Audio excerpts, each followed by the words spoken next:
In the northwest plateau of Huagua, within a newly constructed yurt, Qin Chuan seethed as he watched the news broadcast on the television. The ninth round of the National Destiny Divine Championship, Huagua versus Neon, final score, 0-3, a devastating defeat. As a penalty for the loss, Huagua will cede 500,000 square kilometers of land in the northern region to Neon and pay a staggering compensation of 100 billion.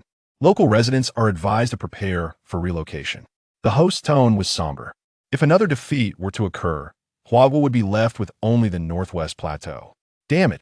How could a land elder, a black bear spirit, and a Huang Daxian possibly win?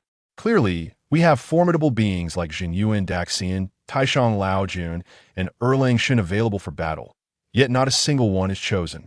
After turning off the television, Qin Chuan cursed in frustration, deeply concerned for the future of Huagua. As a traveler from another realm, Qin Chuan discovered that in this parallel universe, the mythological history of Huagua was nearly non-existent. Many renowned deities have been reduced to mere names, with no legends to accompany them. In fact, 99% of the people in Huagua were oblivious to their names. Adding to the dire situation was the sudden emergence of the National Destiny Divine Championship, which had bound the fate of nations together. Within a few short months, Huagua had suffered consecutive defeats, losing 2/3 of its territory. Smaller nations, lacking substantial historical and mythological depth, had already vanished from existence. Meanwhile, countries like Yingzhou, Shila, and Yisel, which were not recognized as strong nations in technology or economy, had risen to prominence solely due to the championship. In stark contrast to the harsh penalties of ceding land and paying exorbitant reparations, victors would gain access to cutting-edge technology, abundant mineral and energy resources, and even mystical realms and cultivation techniques. As long as they continued to win in the championship, they could advance in both technology and cultivation, elevating themselves to superpower status. Qin Chuan had initially believed that the National Destiny Divine Championship would present an unprecedented opportunity for Huagua, a nation with a rich history spanning 5,000 years and countless legends. However, the current reality was utterly contrary. Understanding the severe deficiency in Huagua's mythological history, Qin Chuan realized that, under the present circumstances, they would inevitably lose to Neon in the next round. According to the rules of the championship, each round would feature 5 mythological figures related to the nation's history for a nationwide vote. Consequently, the people of Huagua, drawing from their scant knowledge of mythological history, made choices that left Qin Chuan astounded. The black bear spirit is so powerful and invulnerable. I choose him. The land elder possesses unmatched divine powers. I have 3 land temples nearby. I choose him. Huang Daxian has profound magical abilities. He can possess others and manipulate their minds. I choose him. As for Erlang Shen, who merely sported an additional eye and appeared no different from ordinary folk aside from his impressive armor and weaponry, he was surely not chosen. Taishang Laojun looked like an old man, making him an even less appealing choice. Jinyuan Daxian? Who is this person? Is he more impressive than Huang Daxian? Never heard of him. Why would anyone choose him?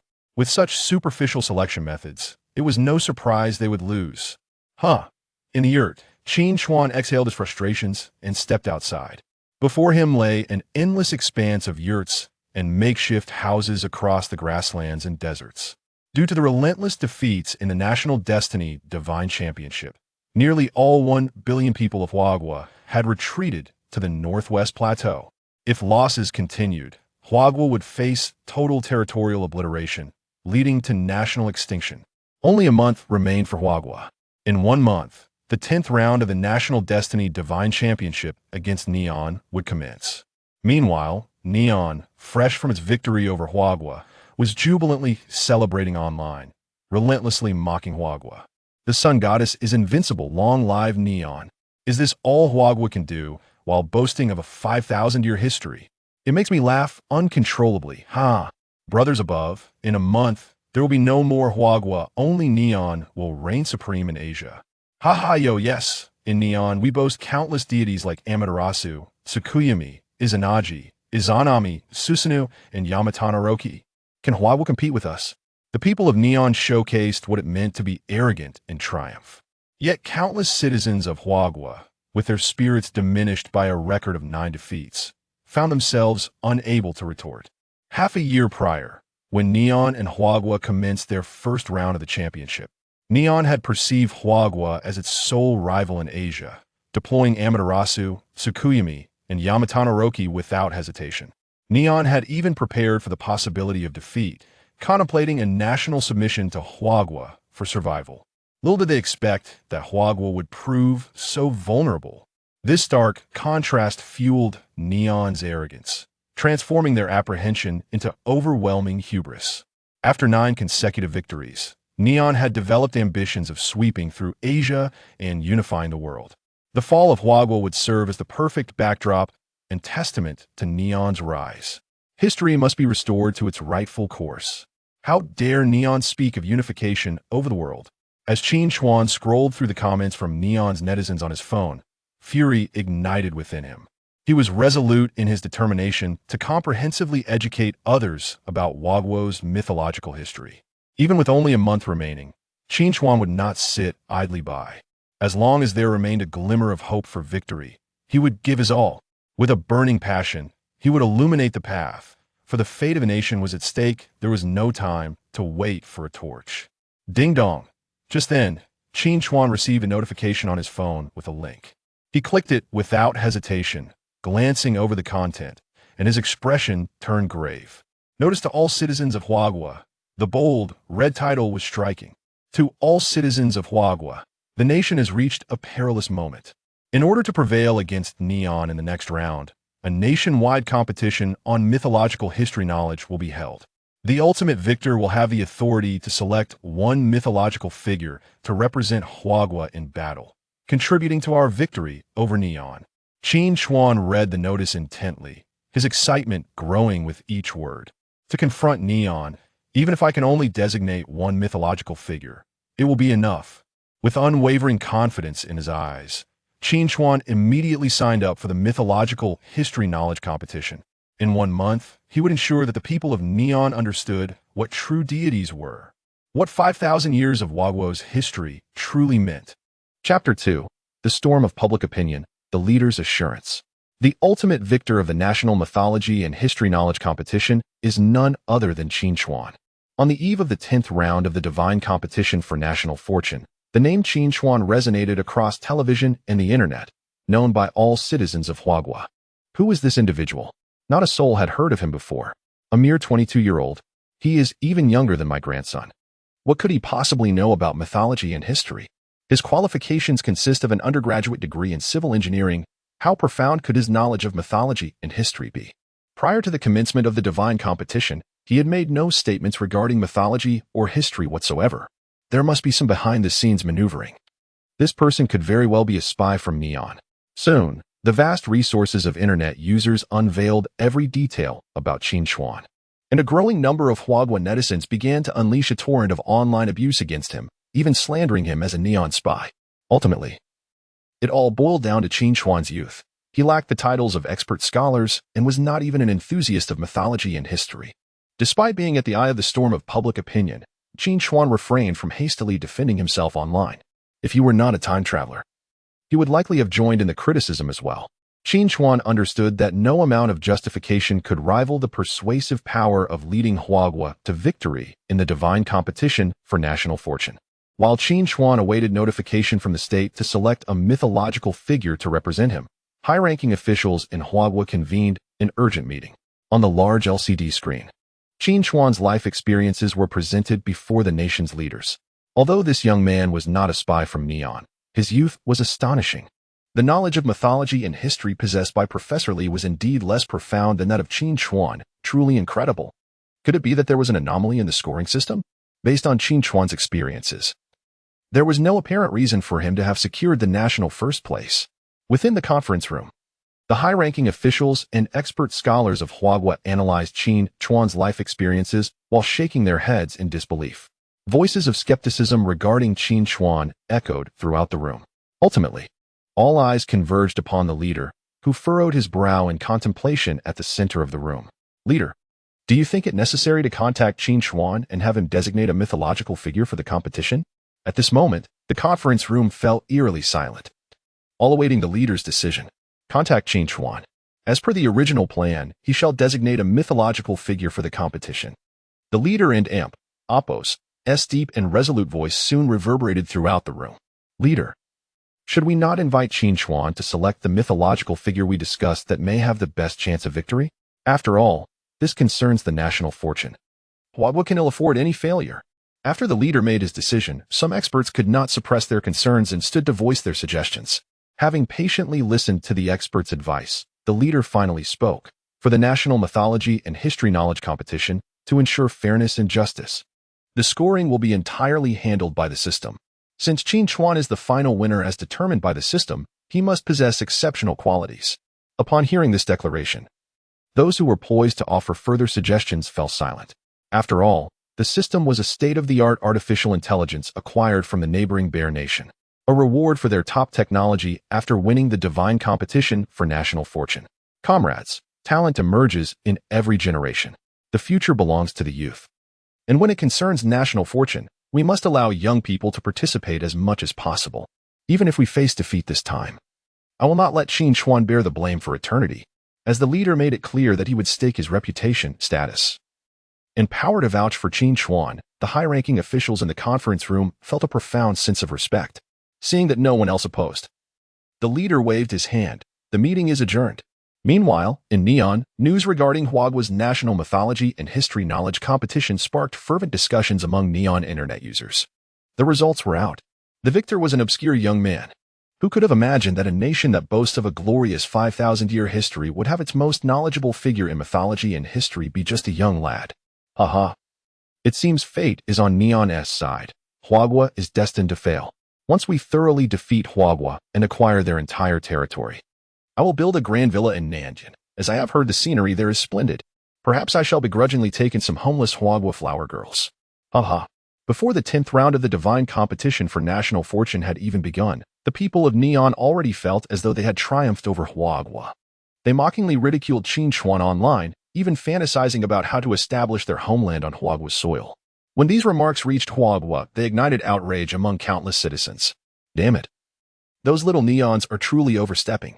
If we lose the 10th round of the divine competition for national fortune, I swear I will fight back. I, too, shall enlist in the military. Those little Neon pests think they can take me in. Dream on. The people of Huagua would rather die standing than live on their knees.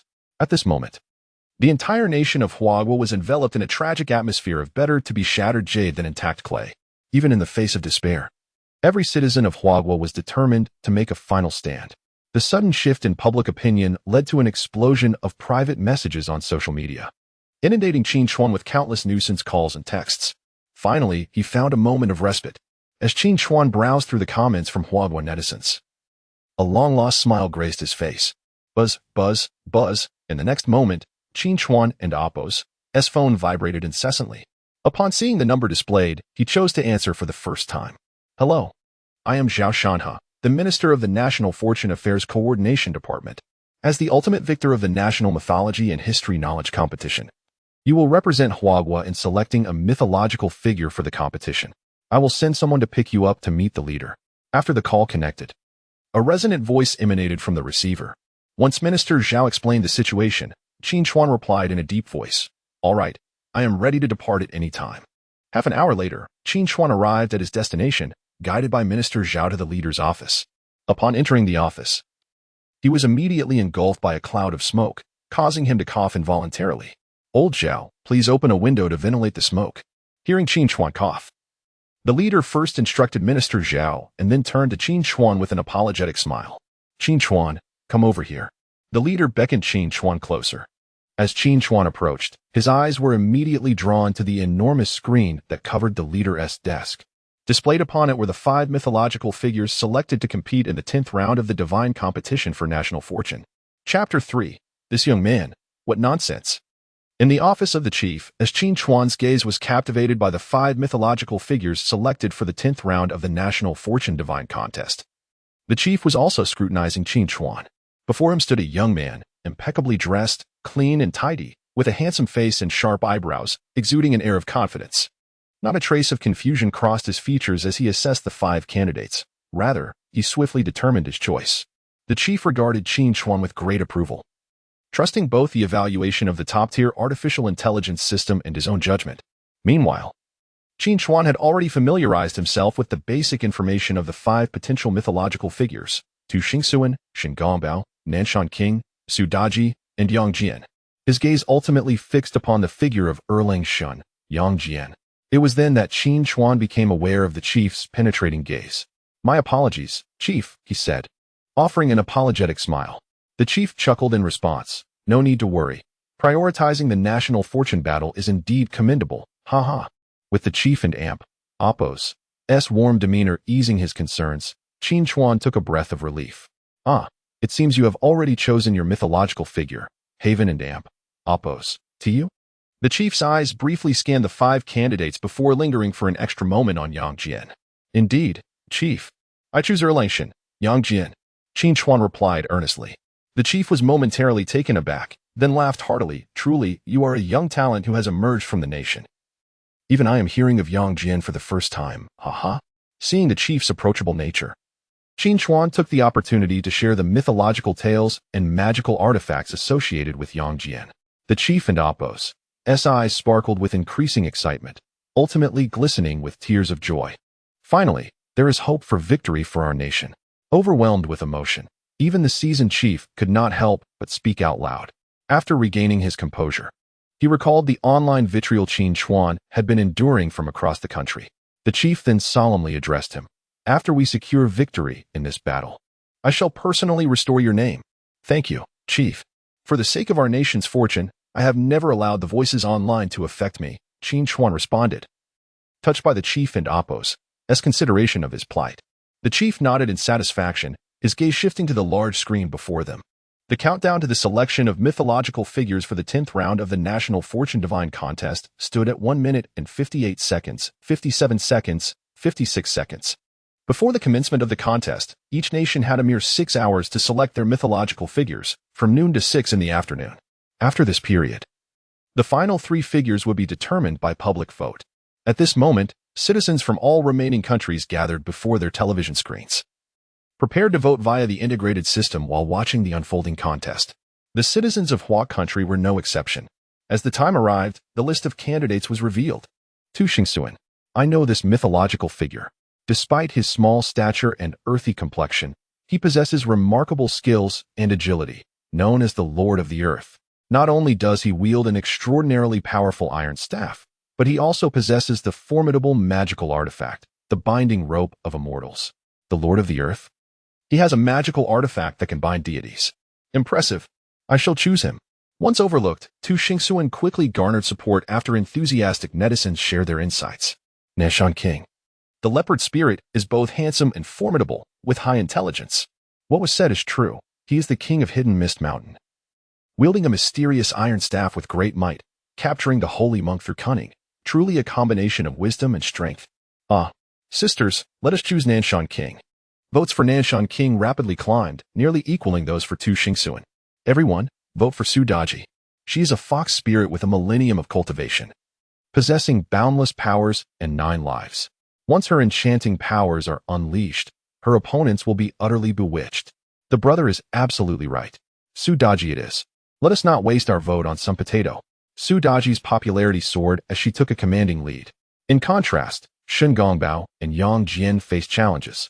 Shen Gongbao's reputation was tarnished by the infamous phrase, "Friend, please stay," indicating his lack of formidable strength, while Yang Jian, despite his impressive presence, remained a mystery to the citizens of Hua country. As the clock ticked down to 1 hour before the selection of the battle figures, Su Daji, the leopard spirit, and Tu Xingxuan were far ahead in the voting. Wait, isn't Qin Chuan allowed to designate a mythological figure? Someone contact him quickly, lest he makes a poor choice. That guy has been silent for a while. He is probably a spy from Neon, secretly dealt with by the state. It turned out that the state was using the mythological history knowledge competition to root out Neon spies. Ingenious. The voting results from Neon soon began to emerge, igniting curiosity amongst the citizens. The God of Eel? What is that? I've never heard of it. After a quick search, It was revealed to be the first child of Izanagi and Izanami, possessing formidable powers to manipulate shadows despite lacking limbs. And Susanoo. Why is it that among Neon's 8 million deities, there always seems to be a powerful deity in the selection? Damn it. Shinatobe no Makoto.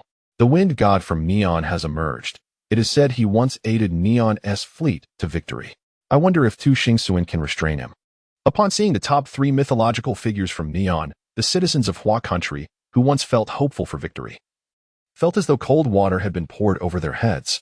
In the 9th round of the National Fortune Divine Contest, Neon had triumphed over Hua country with Susanoo, the old man of the land, the black bear spirit, and the yellow Taoist, setting aside the god of eel and wind god Shinatobe no Makoto.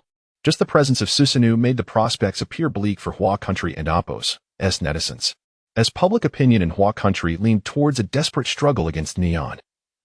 The selection period for the mythological figures of the 10th round of the National Fortune Divine Contest finally concluded.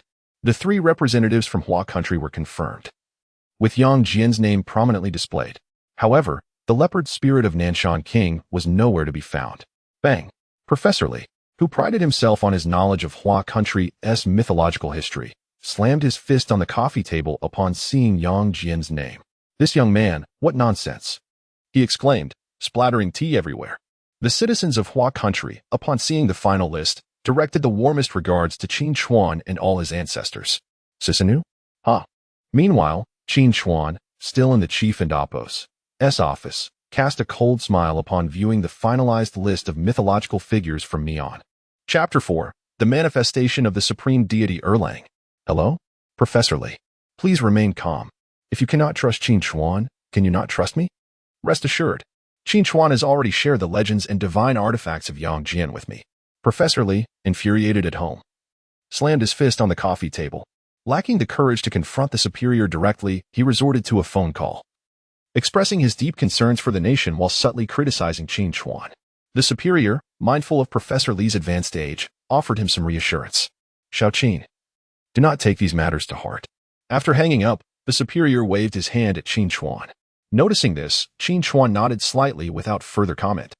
He understood the immense pressure the superior was under to decisively grant him the authority to designate a mythological figure for the competition.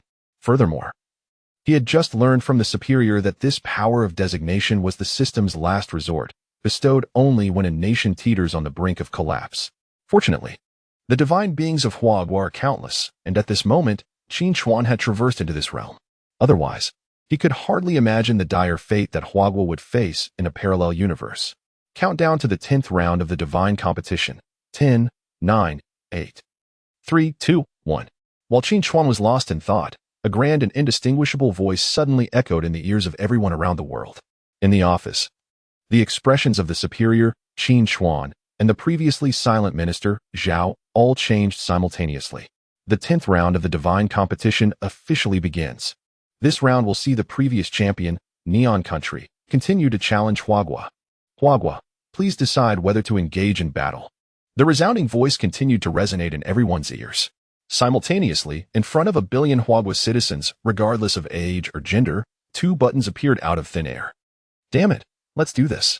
If it's not online, then offline. Huagua is no coward. Mom, I want to take on little Neon too. All right, help me load the bullets. In the next moment, countless citizens of Huagua slammed their hands down on the blood-red yes button. In the superior and Appos' office, Qin Chuan also forcefully pressed the yes button. Huagua chooses to engage in battle. Please have both sides select the order of their mythological figures for combat. After a brief pause, the once representative superior of Huagua instinctively turned his gaze toward Qin Chuan. Qin Chuan, the next battle is entrusted to you, with the hope placed upon him. The superior exhibited his complete trust. Understood. I will not disappoint your expectations. Qin Chuan responded, rising with determination. In the next moment, his vision suddenly warped. When he opened his eyes again, he found himself in an incredibly grand circular arena. At that same moment, all the citizens of Huagua widened their eyes in disbelief. Who the hell is this? Where's the old superior? Qin Chuan, it's actually Qin Chuan. This is it. We are doomed. Upon confirming that Qin Chuan was the representative for Huagua in the 10th round of the divine competition, the majority of Huagua citizens, amidst their furious exclamations, felt a profound sense of despair. The fate of Huagua rested on the shoulders of an obscure young man. Professor Li, sitting in his living room, watched the 110-inch 4K HD smart television clearly showing Qin Chuan's face and was so overwhelmed by rage that he fainted on the sofa. Meanwhile, in the arena of the divine competition, Qin Chuan, with a serious demeanor, followed the prompt in his ear to arrange the order of his mythological figures. At the forefront stood the illustrious Erlangchen, Yangzhou. The audience from Neon Country, also watching the live broadcast of the divine competition, saw the unfamiliar representative from Huagua. Qin Chuan, is Huagua truly at a loss, sending a random individual to face our great Neon Empire? Why did they not choose to forfeit? The outcome would have been the same. Although a forfeit would result in an automatic loss, the people of Huagua stubbornly clung to their pride. To become a part of the great Neon Empire, should we really feel sorry for you Huagua people? Truly, the audacity. That kid from Huagua, you are finished. Your Majesty. Let this battle utterly defeat Huagua. At this moment, both Qin Chuan, the representative of Huagua, and the Emperor of Neon could sense the sentiments of their respective citizens. Seeing the fervor among his people, the Neon Emperor could not help but proclaim loudly, with merely the God of Heavens, I shall sweep away the divine beings of Huagua. After this battle, there shall be no more Huagua, only the great Neon Empire. The Neon citizens, witnessing their emperor's grand declaration, erupted in excitement. Let us fight on. Let us fight on. Long live the great Neon Empire. The grand voice resounded once more, interrupting the Neon citizens and Oppos, fervor. Both sides have selected the order of their mythological figures for combat. Huagua, first, Yangzhou, second, Sudaji, last, Tu Xingsun, Neon Country, first, God of Heavens. Second, Shinatobe, last, Susanu. The mythological figures will manifest in 10 minutes. As the majestic voice echoed, it finally interrupted the Neon citizens' revelry. At the same time, the images representing Yangzhou before Qin Chuan and the God of Heavens before the Neon Emperor began to radiate light, coalescing into form. During this time, Qin Chuan paid no heed to the Neon Emperor's arrogant remarks. My fellow brothers and sisters of Huagua, though I am uncertain why our mythological history is so unknown to you, I shall seize this opportunity to showcase the unparalleled grandeur of our civilization spanning 5,000 years. Having intended to educate others about their mythological history, Qin Chuan had not forgotten this ambition. The superior's choice to appoint him as Huagua and Oppos' representative was the perfect opportunity for enlightenment. Yangzhou, known as the celestial source of marvelous path, is also referred to as Erlangchen. He possesses a handsome visage, a heavenly eye upon his forehead, adorned in silver armor and a bejeweled cap with splendid sleeves. His weapon is a three-pointed, double-edged spear, and he is adept in the 72 transformations and the 9 turns mysterious art, endowed with an indestructible body. As Qin Chuan continued his narration, the true form of Erlangchen gradually manifested before the eyes of all Huagua citizens. He is accompanied by a divine hound, known as the Howling Celestial Dog, with the ability to track 1,000 miles and devour stars and moons. Yangzhou was a disciple of the Jade Ding Real Person, possessing profound Taoist knowledge and exceptional wisdom, having cleaved mountains to rescue his mother and chased the sun across the sky, vanquishing countless demons. With Erlangchen in this battle, Neon has no chance of victory. As Qin Chuan's final words resonated, Yangzhou and his Howling Celestial Dog solidified into their true forms. Erlangchen, Yangzhou, emerges from the long-forgotten annals of history, reigning supreme in this realm. Chapter 5. What the hell? Defeated by a mere dog. In the arena of the divine competition of national destiny, the illustrious Erlangchen, Yangzhou, surveyed his surroundings with an imposing presence, his tiger-like eyes radiating authority. Upon realizing the purpose of his summons, he turned his gaze toward the god Hiriko of Neon Country and quietly inquired of his companion, Qin Chuan. Is my opponent truly that legless and armless demon from the east? At that moment, Qin Chuan, witnessing the formidable and regal presence of Erlangchen before him, felt a tempest of emotion swirling within his chest. Indeed, revered deity, that nation has audaciously disregarded 99% of our mythological heritage, brazenly encroaching upon our territory through the National Destiny War. Now, 1 billion of our compatriots are relegated to a corner of the northwestern plateau. Your presence here today is to restore the might of our nation and reclaim our lost lands. After calming his spirit, Qin Chuan recounted the previous encounters with Neon in the divine competition. He then elaborated on the abilities of the god Hiriko, which Yangzhou and his loyal companion, the Howling Celestial Dog, listened to with great seriousness. Meanwhile, the citizens of Huagua, glued to their screens for the 10th round of the divine competition, suddenly felt a glimmer of hope upon witnessing the true form of Erling Shun. Is this truly the famed three-eyed Yangjian? He is 1,000 times more handsome in person than in pictures. Such extraordinary martial prowess.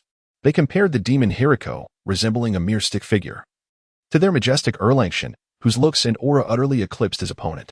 Heaven protect us. Let Yangjian not be merely a pretty face, but a warrior of substance.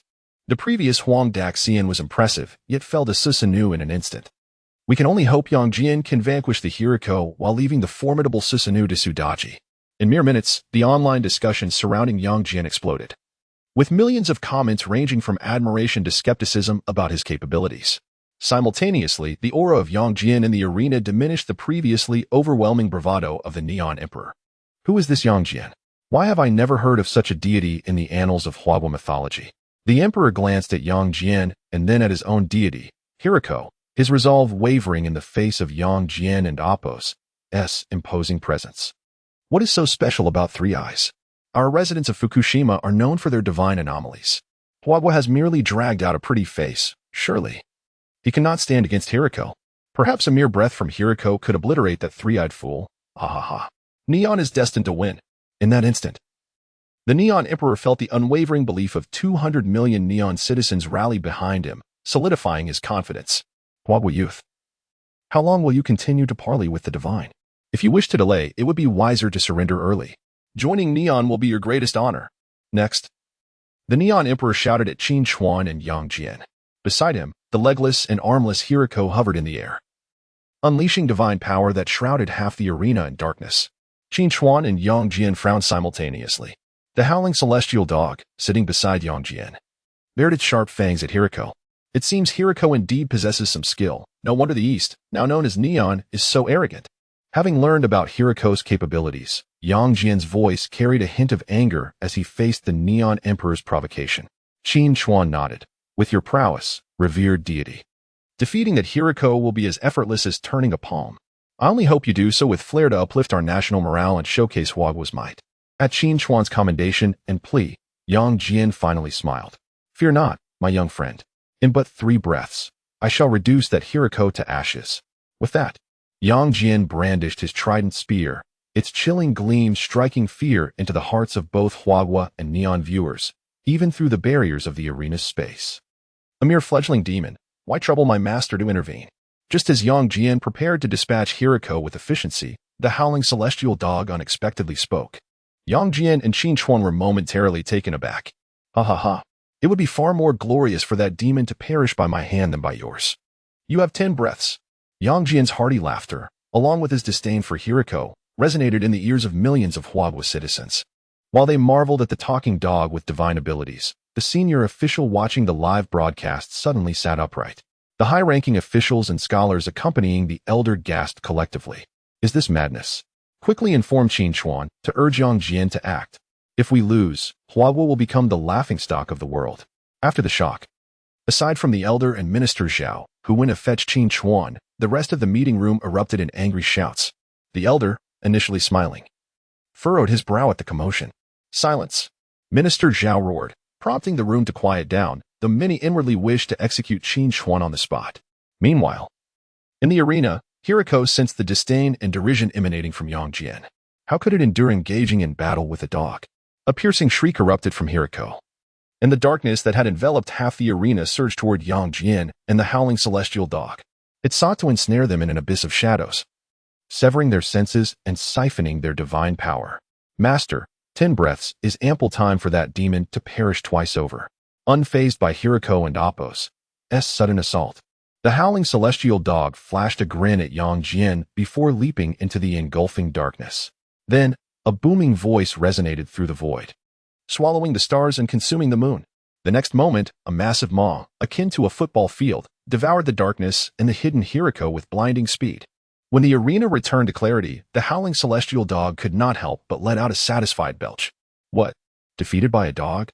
The first to receive the news of defeat, the Neon Emperor, immediately screamed in shock. Chapter 6. The Crumbling Neon. Before their television screens, the audience from the Neon Kingdom, witnessing the 10th round of the Divine Championship for National Fortune, were left in disbelief, their eyes wide open.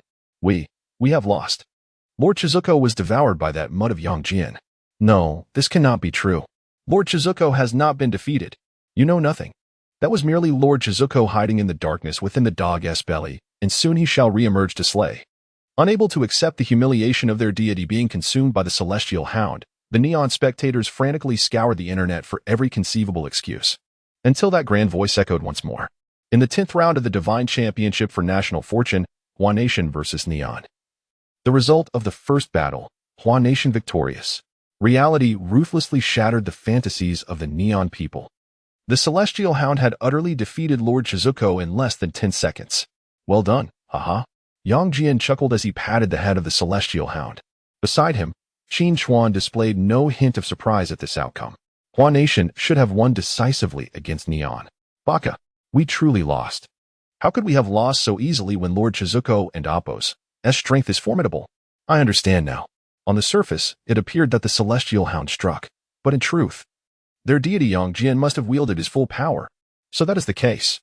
The despicable and shameless representatives of Hua Nation and their deity have ensnared Lord Shizuko in their scheme, leading to this disastrous underestimation. Hua Nation's victory is unearned. I demand a rematch. Reluctantly confronting the harsh reality of defeat, the Neon people began to slander Qin Chuan and Yang Jian in various ways. In stark contrast to the shattered spirits of the Neon audience, the populace of Hua Nation remained remarkably tranquil before their screens. We truly won. Surely. I am not imagining this. Did the Celestial Hound alone secure victory over Neon? Am I dreaming? This dream is too beautiful, having endured failure after failure. The citizens of Hua Nation found it hard to believe that their first battle had been won so effortlessly. Within the arena, having previously praised the Celestial Hound for its glory to the nation, Qin Chuan now resonated with the sentiments of his fellow countrymen. Brothers and sisters, this is neither an illusion nor a dream. The fact remains, Hua Nation has achieved a resounding victory in the first battle. Neon is not invincible. It is now their turn to return Hua Nation's territory and taste the bitterness of defeat. With that, Qin Chuan stood tall and proclaimed. His words reached the ears of all those in Hua Nation watching the live broadcast without delay. Ha, we have triumphed. This is not a dream. We have truly won. Long live Hua Nation. The Celestial Hound is truly magnificent. I have decided to adopt a dog after watching the broadcast. Erlang. The divine manifestation, you are my deity. Qin Chuan, you truly understand the mythology and history of Hua Nation. I retract my previous comments and sincerely apologize to you. I declare, no one knows Hua Nation's mythology and history better than Qin Chuan. From disbelief to ecstatic joy, the citizens of Hua Nation erupted in jubilant shouts within their homes. No one complained about the noise from their neighbors. Everyone was immersed in the euphoria of victory. Yang Jian and the Celestial Hound, having secured victory in but one battle, and with Yang Jian himself not even having to intervene, gained countless fervent fans and admirers across Hua Nation. Even Qin Chuan finally enjoyed the privilege of breathing freely, no longer subjected to relentless online harassment and insults. Many sent private messages, phone calls, and texts to apologize to Qin Chuan. In a conference room located in the northwest plateau of Hua Nation, after the announcement of the first battle's result, a prolonged applause resonated throughout the space. Many clapped until their hands turned crimson, unperturbed by the pain. Were it not for the presence of the higher-ups, they might have leapt to their feet, cheering and dancing like ordinary citizens of Hua Nation. This time, the leader showed no intent to halt the celebrations. Wearing an immensely gratified smile as he gazed at Qin Chuan, who stood proud on the large screen.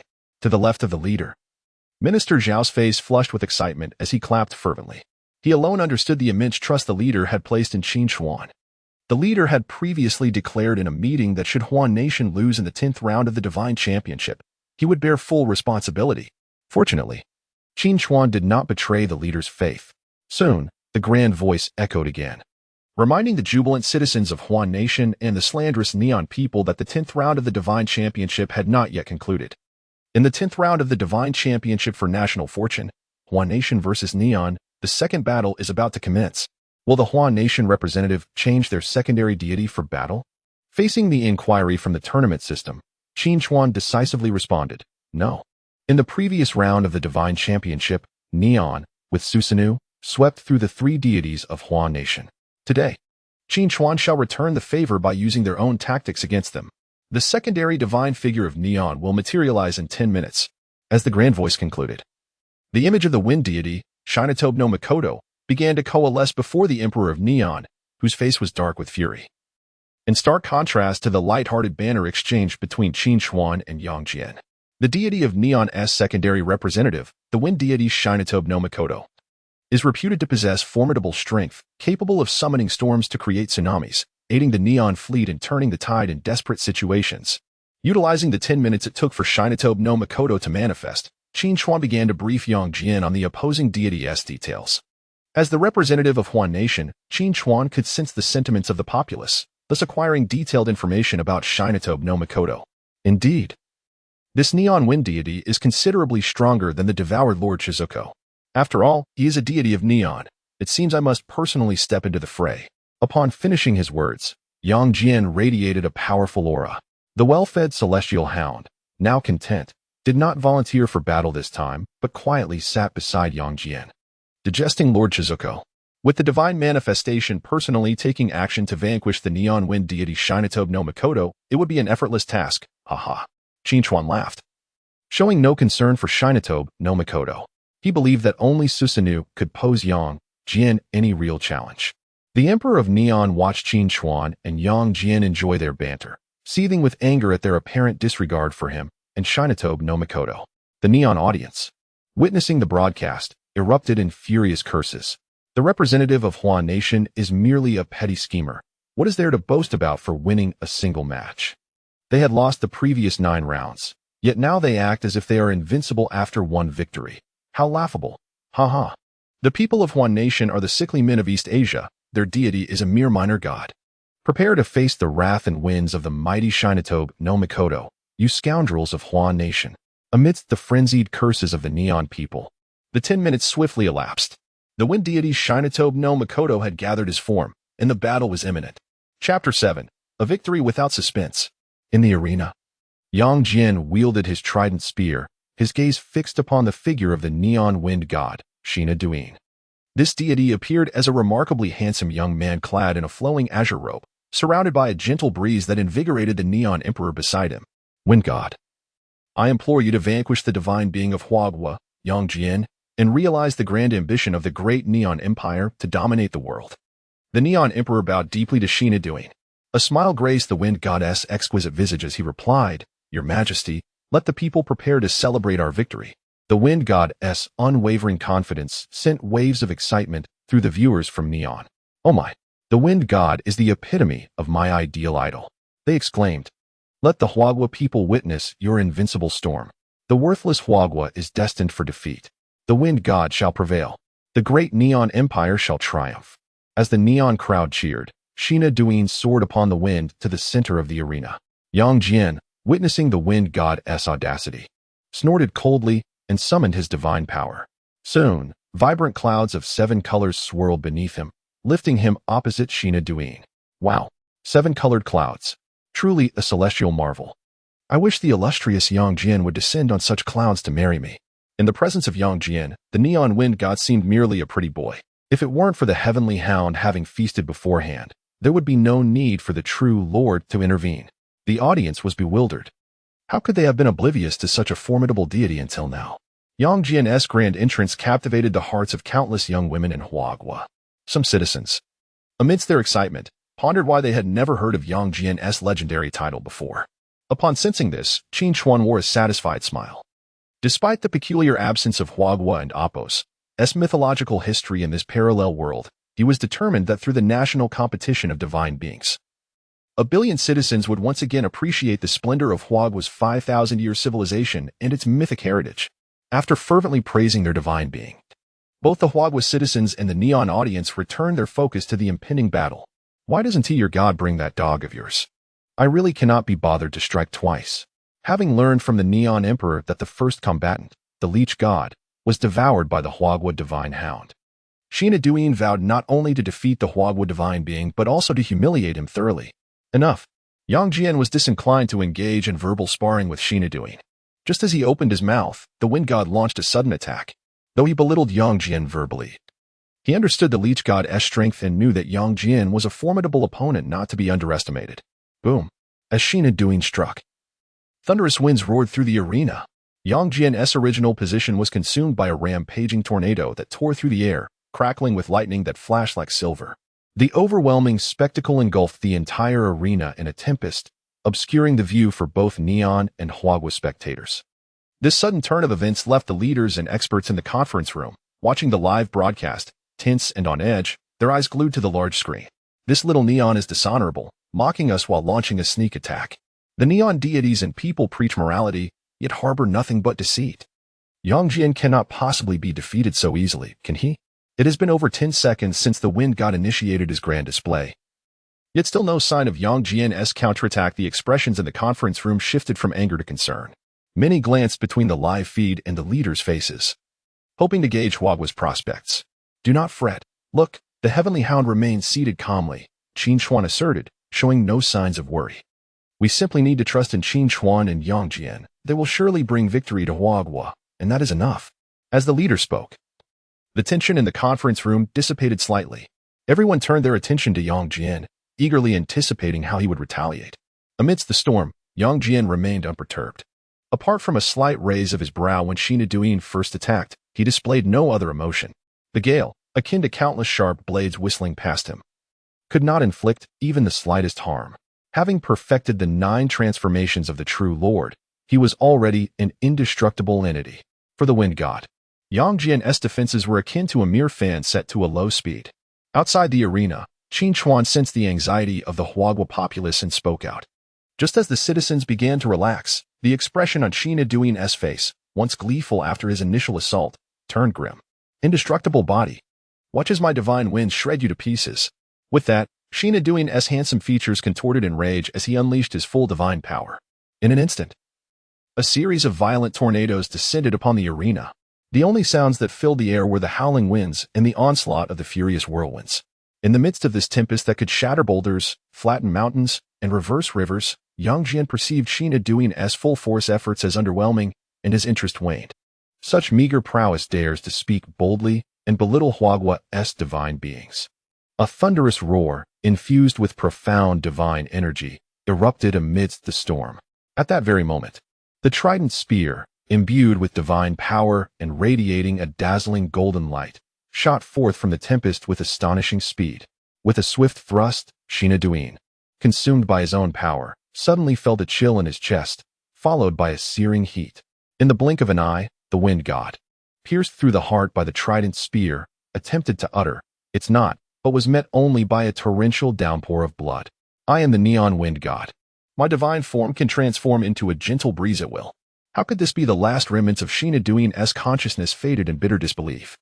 With a single strike, Yangjian had obliterated the neon wind god, leaving no room for a final word. Chapter 8. The enigmatic maneuver following the defeat of the Neon Emperor. In the 10th round of the Divine Championship of National Fortune, Huan Nation versus Neon. Result of the match, Huan Nation emerges victorious. As the grand voice of the tournament system reverberated once more, the Neon Emperor collapsed to the ground. No. It cannot be. How could such a formidable deity of wind, Shina Duyin, suffer a defeat as devastating as that of Hiriko? Observing the elegant gesture that returned the 3-pronged, dual-edged spear to Yangjian, surrounded by a gentle breeze, the Neon Emperor could not help but shake his head in disbelief. The citizens of Neon, who had believed that the wind deity Shina Duyin had the upper hand and that the defeat of Hua's divine being, Yangjian, was merely a matter of time, now stood frozen in front of their television screens. How could the omnipresent wind be vanquished by a mere weapon? It must be an illusion. Surely, Hua must have cheated. Otherwise, the wind deity would never have fallen. The Hua divine beings came equipped with both divine weapons and companions. This was utterly unfair to the Neon's deities. Your Majesty, we must lodge a formal protest with the tournament system. Moments later, having regained their composure from the shock, the people of Neon took to the internet, vehemently accusing Hua of cheating and winning through unworthy means.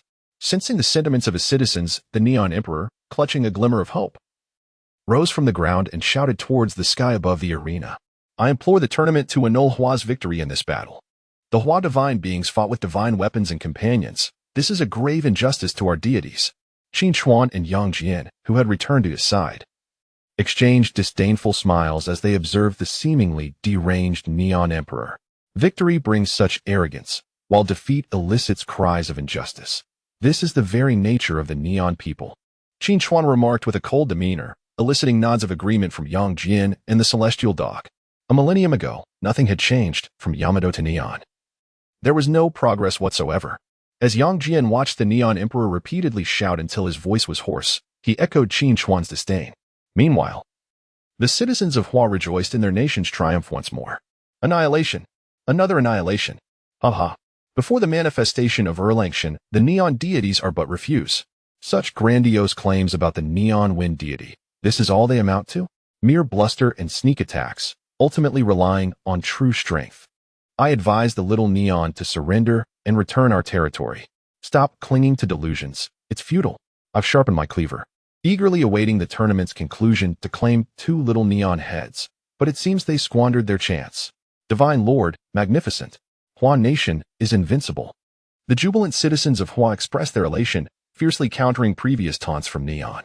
When they saw comments from Neon accusing Hua of cheating and demanding a rematch, the Hua netizens could not suppress their laughter. Come quickly and see, the Neon people are breaking down. Shockingly, after 2 of their deities were annihilated by the celestial dog and Erlangchen, they audaciously behaved thus. I think Hokkaido and Neon is quite nice. Once Neon becomes a province of Hua, I plan to settle there for a time. Count me in. I can even take in 3 homeless Neon maidens. First come, first served. That Neon Emperor should stop his incessant wailing. Hasn't he seen how the tournament system has ignored him? Shout all you want. Even if you scream until your throat is raw, it will be in vain. Ha ha ha.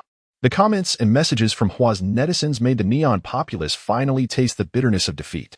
Reflecting on their prior actions and words against Hua, the Neons found it increasingly difficult to accept the outcome. Neon absolutely cannot accept such an unjust result. Within the arena, the Neon Emperor continued to howl at the heavens. Failure to acknowledge the results of the Divine Championship of National Fortune will be regarded as contempt of the heavens. Should there be any further improper remarks from the Neon representatives, this round of the championship will be declared a loss. Should there be continued contempt towards the heavens, Neon will be obliterated as punishment. The Neon Emperor's fervent appeals finally drew a response from the tournament system. However, the content of the response left him utterly speechless.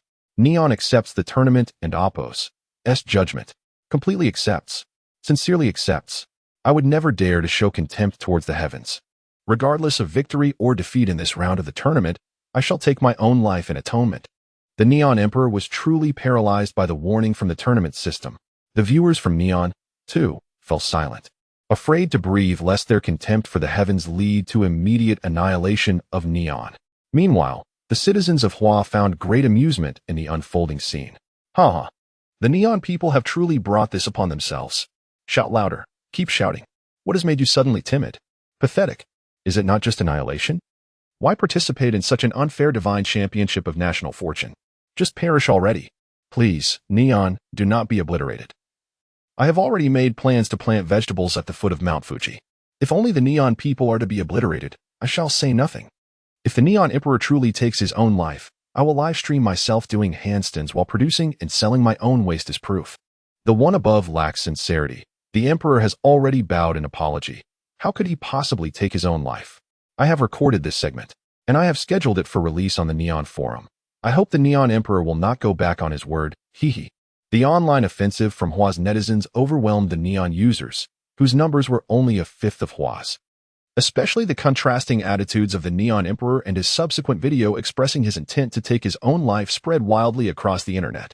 However, the most widely disseminated and impactful video, which garnered the attention of leaders from various nations, showcased the celestial dog devouring Hiriko and Erlangchen Yang Jian striking down the wind deity Shina Doyan.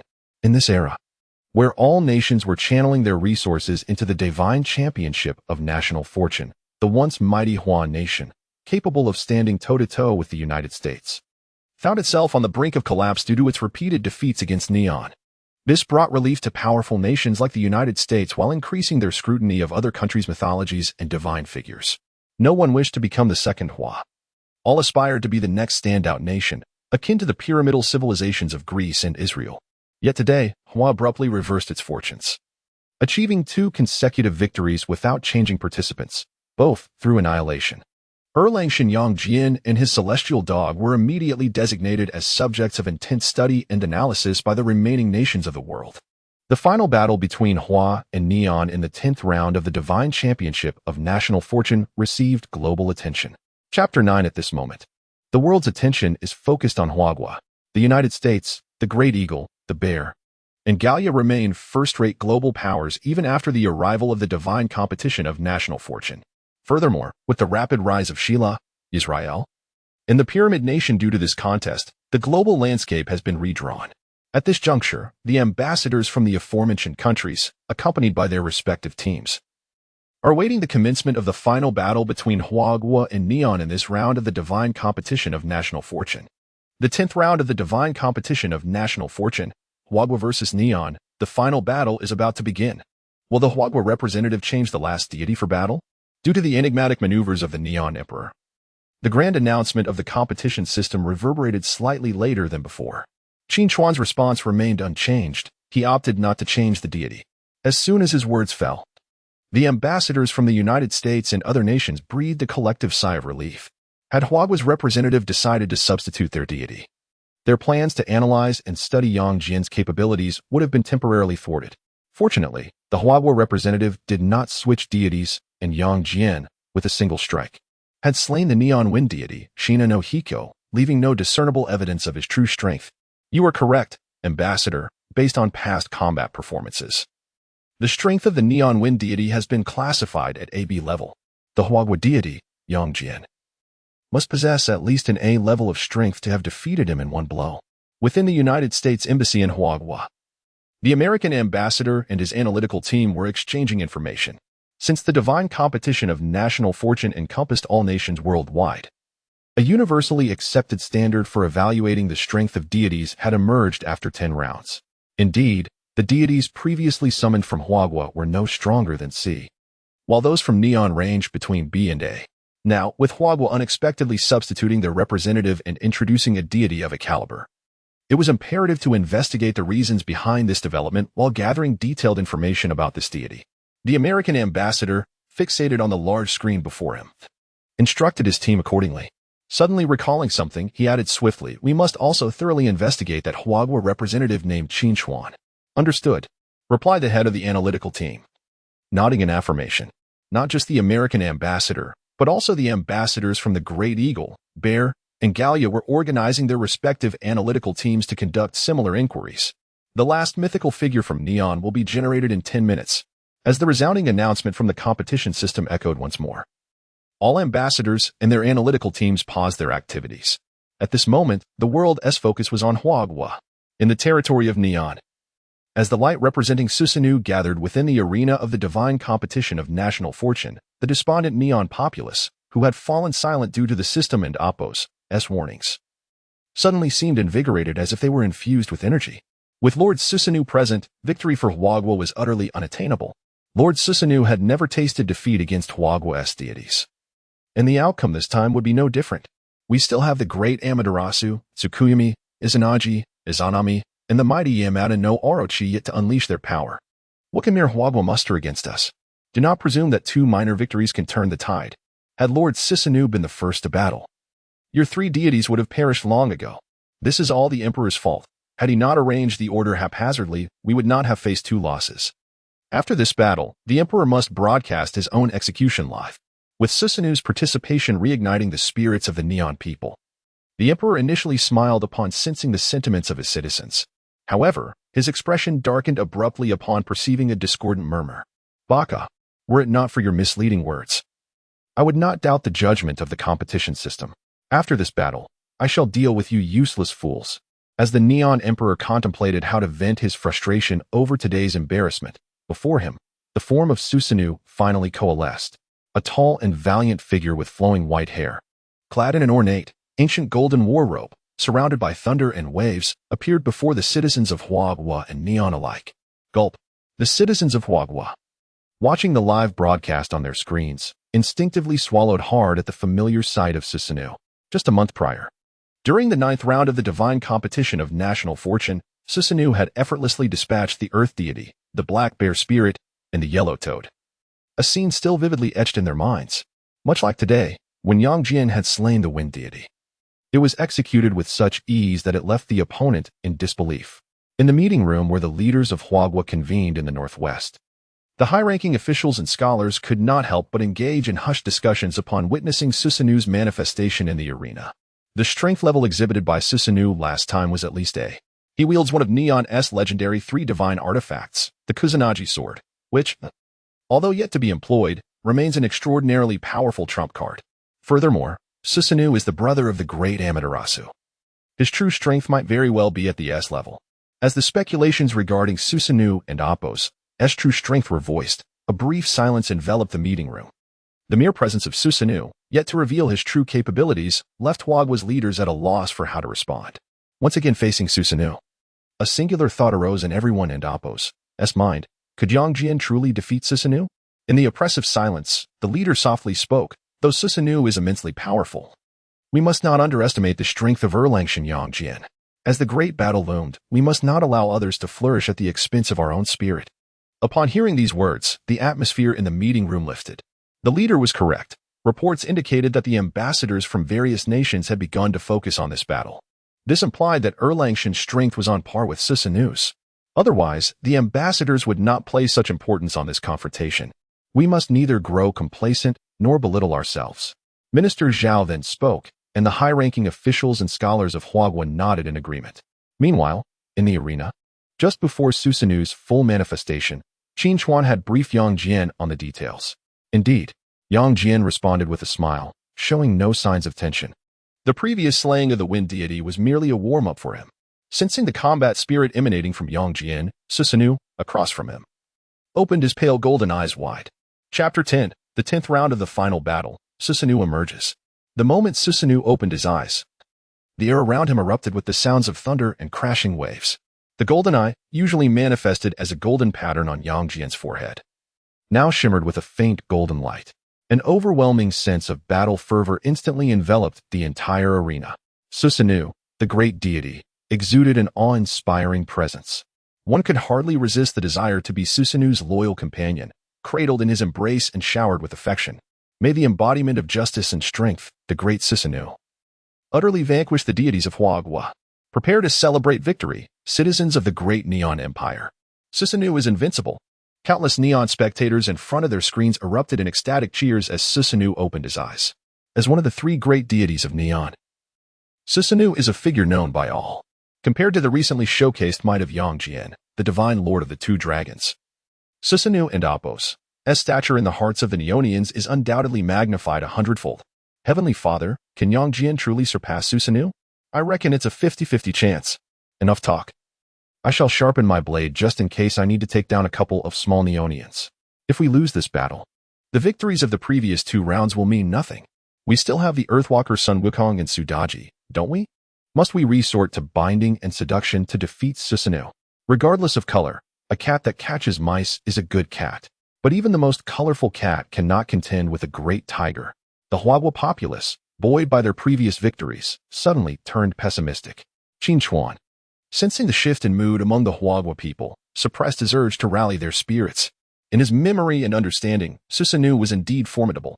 Although he held absolute confidence in Yang Jian, Qin Chuan recognized that the Susanu capable of igniting Yang Jian's battle spirit would not be easily defeated. Only ultimate victory would serve as the finest speech.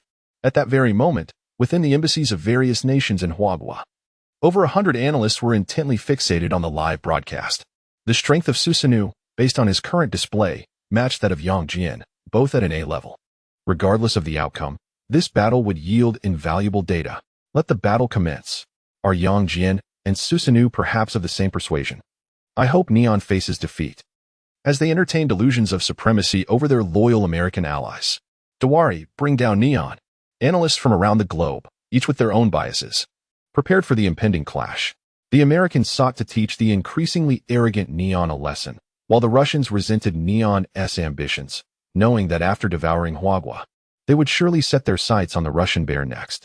Meanwhile, the eagles and gulls merely sought entertainment from the unfolding spectacle. In the arena, Susanu sensed Yang Jian's fighting spirit and spoke for the first time. Huagua, with its illustrious history spanning 5 millennia, has finally encountered a worthy opponent today. To witness the ultimate rise of Neon, your presence in this historic battle is not in vain. His words radiated the commanding aura of one of Neon's 3 great deities. Yang Jian responded with a thunderous voice. a mere speck of a nation, East Yamato, was nothing but a barbarian land centuries ago. Were it not for your submission to Huaxia through tribute and sending scholars to study, how could you have achieved today's prosperity? To forget one's roots and be so arrogantly self-important. The essence of 5,000 years overlooked, yet the dregs are readily embraced. Upon hearing this, Susanu's expression shifted. While the mythological history of Huagua may be but a shadow, the true history remains intact, unaltered by the parallel timeline. The Huagua audience, witnessing Yang Jian's unparalleled strength and his ability to rattle Susanu with mere words, erupted in exhilaration. The divine lord of the two dragons spoke wisely. Neon is indeed a nation that has forgotten its origins. If not for Su Fu, where would you be, Neon? This is a father defeating his son. Huagua has secured its victory. Let us not speak carelessly. I have no desire to be seen as Neon's father, for I cannot bear such shame. Ha! Barbarians remain barbarians, regardless of how human they may appear. Their essence is still that of survival of the fittest. What a remarkable display of wisdom and valor. I declare Yang Jian, the divine lord of the two dragons, will forever be my sole idol. My friend, did you not previously claim that Sudaji was your only idol? Yang Jian's resounding words invigorated the despondent citizens of Huagua. In the arena, Qin Chuan looked at Yang Jian with gratitude. What Yang Jian had just articulated was precisely what Qin Chuan wished to convey to the people of Huagua. Yet, being an obscure figure himself, he could hardly compete with the glory of Yang Jian, who had just secured 2 victories for Huagua. Sensing Qin Chuan's gaze, Yang Jian turned and nodded slightly. He felt Qin Chuan's anger and frustration, which prompted his rebuttal against Susanu. There is an ancient saying in Huagua, a true hero does not dwell on past glories. The illustrious history of 5,000 years has faded into obscurity. The rise of Neon is unstoppable. Today, let your blood be the offering to my Neon Empire's sun banner. Unable to counter Yang Jian's historical assertions, Susanu ceased further discourse. In the next instant, lightning flashed within Susanu and Apos' pale golden eyes. Boom! The once chaotic sky above the arena transformed as thunderclouds erupted, rumbling ominously. Within the dark gray clouds, bolts of lightning began to dance with increasing ferocity. A terrifying storm capable of leveling mountains and severing rivers was brewing. As Susanu prepared to unleash his power, Yang Jian ascended upon a rainbow cloud. Confronted by the menacing storm, it seemed Yang Jian was impatient for Susanu to unleash his divine might. He directly approached the thunderclouds below. Sensing Yang Jian's demeanor, Susanu detected a hint of expectation. What could this Huagua deity possibly be anticipating? Was he dissatisfied with the pace of his demise? With this thought flickering in his mind, Susanu quickened the brewing of the tempest in response to Yang Jian's provocation. Meanwhile, Yang Jian, standing calmly beneath the thunderclouds, merely sought to stretch his limbs amidst the storm's fury. After a millennium of not engaging seriously, he yearned for the exhilaration of battle once more. Boom, boom. The roiling thunderclouds above the arena rumbled with increasing urgency. Susanu bore no underestimation of Yang Jian.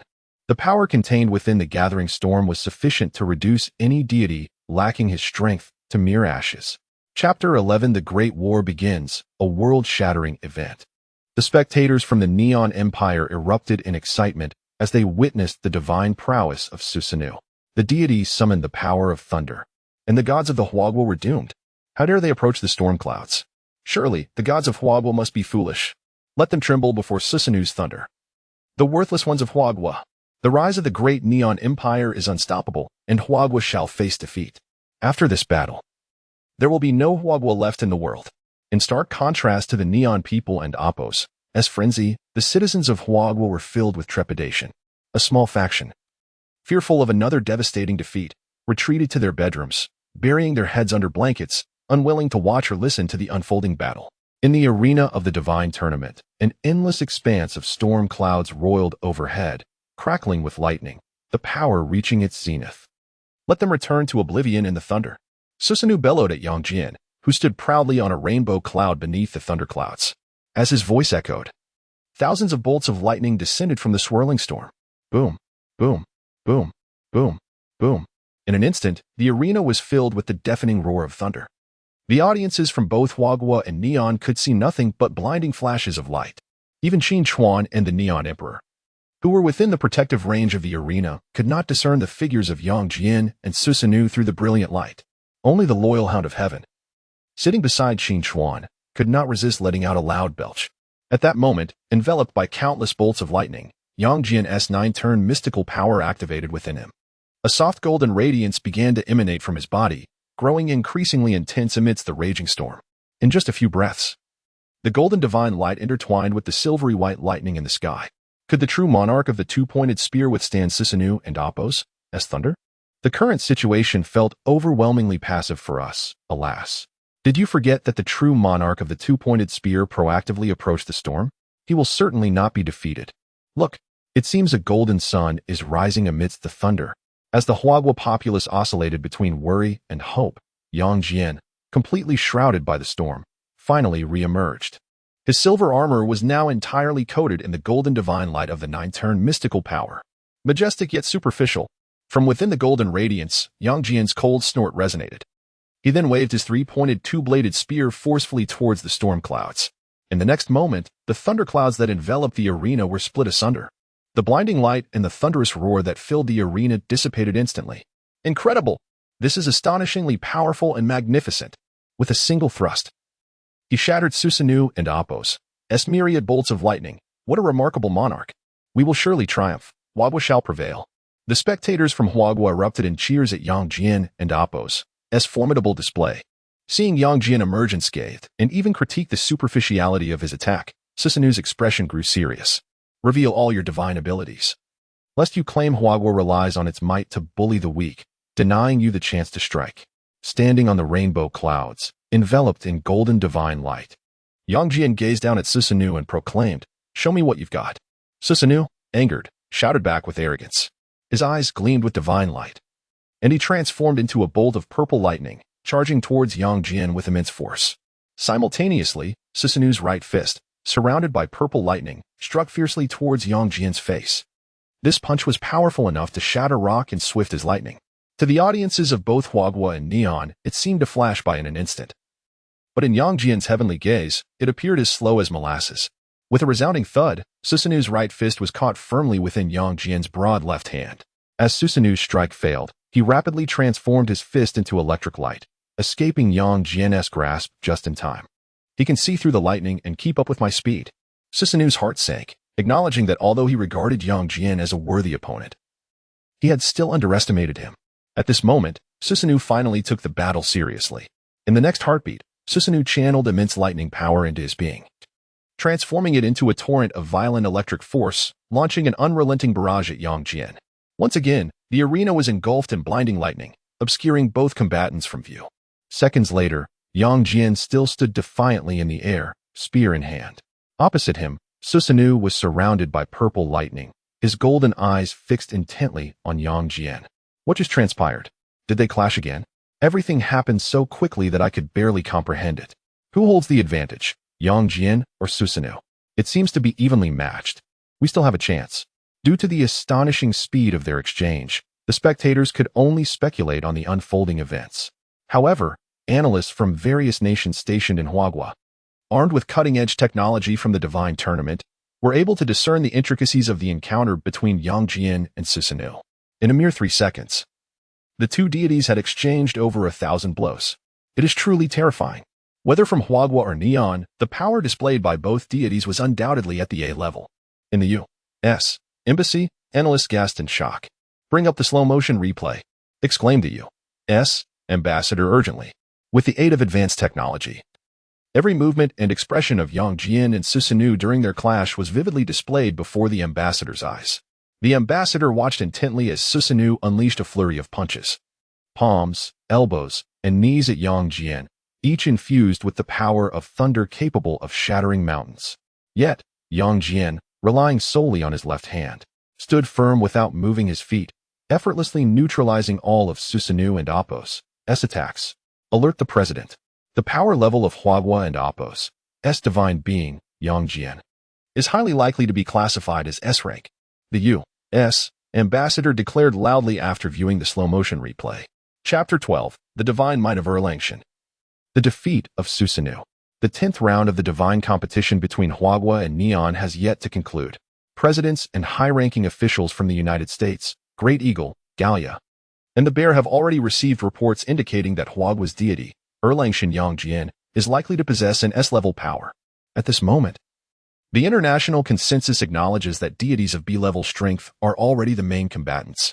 The emergence of an A-level deity among the reserve fighters signals a premature celebration of victory.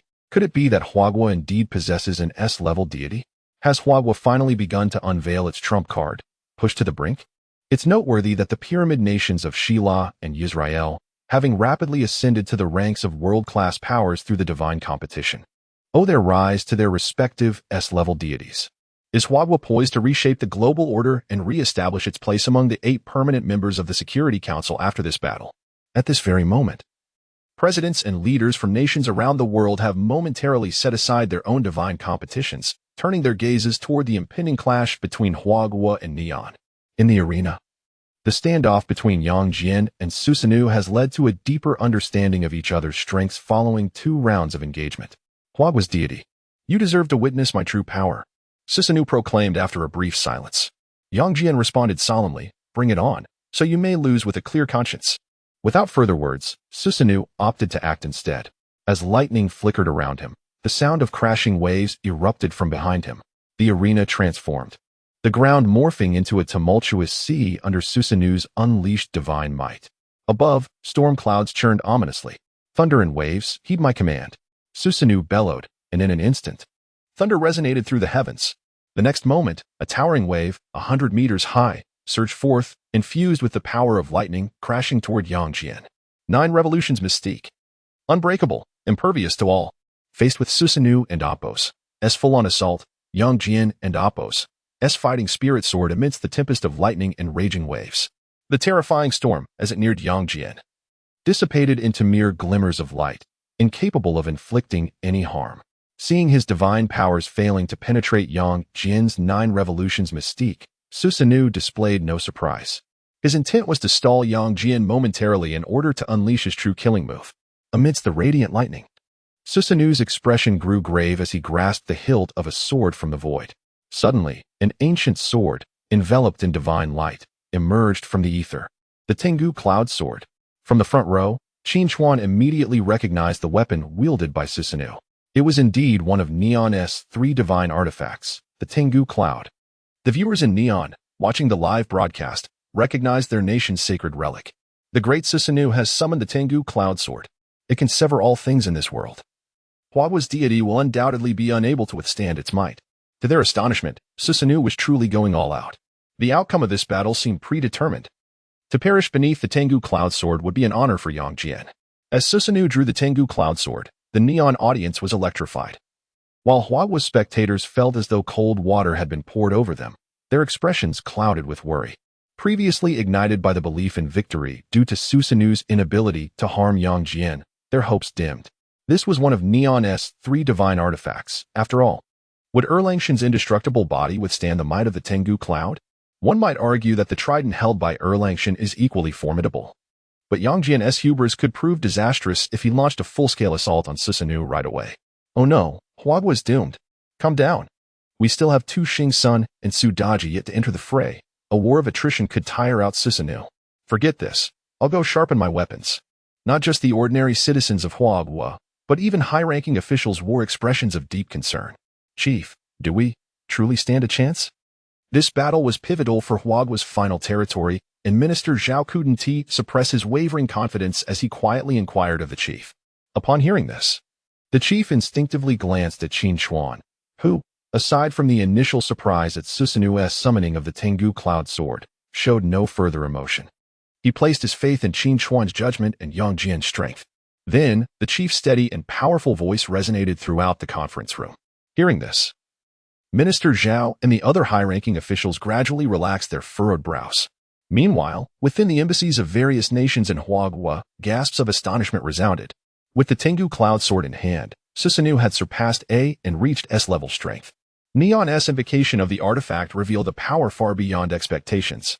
The president had ordered an exhaustive collection and analysis of all data and combat recordings regarding Susanoo following this battle. It remained uncertain whether Huagua's deity, Yang Jian, could unleash S-level power. Regardless of the outcome of this confrontation, whether victory or defeat, the world order would be irrevocably altered. Originally focused on analyzing Yang Jian, The specialists from various nations now shifted their attention to Susanoo wielding the Tengu Cloud Sword. The true S-level Susanoo had become the focal point of interest for presidents and high-ranking officials alike. Every frame of combat presented to them would be invaluable data. At that same moment, in the arena, Susanoo, brandishing the Tengu Cloud Sword, revealed a cruel smile directed at Yang Jian. Slash! With a thunderous shout, Susanoo swung the Tengu Cloud Sword down upon Yang Jian. An unparalleled sword aura, warping the surrounding space, locked onto Yang Jian in midair. Indeed, Yang Jian nodded slightly, raising his trident as he boldly advanced toward the descending sword aura, force that shatters all. In the next instant, Yang Jian's golden left fist, empowered by the 9 revolutions mystique, struck with such force that it shattered the sword aura, which had almost rent the fabric of space itself. With Susanoo's astonished gaze upon him, Yang Jian, having dispelled the sword aura, traversed the void with a single step, standing before Susanoo, little god of the east, merely a source of amusement. In an instant, Susanoo's world spun, and he heard Yang Jian's disdainful voice. Then, silence enveloped him, and all life faded away. Chapter 13. The Grand Victory over Neon. Choose the rewards of the victorious nation. In the 10th round of the National Fortune Divine Competition, Wagwa vs. Neon. Final result: Wagwa wins. The ultimate victor of this round of the National Fortune Divine Competition is Wagwa. As the resounding voice of the tournament system echoed throughout the arena, it dawned upon all those worldwide who had been riveted by this battle that the outcome had been determined. Impossible, absolutely impossible. That was the mighty Susanoo, wielding the legendary Kusanagi sword. How could Susanoo possibly be defeated by an obscure deity of Wagwa? This must be a fabrication, a mere illusion. Neon could never face such a disgrace. Surely, I must be hallucinating. With Susanoo's power, even decapitation would not spell his end. There must be a flaw in the judgment of the tournament system. As the grand announcement concluded, the first to react were the people of Neon, who could not accept the reality they had just witnessed. They cried out in disbelief within their homes, each seemingly driven to madness, disregarding the warning. Once again defying the heavens. Enforcement of punishment, immediate obliteration. Suddenly, the booming voice of the tournament system resonated in the ears of a Neon citizen who questioned the ruling. It was as if he had been struck by a colossal boulder, and in the terrified gaze of his family, he instantly transformed into a puddle of flesh. Within mere seconds, thousands of Neon and Appos citizens met the same grisly fate, annihilated by the tournament system. Defeated, we have truly, irrevocably lost to Wagwa. Faced with such a bloody punishment, no Neon citizen dared to challenge the authority of the tournament system any longer, forced to accept the grim reality of their defeat. Meanwhile, the citizens of Wagwa, watching on television, were still in disbelief, even after witnessing Susanoo decapitated by Yang Jian with a single strike of his trident. Even upon hearing the tournament system declare the final result, they remained speechless, astonished by the ease of their victory. We have won. We truly have triumphed. It wasn't until a wailing cry, indistinguishable in gender, echoed from a makeshift house in the northwest plateau that the surrounding citizens of Wagwa realized their nation had swept Neon with a score of 3-0. Ha! We have finally overcome Neon. Am I dreaming? Someone pinch me. If this is but a dream, I would choose to remain blissfully intoxicated. The great sage, peerless under heaven. We have won. We have won. At this very moment, countless citizens of Wagwa, regardless of age or gender, were engulfed in boundless joy. Since the advent of the National Fortune Divine Competition, Wagwa had not claimed a single victory over Neon. Yet today, the history of Wagwa and Appos' relentless defeats would be irrevocably rewritten. Simultaneously, in a conference room on the Northwest Plateau, the cheers of Wagwa's high-ranking officials seemed to threaten to lift the roof off. Heaven bless Wagwa! Heaven bless Wagwa! A sweeping victory of 3-0 over Neon. Who would dare to challenge our great Wagwa now? The great sage is invincible. Long life Wagwa! After the fervor of celebration, those who had witnessed Wagwa's rise and subsequent decline to a mere remnant of the Northwest Plateau could not help but embrace one another in tears of joy and relief. This time, however, the tears that fell upon their shirts were those of hardship endured and joy finally realized. The leader seated at the head of the conference table had reddened eyes, feeling the weight of pressure greater than anyone present. As he gazed at the jubilant face of Qin Chuan on the screen, his heart swelled with warmth and affection. The true hero of this battle is none other than Qin Chuan. Amidst the jubilant cheers and tears of joy in the conference room, the leader sincerely remarked. In the arena, Qin Chuan, bursting with joy and excitement, struggled to maintain composure before the nation.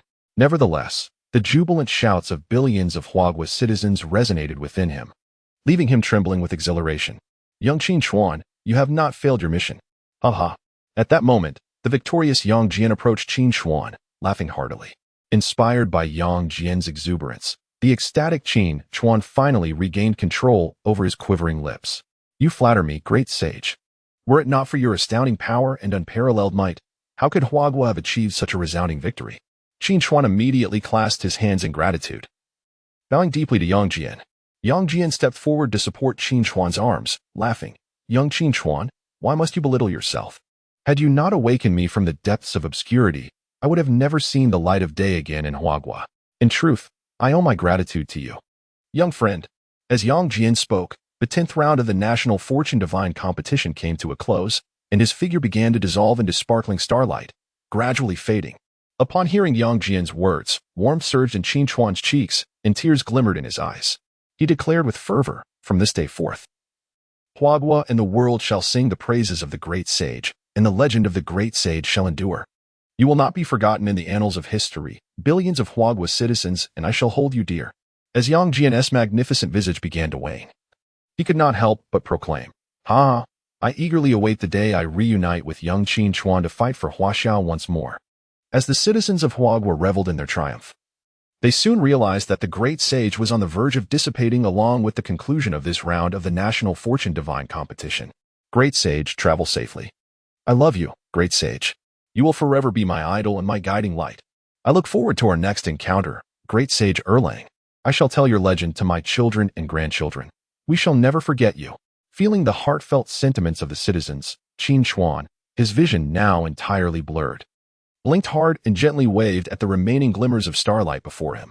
Fear not, great sage. Everything is as you wish.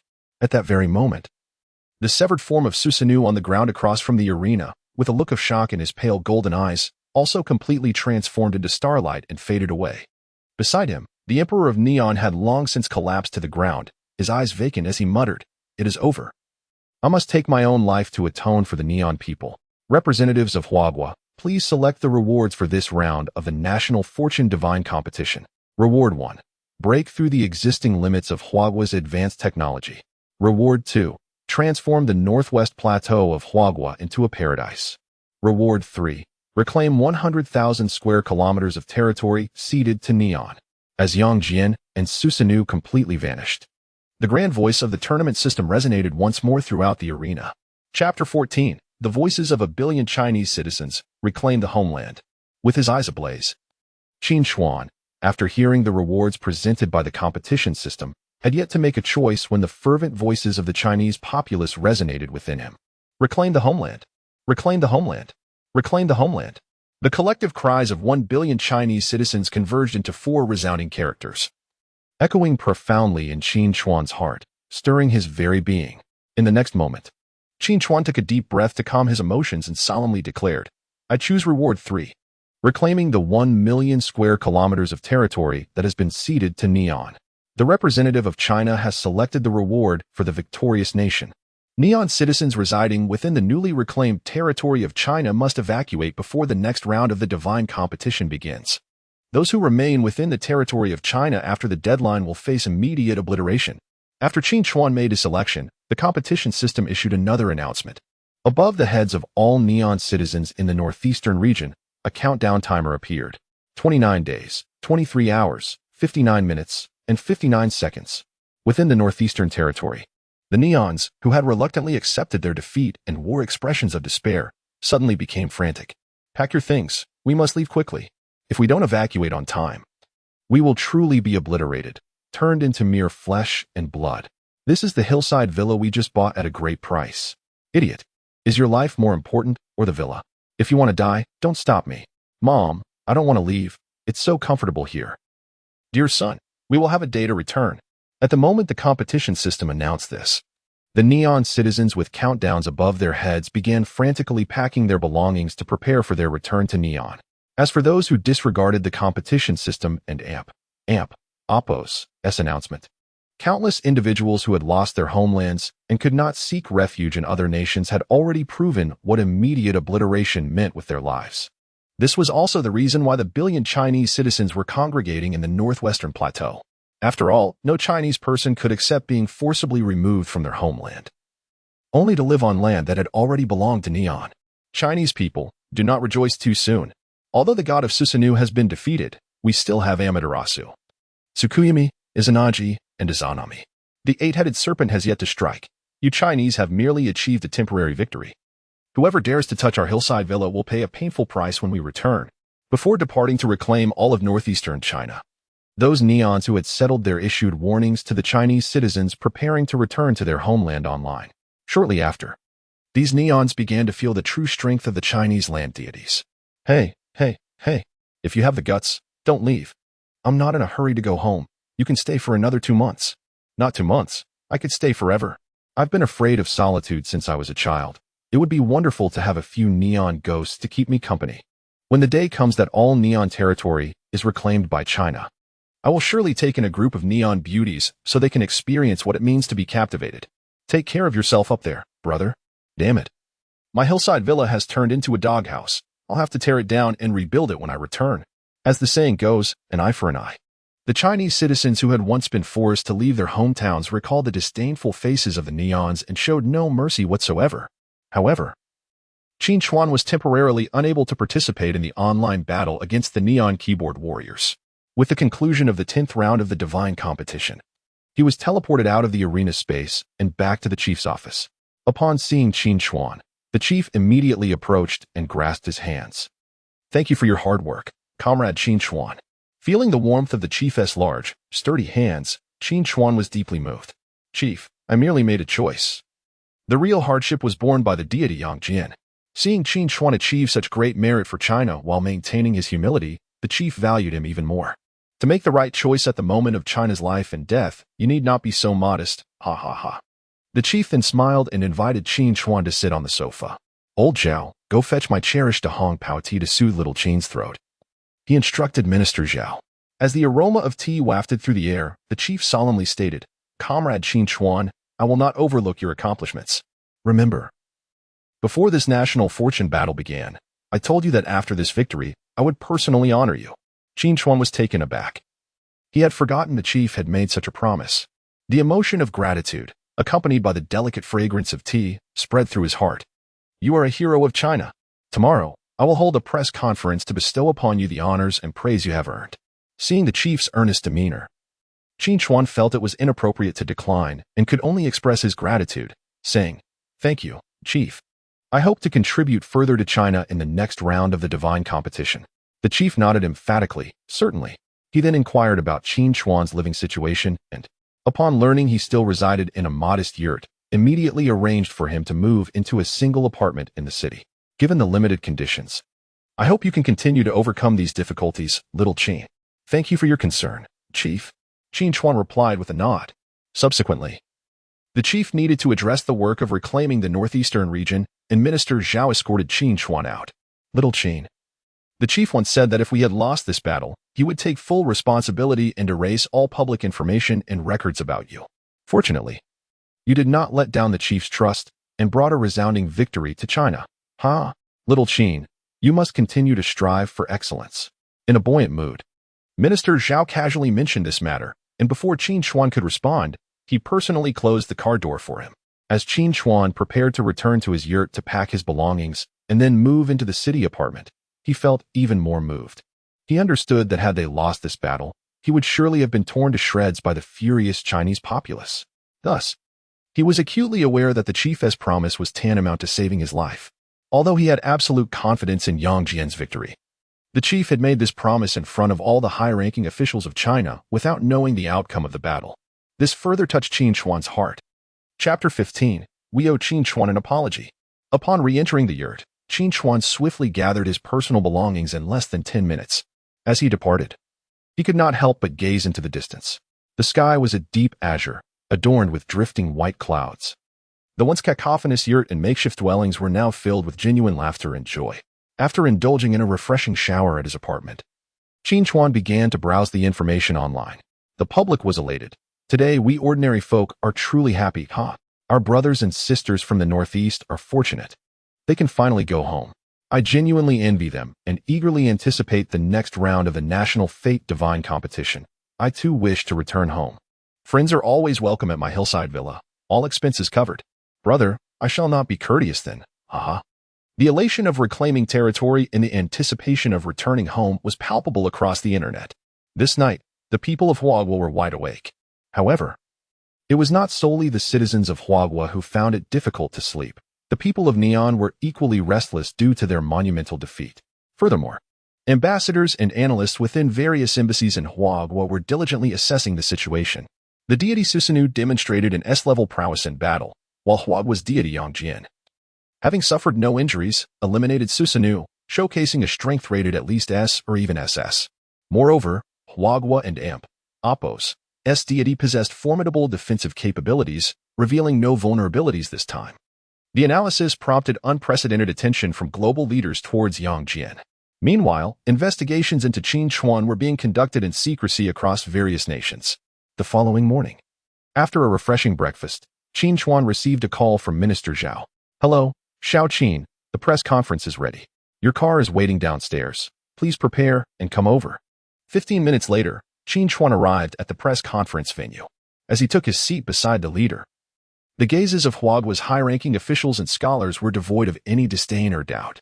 The press conference commenced, and the leader's voice resonated through televisions across Huagua. Yesterday, and Apos, S resounding victory not only spared Huagua from losing its territory, but also successfully reclaimed 1 million square kilometers. This triumph proved that Huagua was not devoid of powerful deities. And its 5,000-year-old civilization was not mere boastfulness. This victory marked the beginning of Huagua's resurgence, paving the way to glory. These invigorating words elicited cheers from the citizens before their screens.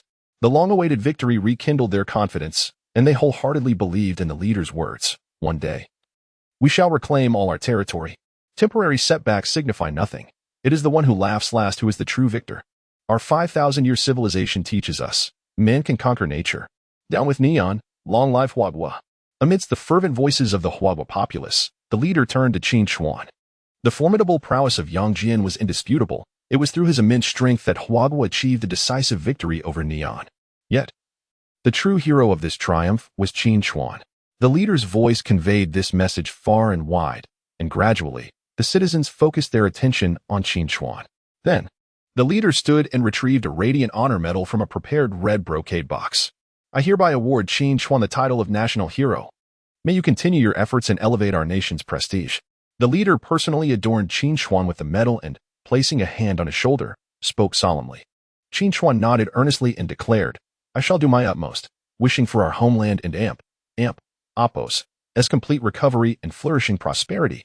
At this moment, the citizens finally recalled that it was Qin Chuan, whom they had relentlessly criticized, who had resolutely chosen Yangjian to lead the charge.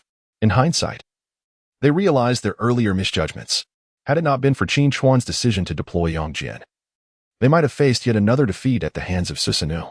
Qin Chuan's receipt of this honor was indeed well-deserved. I believe we all owe him an apology. As the press conference concluded, Qin Chuan's phone, now silenced, buzzed incessantly with notifications. The messages were simple yet profound. Qin Chuan, we are sorry. You are a hero of Huagua. A smile graced Qin Chuan's face as he read the words. As he re-entered the public eye, detailed files regarding Qin Chuan were laid before the presidents of various countries.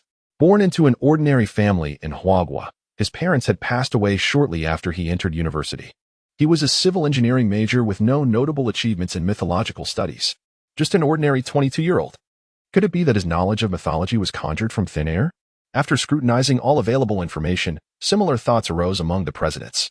Confounded, they ordered close surveillance of Qin Chuan, keenly observing his every move as the 11th round of the National Fate competition approached.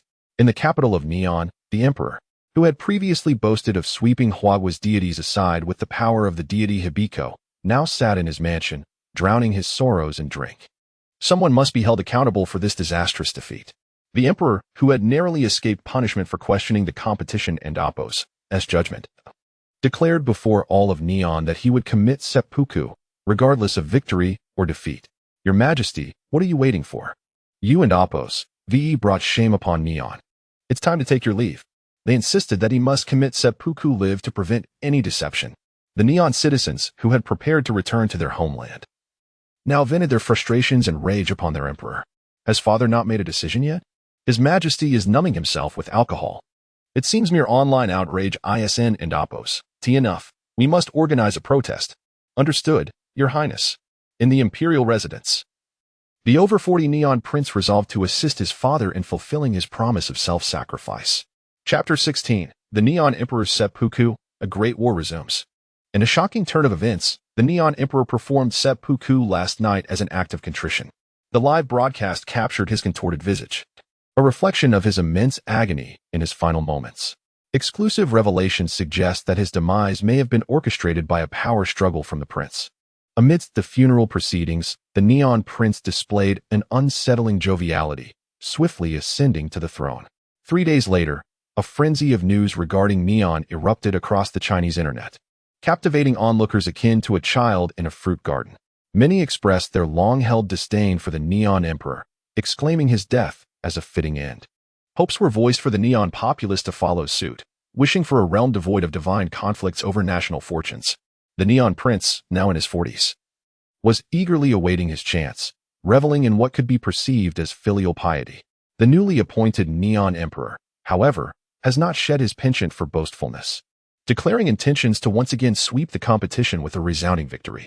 It appears he has underestimated the prowess of the revered deity Yangzhou, suggesting that Neon and Oppos' past defeats have not been sufficient to instill a sense of caution.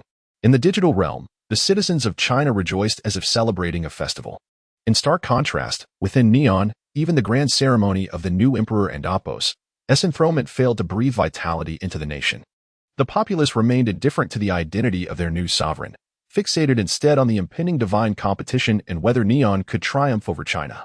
China's opportunity to designate a specific deity for the competition arose from the impending threat of national dissolution, a protective measure instituted by the tournament's framework. This, however, implies that such privileges may not be available in the next round. In terms of both quantity and quality, Neon boasts superiority. With 800,000 deities and esteemed figures such as Amaterasu, Tsukuyomi, and Izanagi and Izanami, ensuring continued victories over China. Having transitioned from disbelief following their initial defeat to acceptance after the emperor's seppuku, and now to fervent eagerness for battle. The emotions of the Neon populace have been distinctly manipulated into 3 notable phases under their new emperor's influence. I shall lead Neon back onto the path of victory, declared the prince passionately during his inaugural speech. Yet, Qin Chuan, after perusing some news, found little interest in the unfolding events. During the interlude between the 2 rounds of divine competitions, he dedicated his time to enlightening others about the illustrious Yangzhou. It was revealed that the deity's tragic past had evoked deep sympathy. The origin of the name Howling Celestial Dog stemmed from Yangzhou's defiance against the injustices of the heavenly realm. After reading about Yangzhou's legendary feats, Qin Chuan could not resist calling his mother. Regrettably, during the last divine competition, he had not witnessed Yangzhou and Oppos' remarkable shape-shifting abilities. The prowess of the 9 turns mysterious art is unparalleled, leaving one to ponder the immense strength of Yangzhou's master, Jade Dingzhenren. As the people of China delved deeper into the mythos of Yangzhou, a sense of nostalgia for this mythic history was rekindled.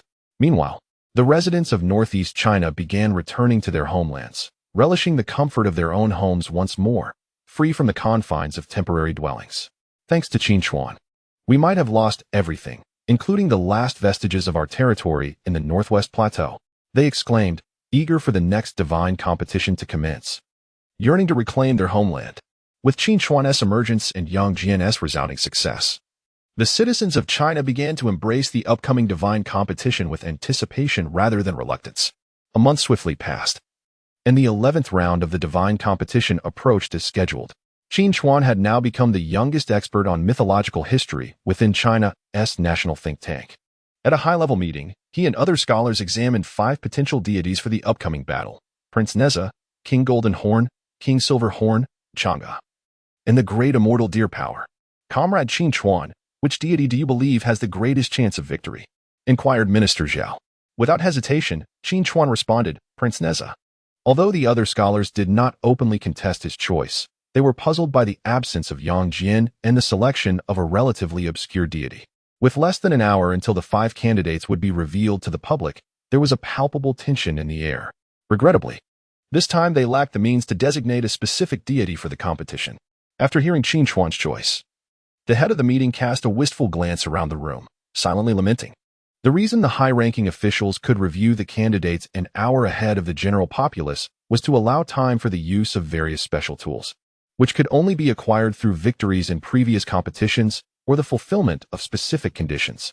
Please enlighten us about the legend of Prince Neza, Comrade Qin Chuan. Minister Zhao encouraged. An hour later, the 5 candidates for the 11th round of the divine competition were unveiled to the citizens of China. Why is Yang Jian not among them? Could this be a sign of a resurgence for our nation? Shock and disbelief rippled through the populace.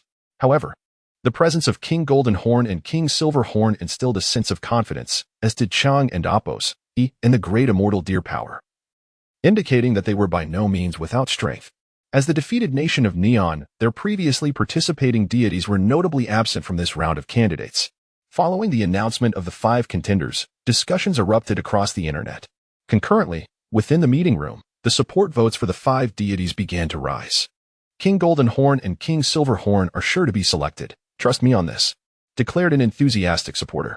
Both were formidable demons from the Lotus Cave of Pinging Mountain, wielding numerous magical artifacts, including the powerful purple gold gourd that could ensnare individuals upon utterance of their names, the jade purifying bottle capable of encompassing the universe, and the binding golden rope to subdue foes. Each artifact possessed immense power, and both kings each wielded a 7-star sword capable of splitting mountains. Such extraordinary abilities. They're undoubtedly our best choice. The supporters rallied. The votes for King Golden Horn and King Silver Horn surged past the million mark, while Prince Nez's tally remained a mere fraction in comparison. Chapter 17. Qin Chuan and Apos. As appeal, Qin Chuan observed the astonishing surge in the vote counts for the Golden Horned King and the Silver Horned King. In stark contrast, the votes for Prince Neza were a mere few thousand, a paltry figure indeed. Although Erlangshan Yang Jian was absent from the list of potential deities for battle, the formidable Golden-Horned and Silver-Horned Kings, armed with numerous magical artifacts, remained exceptionally powerful. Moreover, since the last defeat of the Neon forces, Susanoo would not appear among the potential deities for this round, significantly enhancing our chances of victory. As he noted the changing vote counts for the 5 candidate deities, Professor Li, a leading expert in mythological history, spoke with unwavering confidence. After articulating his thoughts, he cast a glance at Qin Chuan, contemplating that the clarity of this selection rendered Qin Chuan seemingly irrelevant. Professor Li's confidence only grew. Even after hearing Qin Chuan recount Neza's 3 heads and 6 arms, as well as his possession of the magical artifacts, the Misty Rain Silk and the Universe Ring, alongside the ability to wield the formidable 3 Flames True Fire. However, gazing at the image of Prince Neza, with his rosy cheeks and 2 horn-like pigtails, it was difficult to envisage such a child possessing significant combat prowess. Upon hearing Professor Li's remarks, Qin Chuan refrained from directly countering him and instead addressed the chief. Sir, may I inquire about the 5 potential deities from Neon? As the saying goes, know thyself and know your enemy, and you will win every battle. If Neon's candidates were inferior to the Golden-Horned and Silver-Horned Kings, there would be no need for Qin Chuan to engage in a futile endeavor. The chief turned to Minister Zhao, who nodded in affirmation. Soon, the 5 candidates for the current round of the divine competition from Neon appeared on the conference room's large screen. The atmosphere turned serious as everyone observed the screen. To their astonishment, one of the candidates was the legendary Yamada no Orochi. While the other 4 Neon candidates were rather ordinary, Yamada no Orochi posed a formidable challenge. It seemed that this would indeed be a grueling battle. With the Golden-Horned and Silver-Horned Kings, along with 3 powerful artifacts, the prospects of overcoming Yamada no Orochi appeared promising. A murmur of conversation filled the conference room, yet the atmosphere remained relatively light. Most senior officials and scholars from Huagua displayed an air of confidence. Chief, I strongly recommend including Prince Neza among the participating deities. Just as the room began to quiet, Qin Chuan's voice rang out boldly. All eyes instantly turned towards him. Professor Li was about to voice a question regarding the necessity of such a decision, but noticing that the chief had yet to speak, he restrained himself, his face flushing red. Very well, please share your reasoning, the chief said. Although he acknowledged Qin Chuan's insights, he was aware that a designated deity for battle had not been established this time. Ultimately, the final 3 participating deities would be chosen through a public vote by the citizens of Huagua. If Qin Chuan could persuade the senior officials and scholars here, Convincing the populace later would surely be more manageable. Sir, given that Neon is facing our nation after a recent defeat, their tactics are likely to become more conservative. This may result in Yamada no Orochi being the last to engage in battle. Even though the artifacts wielded by the golden-horned and silver-horned kings are powerful, should Neon understand the conditions and capabilities of our artifacts, they may devise targeted countermeasures. For instance, with the purple gold gourd, what if Yamada no Orochi refuses to speak, regardless of the language barrier? And concerning the H-can rope, unless we can bind all 8 of Yamada no Orochi's heads in one go, we might still be unable to completely nullify its combat effectiveness after several minutes of articulating his analysis and concerns. Qin Chuan turned again to the chief and the other senior officials and scholars in the conference room. Most nodded thoughtfully in agreement with Qin Chuan's assertions. However, many were unfamiliar with Prince Neza, and with only 4 hours left until the voting deadline, they could not directly nominate him for Battle Minister Zhao. Upon hearing this, instinctively furrowed his brow and spoke up. Before he could finish, the chief interjected with a grave tone, "Our time is limited. We must urgently convene another press conference to call upon the entire nation to vote for Prince Neza." This proclamation rendered the conference room silent. "Chief, this may not be advisable," a senior official from Huagua whispered hesitantly. After all, the deities previously recommended to the public had suffered devastating defeats at the hands of Neon. To suddenly employ this method again might not yield the desired outcome and could even backfire. Other senior officials and scholars nodded in agreement, recalling how several among them had faced disgrace and condemnation as national scapegoats following Huagua's earlier losses. Thus, when the chief mentioned this approach, a subconscious desire to oppose it arose among them. "Rest assured, Chief and everyone, I am utterly confident that Prince Neza will triumph over Yamada no Orochi. With Prince Neza alone in combat, he can sweep away the 3 deities of Neon." As uncertainty lingered in the conference room, Qin Chuan spoke again with a tone brimming with confidence and determination. The chief, visibly pleased, nodded in approval and declared, "If there are no objections, let us proceed with this decision." The assembly fell silent, realizing that with Qin Chuan's vigorous support, he would represent the call to the nation. Moments later, seeing no one oppose, the chief directed Minister Zhang of the press office, "Prepare for the announcement. It will commence in half an hour." Half an hour passed swiftly. When Qin Chuan appeared on television once more, he captured the attention of all citizens of Huagua. "It's Qin Chuan. Is he here to support the golden-horned and silver-horned kings? Why is no one advocating for Chang'e? I think the 3rd slot should go to Chang'e. Sister Chang'e, I support your participation. Perhaps Qin Chuan will surprise us with an unexpected choice. Please don't let it be that little child. I refuse to accept that." "Hold on. Let us hear what Qin Chuan has to say." The audience pondered, curious about his forthcoming choice and explanation. "Fellow compatriots of Huagua, good afternoon." Qin Chuan's voice resonated solemnly before the camera. "If you wish to once again experience a sweeping victory of 3-0 over Neon, then please cast your vote for Prince Neza." After delivering his 3 succinct statements, Qin Chuan fell silent, exuding confidence as he awaited the citizens' choice.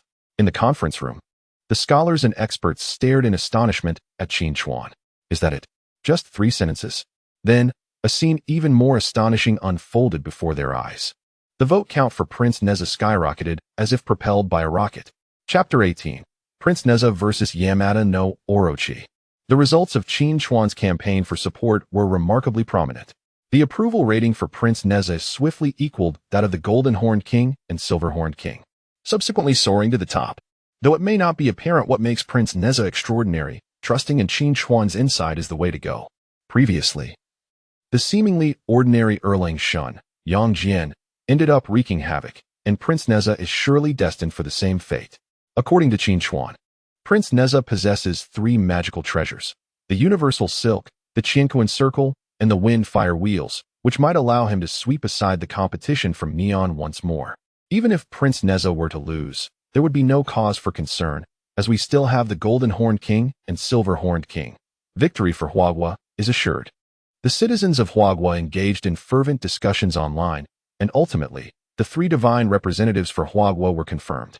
Simultaneously, Neon established its own trio of combatants, almost in unison. Upon the new emperor of Neon viewing Huagua's final roster of divine warriors, an excited smile graced his face. "Haha, it seems Yang Jian did not make it onto Huagua's list of potential combatants. Huagua has even chosen a mere child to participate. How arrogant after just one victory. Neon is bound to triumph this time. Subsequently, the Emperor of Neon shared a message on social media, which garnered countless likes, shares, and reposts from the Neon populace. Huagua has overreached itself by selecting a child. He appears to be no more than 10 years old. What power could he possibly wield? Without Yangjian, Huagua is but a toothless tiger, resorting to using a child to fill its ranks. This little one is hardly enough to be a snack for Yamada no Orochi. The online atmosphere in Neon was rife with laughter at Huagua's final selection of divine warriors. Even though a small contingent of Neon and Appos, as citizens worried that this suddenly emerging Prince Neza might be a hidden powerhouse akin to Erlangshan, their concerns were swiftly drowned out by overwhelming mockery and cheers. Countdown for the 11th National Destiny Divine Competition. 10, 9, 8, 3, 2, 1. Soon, the grand voice of the competition system resonated in the ears of both Huagua and Neon citizens.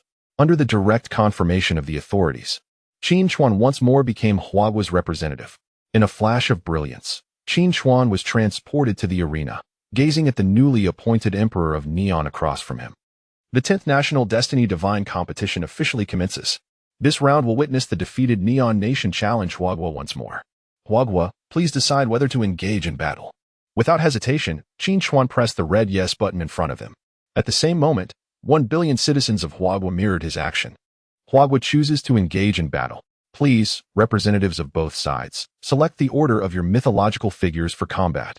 In the arena, upon hearing the prompt, Qin Chuan and the Emperor of Neon turned their gazes toward the images of their respective divine warriors. Huagua's lineup consisted of Prince Neza, the Golden-Horned King, and the Silver-Horned King, while Neon fielded Yamada no Orochi, the Tengu, and the Nine-Tailed Fox. Both representatives have finalized the order of their mythological figures. Huagua, first, Prince Neza, second, Golden-Horned King, last, Silver-Horned King. Neon, first, Yamada no Orochi, second, Nine-Tailed Fox. Last, Tengu, the first mythological figure, will materialize in 10 minutes. Quickly, Qin Chuan and the Emperor of Neon confirmed their battle orders. Both sides were resolute in their intentions to dispatch their most formidable divine beings for a decisive victory. The Emperor of Neon held unwavering confidence in Yamada no Orochi, eager to deliver a resounding triumph for Neon, avenging the previous humiliating defeat of 0-3 against Huagua. As the order of battle was set, the radiant forms representing Prince Neza and Yamada no Orochi began to coalesce within the arena. Simultaneously, professional analysts from embassies worldwide in Huagua commenced their intense deliberations. Huagua and Appos, leading divine warrior, was yet another figure previously unknown. Appearing as a child, could his strength truly rival that of Yangjian? Data gathered from the internet indicated that the citizens of Huagua held unwavering confidence in Prince Neza. Furthermore, it was Qin Chuan who had propelled Prince Neza into the final selection with an overwhelming support rate. The president had issued orders to thoroughly analyze this round of the National Destiny Divine Competition. May Huagua not see another S-rank divine being emerge.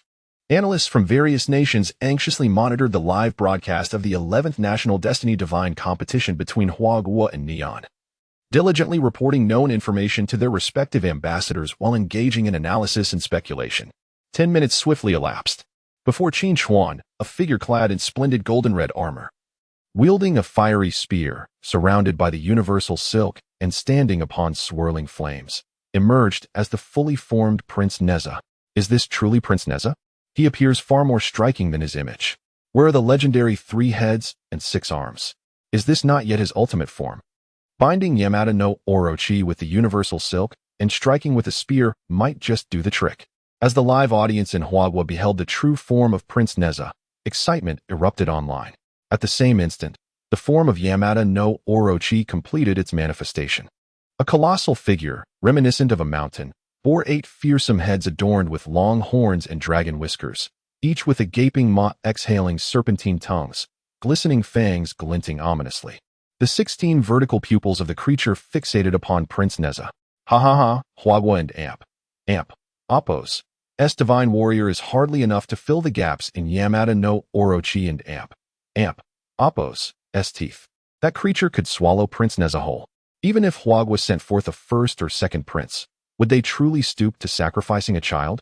Yamada no Orochi, please commence your feast upon your offering. In stark contrast to the mountain-like girth of Yamada no Orochi, the diminutive figure of Prince Neza, resembling an ordinary 10-year-old child, appeared almost ant-like in comparison. This sight bolstered the confidence of Neon viewers, who anticipated a resounding victory.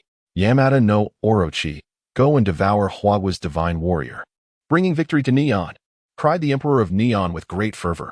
In response, the colossal form of Yamada no Orochi surged forward, riding the waves towards the opposing Prince Neza with tremendous force. Chapter 19. With 3 heads and 6 arms, slaying the 8-headed serpent.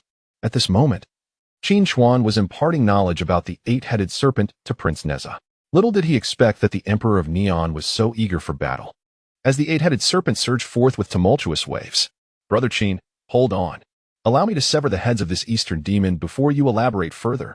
Without waiting for Qin Chuan to finish, Prince Neza soared into the sky on his wind and fire wheels, armed with his fiery spear. The 16 bloodthirsty vertical eyes of the 8-headed serpent fixed intently on Neza's figure. Simultaneously, flames and frost began to coalesce in the mouths of the leftmost and rightmost serpent heads. Roar! In the next instant, the remaining 6 fearsome heads unleashed a furious roar toward Prince Neza in the sky. 2 colossal dragons of fire and ice simultaneously erupted from either side of the 8-headed serpent, hurtling toward Neza. What a spectacle! It was a clash of ice and fire right from the outset. Truly, this great demon of Neon possesses attacks rich in local flavor, huh? One can hardly blame the 2 upstairs for being captivated by the spectacle of divine competition for national fortune. Listening to Qin Chuan's explanation, Prince Neza showcased his own mastery over flames, capable of unleashing the true fire of Samadhi. "Let us roast the 8-headed serpent." He laughed heartily. Before the television, the citizens of Huagua watching the live broadcast felt little concern over the initial confrontation between Prince Neza and the 8-headed serpent. Instead, they jested with spirited humor. In the arena, as Prince Neza faced the fire and ice dragon spewed forth from the massive serpent heads, he forcefully pressed down on his wind and fire wheels. In an instant, his figure transformed into a swift streak of red light amidst the 16 blood-red vertical pupils of the 8-headed serpent. This crimson blur approached the mountain-like serpent with unyielding fearlessness. "Magic silk, go!" As Prince Neza deftly evaded the attacks from the serpent heads and descended directly above them, he finally made his move. What was once a normal-sized magic silk, swirling around Prince Neza, suddenly expanded to a length of over 10,000 meters and a breadth of several hundred meters with his incantation. The arena was engulfed in a sea of red silk, cascading toward the body of the 8-headed serpent below. Roar! All heads of the 8-headed serpent howled in rage. Flames, frost, lightning, and the power of the tides converged within its serpent heads. Simultaneously, a tempestuous wind and rain surrounded the serpent, transforming the arena's atmosphere into a stormy sea of thunder and fury. The 8-headed serpent was unleashing its full power. Surely, the gods of Neon were doomed. Tremble in fear before the might of the 8-headed serpent, you trash of Huagua. Without Yangjian, you are nothing. Defeat is inevitable. Today, we shall reclaim the northeastern territories. The weak Huagua does not deserve such fertile and vast land. The ferocity of the 8-headed serpent thrilled the viewers in Neon, who cheered excitedly from their homes. Those recently expelled from Huagua's northeastern regions clamored to return to their homeland. Alas, the beautiful fantasies of the Neonians were shattered the very next moment. No matter how violent the storms, lightning, and thunder of the 8-headed serpent were, they could not inflict a single scratch upon the expansive magic silk. Not even a trace of smoke or scorch was left in their wake. The magic silk was a treasured protective artifact bestowed upon Prince Neza by the Supreme One. Previously, when Neza bathed in the East Sea, he had used the magic silk to create chaos, shaking the Dragon Palace to its core. How could the mere attacks of an 8-headed serpent harm it? Within the protective zone of the arena, Qin Chuan looked disdainfully at the futile efforts of the 8-headed serpent against the magic silk. The magic silk possessed the divine ability to envelop all and create tumultuous waves. After a brief struggle, all heads of the 8-headed serpent became ensnared together, resembling seaweed bound by red string. Observing this, Prince Neza's cherubic face lit up with joy. "You wretched serpent, how vicious you are, your entire being steeped in karmic power, surely having devoured countless innocent souls. Today, I shall eradicate this demon for the sake of the world." His youthful voice resonated throughout the arena, leaving all viewers momentarily solemn. Meanwhile, the analysts in the embassies of various nations widened their eyes in shock. Prince Neza's power level had ascended from A to A, Huagua had produced another formidable deity, thankfully. Not an S-class, one must thank the heavens. The eight-headed serpent of Neon had previously displayed a level strength in combat. Yet it seemed that Prince Neza's might surpassed even that. Look, Prince Neza is about to strike again. On the large screen of the U.S. Embassy broadcasting the live feed, Prince Neza raised his fiery spear again. He aimed it at the serpent head that was still struggling to breathe fire, attempting to sever its binding magic silk. Demon, behold my spear. With a furious cry, Prince Neza propelled himself forward on his wind and fire wheels. The spear's tip ignited with divine brilliance, radiating a sharpness that extended for 100 meters to the eight-headed serpent. The spear appeared as a mere toothpick against its towering heads. Yet within the serpent's crimson vertical eyes, anger transformed into terror as it desperately tried to escape the grip of the magic silk and evade the incoming strike. Thrust. In an instant, the struggling head of the eight-headed serpent, which was belching forth flames, was pierced by the fiery spear.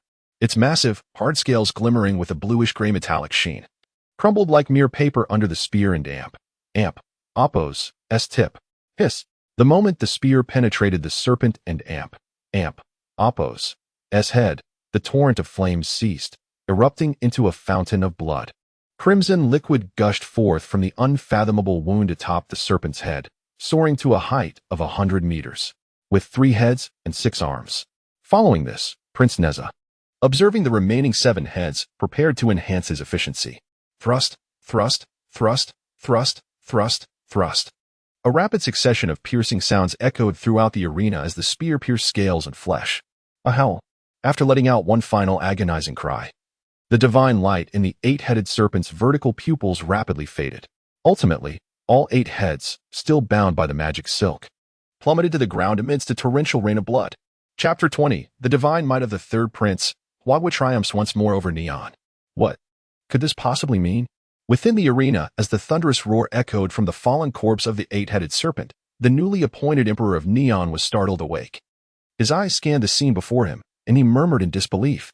A mere child, no larger than an ant in the presence of the eight-headed serpent, had effortlessly slain it?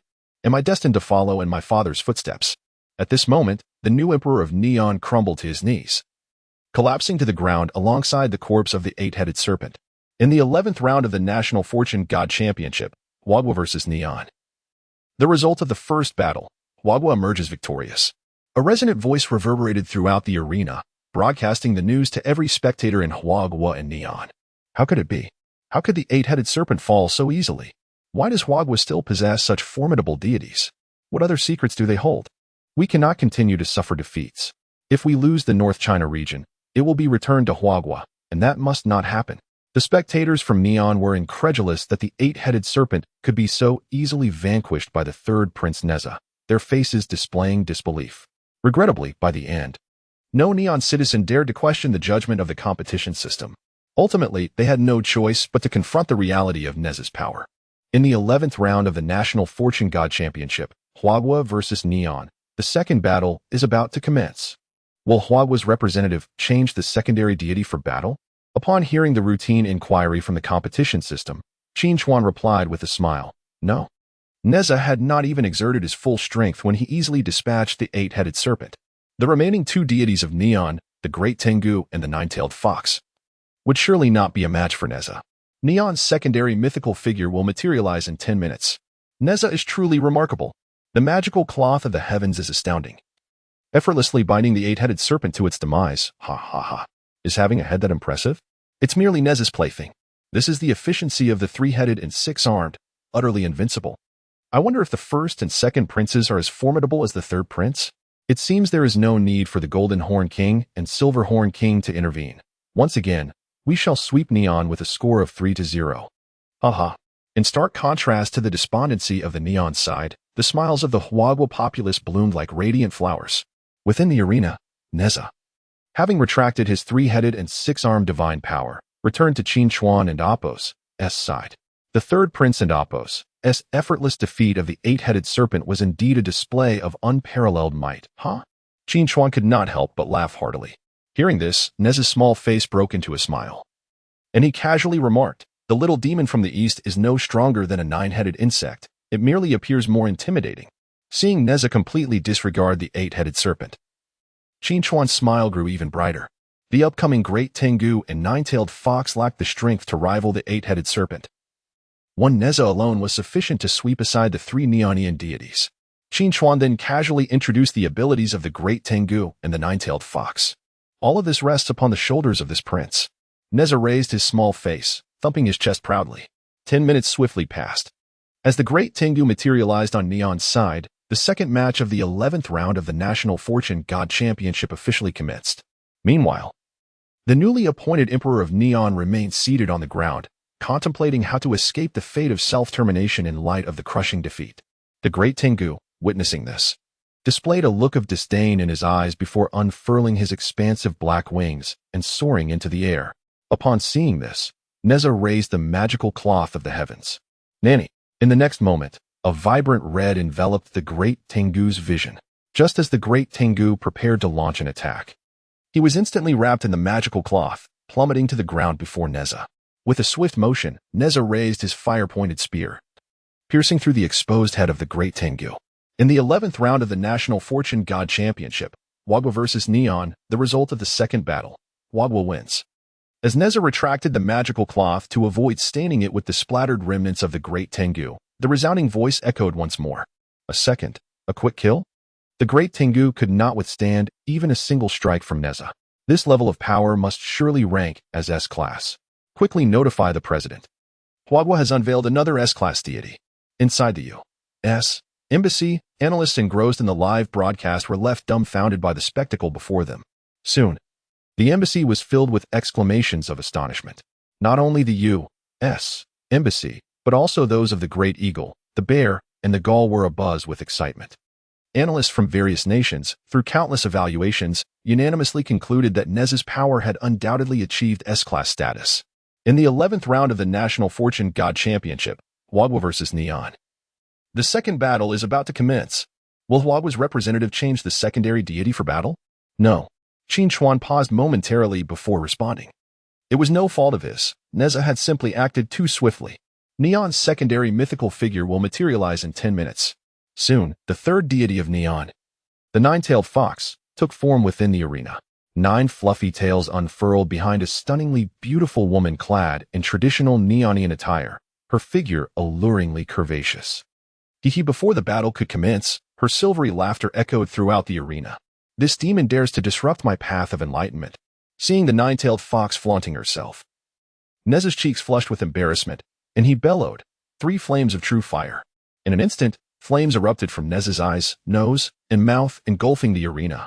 The Nine-Tailed Fox, posing seductively, found her fluffy tails charred to ashes in the blaze of the 3 flames of true fire. Following a piercing scream, the grand voice of the competition system resonated once more. In the 11th round of the National Fortune God Championship, Wagwa versus Neon, the final battle result. Wagwa is victorious. The ultimate victor of this round of the National Fortune God Championship is Wagwa. Neza is fantastic, with consecutive swift victories over Neon's deities. Who dares claim that Wagwa is devoid of divine beings? We have swept aside Neon and reclaimed our territory. 5,000 years of history is far too long. So long that we have almost forgotten the myths that once belonged to us. With Qin Chuan here, we shall undoubtedly revive the mythic history of Wagwa and once more stand atop the world. At this moment, the citizens of Wagwa gathered before their televisions. Rose in jubilant celebration. Chapter 21. Consecutive victory rewards, special item cards. Amidst the jubilant cheers of countless citizens of Wagwa, Neza, the third prince, returned to Qin Chuan's side after turning the Nine-Tailed Fox to ashes. Standing 2 heads shorter than Qin Chuan, his youthful face was alight with anticipation for praise. At that moment, feeling the heartfelt sentiments of the people, Qin Chuan found himself with 1,000 words he longed to share with Neza. However, the mystical ribbon surrounding Neza began to dissolve into twinkling starlight, drifting over the arena. Behold, the might of the third prince. Listen, at this moment, billions of Wagwa citizens are cheering for you. Your name shall henceforth be whispered across the lands of Wagwa. Qin Chuan crouched down and spoke earnestly to Neza. Upon hearing this, Neza tilted his ear in attention, a smile gradually spreading across his face. Indeed, brother Qin Chuan, you speak true. I am grateful to you for awakening me from the river of history today and allowing me to revel in this glorious moment. Allow me to take the lead. eagerly anticipating our next battle for Huagua. With that, Neza mounted his wind firewheels, brandished his fiery spear, and ascended into the sky, transforming into a cascade of starlight. As he gazed at the shimmering lights, Qin Chuan smiled and waved gently. Huagua representative. Please select the victory reward for this round of the Divine Battle for National Fortune. Reward 1. Break through the existing technological limits of Huagua. Reward 2. Transform the northeastern region of Huagua into a paradise. Reward 3. Reclaim 1 million square kilometers of territory ceded to Neon. As the starlight manifesting Neza faded completely, a resounding voice echoed throughout the arena. The collective will of billions of Huagua citizens surged within Qin Chuan's heart. Reclaim the territory. At that moment, Qin Chuan declared to the heavens. I choose reward 3. Reclaim the territory. The Huagua representative has selected the reward for victory. The citizens of Neon residing within the reclaimed territory of Huagua are to evacuate before the next round of the Divine Battle for National Fortune begins. Those who remain within Huagua territory past the deadline shall face immediate obliteration. As expected, a countdown reappeared over the heads of the Neonians who had lived in northern Huabei for more than 6 months. 29 days, 23 hours, 59 minutes, 59 seconds. However, the grand voice of the competition system did not cease there. The special reward item for consecutive victories has been sent to the Huagua representative. Please check your possession. This announcement only resonated in Qin Chuan's ears. He soon discovered a black gold card of unknown material in his hand, emblazoned with a large question mark. A special reward item for consecutive victories? Qin Chuan stroked the card, his face lit with surprise. Then a prompt appeared before him. Would you like to activate the special reward item? After selecting no, a swirl of distorted light enveloped him, transporting him back to the office of the leader. Well done, Qin Chuan. Upon his arrival, applause from the leader, Minister Zhao, and other high-ranking officials of Huagua erupted simultaneously. If it could be said that Qin Chuan's selection of Erlangshan Yangjian led to Huagua's victory over Neon, it might have been mere fortune. This time, with an absolute sweep of 3-0, all Huagua's leaders were convinced that Qin Chuan truly understood the mythology of Huagua like no other. The applause continued for a full minute before gradually fading. Observing Qin Chuan's astonishment, their smiles grew brighter. Once again, Huagua has achieved a magnificent victory over Neon, and you, Qin Chuan, are the one to whom we owe our gratitude. Haha. The leader approached the still surprised Qin Chuan, laughing heartily. Bravo, Qin Chuan. You are a hero of Huagua. We are all proud of you. The other high-ranking officials raised their thumbs in approval, showering him with praise. Faced with this scene, Qin Chuan felt his eyes moisten. Yet his lips curled into an uncontrollable smile. Thank you, leader and esteemed officials. The deities born from our 5,000 years of civilization are as countless as stars in the night sky. Therefore, one day, Huagua shall reclaim all its territory and rise once more to the pinnacle of the world. Qin Chuan surveyed the room and spoke solemnly to the leader and all the high-ranking officials present. Everyone believed that the future Qin Chuan envisioned would surely come to fruition in the not-so-distant future. What is that card in your hand, Xiaoqin? Minister Zhao, with keen eyes, noticed the special black gold card in Qin Chuan's grasp and immediately inquired. In response, Qin Chuan lifted the card to display it to everyone in the office before explaining its significance. Leader, Minister Zhao, esteemed officials. This black gold card is a special reward item issued by the competition system due to our consecutive victories. Upon hearing special reward, their eyes brightened with excitement. Who would have thought that Huagua would one day receive a consecutive victory reward? Ha ha ha. Xiaoqin, what exactly is the reward? Show us the details. Ha ha ha. The high-ranking officials of Huagua eagerly leaned in, their expressions brimming with enthusiasm. Qin Chuan, hearing their excitement, handed the black gold card to the leader, saying, I have yet to activate the special reward item. Let the leader unveil what reward lies within. The leader shook his head with a smile, replying, Our 2 complete victories over Neon are due to your precise judgment, Xiaoqin. This special reward is yours, and it is rightfully your task to activate it. Seeing this, Qin Chuan no longer hesitated and directly activated the special reward item. Congratulations. You have received, refresh the selection of battle deities item, one-time use. Disappears after use. 1. As Qin Chuan displayed the contents of the special reward, delight spread across the faces of everyone in the office. This special reward is excellent. When we do not find Erlangshan Yangjian or Neza among the selected deities, we can utilize this. What a pity it can only be used once. Otherwise, Neon would never stand a chance against us again. Let us hope Huagua can secure more special reward items in the future, huh? The atmosphere in the conference room was filled with joy, with the leader, Minister Zhao, and other high-ranking officials all wearing radiant smiles. They looked forward with great anticipation to the next round of the divine battle for national fortune. That evening, the world's attention turned unprecedentedly towards Huagua due to its consecutive victories and the emergence of two S-ranked deities. Various news reports inundated major media outlets, dominating the front pages in mere hours. Chapter 22, The Reclamation of North China, a focus of global attention. Two S-class deities emerge in Huagua. The ancient giants awaken once more. Niu times. Neon faces consecutive defeats, returning 2 million square kilometers of territory to Huagua. Are they really so weak? Great Eagle Daily. A major shift in the world order approaches. Huagua reclaims its seat among the 8 permanent members of the United Nations. Gaul Weekly. The key figure in Huagua's rise, Qin Chuan. Maoxiong News. The following day at noon, the jubilant citizens of Huagua opened their phones and computers, eagerly perusing the bold crimson headlines, unable to contain their excitement as they delved into the detailed reports. Ha ha ha. Our esteemed Erlangchen, Yangjian, and Prince Neza have been internationally recognized as S-class deities. Two S-class deities. Does this not signify Huagua and Appo's resurgence among the world's elite powers?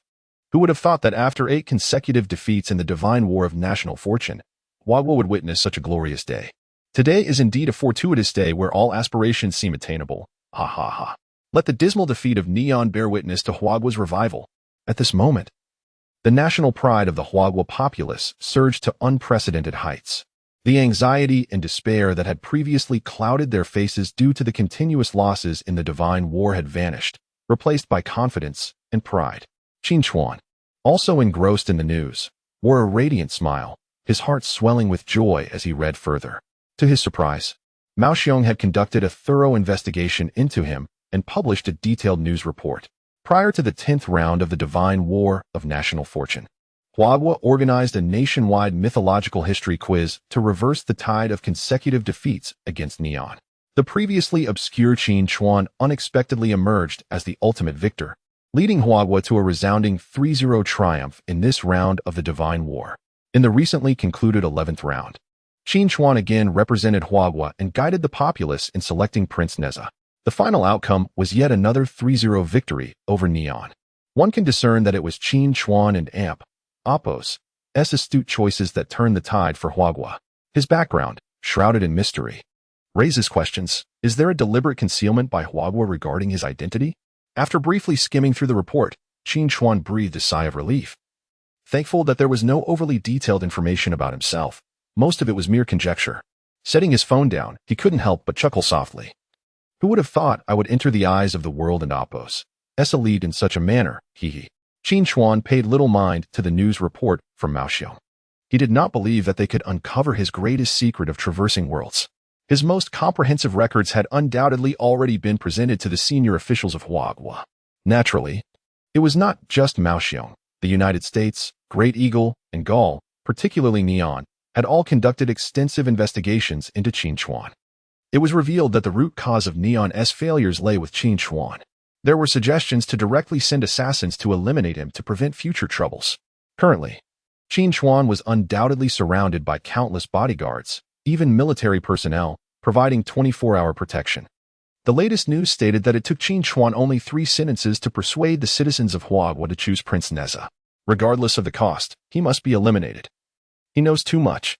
Neon cannot afford to repeat Huagua and Appo's fate. A resounding victory is imperative. If the new emperor cannot handle Qin Chuan, perhaps he should consider committing seppuku to atone. At this moment, Neon netizens finally found a target to vent their frustrations over the crushing defeat, Qin Chuan. Following his transfer from the arena, the new emperor of Neon was admitted to the ICU, claiming a sudden cardiovascular incident. Enraged Neon netizens began to circulate discussions about him once more. Baka, silence all accounts mentioning his majesty. In the ICU, the new emperor, who believed he had narrowly escaped the disaster and was enjoying the attentive service of the nurses, found his good mood shattered upon seeing the online discussions. Meanwhile, the citizens of Huagua reveled in mocking their Neon counterparts.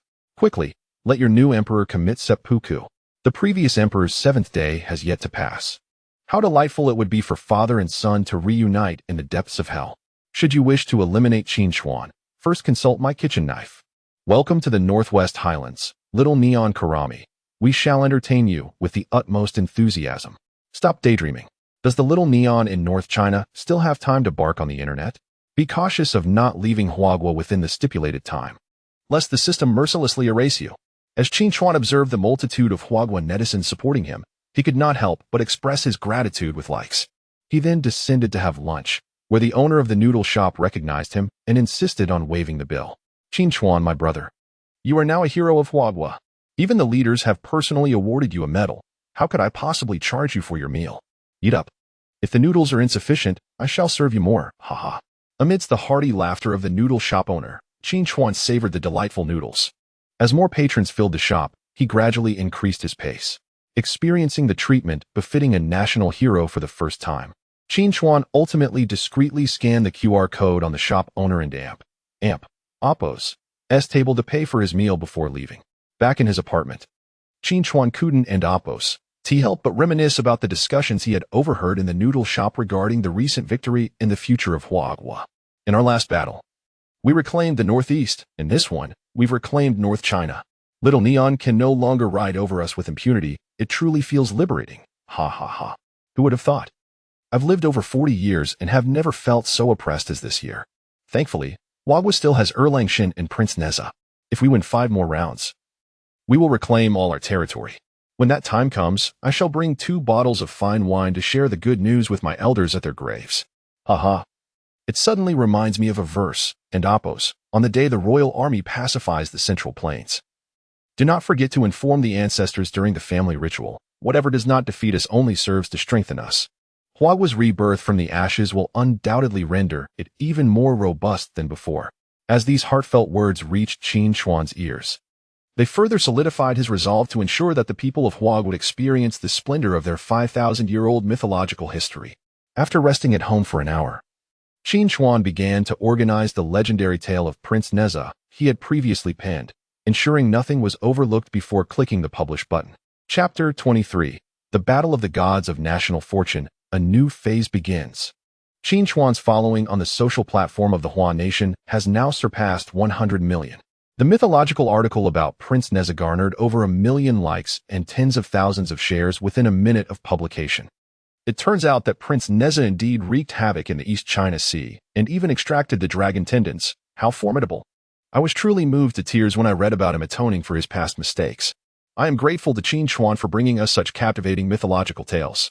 I just finished reading it and was sharing it with my young son, who listened with utmost seriousness. Countless netizens from the Hua Nation left comments expressing their admiration and affection for Prince Neza. As Qin Chuan perused these comments, a smile gradually illuminated his face. The mythological history of the Hua Nation will, without a doubt, be revived through his presence. While Qin Chuan busied himself with enlightening others about mythological history, the Hua Nation focused on reclaiming the North China region, and nations worldwide studied the Hua Nation. In the blink of an eye, half a month had passed since the 11th round of the National Fortune Gods Championship. Do not rejoice too soon. We will return sooner or later. The great Neon Empire will one day dominate all of Asia. The Hua Nation cannot completely defeat us. A voice echoed with bravado. There is an old saying in the Hua Nation, watch the show while riding a donkey. Let's wait and see. Once the sun god descends, the Hua Nation will undoubtedly face defeat. The Neon populace, retreating from the North China region, did not forget to taunt the Hua Nation as they left. Upon returning home, the citizens of the Hua Nation warmly bid farewell to the small Neon. You said the same thing last time, and I am tired of hearing it. Can you not come up with something novel? Hurry up and leave. Quit wasting our time. Only the Neon beauties possess the right to settle in the Hua Nation. Have the 2 S-class deities, Erlangshin and Prince Neza, not awakened you yet?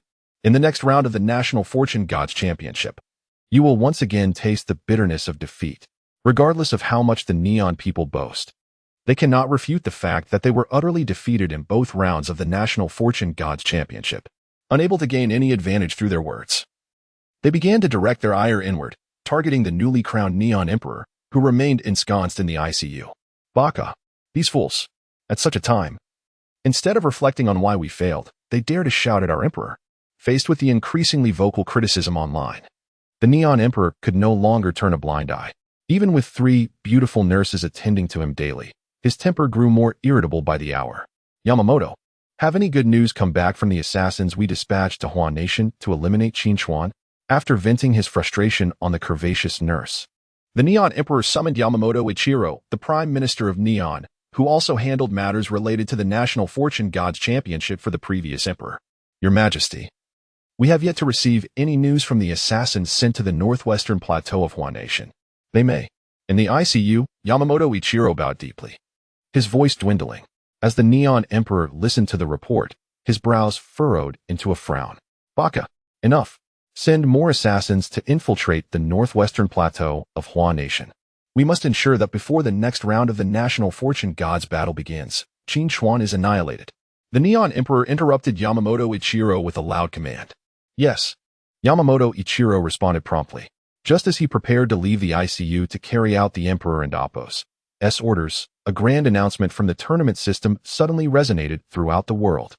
The National Fortune Gods Championship is about to enter a 15-day phase update. Since the commencement of the 12th round of the National Fortune Gods Championship, a new battle mode will be introduced. At that moment, the world fell silent in response to the announcement regarding the National Fortune Gods Championship system. In the northwestern plateau of Huan Nation, unaware that he had been placed at the top of the assassination list by the Neon Emperor, Qin Chuan attentively listened to the global announcement. A new battle mode, Twilight of the Gods. In this mode, the battling nations will select a primary deity from 5 candidates to lead the other gods into combat. The battle concludes once one side's deities have all been vanquished. The victorious nation will seize all lands, resources, and populace of the defeated. As the resounding voice faded, the leaders and high-ranking officials of nations around the world wore grave expressions.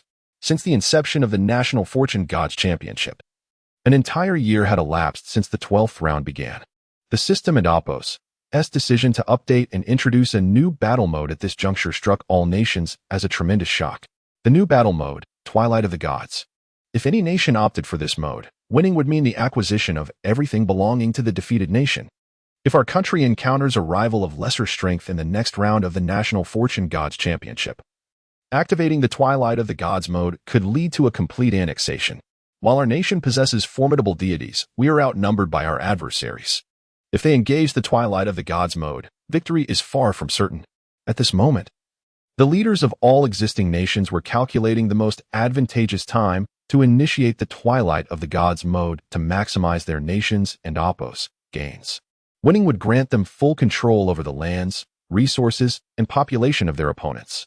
Such an immense temptation was irresistible to any nation.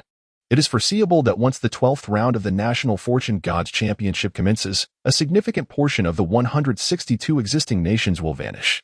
Standing by the window in the northwestern plateau of Huan Nation, a leader quietly uttered these thoughts. However, deep down, he believed that as long as the 12th round commenced with either Erlang Shun or Prince Neza among the candidates, the Huan Nation would certainly opt for the Twilight of the Gods mode against Neon. Meanwhile, in a high-end ICU room of a large hospital in Neon, Yamamoto Ichiro, who had been given the command to assassinate Qin Chuan at all costs, was once again summoned by the Neon Emperor. Yamamoto, are you aware of the whereabouts of the tournament system and Appo's reward items that my father previously held? The Neon Emperor and Appo's demeanor shifted from his previous bravado, his eyes gleaming as he questioned Yamamoto Ichiro. Upon hearing this, Yamamoto Ichiro's expression changed instantly. He was well aware of the secrets surrounding the death of the previous Neon Emperor. Chapter 24. A fortuitous opportunity, the Neon Emperor plays his trump card. For the future of the great Neon Empire, Yamamoto-kun, now is not the time for mercy. Noticing Yamamoto Ichiro and Appo's prolonged silence, the Neon Emperor approached him. Speaking in a grave tone, he was well aware that the death of the previous Neon Emperor was orchestrated by Yamamoto Ichiro, who had incited a public outcry from behind the scenes. Ultimately, under mounting pressure, Yamamoto softly replied, "Please, Your Majesty, follow me." After some time, Yamamoto Ichiro led the Neon Emperor to a secret base located at the foot of Mount Futa. The special reward items obtained from defeating the Huagwa were quietly stored within this clandestine facility. "Your Majesty, these are all our trump cards."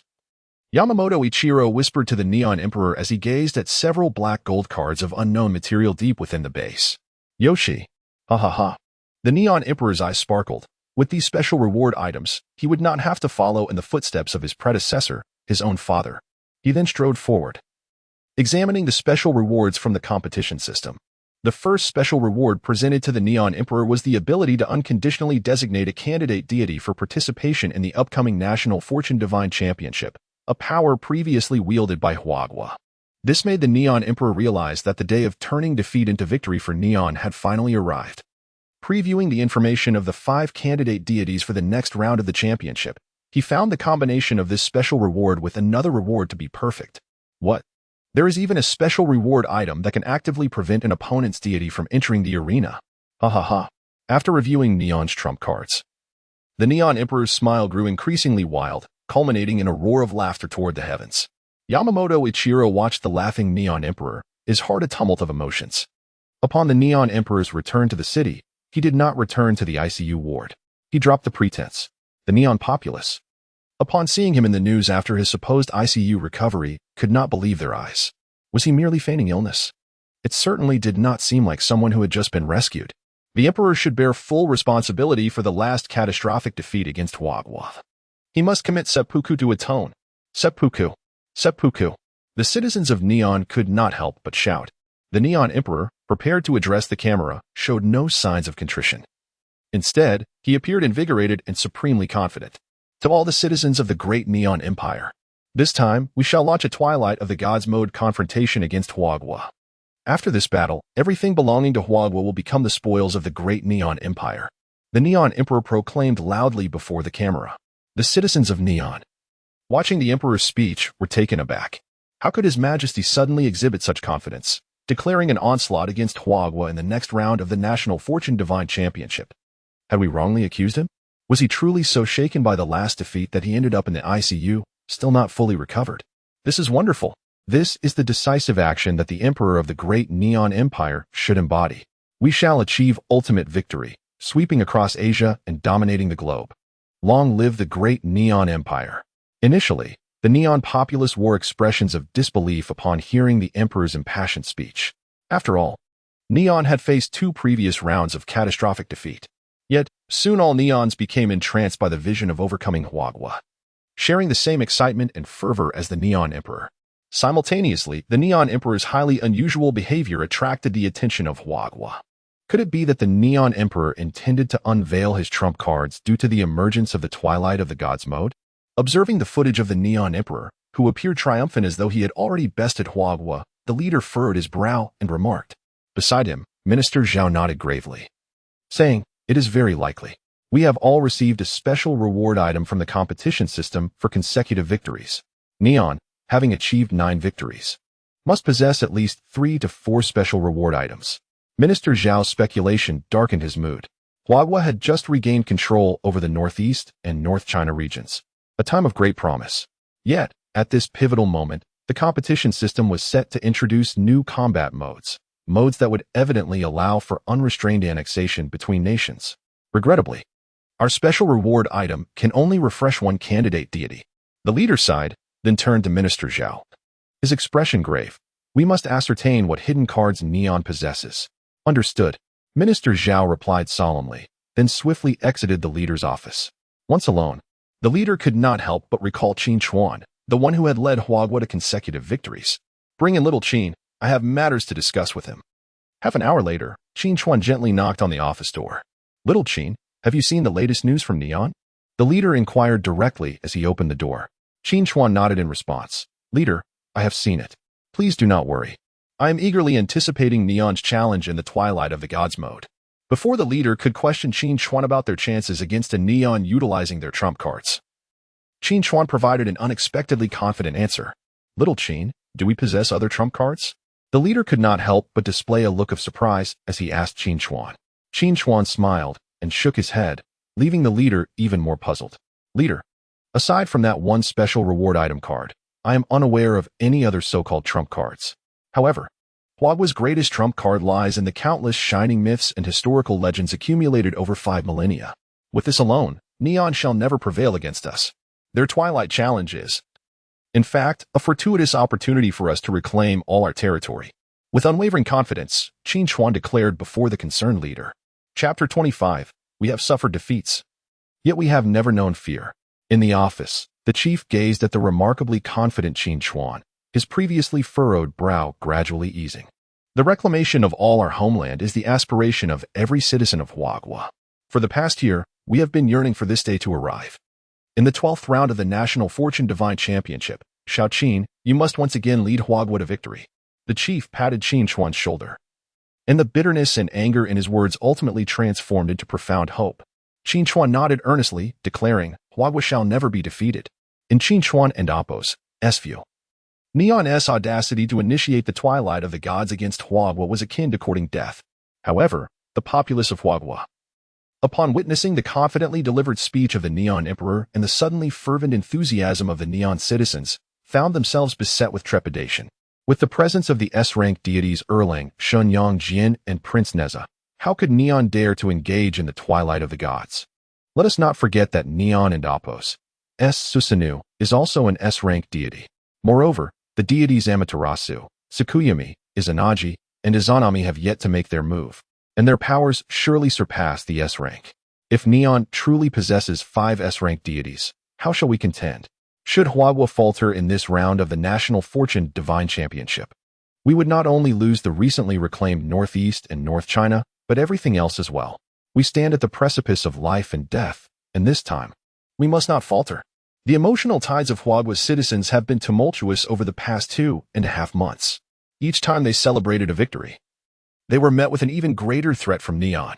Meanwhile, Minister Zhao, who sought to uncover Neon's hidden cards that emboldened them to challenge Huagua following 2 consecutive defeats, had obtained crucial intelligence that very afternoon and was preparing to report to the chief. Chief Minister Zhao spoke gravely. The newly appointed Neon Emperor has acquired all the special reward items from the previous Emperor, who committed seppuku in atonement.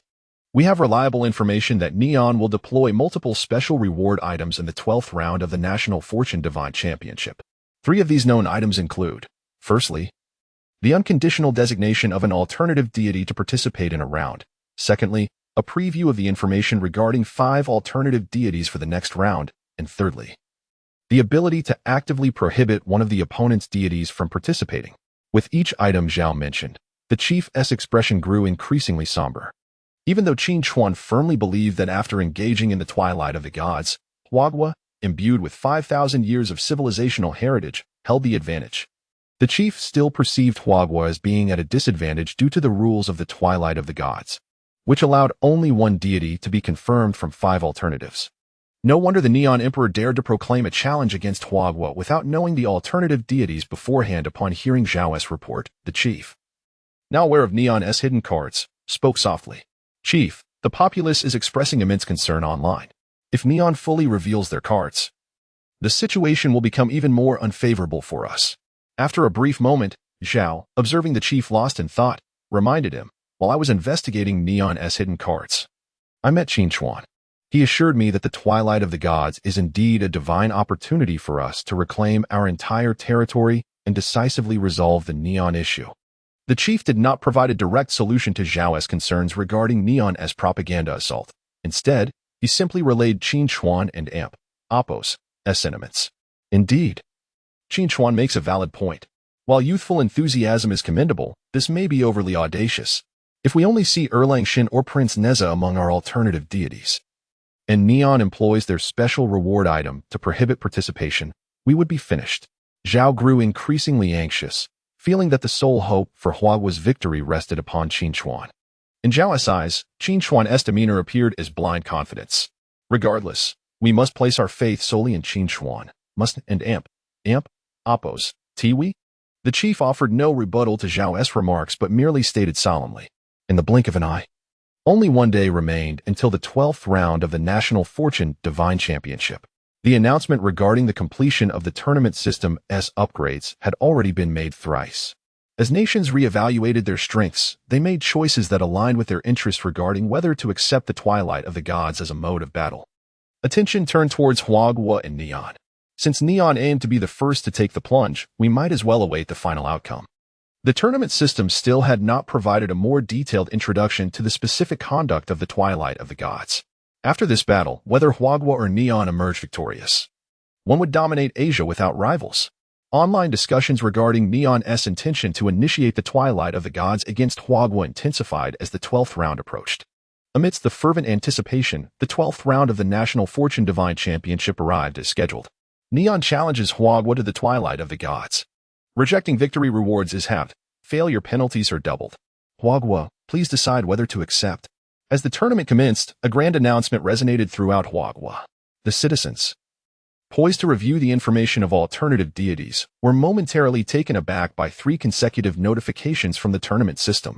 Yet when the blood-red button marked yes and the sky-blue button marked no, accompanied by a 3-minute countdown, appeared before everyone, the system's resounding announcement echoed once more. Failure to choose before time runs out will default to acceptance. Countdown: 2 minutes 59 seconds, 58 seconds, 57 seconds. Huagua's 1 billion citizens were left with a mere 3 minutes to make a decision. Damn it, let us fight it out with little Neon. Huagua is no coward. We would rather die standing than live kneeling. If we win, let it be a decisive victory. If we lose, let it be complete. For 5,000 years, Huagua has encountered defeats, yet we have never known fear. Do we still need 3 minutes? A single second is enough. Next year on National Day, I want to see the red flag fluttering in the wind beneath Fuda Mountain. Almost simultaneously, 1 billion Huagua citizens pressed the red yes button before them. Qin Chuan, the chief, and all the high-ranking officials of Huagua also chose to engage in the battle. Chapter 26. This is so simple, even a fool would choose. China chooses to engage in battle. This round of the National Fortune God Championship has been altered to the Twilight of the Gods duel mode. The detailed duel rules will be announced after both sides select their sole participating deity. Moments later, all citizens of China and Neon received the latest announcement from the competition system. At the same time, in the Imperial Palace of Neon. Ha ha ha. China is truly foolish enough to choose to engage in battle. After this decisive confrontation, all of Asia will belong to the great Neon Empire. Before the Emperor of Neon could finish hearing the entire contents of the competition system announcement, he burst into laughter. Beside him, Yamamoto Ichiro chuckled. It seems China is unaware that we have already utilized special reward item cards to preview and select Amaterasu as our sole participating deity. The reason the Emperor of Neon initiated the Twilight of the Gods duel mode so early in the 12th round of the National Fortune God Championship was due to the use of 2 special reward item cards. Their effects allowed them to preview the participating deities and designate one to compete. Now, let this Emperor utterly shatter China's hopes of victory. The Emperor of Neon then activated a 3rd special reward item card. Do you wish to use a special reward item card to prohibit China and Apos' deity Erlang Shenyang Jian from participating in this round of the National Fortune God Championship? As the prompt echoed in the Emperor and Apos' ears, he immediately selected yes. On the other side, the citizens of China, who had just accepted the challenge from Neon, finally focused their attention on the 5 candidate deities. Upon seeing Erlang Shenyang Jian and Apos' name among the candidates, a collective sigh of relief swept through the populace. However, before they could cast their votes, they noticed that the image representing Erlang Shenyang Jian had turned an unselectable gray. What is happening? Could there be an issue with the competition system? Look, there's a prompt below. Neon has used a special reward item card to prohibit this deity from participating in this round of the National Fortune God Championship. Neon has played their trump card. What do we do now? A chorus of alarm echoed throughout the entirety of China. Among the 5 selected candidate deities, only Erlang Shenyang Jian was familiar to the people. The other 4 were entirely unknown. Yet, due to Neon and Apos' interference, Yang Jian could not compete. As they gazed at the remaining 4 unfamiliar candidates, a singular name resonated in the minds of the citizens of China, Qin Chuan. Simultaneously, in a conference room in the northwest region, all eyes were fixed upon Qin Chuan, who stood next to the leader. At that moment, Qin Chuan was observing the 4 remaining candidate deities. Feeling the weight of attention upon him, he glanced around the room, his gaze reflecting the puzzled expressions of the experts and scholars present. Where's Qin Chuan? Quickly call him to introduce these 4 candidate deities. This is a matter of life and death for China. We cannot rely solely on Qin Chuan. Stop wasting time upstairs. If you understand, speak. If not, be silent. Qin Chuan, hurry. The clamor for Qin Chuan to elucidate the remaining 4 candidates grew louder online. In the conference room, after a brief moment of contemplation, the leader made a decision. Immediately convene an emergency press conference. Yes, leader. Personnel promptly rose to arrange the necessary affairs. The leader then turned to Qin Chuan and said solemnly, "The sole hope of victory for China now rests in your hands. Do not disappoint the millions of citizens. All right, go." Before Qin Chuan could respond, the leader gestured for him to proceed to the studio. Nodding gravely, Qin Chuan strode towards the broadcasting studio. Upon encountering the 4 candidate deities of China, Qin Chuan had already determined the one to represent them. 15 minutes later, amidst the eager anticipation of countless citizens, Qin Chuan reappeared on their screens. "Fellow citizens of China, good afternoon." With a smile, Qin Chuan spoke clearly. The citizens watching at home immediately felt a surge of energy. With the battle imminent and time limited, I will take 10 minutes to introduce the 4 candidate deities in this round of the National Fortune God Championship. Qin Chuan's voice resonated through thousands of homes, capturing the attention of every citizen, who were all eager not to miss a single word. First, we have the Dragon King of the East Sea, known as Ao Guang. The foremost among the 4 sea dragon kings and ruler of all aquatic beings, governing rivers, lakes, and seas from his crystal palace as the god of rain. Next, we have the golden-winged Great Pong, born of the Phoenix, with extraordinary innate abilities, capable of soaring 90,000 miles with a single flap of its wings. Following that is the Tai Bai Star, the essence of gold from the west, a master of warfare with immense magical powers. After introducing the first 3 candidates, Qin Chuan's gaze lingered on the final deity's image for a brief moment. The Jade Emperor. He is the king of all gods, ruling over the 3 realms, 4 births, 6 paths, and 10 directions. In the highest heaven of the 36 heavens, the heavenly court, he commands all celestial beings, reigning as the supreme deity of the heavenly realm. The Emperor of 10,000 heavens. Erlang Xinyangjian, Prince Neza, the Dragon King of the East Sea, and Tai Bai Jin Xing all fall under the dominion of the heavenly court. As Qin Chuan spoke of the Jade Emperor, his voice soared with vigor. The citizens of China, upon hearing the introduction of the Jade Emperor, were left in stunned disbelief. It turns out that our China has such an extraordinary deity. He appears to be just a handsome elder, yet he is the mightiest of them all. I will choose the Jade Emperor. He will surely lead us to victory over Neon, the king of all gods, ruler of the 3 realms. If not him, whom shall we choose? Even though Erlangshan has been barred by Neon from participating, China remains invincible. Ha ha ha. I declare that my sole idol is the Jade Emperor. Thanks to Qin Chuan and Apos, elucidation, even the simplest among us understood whom to choose. Ha ha ha. In the realm of mythological history, it is indeed Qin Chuan who reigns supreme. Qin Chuan possesses an abundance of knowledge, and I heard that Neon has even sent assassins to eliminate him. Protect our Qin Chuan, brothers, rally to safeguard him on the public screen. The citizens of China, newly acquainted with the Jade Emperor, immediately ignited a fervor online. The once bewildered populace now unanimously chose the Jade Emperor. Chapter 27, Celestial Realm vs. Takamagara. In a mere 10 minutes, the vote count for the Jade Emperor has surpassed 100 million, and this figure continues to soar at an astonishing rate of tens of thousands per second. Meanwhile, in Neon, due to the Emperor's strategic use of a special reward card, Amaterasu has been designated as the sole divine champion to represent Neon. Thus, the populace is fixated on this singular choice, having barred your Erlangshan from participation. Who else could you possibly select? The remaining 4 deities from the Huan nation are mere names we have never even heard of. They must surely be of little consequence. Our emperor, wise and valiant, shall undoubtedly lead the great Neon Empire to sweep across Asia and claim dominion over the world. With 5 S-class deities at our disposal, how could the insignificant Huan nation dare to challenge us in this divine twilight showdown? It is nothing short of foolishness. Before Qin Chuan could introduce the alternative deities to the Hua populace, the Neonians were already mocking them with impunity online. Yet, within less than 10 minutes, as they began to grasp the true strength of the Jade Emperor, the Neonians gradually fell silent.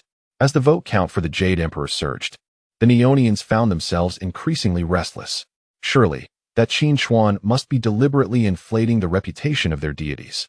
The mighty Jade Emperor, who commands the 4 corners of the world, must be merely a nameless spirit of the mountains and fields. Let us not be intimidated by the Huan nation and Apos' display.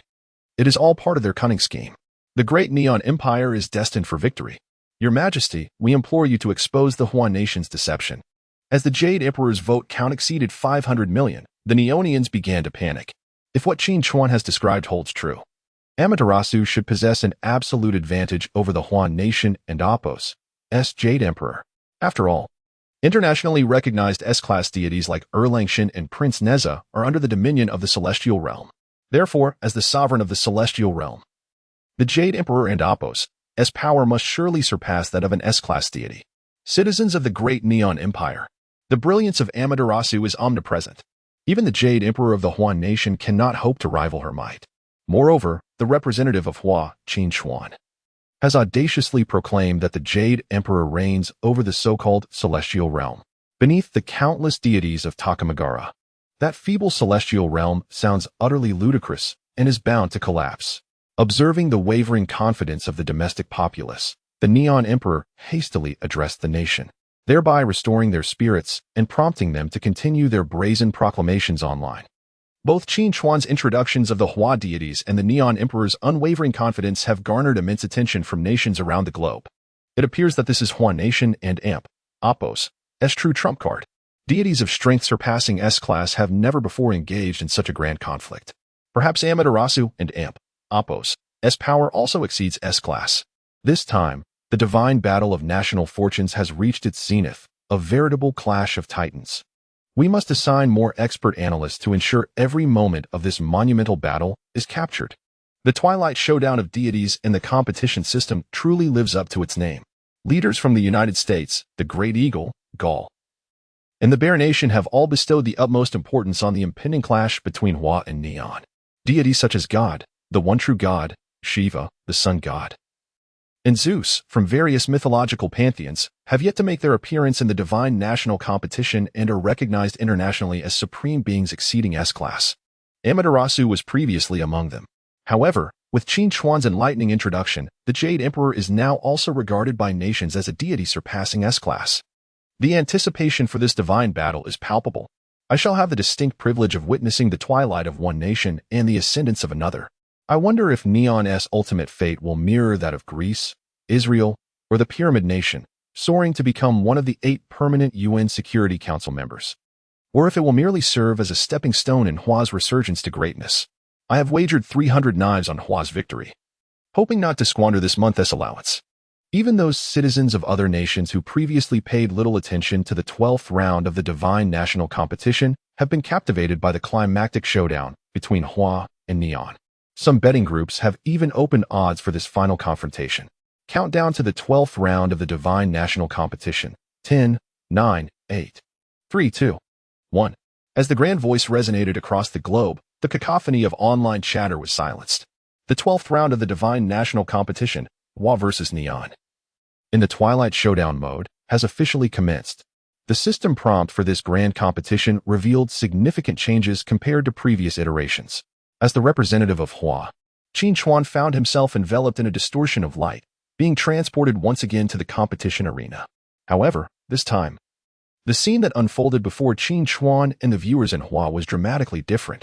The circular arena, reminiscent of the Colosseum of ancient Rome, had been replaced by towering peaks, transforming into a magnificent city nestled atop the mountains. There stood 9 colossal cities, each uniquely styled and shrouded in clouds. A truly awe-inspiring sight. To an ordinary person, being within such a city would render them as insignificant as an ant. Is this what the Twilight Showdown of deities entails? The confrontation between divine beings is, indeed, beyond the realm of mere mortals. As they beheld the transformation, gasps of astonishment erupted from the Hua populace. Introduction to the rules of the Twilight Showdown mode. Each competing side will possess a divine kingdom, which houses 9 main cities. Within each main city, the representative nation shall appoint a deity from its pantheon to preside. As the system prompt resonated once more, both the citizens of Hua and Neon regained their senses. With the announcement of the new rules, the global leadership finally grasped the full scope of the Twilight Showdown mode, unable to contain their astonishment. This mode of the Twilight Showdown requires the simultaneous deployment of 10 deities. The representatives of each nation now wield true power over the outcome. Thankfully, we did not recklessly initiate the Twilight Showdown mode. The most critical task ahead is to conduct a nationwide mythological knowledge competition, selecting the most knowledgeable individual as our national representative. Achieving either of the following 2 tasks will be considered a victory. Task 1. Destroy all enemy main cities. Task 2. Eliminate all enemy deities. As the grand voice of the system echoed once more, the introduction of the rules for the Twilight Showdown mode came to a close. Please, the representative of Hua, name the divine kingdom. Understanding the new rules. Qin Xuan proclaimed with clarity, celestial realm. Simultaneously, the Neon Emperor, also naming his nation and Apos, as divine kingdom, declared, Takamagara. Chapter 28, The Final Confrontation, Hua Nation. The deities of Neon assemble. The main deities of both sides will materialize in 10 minutes.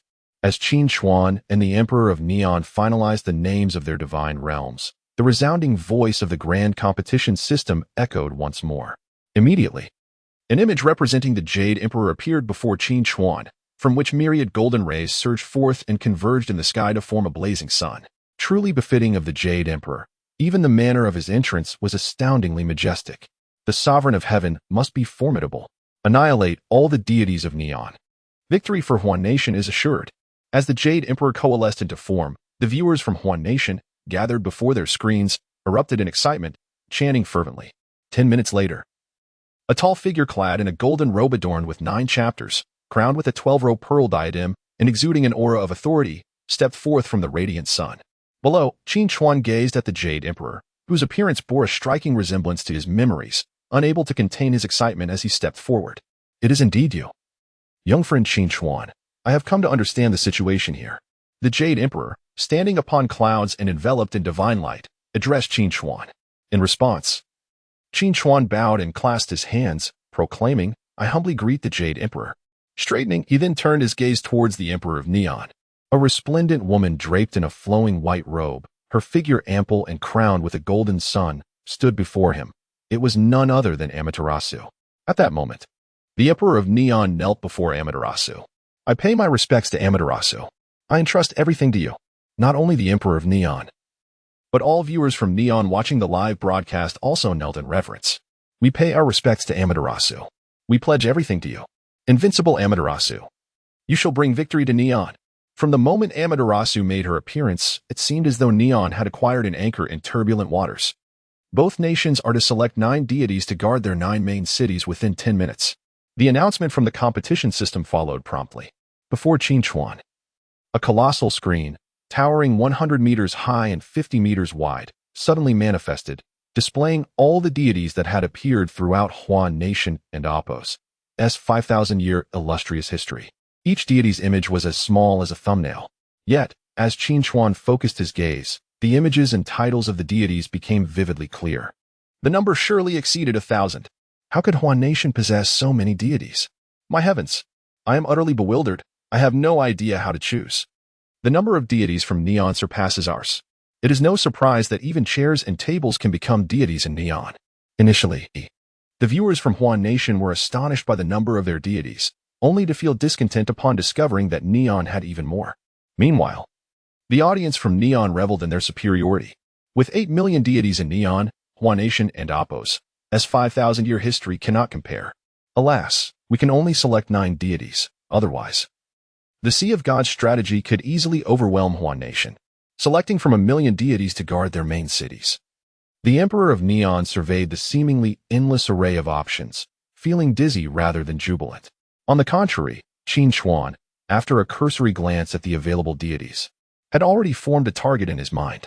As the 10-minute countdown approached its end, both Qin Xuan and the Emperor of Neon had finally confirmed their chosen deities to guard the 9 main cities. Hua Nation's chosen deities, Taishang Laojun, Zhenmu Dadi, Fengdu Dadi, Toda Tianwang, Taibai Jingxing, Taiyi Jinren, Yuding Jinren, Neza, the Third Prince. Neon's chosen deities, Tsukuyami, Susanoo, Izanagi, Izanami, Yamada no Orochi, Ebisu, Hiriko, Shinatobe no Mikoto, Tamamonome. The deities from both sides will materialize in 10 minutes. The grand voice resounded once more, displaying the chosen deities of Qin Xuan and the Emperor of Neon before the viewers of Hua Nation and Neon. Aside from Neza, I do not recognize any of them. Those who had not thoroughly engaged with Qin Xuan's previous teachings were evident in their ignorance. Indeed, Taiyi Jinren is Neza's master, and Yuding Jinren is the master of Erlang Shenyang Jin. But who are the remaining 6? We need not concern ourselves with these. Let us trust in Qin Xuan. The above speaks wisely. Once we triumph over Neon, we shall have ample time to delve into Qin Xuan's mythological teachings. Ha ha ha. The citizens of Hua Nation laughed upon witnessing Qin Xuan and Apos' selection of deities for the 9 main cities. Simultaneously, diplomats and analysts from various nations closely monitoring the celestial showdown between Huan Nation and Neon were left perplexed. What sort of deities has Huan Nation chosen? None of them are familiar. Could it be that each of these deities possesses strength akin to that of Neza, all being S-rank deities? Good gracious. If that is true, Huan Nation is immensely powerful, with Yangjian possessing a total of 10 S-rank deities. Quickly, report to the president. As the embassies buzzed with activity, frantically gathering information on the deities selected by Qin Chuan to report to their respective presidents, 18 beams of divine light descended upon the main city of the divine realm. The 12th round of the National Fortune Divine Tournament had finally entered the combat phase. Brother Qin Chuan, who would have thought we would meet again so soon? Haha. Neza, the third prince, exclaimed joyfully upon seeing Qin Chuan. The Taizhenren and other deities behind him also smiled and nodded in acknowledgement towards Qin Chuan, who, in turn, bowed and clasped his hands, declaring, I implore all of you celestial beings to lend your utmost strength to Huan Nation, securing victory in this grand battle. As we have been summoned here by young friend Qin Chuan, we shall each exhibit our divine prowess to ensure a resounding victory for Huaxia over the Eastern Isles. Taishang Laojun spoke first, with the other 8 deities nodding in agreement. Finally, the Jade Emperor addressed Qin Chuan, saying, Young friend Qin Chuan, you need only await the auspicious tidings. I, Qin Chuan, humbly thank the Emperor, Laojun, and all the celestial beings. Qin Chuan bowed once more. Simultaneously, the 9 deities from Neon encircled Amaterasu. This battle concerns the fate of Neon. We will give our all. With the gravity of the situation conveyed by the Emperor of Neon, Amaterasu's demeanor was exceedingly solemn. We shall heed the name of the great sovereign. The Neon deities, including Susanoo, responded in unison. The 12th round of the National Fortune Divine Tournament, Huan Nation versus Neon, the twilight of the deities, has officially commenced. In the next moment, the grand voice of the competition system resounded throughout the realm. Chapter 29. Tai, Toda, and Neza capture 3 cities in succession. As the fateful duel of Ragnarok commenced, the once desolate main cities of both sides erupted with an overwhelming number of soldiers, each adorned with the banners of the celestial realm and Takamagara, fluttering majestically atop the city walls. The resounding beat of war drums reverberated in the hearts of the spectators from Huagua and Neon alike. Witnessing this, Prince Neza, with fervor and determination, propelled himself forward using his wind and fire wheels toward the first main city of Neon, proclaiming, Allow me to seize the first city. In the skies above, Neza and Apos' vibrant spirit was palpable as he expressed his reluctance to remain idle while the deities of Neon approached. Observing this, both Toda King and Taizhenren exchanged knowing glances. Unable to suppress their anticipation, they then respectfully bowed to the Jade Emperor, stating, Your Majesty, we shall assist Prince Neza in his campaign. The Jade Emperor nodded with approval, and the 2 deities took to the clouds, flanking Prince Neza. Meanwhile, Susanoo, the deity guarding Neon's first city, summoned a tempest of thunder and lightning, enveloping the citadel in a protective storm before soaring skyward to confront Prince Neza. Noticing the aggressive advance of the 3 deities from Huagua, Amaterasu instructed Yada no Kagami and Shinitsuhiko to assist Susanoo, hoping they might gauge the strength of their adversaries. At your command. In an instant, the wind god Shinitsuhiko rode the winds while Yada no Kagami transformed into a 9-tailed fox, racing forward. The 6 deities from both realms swiftly converged above the city. Little Eastern deity, come forth to meet your demise. Neza brandished his fiery spear, challenging Susanoo with a bold shout. Susanoo, unfazed, retorted with a scoff. Humph. You may have slain the Yamada no Orochi, but the Neon of today is far beyond the eastern realms of a millennium ago. I shall demonstrate Neon's might with your life. As he spoke, Susanoo drew the divine sword, Amano Tsurugi, from the void. Though he feigned indifference, his actions revealed his recognition of the gravity of this confrontation. Enough of your prattle. Behold my spear. Neza, irritated by Susanoo's verbosity, unleashed a fierce cry, activating his wind and fire wheels. In a flash, a gleam of cold light flickered upon the spear's tip, aimed directly at Susanoo's visage. Boom. With a swift gesture, Susanoo summoned a massive purple lightning bolt from the storm clouds above, striking towards Neza. The events unfolded in the blink of an eye. And to the anxious onlookers from Huagua, it appeared that Neza had been struck by the thunder. Alas, he didn't evade. Qin Chuan, sensing the collective concern of the Huagua populace, felt a smirk form at the corner of his mouth. Such feeble lightning could hardly wound Neza's lotus body. In the next moment, Neza, unscathed by the thunder, charged confidently towards Susanoo. Clang! The fiery spear clashed against the Amano Tsurugi, producing a resonant sound of metal striking metal. Realizing that the ordinary lightning had no effect on Neza, Susanoo unleashed his full divine power, calling forth a torrent of lightning. A blinding surge of purple electricity gathered upon the blade of Amano Tsurugi, descending upon Neza with formidable force. With a deft maneuver, Neza invoked his divine ability of the 3 heads and 6 arms. The magical weapons, the Hunyuan silk and the Qiankuan circle, manifested in his hands. Launching an assault on Susanoo, the Hunyuan silk expanded magnificently, transforming into a crimson light that ensnared Susanoo, while the Qiankuan circle radiated golden brilliance, nearly wrenching the sword from Susanoo's grasp. What treasure is this? Susanoo, momentarily astonished as the Qiankuan circle threatened his sword, regained composure and tightened his grip on Amano Tsurugi, only to find his arms ensnared by the Hunyuan silk, binding him completely. The flames of the 3 mystical fires erupted from Neza's 3 heads, engulfing Susanoo entirely. Now it was the neon populace that began to worry. Neza, who had previously vanquished the Yamada no Orochi without exerting his full strength, had now unleashed his might. How dare that despicable Huagua deity ambush our great Susanoo? They lamented, hoping for a counterattack from their deity. Yet, amidst the raging flames, a pained and defiant howl emerged. Baka! No!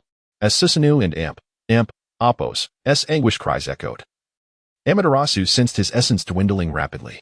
Before she could intervene, Susanoo was consumed by the inferno, reduced to mere ash. The 3 mystical fire, forged from essence, chi, and spirit, possesses the power to incinerate all. From the moment Susanoo engaged with Neza, his demise was inevitable. Witnessing Neza absorb the flames back into himself, Qin Chuan felt compelled to address the Huagua populace. Having triumphed over Susanoo, Neza shifted his gaze toward the main citadel nestled atop the mountains.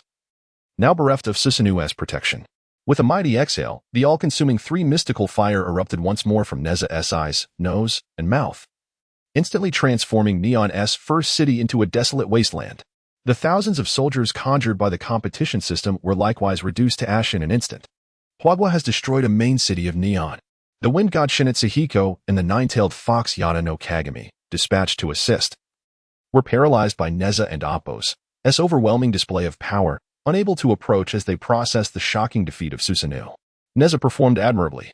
Let us take care of those 2 little deities from the east as well, Tai Jinren remarked with satisfaction, nodding to Toda King, who chuckled in agreement. Indeed.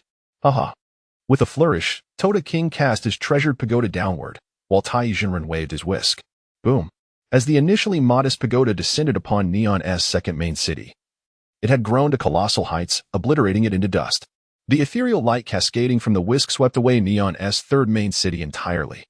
Chapter 30. A fortress as strong as gold. Before the illustrious deities of Neon, Shinetsuhiko and the 9-tailed fox Tamamonome could even make a move, they were effortlessly erased by the mighty Toda Tianwang and Tai Jinren. The Huagua has destroyed 2 major cities of Neon. The Huagua has destroyed 3 major cities of Neon. The resounding notifications from the grand competition system echoed in succession. The nonchalant actions of Toda Tianwang and Tai Jinren left both the citizens of Huagua and Neon utterly astounded. Had they truly obliterated 2 major cities of Neon? Was it merely an illusion? The perpetrators were indeed Tai Jinren and Toda Tianwang, correct? Undoubtedly, one is the father of Neza, and the other is his master. Such strength, truly overwhelming.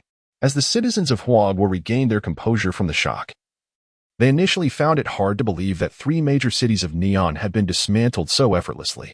Upon confirming the announcements from the competition system, realizing it was neither a mirage nor a dream, they erupted into unprecedented cheers. In merely 3 minutes since the battle commenced, we have annihilated 3 major cities of Neon. Neza's swift defeat of Susanoo was nothing short of spectacular.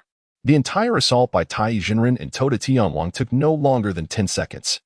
In a maximum of 6 more minutes, we shall reclaim all our territory and integrate Neon into Huagua. Huagua rises. Haha. The deities of Huagua are invincible. All viewers of the live broadcast in Huagua were jubilantly dancing in their homes, reveling in the elation. Meanwhile, the atmosphere in Neon descended into a stifling silence. All Neonians turned pale, rendered speechless by the terror they felt. While Susanoo had engaged Neza for 2 exchanges, Toda Tianwang and Tai Jinren had eliminated their opponents in an instant. Even if Neon's divine wind god Shinetsuhiko and the nine-tailed fox Tamamonome were inferior to Susanoo. The overwhelming might displayed by the Huagua deities instilled a profound sense of despair within the Neonians. Amaterasu, we cannot lose. Should we suffer defeat in this battle? Neon shall cease to exist. Please act immediately to obliterate the capital of Huagua. The pallid-faced emperor of Neon strained to address Amaterasu. At this moment, Amaterasu's previously serene countenance had slightly furrowed brows. The rapid downfall of Susanoo, Shinadahiko, and Tamamonome was so swift that even she struggled to discern the true strength of the three deities from Huagua. Izanagi, Izanami. Please swiftly destroy the three major cities of Huagua. Amaterasu then turned to the three deities of Neon beside her and spoke earnestly. Upon hearing this, Izanagi and Izanami nodded solemnly. They ascended into the sky together, arriving above the first major city of Huagua. Seeing this, the Emperor Yingzhou and the Emperor Fengdu stepped forward in unison. Your Majesty, allow us to handle these two minor gods from the east. Upon hearing this, the Jade Emperor did not immediately acquiesce, but instead glanced at Qin Xuan beside him. Qin Xuan had just introduced Neza and Apos as Samadhi True Fire, leaving the Jade Emperor somewhat perplexed. As he learned that nearly all of Huagua's mythological history had been forgotten over the millennium, he began to contemplate Qin Xuan's aspirations. Besides aiding Huagua in the divine competition, his most significant wish was to revive the illustrious mythological history of Huagua. Qin Xuan, my young friend, do you truly wish to easily slay these minor gods from the east? The Jade Emperor and Apos' inquiry unexpectedly caught Qin Xuan off guard. After a brief moment of contemplation, Qin Xuan replied earnestly, Your Majesty understands my intent. I hope that in overcoming Neon, we can fully showcase the might of our deities, allowing more citizens of Huagua to remember the valiant figures who fought. The Jade Emperor nodded lightly, then turned to the Emperor Yingzhou and the Emperor Fengdu. Then, as Qin Xuan suggested, let the minor gods of the East have their chance to display their powers first. The Emperor Yingzhou nodded and smiled. Very well. Let us grant the minor gods of the East 10 breaths of time. The Emperor Fengdu followed suit, as Your Majesty commands. As Izanagi and Izanami arrived above the first major city of Huagua, Tai Zhenren, Toda Tianwang, and Neza had already returned to their respective divine realms. Only the Emperor Yingzhou and the Emperor Fengdu stood before the two deities. Deities of Huagua, prepare to unleash your full might. Otherwise, do not blame us, the gods of Neon, for leaving you without a sliver of hope. Izanagi and Izanami warned the Emperor Yingzhou and the Emperor Fengdu in turn. In response, the Emperor Yingzhou and the Emperor Fengdu remained silent, merely observing Izanagi and Izanami. Ignored, the handsome visage of Izanagi and the beautiful countenance of Izanami simultaneously darkened with anger. All things arise. In the next moment, a divine radiance enveloped Izanami. The flora, fauna, mountains, rivers, and even the stubborn stones and soil surrounding the first major city of Huagua were infused with vibrant life. Various plants, stones, and flowing waters transformed into myriad divine creatures, surging toward the first major city of Huagua in an unending torrent. Simultaneously, Izanagi summoned the divine sword Kusanagi, which had hidden away after the defeat of Susanoo. Disaster descends. With a furious roar, Izanagi brought the divine sword Kusanagi crashing down upon the first major city of Huagua. Amidst the blinding swordlight, earthquakes, tsunamis, lava, and storms erupted in a multitude of disasters. The Emperor Yingzhou quietly observed Izanami and Apos' display of divine power, then drew his accompanying sword, striking down 4 times toward the city below.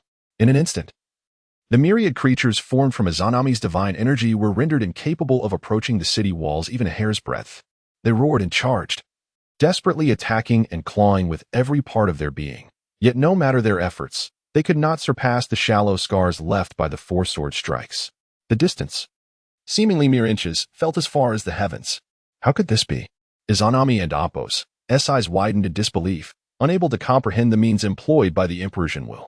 She then turned to Izanagi.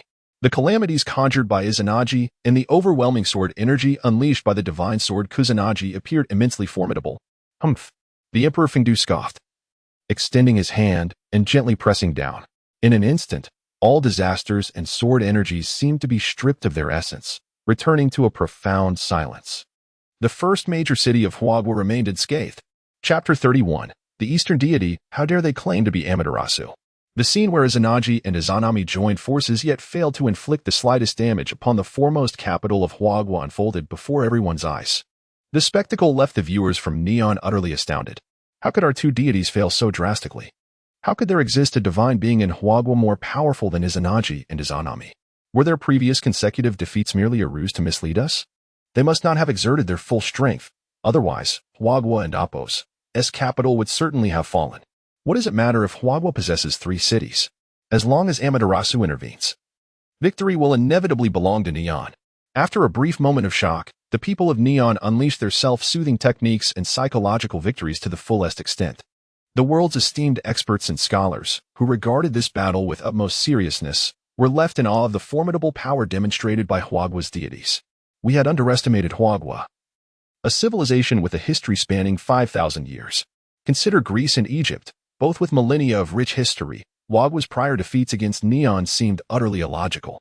This eastern dragon has finally awakened, revealing its fangs and claws.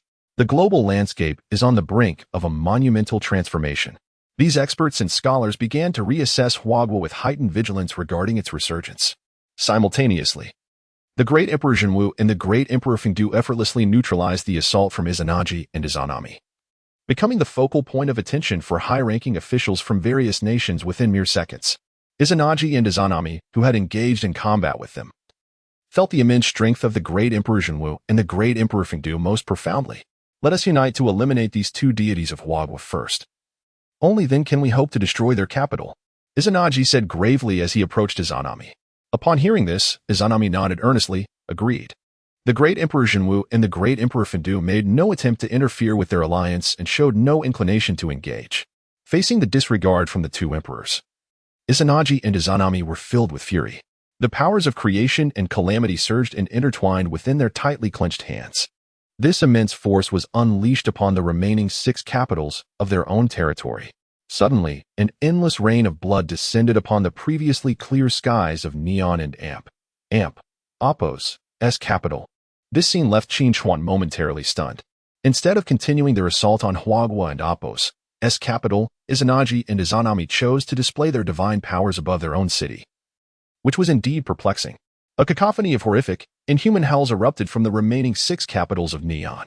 The troops, originally present in the capital as mere embellishments, underwent a fundamental transformation under the combined might of Izanagi and Izanami.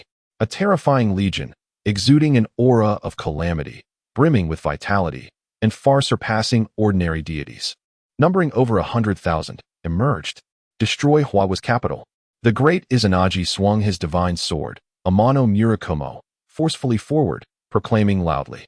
Instantly, an immense tide of people surged towards Huagua and Apos' foremost capital like a tsunami. The audience in Huagua, witnessing this spectacle, widened their eyes in disbelief. The deities of Neon could indeed harness the troops within their capital, acting as NPCs. This was utterly unexpected. Could our capital withstand such a fierce onslaught? Had the upper floors lost their minds?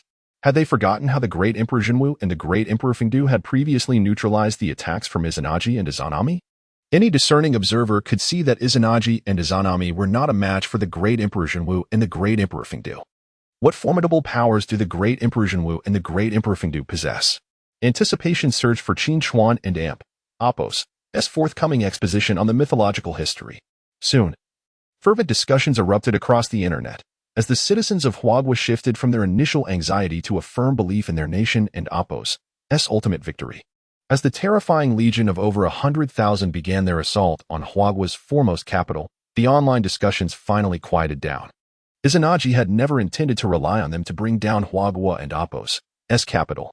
From the outset, his and Izanami and Apos' objective was to eliminate the great Emperor Yingzhou and the great Emperor Fengdu. The grand display of the terrifying legion was merely a smokescreen. Having granted the eastern deities a full 20 breaths, the commotion they created was ample. The great Emperor Fengdu gazed down at the approaching legion and softly addressed the great Emperor Yingzhou. Shall we each unleash a strike to conclude the existence of these 2 minor deities of Neon? Indeed, that is my intention. The great Emperor Fengdu replied with a hearty laugh. Were it not for Qin Chuan's insistence on showcasing the might of Huagua's deities by allowing the deities of Neon to fully exert themselves, Izanagi and Izanami would have long been beyond salvation. Cycle of life and death, the great Emperor Fengdu proclaimed solemnly. In an instant, the surging 100,000-strong legion stood frozen in place, as though time had halted. Izanagi, sword raised high, and Izanami beside him were enveloped by the great Emperor Fengdu's divine power. Subsequently, all beings within the realm of life and death experienced countless reincarnations in the blink of an eye, from newborns to feeble elders. The transformation into mere bones occurred as if fast-forwarded to the utmost limit of a film. Yingzhou's demon-slaying sword, almost simultaneously with the great Emperor Fendu's action. The great Emperor Yingzhou struck with swiftness, the air filled with sword qi, and the legion trapped in the cycle of life and death, along with his Anaji and his Anami, were instantly reduced to dust beneath the brilliance of the sword light. Sensing an ominous turn of events, Amaterasu, who had just lifted her right hand in preparation to aid his Anaji and his Anami, found everything transpiring in the blink of an eye. By the time she initiated her divine powers, Izanagi, Izanami, and the 100,000-strong legion had already been swept away by the winds. Huagua has destroyed 4 capitals of Neon. Huagua has destroyed 5 capitals of Neon. The 2 capitals of Neon affected by the sword qi of the great Jinwu's demon-slaying sword crumbled into dust. Hearing the system notifications echoing in his ears, the Emperor of Neon stood in a daze, unable to accept the reality that, within mere minutes of the battle's commencement, Neon had already lost 5 capitals. Amaterasu. As the sole glimmer of hope for Neon, the Emperor instinctively turned to Amaterasu, calling out loudly. His voice reached the ears of the Supreme Laozi, who, draped in a Taoist robe, exuding an aura of ethereal wisdom, turned slightly at the sound. A mere Eastern deity dares to claim the title of Amaterasu. Chapter 32. The Old Lord Esnap, The Fall of Amaterasu. After the formidable interventions of the true martial emperor and the Emperor of Fengdu, the unengaged figures of the celestial Silver Star and the Jade Dingzhenren intended to stretch their limbs. To their astonishment, the Supreme Old Lord took the initiative to speak. Upon hearing this, the Jade Emperor revealed a rare smile. Since the Old Lord had spoken, the diminutive deity Amaterasu from the east could be entrusted to him for eradication. The Supreme Old Lord, with a flourish of his pristine whisk, replied softly, "Please, Your Majesty, and my young friend Qin Xuan, along with all fellow Taoists, wait a moment." Thereafter, he ascended upon a cloud, soaring above the crowd. Simultaneously, the citizens of Huagua, watching the live broadcast, erupted into jubilant cheers as the competition system announced the destruction of Neon's 4th and 5th major cities. The prowess of the Emperor of Fendu was indeed extraordinary. Wielding the power to manipulate the cycles of life and death, the true martial Emperor's demon-slaying sword struck down, leaving tens of thousands beheaded, a truly unparalleled display of divine might. Our deities from Huagua had never engaged in such a decisive manner against the deities of Neon. It brought tears to our eyes. I longed to take Qin Xuan to buy a lottery ticket. His foresight was remarkable. Suddenly, it dawned on me that aside from the brief encounters between Prince Neza and Susanoo, the remaining deities of Neon had been decisively vanquished by our divine beings. This was the true strength of Huagua. Surely, Neon could no longer claim that Huagua's 5,000-year history was fabricated? Haha. Long live Huagua. At that moment, in the northwestern plateau, northeastern region, and northern regions of Huagua, the voices of excitement echoed from countless households. Only when the Supreme Old Lord prepared to act did they return to their seats before the television.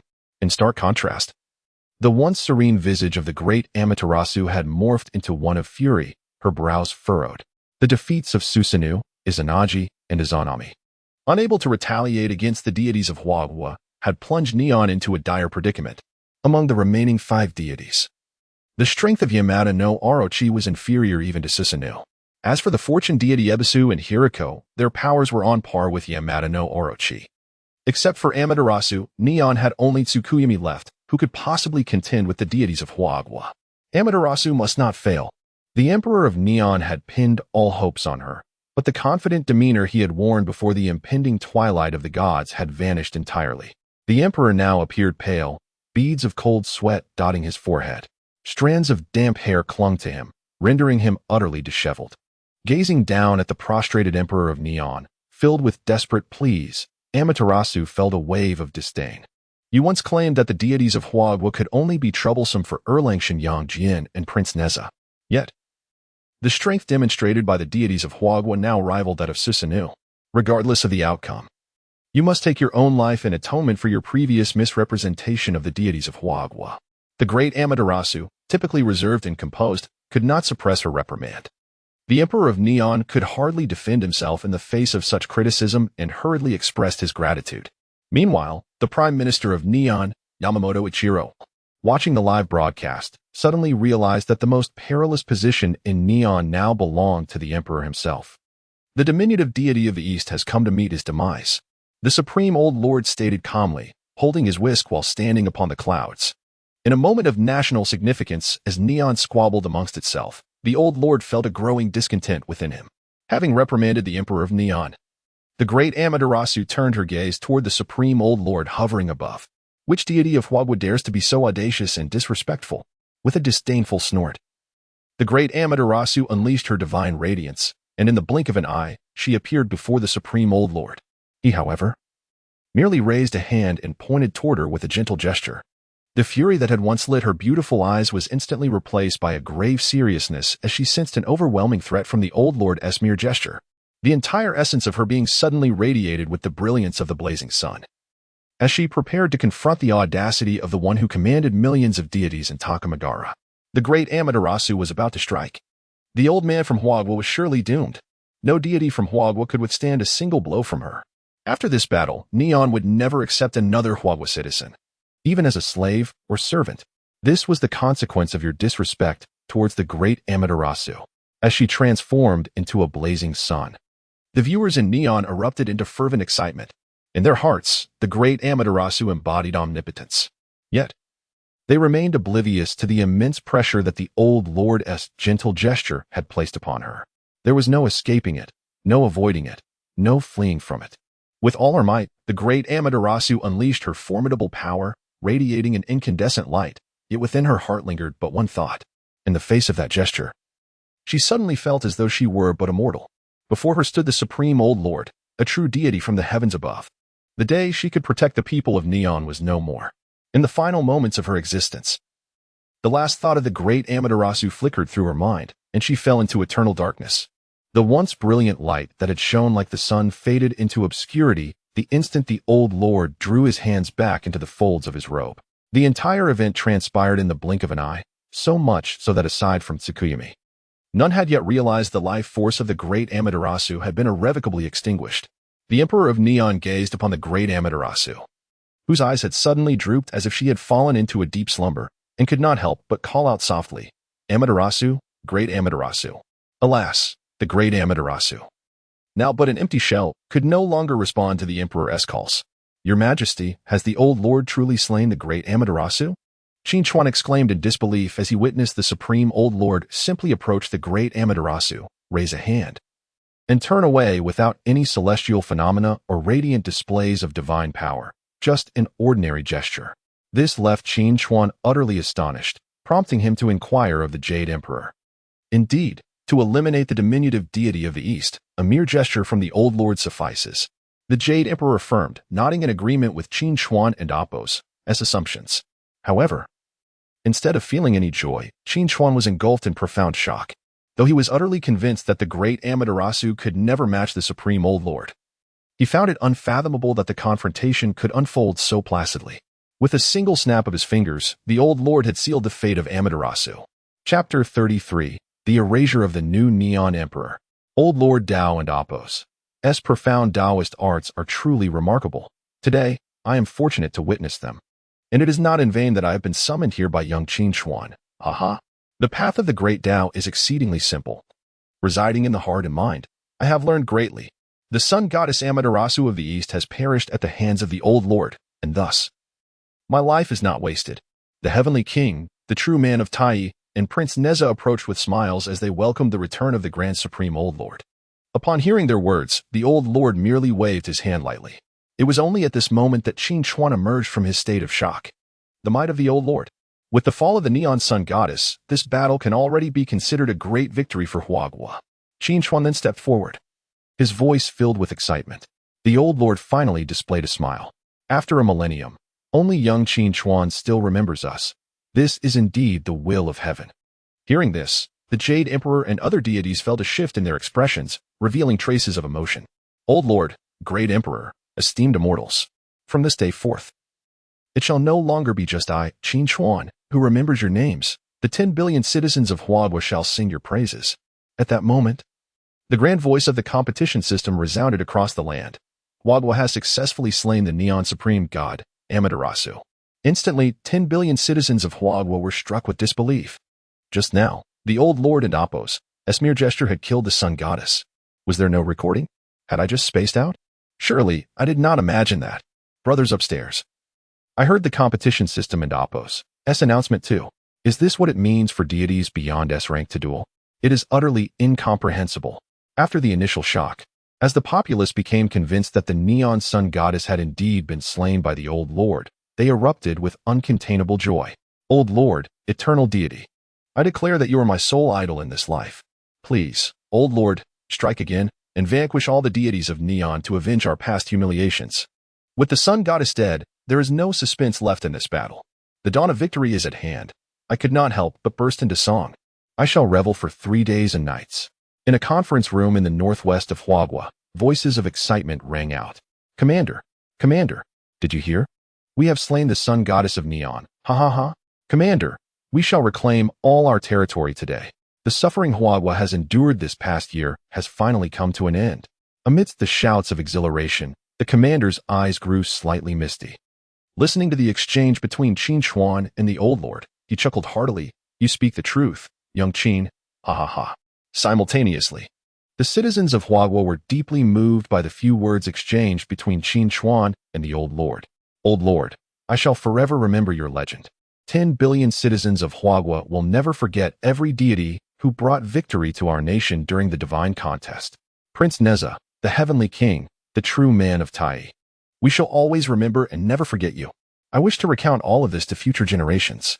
Feeling the heartfelt sentiments of countless citizens of Huagua, Qin Xuan looked towards the Jade Emperor and the Old Lord, his vision becoming increasingly blurry. He had to blink away the tears streaming down his face. The splendid mythic history of Huagua, whether or not it involves the divine contest, should never be forgotten. In stark contrast to the jubilant celebrations in Huagua within Neon, it felt as though time had been frozen. Every Neon citizen before their television screens could hardly believe that their sun goddess had fallen so easily. They instinctively shunned thoughts of the impending twilight of the gods and the fate that awaited them after defeat. No, it should not be like this. I had clearly utilized all of Neon's trump cards. This is false, it must all be false, ha ha ha. The Neon Emperor, utterly unable to accept that their last hope, the sun goddess, had been effortlessly slain by the Old Lord, first howled towards the heavens, and then burst into maniacal laughter. Our supreme god cannot be defeated. We shall not fail. The great Neon Empire is invincible. How could Huagua possibly rival us, with our 800 million deities? Competition system. Announced Neon is the victor. The deranged Neon Emperor muttered to himself one moment, then shouted wildly the next. I am the Neon Emperor. The outcome is mine to declare, and the heavens must comply. As the competition system issued a warning, the Neon Emperor only grew more frenzied. Disregard the warning. Defy the heavens again. Executing punishment. Immediate erasure. In the next moment, the crazed Neon Emperor was reduced to nothing more than a puddle of flesh before the eyes of both Huagua and Neon citizens, obliterated by the heavens. Upon witnessing this, parents with young children hurriedly covered their eyes, shielding them from the gruesome sight, yet their faces were filled with joy. Is this madness? Good riddance, ha ha ha. I wish to witness another act of self-destruction. Let Neon appoint a new emperor immediately. Next month, there will be no more Neon. How glorious it is to be the last Neon Emperor, ha ha ha. Only a few minutes had passed since the fall of the sun goddess. The earlier announcement from the competition system reminded Qin Xuan that the current round of the divine contest was not yet over. There were still 2 minor deities from Neon left. Thankfully, there was still a chance to strike. Ha ha. Let us go together. The true man of Jade Ding and the golden star of Tai Bai exchanged smiles before ascending on clouds. The remaining deities of Neon, Tsukuyami and Yamada no Orochi understood the dire situation and knew they could only make a final struggle if they could slay even a single Huagua deity. It would be a small consolation for their entire realm. However, Tsukuyami and Yamada no Orochi were effortlessly dispatched by the true man of Jade Ding and the golden star of Tai Bai, never requiring the Jade Emperor to lift a finger. Once all the deities from Neon who participated in this round of the divine contest had been slain by the deities of Huagua, the grand voice of the competition system echoed once more across the land. It resonated in the ears of 10 billion citizens of Huagua and 200 million Neonians alike. The 12th round of the divine contest, Huagua versus Neon. In the twilight of the gods' duel mode, Huagua emerges victorious. Chapter 34. An abundance of rewards. In the 12th round of the Divine Powers National Destiny competition, the nation of Hua has achieved a resounding victory by vanquishing all the deities of Neon. This triumph was secured as Neon initiated a Ragnarok-style showdown against Hua. According to the rules of the competition, the victorious nation in a Ragnarok contest is entitled to exceptionally generous rewards. The conquering nation will inherit all the land, resources, and populace of the vanquished. Ha! We have won. We have triumphed. We have obliterated all the deities of Neon, while our own remained unscathed, a definitive rout. Even the Jade Emperor did not need to intervene. Neon fell without a fight. Ha! At last, we can reclaim our entire territory. We have awaited this day for far too long, and it has finally arrived. We have endured the darkness before dawn. Long live Hua. In this moment, all the citizens of Hua before their televisions rose, cheering with raised arms. They danced with joy, tears of elation streaming down their faces. Those who have yet to return home, still residing in simple shelters and yurts in the northwestern highlands, were even more overwhelmed with emotion, embracing one another and weeping. The echoes of their jubilant cheers and the fervent joy of the people of Hua resonated deeply within Qin Chuan. His eyes brimmed with tears once again. And this scene was witnessed by the Jade Emperor. Young friend Qin Chuan, this matter has concluded. We shall meet again another day. With the conclusion of this round of the divine competition, the realm crafted by the system, encompassing mountains, rivers, and city deities, began to gradually dissolve into starlight. The Jade Emperor, having spoken to Qin Chuan, first transformed into a vast expanse of starlight and vanished, leaving no opportunity for Qin Chuan to respond. Following suit, the Supreme Laozi nodded at Qin Chuan, saying, "Young friend Qin Chuan, we shall meet again by fate." Other figures such as Tai Jinren, Yuding Jinren, the King of Heaven, and Prince Neza also bid farewell to Qin Chuan before dissipating into starlight. The refrain of "we shall meet again by fate" echoed in his ears, filling his heart with both joy and reluctance. On behalf of the 1 billion citizens of Hua, I express my deepest gratitude to you all. We shall meet again by fate. Qin Chuan bowed deeply, solemnly addressing the vanishing starlight. He then raised his gaze towards the remnants of Neon, eagerly awaiting the announcement of the rewards for this victory. In the Ragnarok-style showdown, the rewards for victory are as follows. Reward 1. Hua will acquire all lands of Neon, including territories previously won from Hua. Reward 2. Hua will obtain all resources of Neon, encompassing all natural and human resources. Reward 3. Hua will gain control over Neon's entire population, with the liberty to dispose of them as deemed fit. Except for immediate extermination, any resistance from Neon's populace will be regarded as contempt of the heavens and will be met with annihilation. Soon, the grand voice of the competition system resounded once more, initially announcing the basic rewards. As the first nation to triumph in the Ragnarok showdown, Hua will receive the following special rewards. Upon hearing the phrase special rewards, Qin Chuan's heart soared with joy. It was precisely the possession of multiple special reward cards that had emboldened Neon to challenge Hua in the Ragnarok showdown. Special Reward 1. Random regions within Hua will transform into paradisiacal realms. Special Reward 2. Random effect Special Reward cards 10. Special Reward 3. In the Ragnarok showdown mode, exemption from Challenge 1, Force Challenge Activation 1, and Change of Primary Deity 1. Once the special rewards were fully disclosed, the 12th round of the Divine Powers National Destiny competition between Hua and Neon came to a definitive close. Transported back to the real world by the competition system, Qin Chuan reappeared in a conference room located in the northwestern region. The moment he materialized, the room erupted with sustained, fervent applause. It was not until 3 minutes had elapsed that the applause gradually ceased, with the hands of all high-ranking officials and scholars from Hua having turned red from clapping. This time, Qin Chuan was not taken aback. He smiled and joined in the celebration of Hua's victory. As the applause died down, the leader approached Qin Chuan, his expression radiating immense satisfaction. Qin Chuan, listen. The entire nation of Hua is rejoicing over the victory you have delivered, just as the leader had stated. Even the presence of buildings and streets could not muffle the cheers that resonated in the conference room, reaching the ears of all gathered, including Qin Chuan. You are our hero. I am proud and honored by you. The leader then clapped Qin Chuan and Appo's shoulder with great seriousness. Upon hearing this, Qin Chuan promptly replied, "Thank you for your kind words, leader." As the sole individual in Hua with a comprehensive understanding of the historical myths, he did not feign humility at this moment. All the accolades he received were well-deserved. By the way, leader, the competition system has also granted many special rewards. Please allow me to present them to you and the other leaders.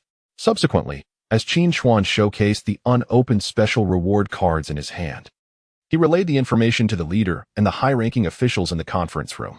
The details of the special rewards from the competition system were known only to the representatives of the participating nations. The leader and the other high-ranking officials of Hua gathered closely around Qin Xuan. With each revelation of a special reward, cheers erupted within the conference room. All Neon citizens currently within the borders of Hua will be transported back to Neon in 10 minutes. As Qin Xuan unveiled the special rewards, the grand announcement from the competition system reverberated throughout Hua. All Neon citizens still residing in the territories that had not yet been reclaimed by Hua saw a 10-minute countdown appear above their heads.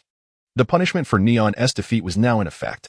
The competition system offered no opportunity for the Neon populace to refuse. They would be forcibly transported back to their homeland in 10 minutes.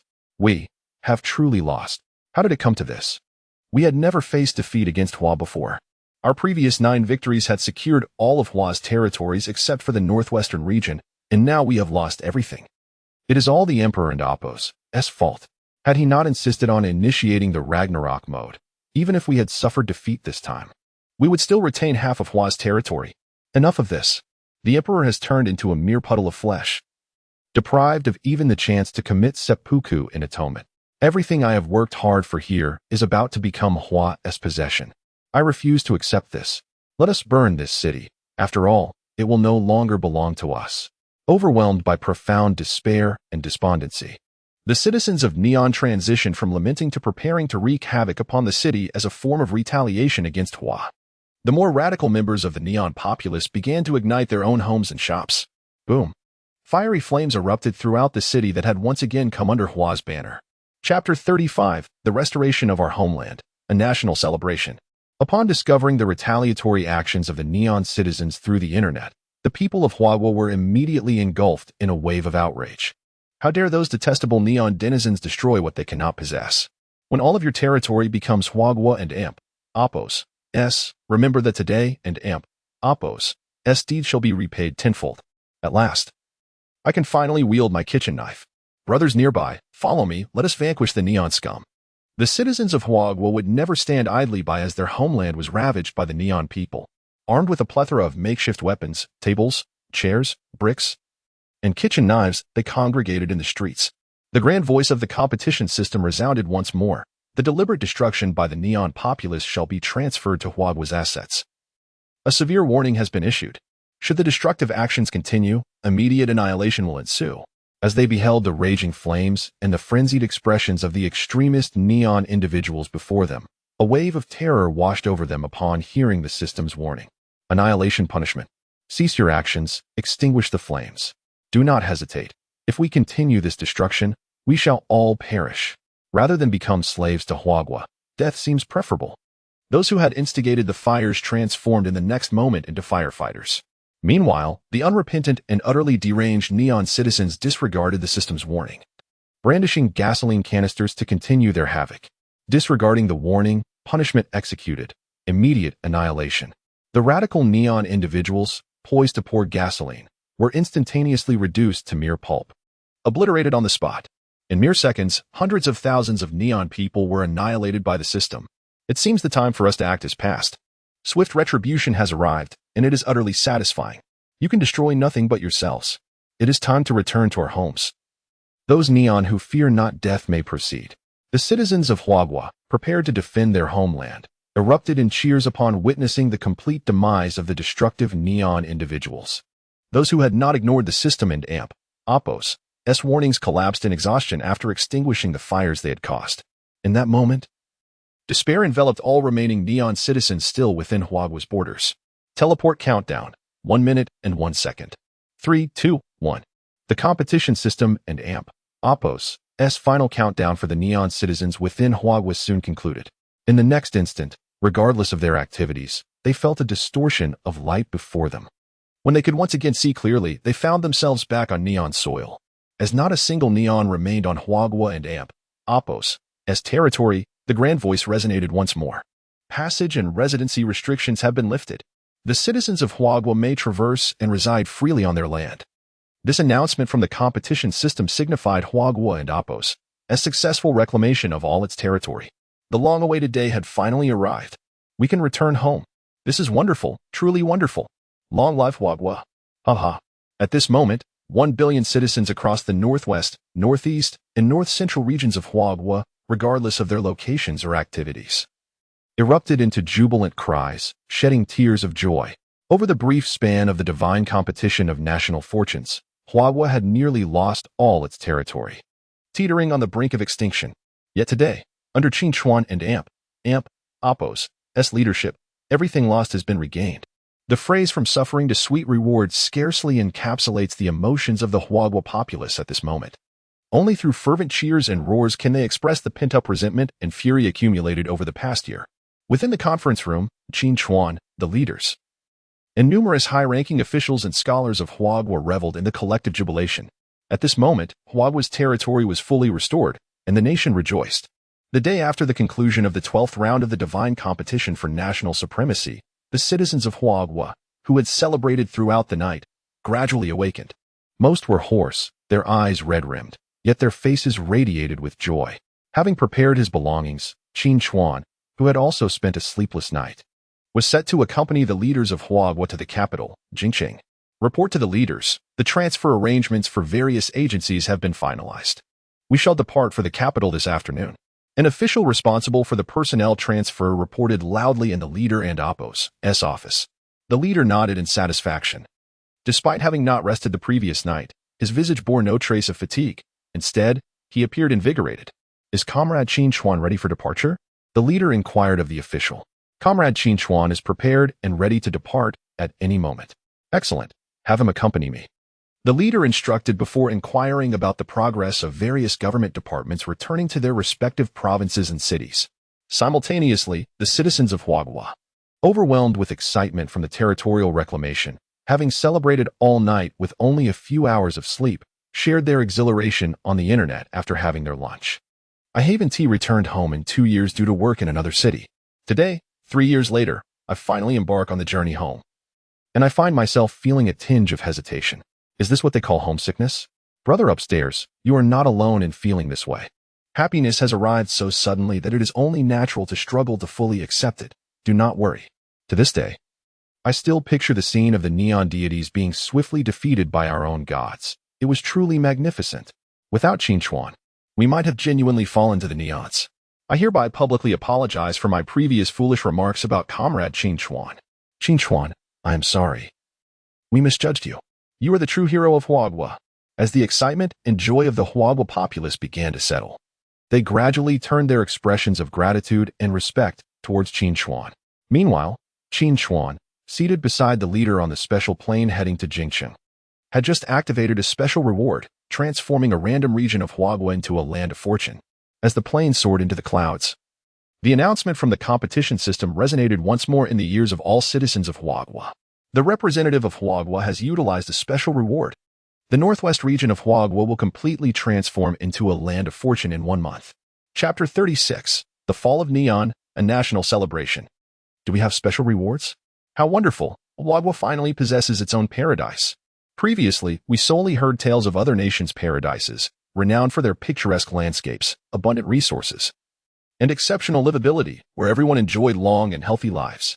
To our astonishment, the once unremarkable natural conditions of the northwest region have transformed into a paradise, and suddenly, the desire to settle here permanently surged within me. I no longer wish to return to my southern hometown. I shall remain in this blessed realm. Ah. As the announcement from the competition system concluded, the citizens of Huagua erupted into cheers once more. A paradise signifies not only enhanced living conditions and longevity for the populace, but also the prolific emergence of rare natural resources. The possession of each paradise considerably augments a nation's strength. In the heart of Neon, the rich earth and its surrounding 500 kilometers are now categorized as a paradise. Looking down from the airplane window, Qin Chuan felt an inexplicable lightness wash over him after the system's announcement, as the fatigue from a sleepless night dissipated entirely. The people of the Northwest experienced a renewed vibrancy. The sky appeared bluer, the air fresher, the rivers clearer, and the flora around them flourished with lush greenery. This is the essence of residing in a paradise. Everything has evidently transformed.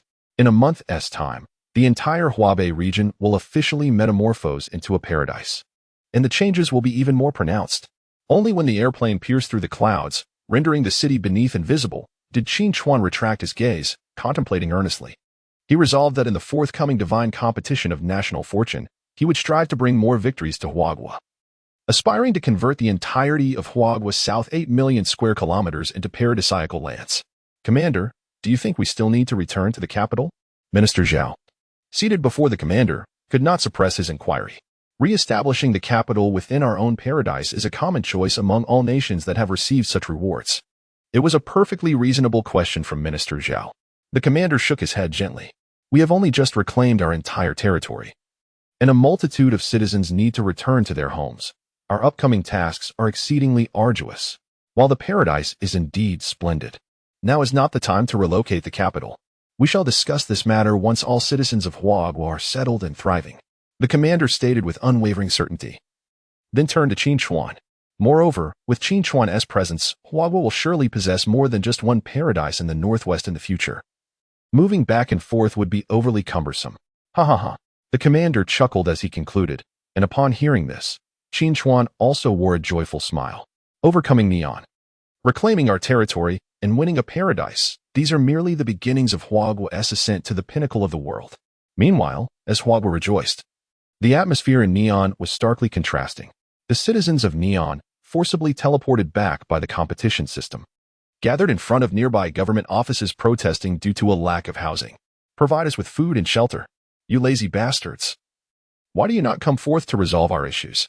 The government officials of Neon paid no heed to the clamoring citizens. In merely a month, Neon would cease to exist. There was no longer any necessity for them to work or address any concerns. When the next round of the divine competition of national fortune commences, this land shall belong to Huagua, and even we shall belong to Huagua. You might as well seek assistance from the Huagua government for your needs now faced with the government's apathetic attitude. The protesting citizens of Neon fell into a disheartening silence. Those nations that had utterly lost everything during the divine competition of national fortune had approached nearly 100 in the past year. With only 218 sovereign nations globally, the brutal nature of the divine competition is evident. Since everything will ultimately be lost, let us indulge in the fleeting possessions we currently hold. Amidst the atmosphere of despair, a thought began to spread among the people of Neon. There is an ancient saying in Huaxia, drink today and be merry, for tomorrow we shall worry about tomorrow. This encapsulates our current state. With a month remaining, there is ample time. In the final 10 days, we could provoke the eruption of rich earth mountain. Let Huagua be left with nothing but a desolate land covered in volcanic ash. Yoshi, the extreme nature of the Neon people, faced with the impending loss of everything, surged forth in a powerful inclination towards self-destruction. Prime Minister Yamamoto Ichiro, fully supporting the eruption of rich earth mountain, garnered the backing of all extreme factions in Neon. Thus, the first and last emperor of Neon was born in this utterly absurd manner. As the citizens of Huagua nearly all returned to their homes and resumed normal lives, the once rapidly growing Neon, now among the world's top powers, was engulfed in a filthy, chaotic atmosphere, rife with drunkenness, promiscuity, substance abuse, and violent robberies. This was the revelry before the end. Enjoy it to the fullest. We shall reunite in hell, awaiting the day when the people of Huagua face utter defeat and lose everything. Yamamoto Ichiro, now the emperor of Neon, shouted passionately before the cameras, though few citizens remained to watch the news. With only 11 days remaining until the next round of the divine competition of national fortune commenced, the grand voice of the competition system echoed in the ears of all Neon citizens. Tomorrow, the entirety of Neon will officially be annexed as Huagua territory. All Neon citizens are prohibited from damaging their homeland during this period. Otherwise, they shall face immediate annihilation. The announcement rendered countless indulgent Neon citizens acutely aware that regardless of how they sought to numb themselves, they ultimately could not escape the fate of being disposed of at Huagua's discretion. In their desperation, the citizens of Neon were deprived of any opportunity to provoke the eruption of rich earth mountain.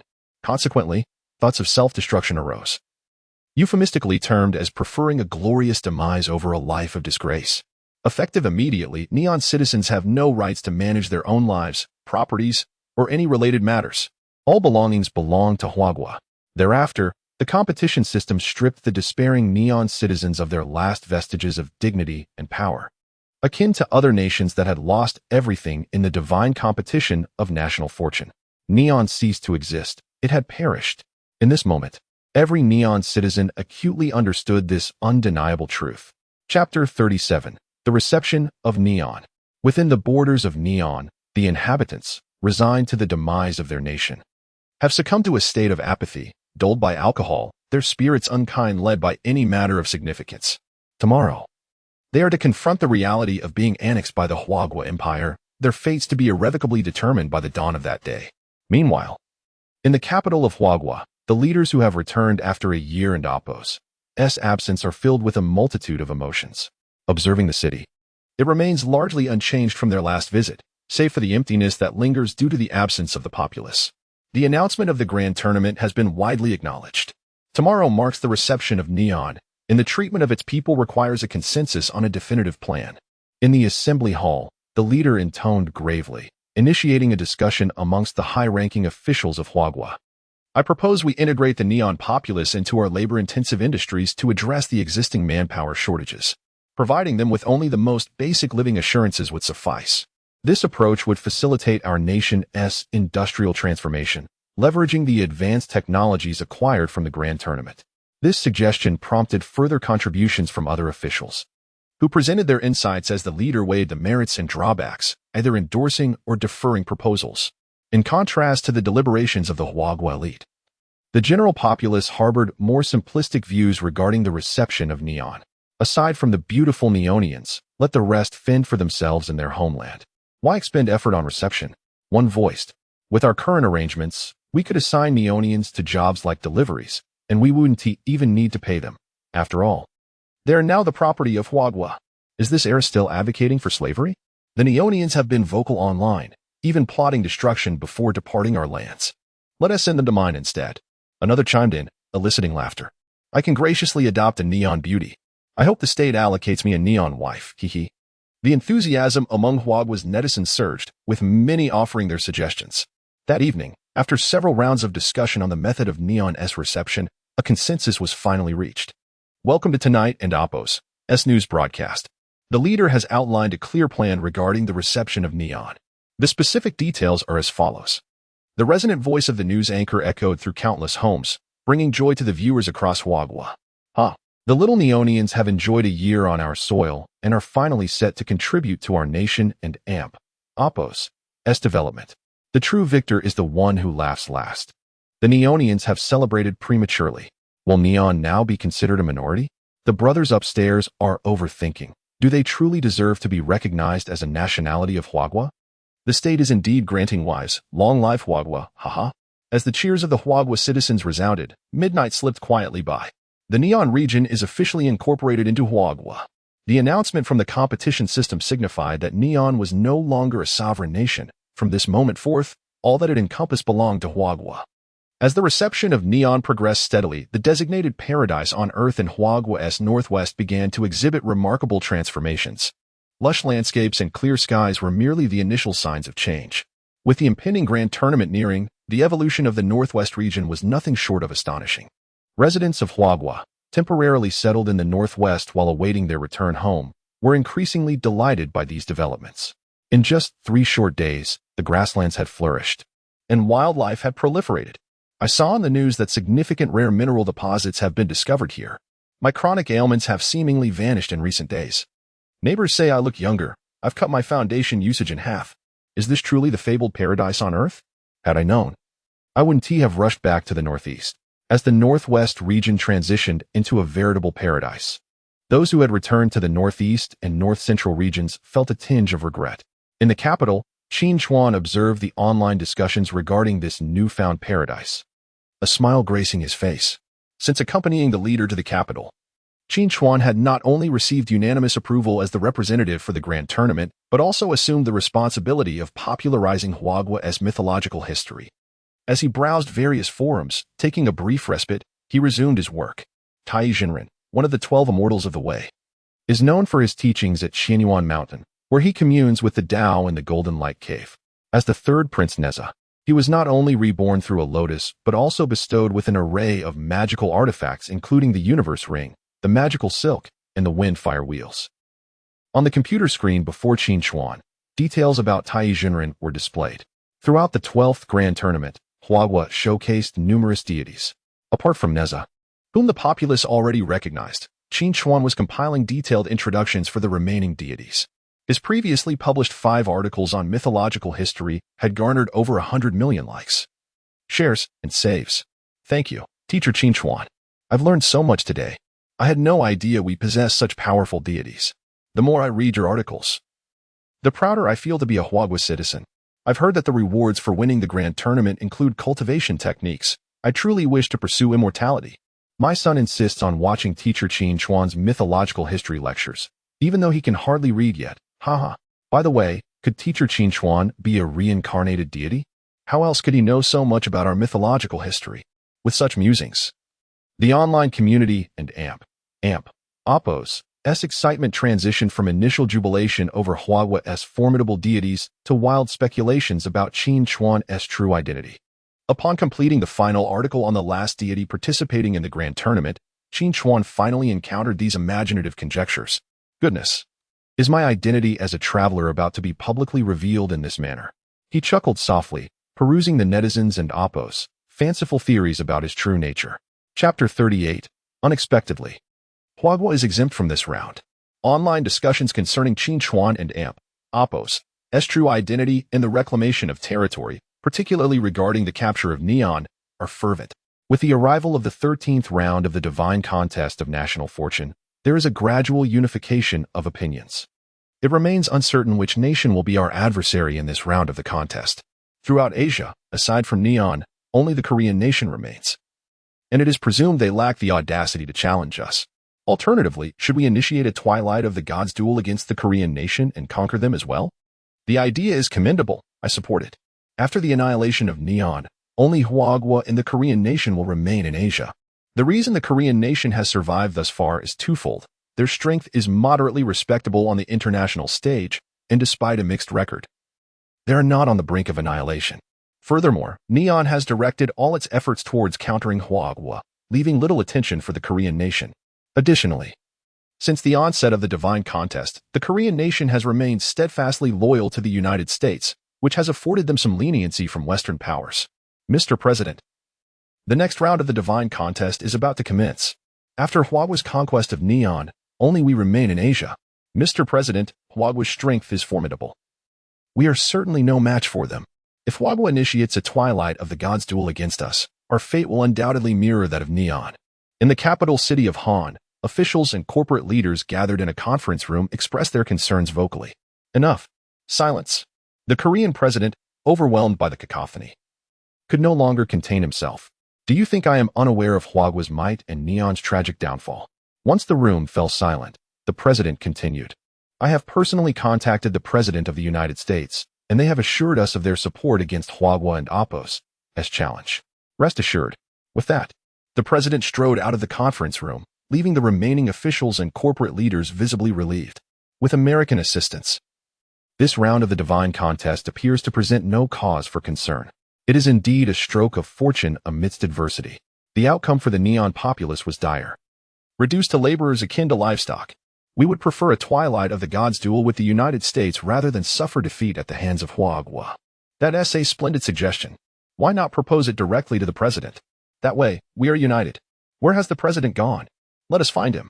Suddenly, the idea of taking a step back to see the broader picture ignited a fervor among the Korean officials and corporate leaders. The 13th round of the divine contest of national fortune will commence in 12 hours. Huagua representatives, please select the opponent nation. The announcement from the contest system resonated once more. Before Qin Chuan, a multitude of national flags materialized. Huagua, the United States, Great Eagle, Gallia, and Mother Russia. The most powerful nations were displayed prominently at the top. Nations of first-rate strength such as West Greece, Israel, Kuri Nation, and Pyramid Nation occupied the mid-tier. The Korean nation and other second and third-tier nations were relegated to the bottom. Chief, shall we select the Korean nation as our challenge? In the Grand Hall, Qin Chuan inquired solemnly to the chief beside him. This marks Huagua and Appo's inaugural challenge to other nations, as previous engagements were merely responses to Neon's provocations. The high-ranking officials of Huagua regarded this round of the divine contest with utmost seriousness, convening in the Grand Hall for deliberation. What do we think about choosing the Korean nation as our target? In response to Qin Chuan's question, the chief surveyed the high-ranking officials in the hall. Why not directly challenge the United States? We can confront the Korean nation at any time. They possess only one S-class deity. Presently, aside from Mother Russia, we can challenge nations such as the United States, Great Eagle, Gallia, and West Greece, each offering more substantial rewards upon victory. Indeed, the Korean nation lacks the formidable strength of Neon. The rewards for defeating them would be minimal. The defeat of Neon has significantly bolstered the confidence of Hwagwa as populace, and the relatively weaker Korean nation is hardly a concern. While the discussion unfolded, Qin Chuan's expression suddenly shifted. Chief, other nations have rapidly selected their challenge targets and opponents. We no longer have the opportunity to choose an opponent. At that moment, the flags of potential challenge nations before Qin Chuan turned to gray, including that of the Korean nation. The chief was taken aback, and the other high-ranking officials were equally astonished by this unexpected outcome. It seems Hwagwa's previous display of strength has intimidated nations weaker than ours, deterring them from accepting our challenge due to the twilight of the God's duel format. Meanwhile, powerful nations like the United States, Great Eagle, and Gallia are eager to further assess the strength of our deities before deciding whether to challenge or respond. Soon, the chief comprehended the intentions of these nations and spoke gravely. Hwagwa is exempt from the 13th round of the divine contest of national fortune. As soon as the chief's words fell, the grand voice of the contest system echoed throughout Hwagwa. What is happening? We are exempt. Such a situation has never been heard of before. No nation has ever been exempt. We are too strong. This is the loneliness of invincibility. If we are exempt every time, will we win nothing at all? I did not anticipate this turn of events. I was hoping for a Korean bride. We cannot simply watch the battles between the other nations without participation. It is dreadfully dull. The citizens of Hwagwa erupted into a fervent discussion regarding this outcome. Meanwhile, within the Grand Hall, the high-ranking officials of Hwagwa accepted the exemption with a measure of pragmatism. A single exemption poses no significant issue. As long as we promptly select a challenge for the next round of the divine contest, we will be well-positioned. Having just assimilated Neon, we need time to digest our gains. Furthermore, we can utilize this opportunity to gather more information on the deities of other nations. Before long, the high-ranking officials of Hwagwa began to offer alternative suggestions regarding the exemption. The chief nodded thoughtfully and turned to Qin Chuan. At that moment, the interface displaying potential challenge nations before Qin Chuan vanished. The divine contest of national fortune has witnessed its first instance of a nation being exempted. The national trial mode is about to commence. Just then, the contest system suddenly delivered the latest announcement. Chapter 39, the national trial mode, is activated. To everyone and Oppo's astonishment, the competition system unexpectedly launched a new mode following the twilight of the God's confrontation mode. In Washington, D.C., the President of the Republic of Korea bowed deeply in gratitude to the President of the United States during a video call, representing the entire populace of his nation. It was indeed the United States that arranged for the Republic of Korea to face a similarly matched Western country, thereby sparing them from the challenge posed by China. I do not require such meaningless thanks. You must mobilize the full strength of your nation, thoroughly investigate all mythological historical data pertaining to China, and submit your findings to the American ambassador without delay. If this task is not executed properly, you shall find your own means to contend with China in the next round of the National Fortune Gods competition. The American president commanded, his expression devoid of emotion, akin to that of a superior addressing a subordinate. The President of the Republic of Korea immediately bent lower, replying earnestly, "Rest assured, we will certainly accomplish the task you have entrusted to us." Seeing that the President of the Republic of Korea had not raised any further requests and had readily agreed, the American president revealed a satisfied smile and concluded the video call. Prior to the commencement of the 13th round of the National Fortune Gods competition, the American president had already conferred with the leaders of nations such as the Great Eagle and Gallia on strategies to tackle the challenges posed by China. The final outcome was to allow China to sit out, effectively denying them the opportunity to expand their influence through the National Fortune Gods competition. Believing he had perfectly exploited the rules of the National Fortune Gods competition, the American president took to Twitter to express his pride, asserting that he would never allow China to disrupt the existing world order. Just moments later, the announcement of the activation of the national trial mode resonated across the globe. The national trial mode will commence in synchronization with the 13th round of the National Fortune Gods competition in 12 hours. Does the Chinese representative choose to participate in the national trial mode? Unaware of the specifics of the national trial mode, Qin Chuan once again heard the system and Oppo's inquiry. Yes, he declared, his voice deep and confident, fully assured of the might of China and Apos' deities. As Qin Chuan decided to engage in the national trial mode, the other high-ranking officials of China finally caught on. Qin Chuan. We are still unfamiliar with the exact nature of the national trial mode.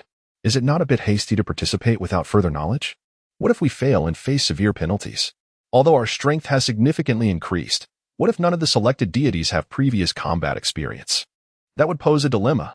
The concerns of the Chinese officials were not unwarranted. However, before Qin Chuan could provide an explanation, the leader spoke first. For China to continue its ascent, we must strive to take the lead. In the twilight of the gods' confrontation mode, while China was compelled to respond passively, we were still the first nation to participate globally. Regardless of the potential penalties or rewards, China must engage in the national trial mode. Only through relentless effort and progress can China truly stand at the pinnacle of the world. The leader spoke with utmost seriousness. Feeling the full support of the leader, Qin Chuan could not restrain himself from rising to applaud. The hall erupted with enthusiastic clapping. China has confirmed participation in the national trial mode. Selection of participating deities for the trial will open in 4 hours. Amidst the applause, the competition system's notifications resounded once more. The citizens of China learned that, following their exemption in this round of the National Fortune Gods competition, they would partake in the new national trial mode. Another new mode.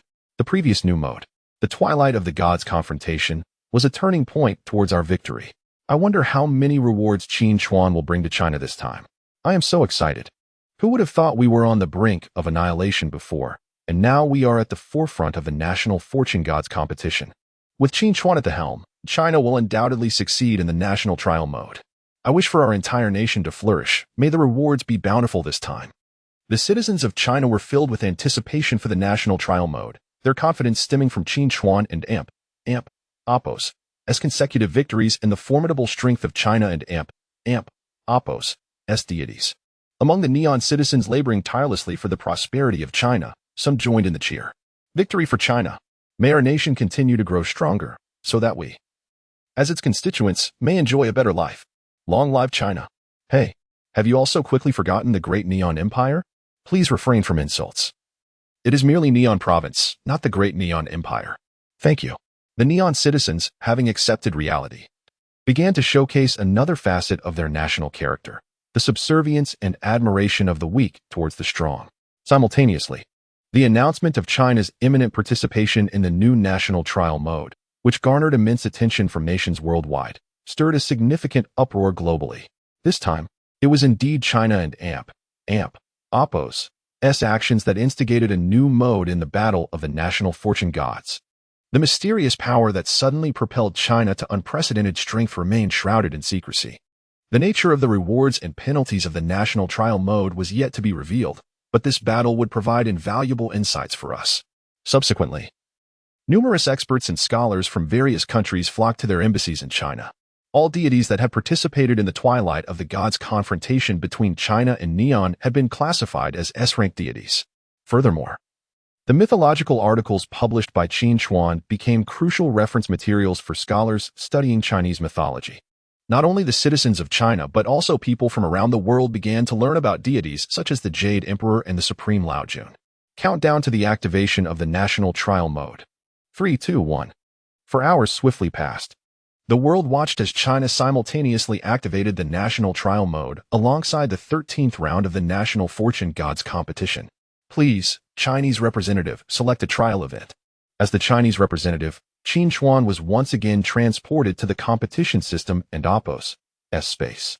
Before him lay 5 event cards marked with ? After a moment of contemplation, Qin Chuan raised his right hand and pointed to the card at the center. The Chinese representative has selected a trial event. Trial event name. The demon path manipulates strength to oppress justice. The deities manifest to exterminate evil.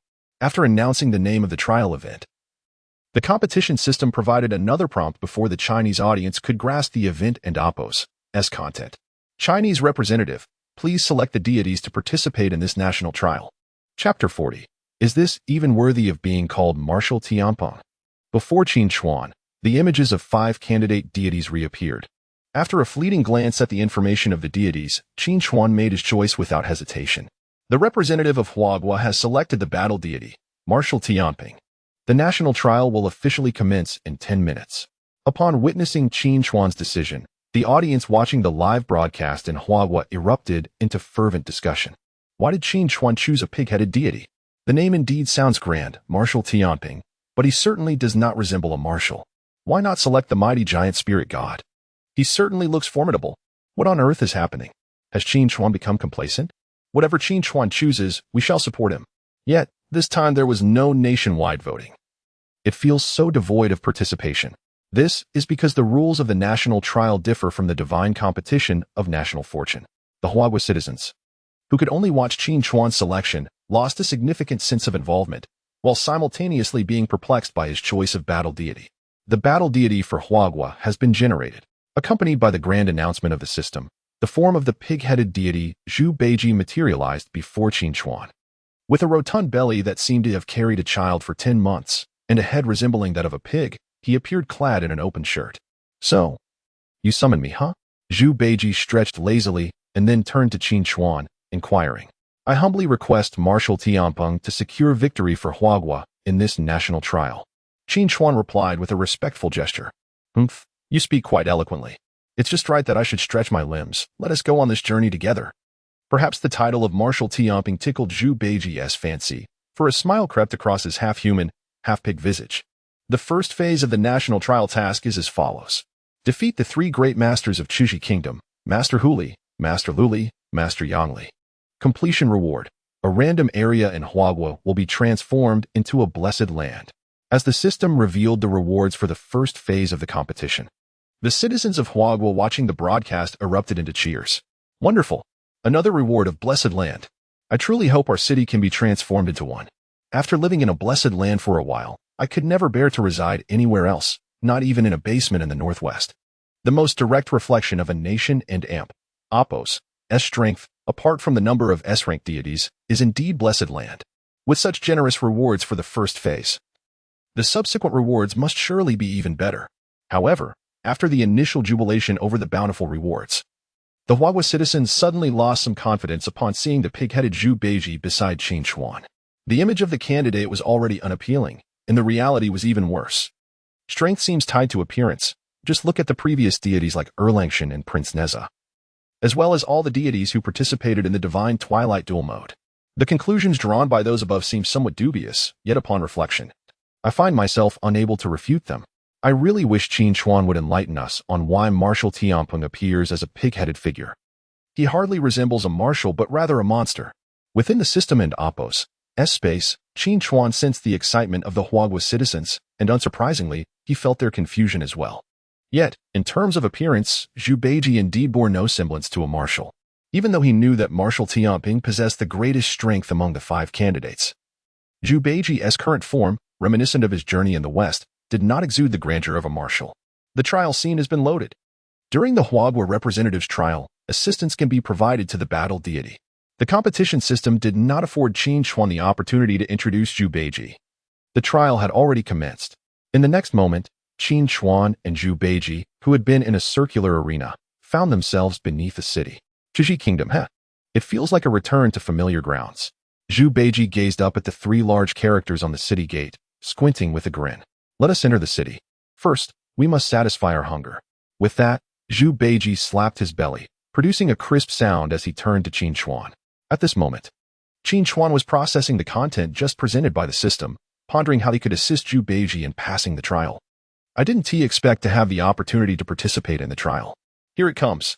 As Zhu Beiji strode confidently into the city, Qin Chuan hurriedly followed. Simultaneously, in the grand hall of the capital, the scene of Qin Chuan and Zhu Beiji entering the city was being projected before the eyes of Huagua's high-ranking officials and scholars.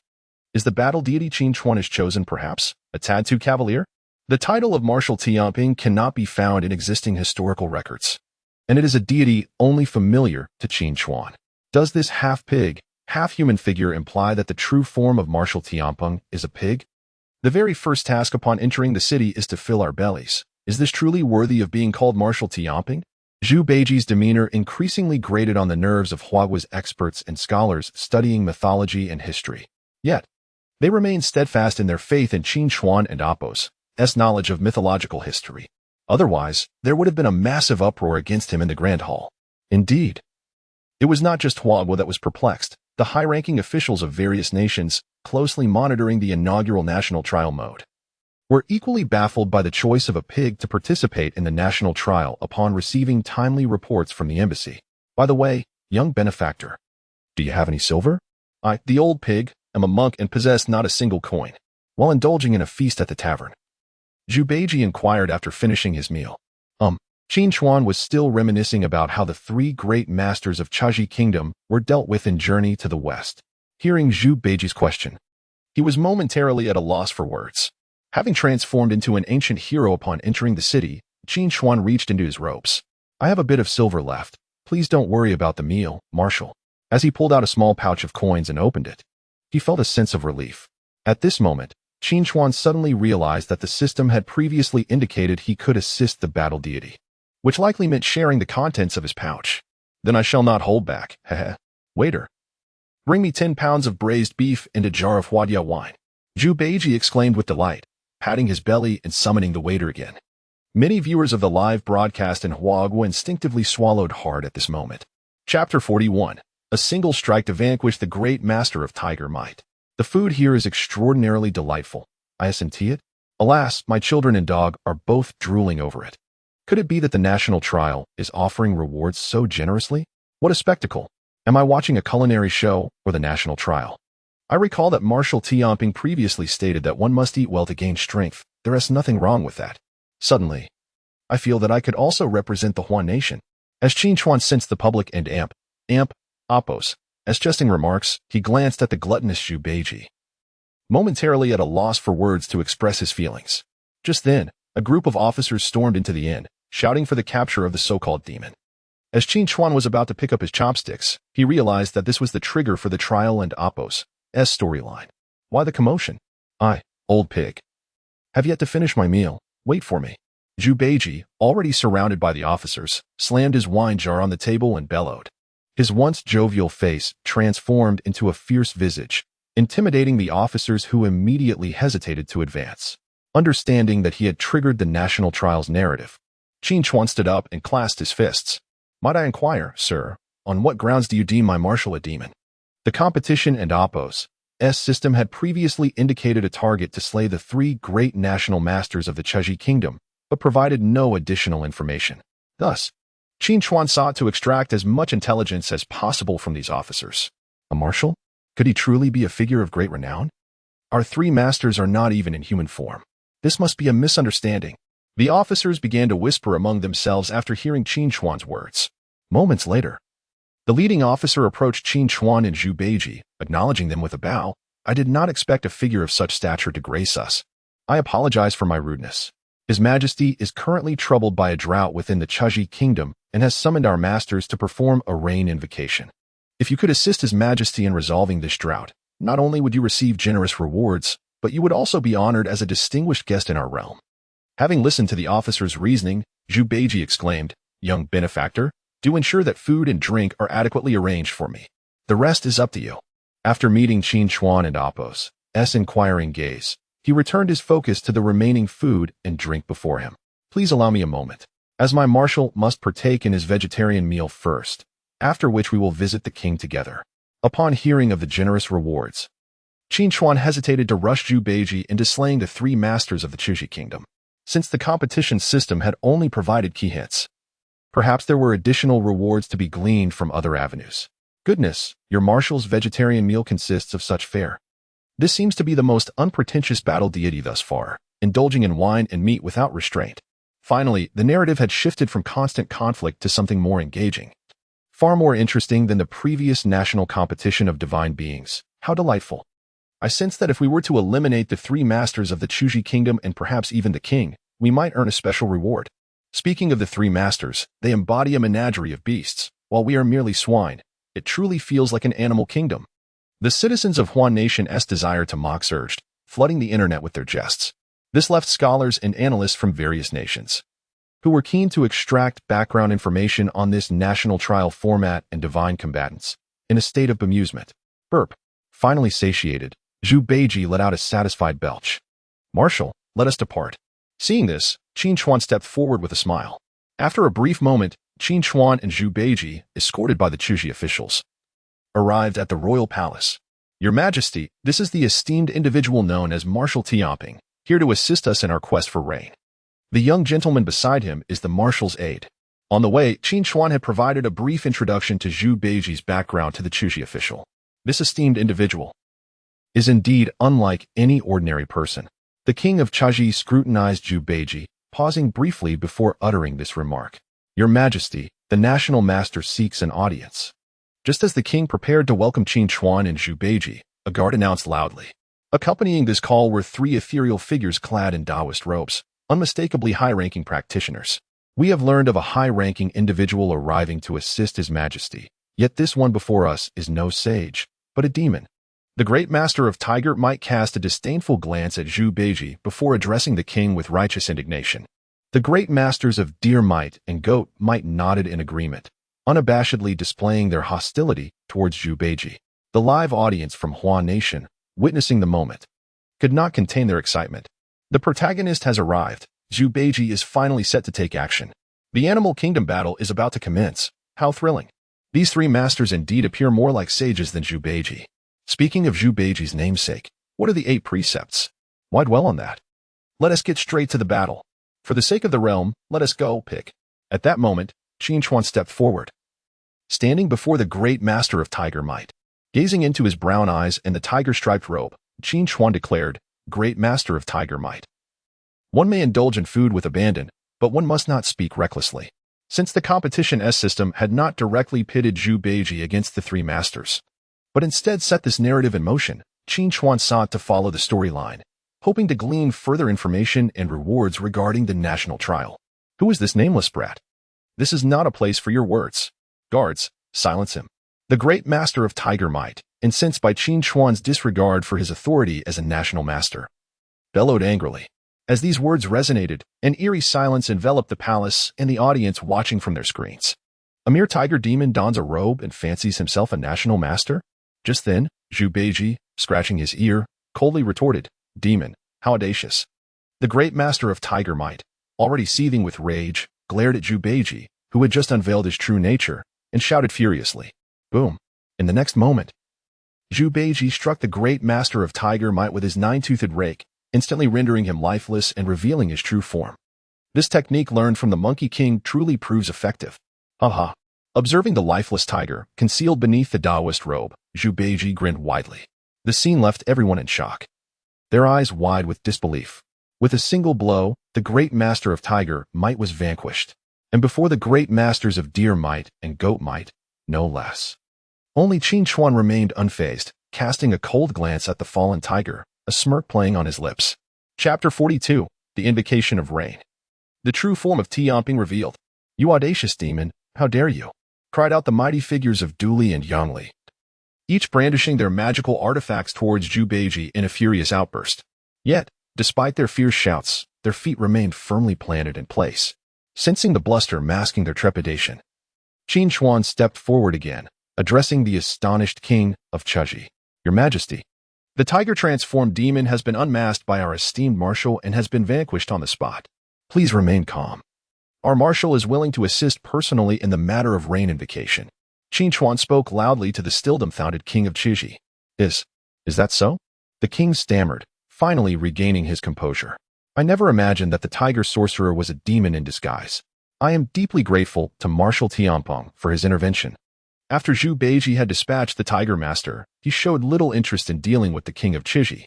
With a smirk, he put away his 9-toothed rake and gazed at Duli and Yangli. These three old acquaintances were not unfamiliar to him, the last time. It was Monkey King who had dispatched them at the hands of the master. Now it was his turn, and were it not for Qin Chuan, he would not have wished for such a troublesome affair. Your Majesty, we failed to recognize that our friend was a tiger demon, thus forming a bond of friendship. Today, thanks to Marshal Tianping's intervention, we shall surely repay this kindness in the future. Duli and Yangli, feeling the penetrating gaze of Zhu Beiji, understood they were no match for him. Thus, they seized upon the king's words to find an escape route, though they could not suppress their gritted teeth at the prospect of future repayment. Haha, splendid. Truly splendid. The king of Chuji chuckled awkwardly, eager to agree. Meanwhile, The audience from Huagua had finally recovered from their shock.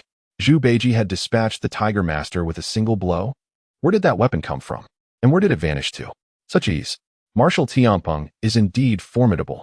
One must not judge by appearances, even among the divine. I was indeed shallow in my understanding. My apologies, Martial Tianpeng. You truly deserve the title of Martial. Why is Qin Chuan still rambling? Hurry and let Martial Tianpeng eliminate the remaining 2 demons so we can complete the trial task. The viewers, having witnessed Zhu Beiji and Apos' true power, quickly began to refer to him as Martial Tianpeng. The strength of Martial Tianpeng also left the ambassadors and scholars from various nations who were watching the live stream in awe.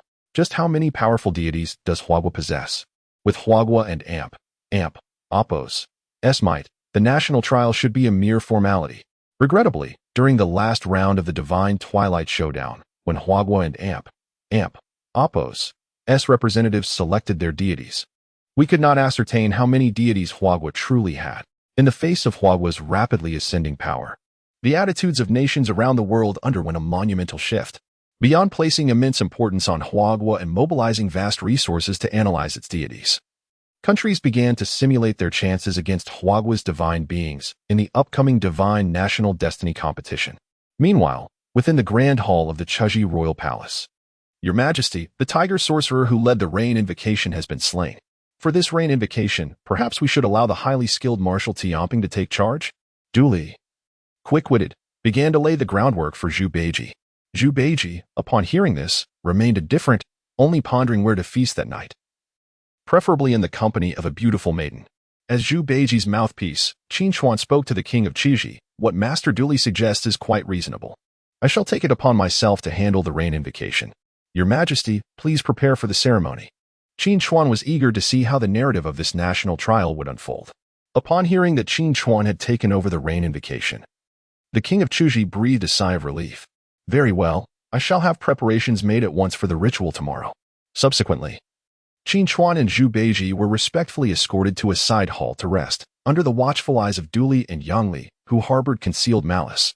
Make sure to prepare plenty of food and drink. Upon entering the side hall, Qin Chuan instructed the palace maids without needing Zhu Beiji to speak. The night that Qin Chuan and Zhu Beiji spent in the royal palace as side hall passed in the blink of an eye for the viewers of Huagua. The next morning, Qin Chuan and Zhu Beiji appeared at the venue designated for the rain invocation. Present were the king of Chuji, officials, as well as Dooley and Yangli, alongside the citizens of Qiji who had come to observe. Marshal, the drought-afflicting Qiji must surely be the work of the drought demon.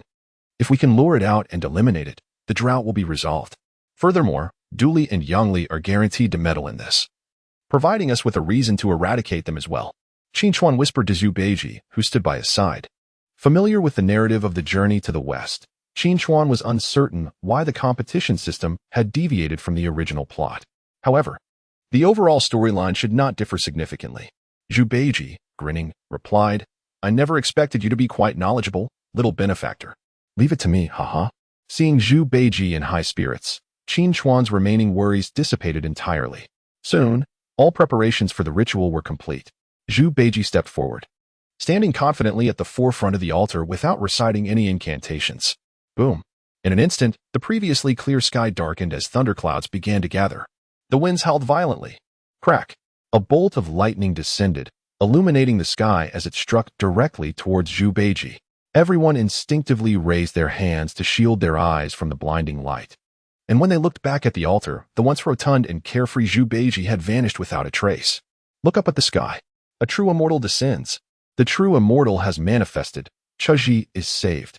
The citizens of Chuji surrounding the altar gazed upward. Before them stood a formidable figure clad in purple robes and golden armor, wearing a celestial cap, wielding a nine-toothed rake, exuding an aura of authority without anger. It was none other than the true form of Martial Tianpeng. Qin Chuan, witnessing Zhu Beiji reveal his true form, could not help but exclaim in astonishment. Chapter 43. Completion of the Beginner Trial, Rated S Class.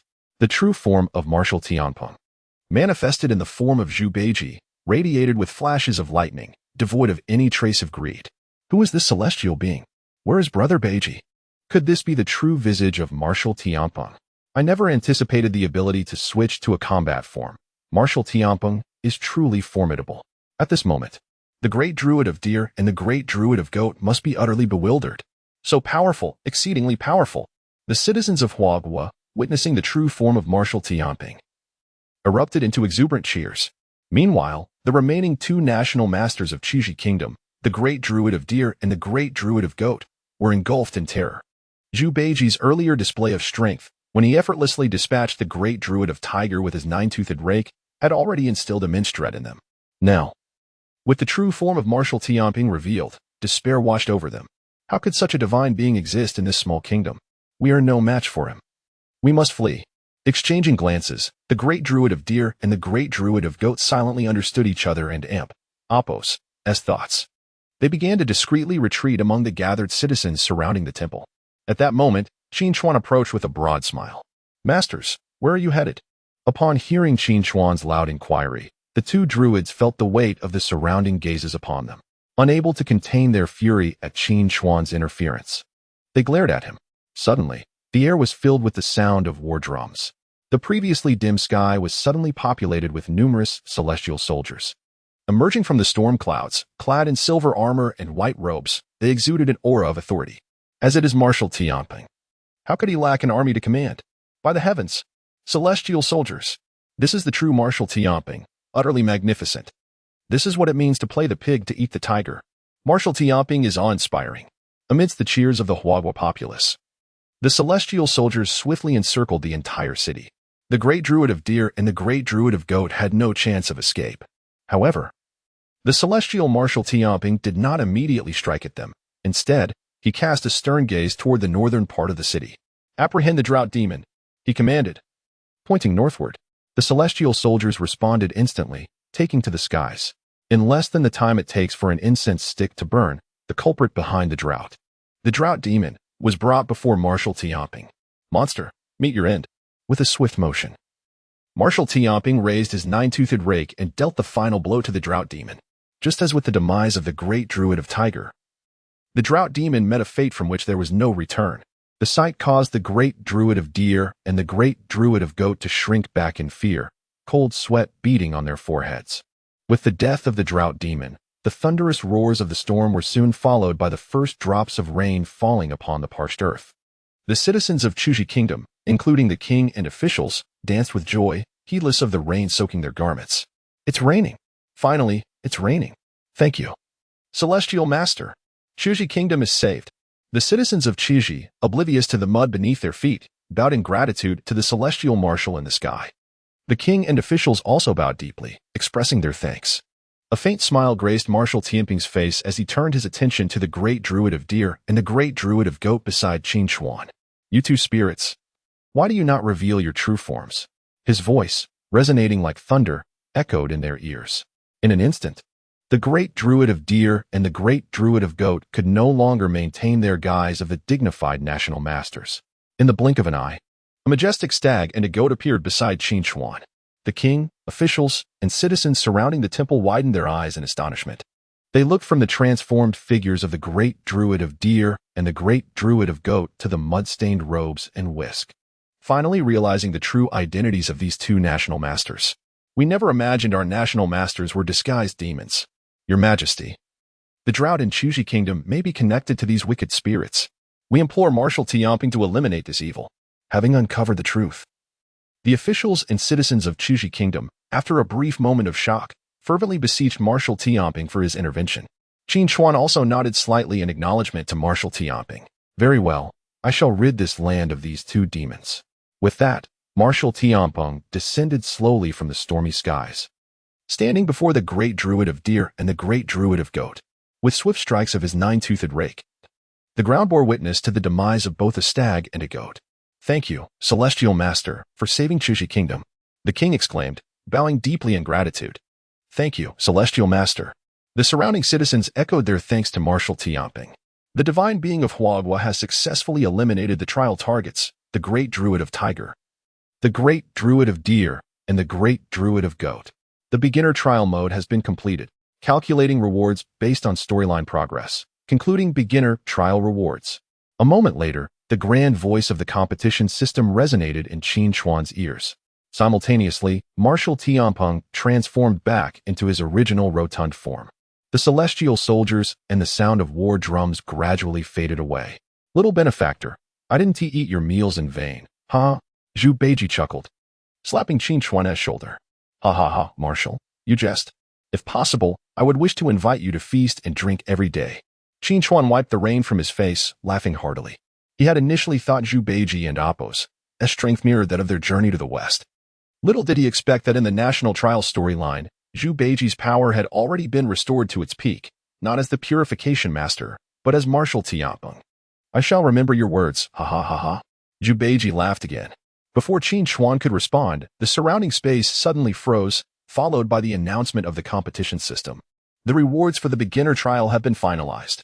The overall rating for the beginner trial, S-Class. Upon hearing the S-Class rating, Qin Chuan's eyes brightened. Successfully eliminated task targets, Reward 1. Publicly exposed the true identities of task targets, Reward 1. No casualties among the citizens of Qiji Kingdom, Reward 1. Eliminated hidden task target, Drought Demon. Special Reward 1. Achieved S-Class rating, Special Reward 1. Chapter 44, Hidden Rewards. Continue the challenge. The competition system's notifications rang out in succession. Qin Chuan's smile grew increasingly radiant as he finally confirmed his suspicions. Indeed, the rewards increase as the plot unfolds.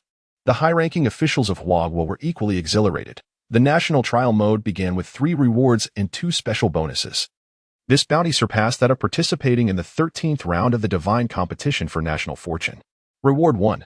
Break through the existing technological bottleneck in Huagua. Reward 2. Special Item Reward Card 1. Reward 3. Select one region in Huagua to transform into a paradise of abundance. Immediately afterward, the competition system announced the conventional rewards for successfully completing the preliminary trial. The technological and item card rewards did not stir much excitement among the populace of Huagua. However, when the Paradise of Abundance reward was mentioned, the citizens erupted into jubilant cheers. Wonderful! Finally, there is a new Paradise of Abundance. The hopes of our siblings in the Northwest for soaring housing prices are dashed. Haha. The Paradise of Abundance is phenomenal. Living there alleviates backaches and leg pains. And climbing 5 flights of stairs becomes effortless. The average lifespan in Huagua exceeding 100 years is no longer a mere dream. The quantity of paradises of abundance is the most evident reflection of a nation and Appo's strength. Possessing such realms not only greatly reduces healthcare expenditures but also significantly enhances living conditions. Enriched by various rare flora and fauna, as well as mineral resources. This allows the nation to genuinely achieve both ecological sustainability and economic prosperity. How extraordinary are the remaining 2 special rewards? The anticipation is palpable. Unfortunately, the specifics of these special rewards remain obscured, regardless of their nature. Any special reward will greatly enhance our capabilities. Huagua will only grow stronger. The voices of admiration among the citizens of Huagua were soon accompanied by the system's announcement of special rewards in Qin Chuan's ears. Special Reward 1. National Trial Challenge Card 1. Can be activated outside the Divine Competition for National Fortune. Special Reward 2. Instantly win a match in any round of the Divine Competition for National Fortune. After reviewing the details of the 2 special rewards, Qin Chuan's eyes sparkled, particularly with the first special reward, simultaneously with the conclusion of the special reward announcement. The current national trial mode officially ended. Both the Marshal Tianpeng beside Qin Chuan and the city of Qiji began to dissipate into starlight. Little benefactor. Do not forget what you promised me, the Marshal Tianpeng said with a smile, looking at Qin Chuan. Nodding affirmatively, Qin Chuan then posed his final question. Marshal, why do you still prefer to take on the form of Zhu Beiji? At this, Zhu Beiji's smile gradually faded. After a moment of silence, he began to explain. I, old pig, merely reminisce about the days on the journey to the west, which is why I cannot part with this guise. With a soft sigh, Zhu Beiji and Appo's form eventually transformed entirely into starlight, merging with the countless stars above until he completely vanished. In the capital, the Great Hall, upon being transported back, Qin Chuan found himself reflecting on Zhu Beiji's final words, feeling quite poignant. Qin Chuan, once again, you have accomplished a great feat for Huagua, ha ha ha ha. The chief exclaimed joyfully, approaching Qin Chuan with a pat on the shoulder. Had it not been for Qin Chuan and Appo's familiarity with the national trial and Appo's narrative and his decisive actions that enabled Zhu Beiji to eliminate 3 major lines, they would not have secured 3 rewards. let alone the two special ones. Other high-ranking officials of Huagua also approached with smiles, showering Qin Chuan with praises. Well done, Qin Chuan. You are the hero of Huagua. The position of representative in the divine competition for national fortune belongs to you. Amidst the accolades, Qin Chuan responded with a humble smile, neither overly modest nor arrogant, which pleased the chief immensely. Subsequently, Qin Chuan shared the details of the special rewards with the chief and all high-ranking officials. An additional opportunity to initiate a national trial. This reward is magnificent, allowing Huagua to participate in one more round of the divine competition for national fortune than other nations. Huagua can finally take the lead and be at the forefront. Our hardships will yield sweet rewards. It is splendid. After hearing the content of the special rewards, the chief and the high-ranking officials of Huagua became electrified. Soon, a senior official proposed, "Chief, since we have concluded this national trial, we are not currently in the period of the divine competition for national fortune. This means we should be able to directly utilize the special rewards to initiate a new national trial." This suggestion swiftly garnered support from other officials. Indeed, let us directly commence the new round of national trials. The best scenario is to secure 2 rewards during a single round of the divine competition for national fortune. Chief, I believe this suggestion is excellent. The chief nodded lightly and turned to Qin Chuan. Qin Chuan, do you foresee any issues with directly using the special rewards to initiate a new national challenge? Without hesitation, Qin Chuan responded, "No issues, Chief. I believe that as long as we select 5 deities that are not all akin to the land deity, we will surely succeed in the trials." Seeing Qin Chuan and Apos' support for the proposal, the chief declared solemnly, "Very well, we shall commence a new round of national trials." Following this, Qin Chuan activated the first special reward. Huagua utilizes the special reward to initiate an additional national trial. Selection of participating deities and trial event drawing will commence in 10 minutes. Upon utilizing the first special reward, the system's notification rang out immediately. The citizens of Huagua, who had just witnessed their nation successfully complete the preliminary national trial, were momentarily taken aback by the new announcement. It quickly dawned on them that this must be the special reward from the previous round of national trials that allowed Huagua to initiate another trial. Given the bountiful rewards of the preliminary national trial, we must prepare diligently for participation. Selecting the representatives for the national trial is crucial. They must possess comprehensive knowledge of mythological history and a deep understanding of each historical background. Huagua has indeed surged ahead of us. We must strive to catch up swiftly and not allow Huagua to grow any stronger. Other nations and Apos, high-ranking officials, witnessing Huagua and Apos' success in the preliminary national trial and its bountiful rewards, began to feel envious. Soon, they learned that Huagua had initiated another national trial. Chapter 45, the 800 miles of Lion Turtle Ridge, the advanced trial commences. How could this be? Hadn't Apos, the Huan nation, just concluded a national trial? Could it be that Huan nation received a special reward, allowing for consecutive national challenges? We cannot allow Huan nation to continue growing at such a rapid pace. In the next round of the divine competition for national fortune, Huan nation must not be allowed to bypass participation in the national trials any longer. The various presidents and high-ranking officials from around the world, who had been closely monitoring Huan nation, gasped in astonishment at the rapid onset of the second national challenge. Meanwhile, the citizens of Huan nation, after their initial shock, erupted into joyous cheers once more. Ha ha ha, soon we shall have another paradise. This time, I hope the rewards include cultivation techniques. The brother upstairs is right. A paradise combined with cultivation techniques is simply unbeatable. Huan nation, charge forward. When it comes to the national trials, we must rely on Qin Chuan. 10 minutes later. Huan nation representative, please draw a trial event. The announcement from the competition system once again echoed in Qin Chuan and Apos' ears. As he gazed at the 5 trial event cards marked with question mark, he selected the first one. Huan nation representative has chosen this national trial event. Trial event name: The Demons Deceive the True Nature, a unified worship of the celestial immortal. Huan nation representative, please select the divine being to participate in this national trial. Before Qin Chuan could make his choice, the audience watching the live broadcast in Huan nation had already begun to chant in unison. Erling Shun, the true monarch. Finally, we meet Erling Shun once again. Is there any need for hesitation? Let us choose Erling Shun as the one who first aided Huan nation towards victory. Sweeping the neon deities with an absolute advantage of 3-0, Erlangshan Yangjian holds a revered position in the hearts of the citizens. Thus, upon seeing his image among the 5 divine candidates, they paid no heed to the other 4. The chosen divine being for Huan Nation is Erlangshan Yangjian. Hearing the voices of the citizens, Qin Chuan proclaimed loudly. During the previous divine confrontation against Neon, Yangjian was prohibited from participating due to Neon employing a special item card, resulting in his absence from that decisive battle. This was indeed a regret for the citizens of Huan Nation.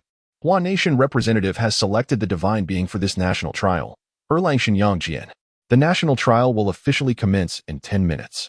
This national trial's first phase task is as follows. Defeat the 3 demons of Lion Turtle Ridge, the Green Lion, the White Elephant, and the Rock. Completion Reward 1. A random area in Huan Nation will be transformed into a paradise. Completion Reward 2. Special Reward Item Card 1. Completion Reward 3. A basic cultivation technique. As the announcement from the competition system concluded, the image representing Erlangshan Yangjian before Qin Chuan began to radiate brilliance, solidifying into form. Amidst the excitement of Qin Chuan and the citizens of Huan Nation, the 10 minutes swiftly elapsed. There stood Erlangshan Yangjian, clad in silver armor, wielding a 3-pronged spear, accompanied by the howling celestial hound, smiling at Qin Chuan. True monarch, long time no see. Qin Chuan stepped forward and clasped his fists in greeting. Yangjian extended his hand to assist Qin Chuan, then chuckled. Ha! It has been quite some time since I last parted with my young friend Qin Chuan. Has Hua Xia been provoked again by that little country of the east?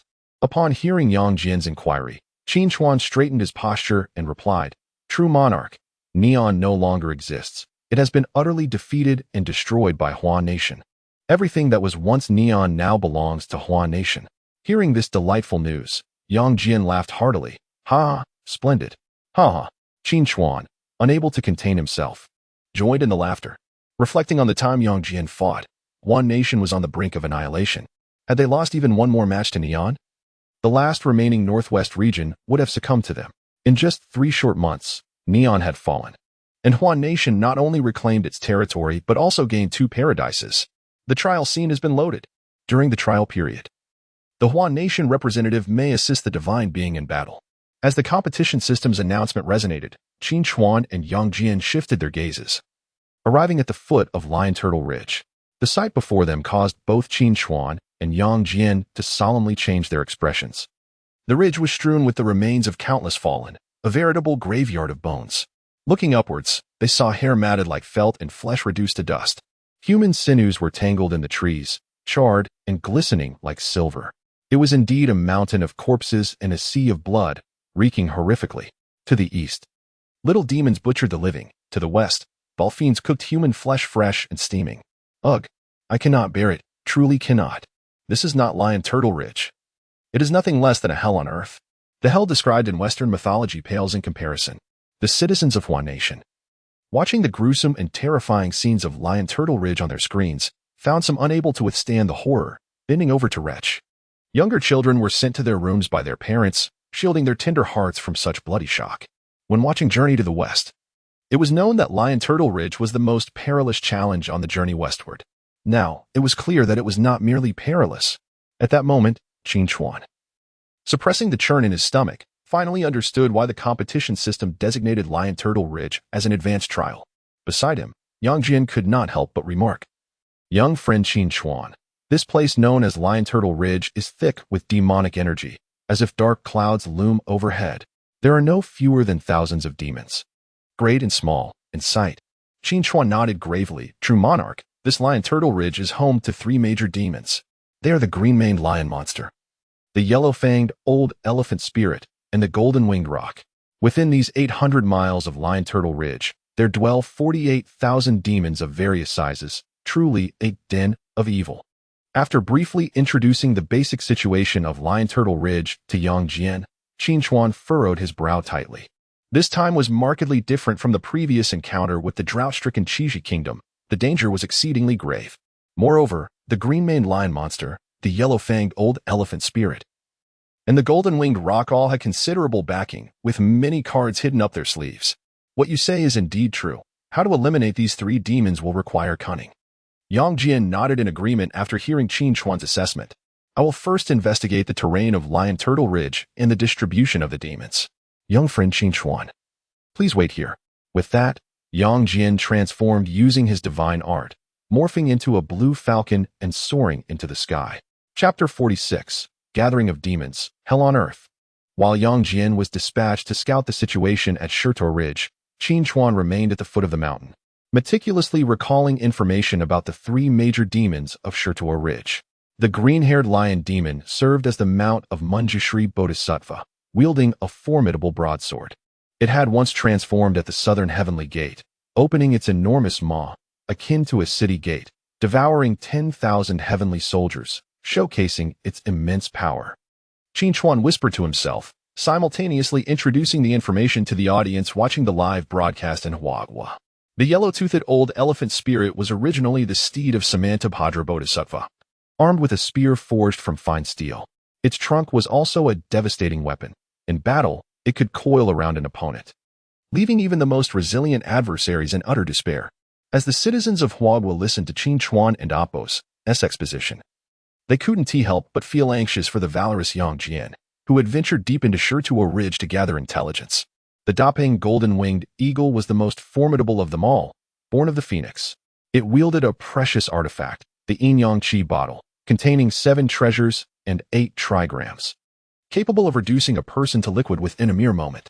The transformation of Shurtuo Ridge into such a nightmarish realm was due to the Daping golden-winged eagle's insatiable hunger, having devoured the entire populace of Shurtuo country, making it a creature of immense power and ferocity.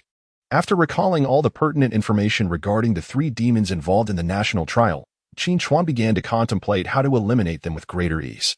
Moments later, transformed into a blue falcon, Yang Jian had a clear understanding of the terrain and the distribution of demons at Shurtuo Ridge. Qin Chuan, my young friend, there are even more demons at Shurtuo Ridge than you previously mentioned, exceeding 50,000. A direct assault would surely cause cataclysmic chaos, leaving not a blade of grass to grow here. Yang Jian noted. He expressed no concern about the lesser demons, but as he stated, the commotion caused would undoubtedly be tremendous. Qin Chuan gently shook his head and replied, True monarch, we can deal with the minor demons last.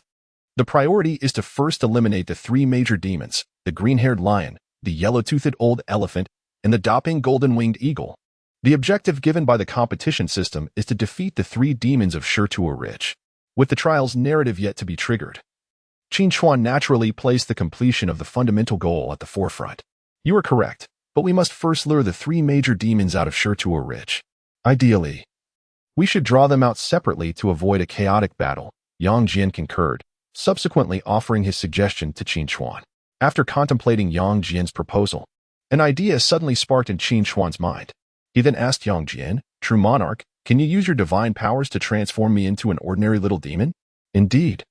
I can, however, my young friend, you possess no magical power. Should you be discovered while infiltrating Shurtuo Ridge, it could jeopardize your life. It would be wiser for me to take on this task, Yang Jian replied, having deduced Qin Chuan's plan, ultimately advising against it. The audience in Huagua, watching the live broadcast, were astonished by Qin Chuan's intent to take action personally. Could it be that beyond his profound understanding of mythological history, he also possessed unique abilities? Perhaps, faced with the multitude of man-eating demons at Shurtuo Ridge, Qin Chuan would not propose to be transformed into a little demon if he did not wish to blend in. They were suddenly eager to witness Qin Chuan's prowess in battle. The national trial was distinct from the divine competition, as national representatives could engage directly in combat. As the Huagua audience speculated about Qin Chuan's intentions, their imaginations ran wild, conjuring various special identities for him. Meanwhile, in the grand hall of the capital, the officials observed the discussion between Qin Chuan and Yang Jian with growing concern for Qin Chuan and Appo's safety as he prepared to take personal risks. Even though no national representative had yet personally participated in the confrontation, the dire consequences of being erased within the system and Appo's space were exemplified by the Neon Emperor's fate. Death in the system space would also result in demise in the normal world.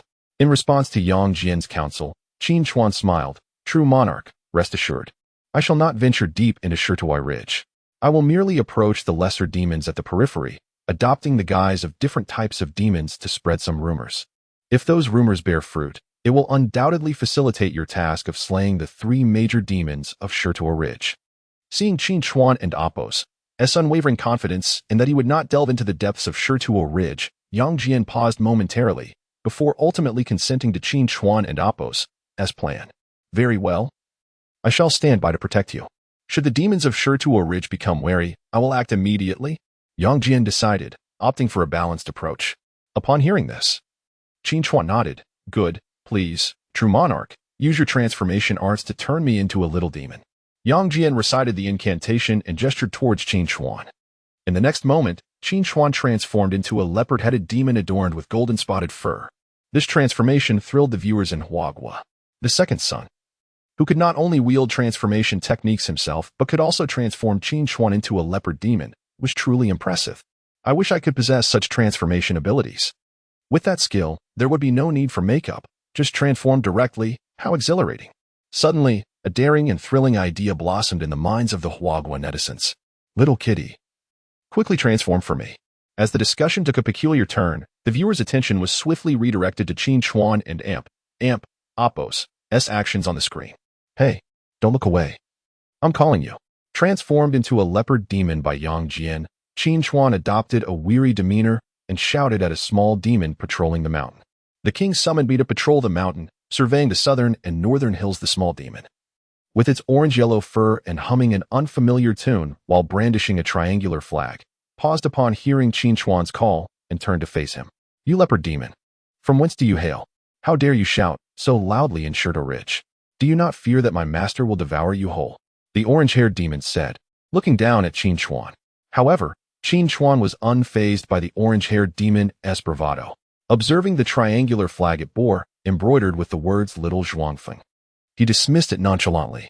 Just a mere little Zhuangfeng, and you dare to confront this king? I bring with me monumental news to present to the three great kings, and surely I shall be honored as a distinguished guest. Upon hearing Qin Chuan's confident proclamation and his claim to be a king, the initial arrogance of the little Zhuangfeng swiftly dissipated. May I inquire what momentous news this esteemed king possesses?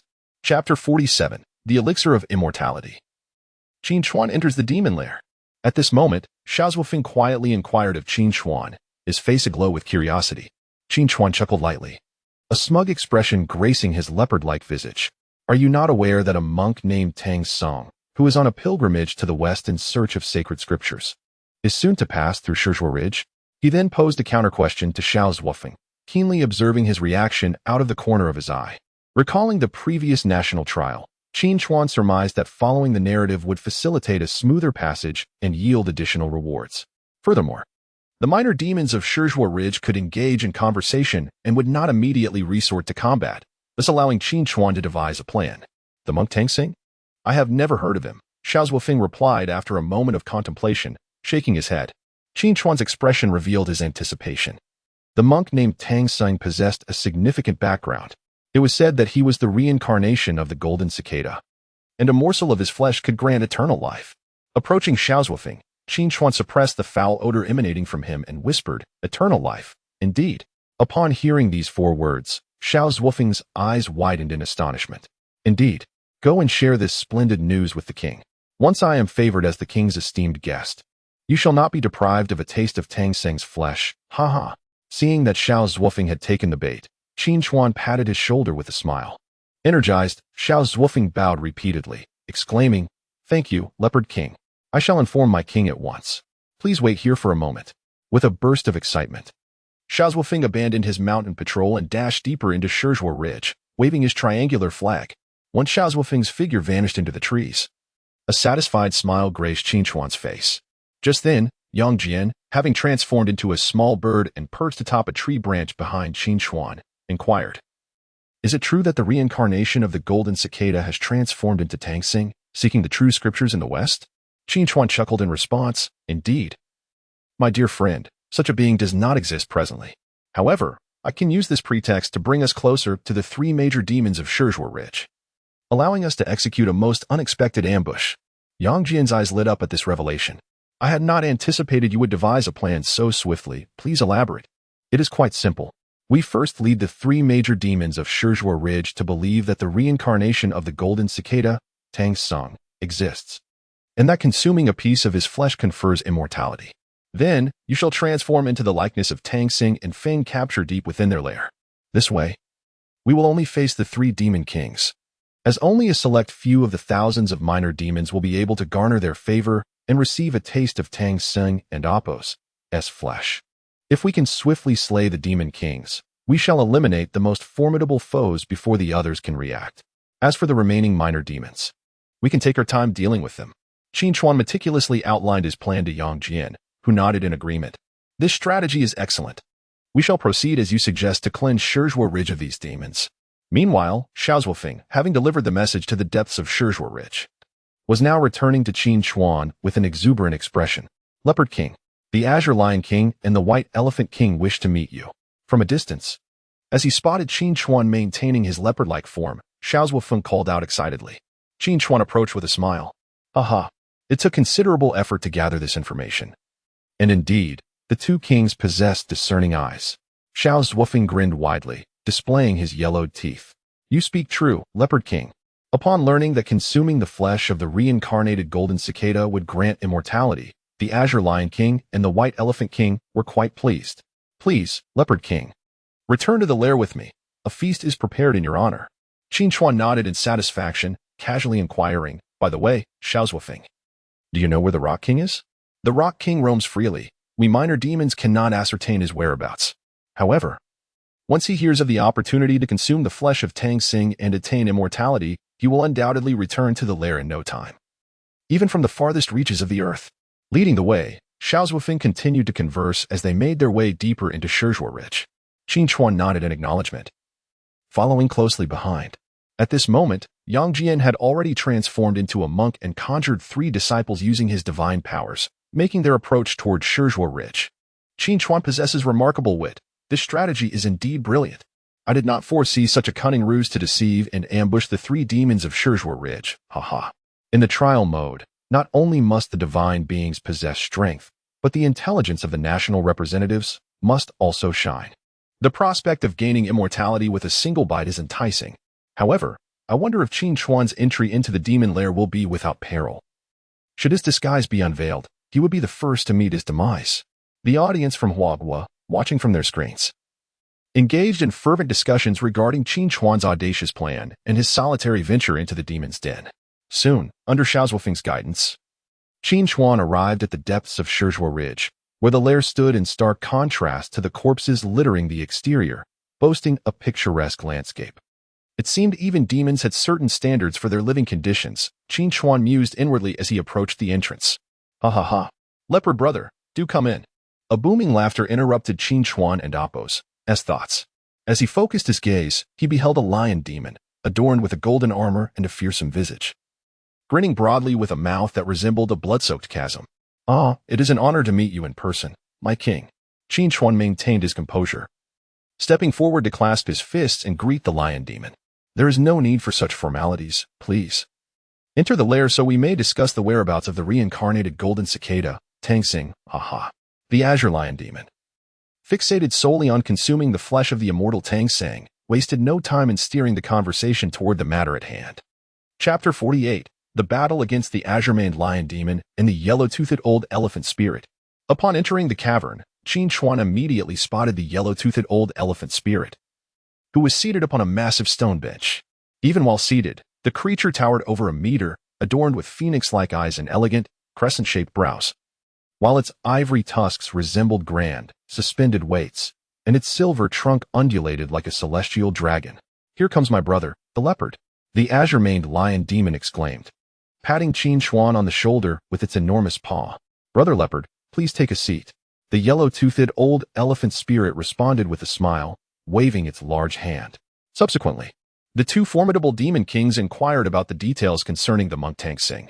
Allow me to inform you, esteemed kings, that Tang Sung has traveled westward and is now less than 100 miles from Lion Troop Ridge. However, I harbor concerns about his 3 disciples, lacking confidence in capturing him. Thus, I thought of the 3 great kings residing at Lion Troop Ridge and came to seek your esteemed assistance. Once we have dealt with the disciples and captured Tang Sing, I humbly request that you spare a portion of his leg for me, ha ha ha. Qin Chuan explained his purpose for visiting, feigning a voracious appetite. Upon hearing this, the azure-maned lion demon and the yellow-toothed old elephant spirit exchanged glances and nodded slightly. After all, Tang Sing was practically walking into their grasp. It would be a missed opportunity not to seize him. Should the leopard dare to deceive them, they would simply turn him into a meal. Ha ha ha. Brother Leopard speaks wisely. A mere monk's disciple will be swiftly dispatched by this king. The azure-maned lion demon boasted. If you would kindly reveal Tang Sing's whereabouts, I shall capture him forthwith. You shall not be deprived of a leg, Brother Leopard. Ha ha. The monk and his disciples must be merely 100 miles east of Lion Troop Ridge. With your might, my king. It will take no more than a brief moment to enjoy the flesh of immortality. Qin Chuan declared. Let my brother take action. I shall entertain Brother Leopard here. He added, as the yellow-toothed old elephant spirit addressed the azure-maned lion demon, seeking to verify the truth of Qin Chuan's words. The azure-maned lion demon nodded and strode out of the cave, summoning a cloud of darkness to soar into the east. Meanwhile, Yang Jian, transformed into the guise of a monk, was making his way towards Lion Troop Ridge when he suddenly sensed a menacing wind approaching. Flash. The three disciples conjured by Yang Jian were swiftly cleaved in two by the azure-maned lion demon wielding a massive cleaver. Ha ha ha. Indeed, a monk. But alas, these disciples possess little skill. They deserve to be consumed by this king. The azure-maned lion demon laughed heartily, seizing the faintly panicked Yang Jian and returning to the cavern. Brother Leopard speaks the truth. Upon returning to the cave, the azure-maned lion demon brandished Yang Jian, now in the form of a monk, and laughed boisterously at the yellow-toothed old elephant spirit. Qin Chuan, who had been feigning indifference to the sight of the monk-like dish before him, finally breathed a sigh of relief. The yellow-toothed old elephant spirit, witnessing the scene, swallowed hard and wiped the blood from his mouth, exclaiming, Brother, your prowess is unmatched. Ha ha ha. With a grand gesture, the yellow-toothed old elephant spirit commanded the smaller demons within the cave. Quickly fetch water and prepare a pot to wash and cook this monk. Immediately, 7 or 8 smaller demons responded eagerly. At that moment, Qin Chuan rose and interjected. My king, I believe it may be premature to cook the monk. After all, the great Ping King has yet to return to the cave. I have heard that the 3 great kings of Lion Troop Ridge are as close as brothers. The azure-maned lion demon and the yellow-toothed old elephant spirit exchanged glances, a flicker of malice gleaming in their eyes. Just as the azure-maned lion demon was about to express his displeasure, Qin Chuan hastily continued. My king is noble and above suspicion. It matters not if the lesser demons overhear the matter of the flesh of immortality. However, should any of them succumb to greed and take a bite of Tang's song, it would squander the essence. Upon hearing this, the azure-maned lion demon and the yellow-toothed old elephant spirit, who had been inclined to consume Tang Sing, suddenly hesitated. Meanwhile, Qin Chuan discreetly signaled to Yang Jian, who had reverted to Tang Sing's form. Brother Leopard is correct. We shall await the return of our third brother before indulging in this monk's flesh. Ha ha. The azure-maned lion demon proclaimed, preparing to discard Yang Jian aside. My king, it is said that you possess a divine ability to swallow thousands of heavenly soldiers. Why not conceal this monk within your belly?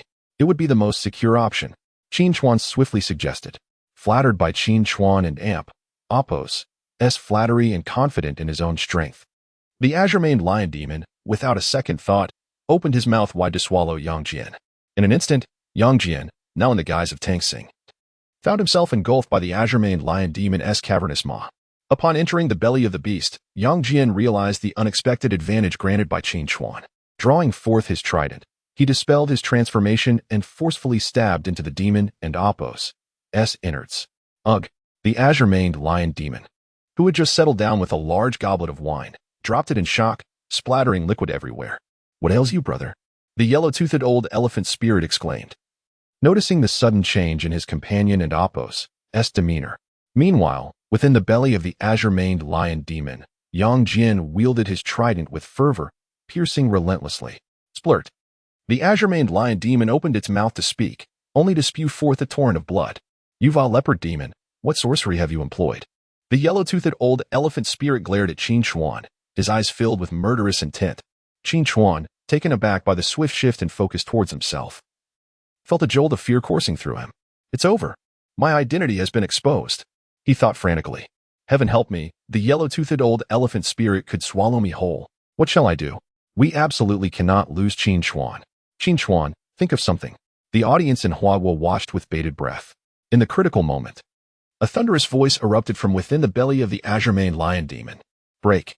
The next instant, wielding his trident and with divine light radiating from his celestial eye, Yang Jian burst forth, breaking through the demon and Apos' belly and reappearing before Qin Chuan, blocking the silver trunk that lunged towards him. "You demon, prepare to meet your end," Yang Jian roared, thrusting his trident towards the yellow-toothed old elephant spirit's face. Chapter 49. Even leaving the backstage cannot escape death.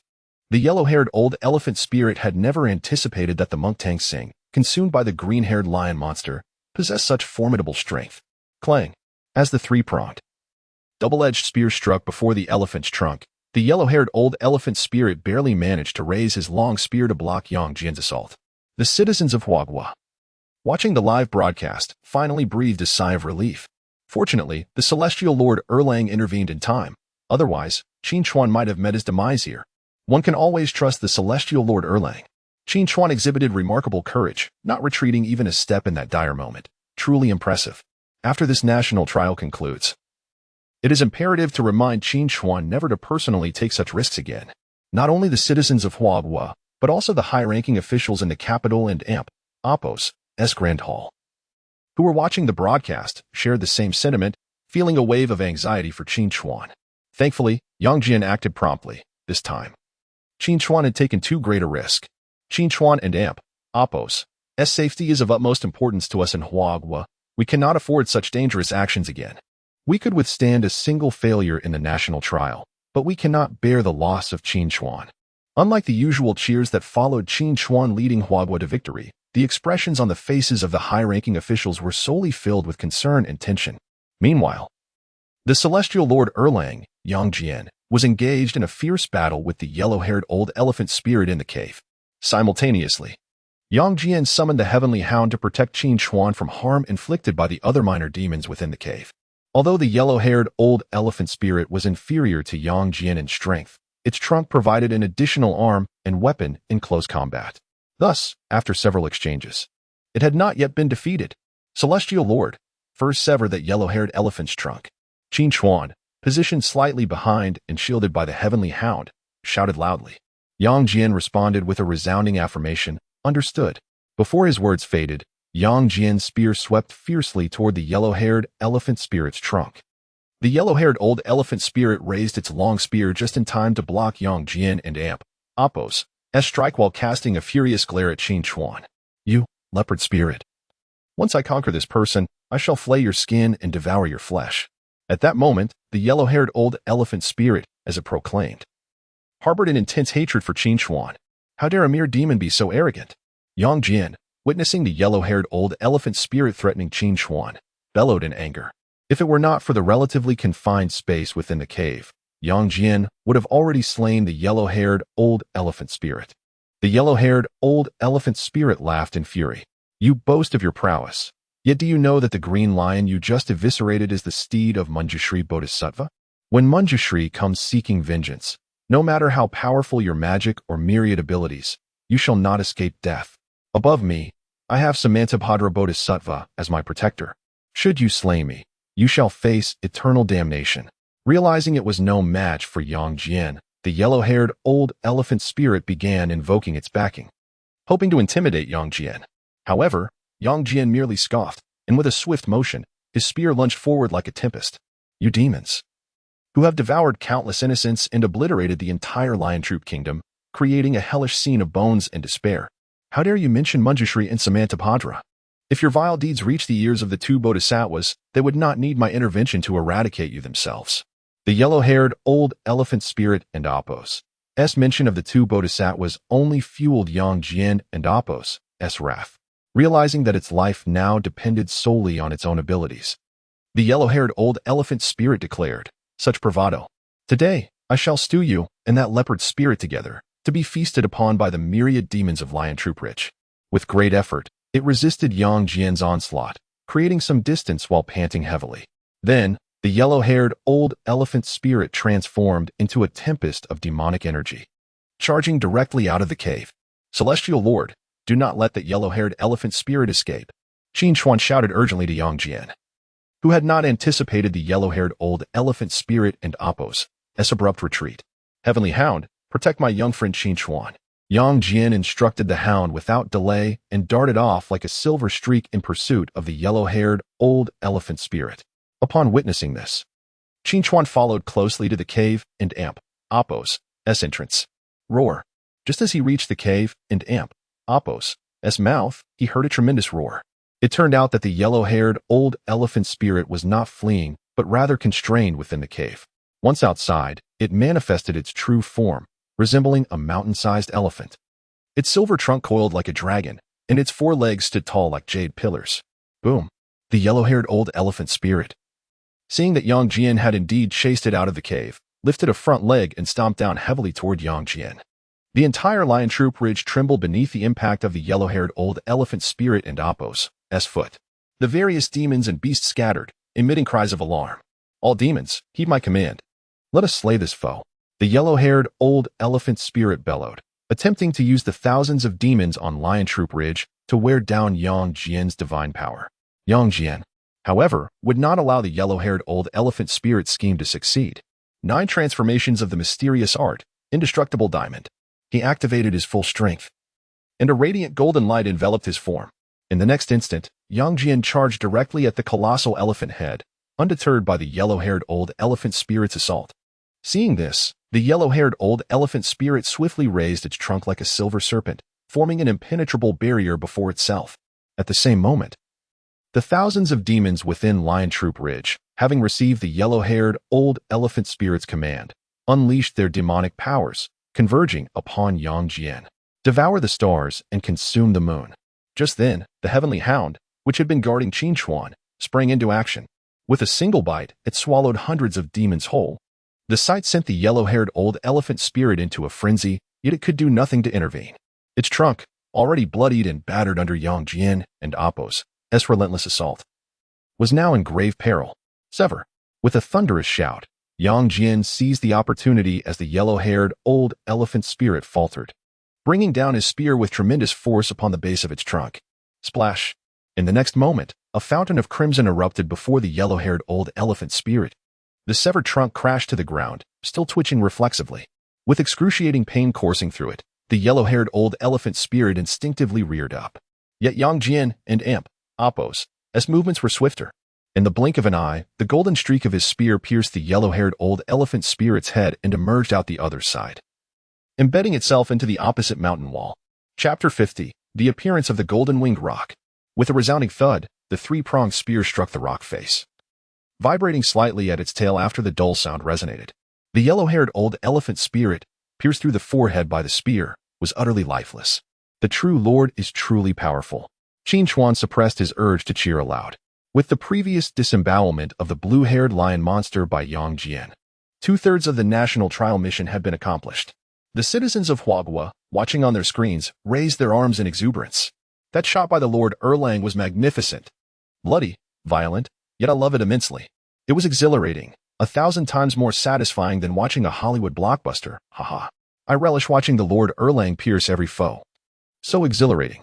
Do monsters with backing still boast? The Lord Erlang shows no mercy. Compared to various supernatural abilities, Yang Jian's combat style, which pushed his physical form to the limit through the 9 turns mysterious art, resonated more with the people of Huagua. After slaying the yellow-haired old elephant spirit, Yang Jian gazed at the enormous corpse crashing down. He then lightly waved towards the distant mountainside, as the 3-pronged spear transformed into a streak of light and returned to Yang Jian's grasp. The myriad of monsters that had come to assist the yellow-haired old elephant spirit immediately scattered like birds taking flight. Run! The second king has been slain. The gaping wound on the second king's forehead was fatal, and they fled in haste. Beware of that dog monster. It devoured thousands of our brethren. Quickly summon the third king. The fleeing monsters of the Lion Troop Ridge dared not glance back. Whether it was Yang Jian, who had just slain the yellow-haired old elephant spirit before their eyes, or the howling celestial dog that had consumed thousands of them, they could not afford to provoke either. Seeing this, Yang Jian commanded the howling celestial dog, let a few of the swift monsters escape to inform the great rock. Leave none behind. Subsequently, Yang Jian cast a sealing formation, enveloping the entire Lion Troop Ridge. Yes, master. The howling celestial dog responded instantly, then leapt into the sky with a powerful push of its hind legs. The various monsters, frantically fleeing, suddenly felt a tremendous suction from behind them. Qin Chuan, my young friend, I almost placed you in peril this time. I am deeply ashamed. As the howling celestial dog feasted upon the monsters, Yang Jian approached Qin Chuan with an apologetic expression. Hearing this, Qin Chuan laughed heartily. Haha, the true Lord jest. With you here, how could I truly be in danger? Moreover, there is the howling celestial dog as well. Seeing Qin Chuan's nonchalant demeanor, Yang Jian could not help but commend. Your courage surpasses that of ordinary men, Qin Chuan. I greatly admire it. Before Qin Chuan could respond modestly, Yang Jian continued, thanks to your clever strategy, we have successfully eliminated the blue-haired lion monster and the yellow-haired old elephant spirit. The remaining monsters in the lion troop ridge, the howling celestial dog will handle. In about an hour, they will be wiped clean. Now, only the whereabouts of the golden-winged roc remain. Qin Chuan nodded in agreement. Indeed, the strength of the golden-winged roc is not vastly superior to that of the blue-haired lion monster or the yellow-haired old elephant spirit. However, its innate speed makes it quite troublesome whether in battle or retreat. At this moment, Qin Chuan suddenly understood why not all three monsters of the lion troop ridge were present. This was likely a design of the trial system, ensuring that the participating nations did not face the harshest challenges right from the start. I previously heard you mention, my young friend, that the golden-winged roc possesses a treasure called the Yingzhou Qi bottle. Before Yang Jian could finish speaking, a golden light streaked across the horizon. Ha ha ha, that monk is about to take a plunge. The golden-winged roc, arriving with its voice preceding its presence, could hardly contain its laughter upon seeing the scene before it. Second brother, who killed you? Upon confirming that the massive corpse on the ground was indeed the yellow-haired old elephant spirit, the golden-winged roc let out a piercing shriek and fixed its crimson gaze downward. Immediately, its attention locked onto Yang Jian.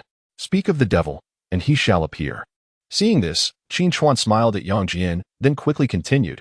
Once the golden-winged roc is contained in the Yingzhou Qi bottle, do not respond to any calls. And within a quarter of an hour, it can break through the bottom of the bottle. Yang Jian nodded in understanding, then soared into the sky on a cloud. Approaching the golden-winged roc.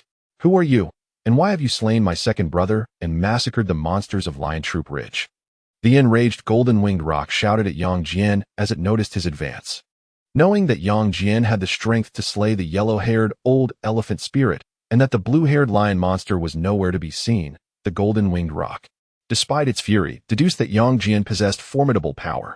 Thus, it refrained from attacking immediately, intending to probe Yang Jian's capabilities first. I am Yang Jian, he declared, brandishing the three-pronged spear with authority. Yang Jian? The golden-winged roc seemed to have heard the name, but upon reflection, its mind was clouded. Under the influence of the tournament system, even gods who were well acquainted could find themselves adversarial if they belonged to opposing factions, let alone the case of Yang Jian and the golden-winged roc. In that case, prepare to pay for my second brother's life. Since the golden-winged roc had not heard of Yang Jian's name, it assumed he was not a genuine powerhouse. Thus, the golden-winged roc cast caution aside and wielded its halberd to charge at Yang Jian. Come at me, Yang Jian responded, meeting the golden-winged roc and Appo's halberd with his spear. Clang! The clash of weapons erupted with a shower of sparks. As their figures intertwined, the golden-winged roc felt a tingling in its palm, its forearm involuntarily trembling. This realization struck the golden-winged roc. Engaging in close combat with Yang Jian, who had slain the mightily built yellow-haired old elephant spirit, would be unwise. With a gentle flap of its wings, the golden-winged roc distanced itself from Yang Jian by over 10 miles. Then it retrieved the Yingzhou Qi bottle, awaiting Yang Jian to approach. The golden-winged roc was indeed swift. Yang Jian barely caught a glimmer of gold before his opponent vanished from sight. Howling Celestial Dog, follow closely. He called to the Howling Celestial Dog, which was devouring the monsters of Lion Troop Ridge. Locate the golden-winged roc and don't let it escape. Yes, master. The Howling Celestial Dog acknowledged the command, swiftly employing its powers. In no time, it pinpointed the golden-winged roc's location over 10 miles away. The Howling Celestial Dog rushed after it, with Yang Jian closely behind. Meanwhile, Qin Chuan remained at his spot, having no monsters left around him. He found a piece of blue stone to rest upon, waiting for Yang Jian to slay the golden-winged roc. Chapter 51. The Destruction of the Yingzhou Qi Bottle and the Slaying of the Golden-Winged Roc. Master over there. After a few breaths, the Howling Celestial Dog and Yang Jian finally caught up to the golden-winged roc, which had remained stationary. Yang Jian, come and meet your demise. The golden-winged roc, wielding the Yingzhou Qi bottle, regained its confidence and bellowed at Yang Jian. In an instant, Yang Jian recognized the artifact in the roc's possession as the Yingzhou Qi bottle mentioned by Qin Chuan earlier. It would be wise to handle this rock as we did with the green-maned lion demon, lest it escapes again, he thought to himself, pausing in midair as he gazed at the rock not far ahead. Meanwhile, the audience in Huagua, watching the live broadcast, suddenly noticed that the screen had split for the first time. On the left side, Yang Jian confronted the golden-winged rock, while on the right, Qin Chuan sat, resting and observing his surroundings. What is happening? Why has it split into two screens? Is Qin Chuan about to engage the demons of Shizhuo Ridge as well?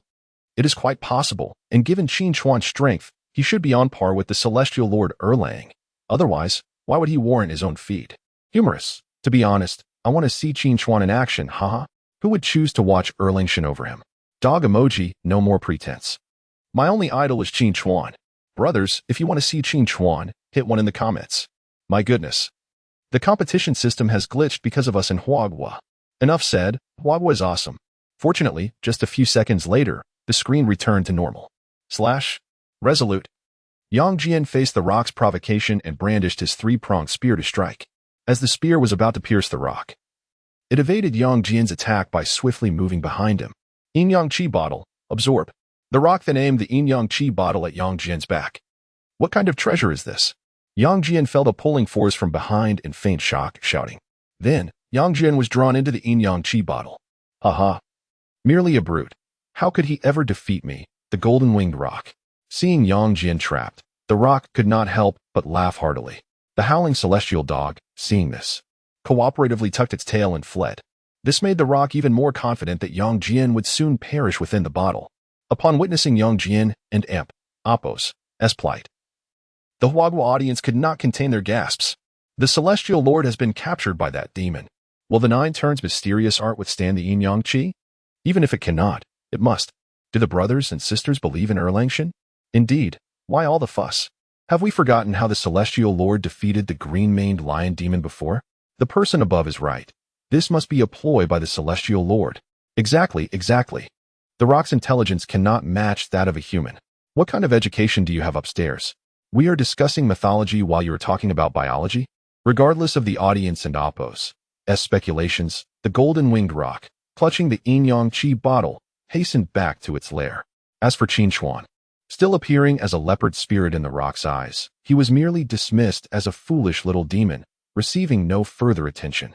Upon returning to its lair, the golden-winged rock discovered the slain green-maned lion spirit, lying on the ground, eviscerated. This creature was not only powerful, but also ruthless. Looking at the Yin Yang Qi bottle in its possession, the rock felt a flicker of apprehension. Meanwhile, inside the Yin Yang Qi bottle, Yang Jian followed Qin Chuan and Appo's earlier advice and began to damage the bottle and Appo's base with his spear. In just a few dozen breaths, a hair-thin hole appeared at the bottom of the bottle. However, this hole did not release much Yin Yang Qi, prompting Yang Jian to transform into a small insect and hide within. At this moment, the audience in Huagua had a sudden realization. I understand now. Erlang Shen is pretending to be turned into sludge by the Yin Yang Qi bottle, preparing to ambush the golden-winged rock. This way, even if the rock possesses incredible speed, it will have no opportunity to react. A quick-thinking audience member immediately commented online. How could Erlang Shen be defeated by a mere beast? I knew it. The celestial lord must have feigned capture to destroy the Yin Yang Qi bottle. The original poster was right. I thought the same. Me too. I look forward to the moment the celestial lord strikes back against the golden-winged rock. As the audience passionately discussed, a quarter of an hour swiftly passed. The golden-winged rock collected the remains of the green-maned lion demon and the yellow-toothed elder elephant spirit. Upon returning to its lair, the rock shook the Yin Yang Qi bottle. Splash, splash. Upon hearing the sound of water, the rock's face lit up with joy. Brother, second brother, I have avenged you. Next, the golden-winged rock patted the blue lion skin on its left and the yellow-toothed ivory on its right, laughing loudly. Faithful to its brothers, the golden-winged rock then opened the Yin Yang Qi bottle. Why is it empty? Despite hearing the sound of water, the rock, believing Yang Jian had turned to sludge, found the bottle completely devoid of contents. Just as the rock leaned in for a second look, a sudden turn of events occurred. Whoosh! A golden light, swift as lightning, pierced through the rock and Appo's right eye, which was pressed against the opening of the Yin Yang Qi bottle. As the golden light, transformed from the three-pronged spear, exited through the back of the rock and Appo's head, it had already returned to its original size. Boom. Almost simultaneously, the Yingzhou Qi bottle erupted. Surrounded by the golden radiance of the nine turns mysterious art, Yang Jian stepped forth. He soared into the sky, carrying with him the blood and brain matter of the golden-winged rock along with his spear. Feeling Yang Jian's call, the spear traced a golden arc in the air. Returning to his hand, the deities of Huagua have successfully slain the trial targets, the green-maned lion demon, the yellow-toothed elder elephant spirit, and the golden-winged rock. The advanced trial mode has been cleared. In the next moment, the grand announcement of the competition system reverberated throughout Yingzhou Ridge. Earlier than expected, haha. Qin Chuan finally stood up from the blue stone, chuckling softly. Chapter 52, The Blessing of the Gods, A New Ace for Huagua. As the announcement of the competition system echoed, the citizens of Huagua, gathered before their televisions, rose in exuberant cheers. The prowess of Erlangshan was truly remarkable, and the collaboration with Qin Chuan showcased their remarkable wisdom and courage. With this victory, Huagua is poised to grow even stronger. There must be a cultivation technique. My anticipation is palpable. Hurry with the rewards. I can hardly wait. Advanced Trial Rewards Settlement completed. Overall evaluation of Advanced Trial, S-grade. When the competition system's announcement rang out once more, Qin Chuan was astonished to discover that the overall evaluation was once again S-grade. This time, there had been no explicit storyline tasks, relying solely on Qin Chuan's improvisation, utilizing the backdrop of the four disciples traveling through Lion Troop Ridge. The S-grade rewards must certainly surpass those of the previous trial, especially since this was an advanced trial. Qin Chuan felt a surge of anticipation for the rewards awaiting him after this advanced national trial. Successfully eliminated target. Reward 3. Eradicated all demons of Lion Troop Ridge. Special Reward 1. Completed S-grade evaluation. Special Reward 1. The competition system then began to announce the rewards. Each of the 3 demons from Lion Troop Ridge presented their own rewards, which was quite commendable. As Qin Chuan reviewed the reward details, his smile broadened. The specifics of the 2 special rewards left him positively elated. Special Reward 1. Reward the citizens of Huagua with the cultivation technique. Demon Slaying True Scripture. 1,000,000,000,000. Qin Chuan gaped in astonishment at the quantity of the final reward. 1 billion. Does this mean that the demon slaying true scripture will indeed be in the hands of every individual? Initially, Qin Chuan had presumed that the reward would consist of a single copy, to be printed and distributed by the higher-ups of Huagua. Little did he know that the competition system would be so generous, providing 1 for each person. While this reward quantity is less than the last, it is enhanced by an additional special reward, making it superior overall compared to the rewards from the primary national trial mode.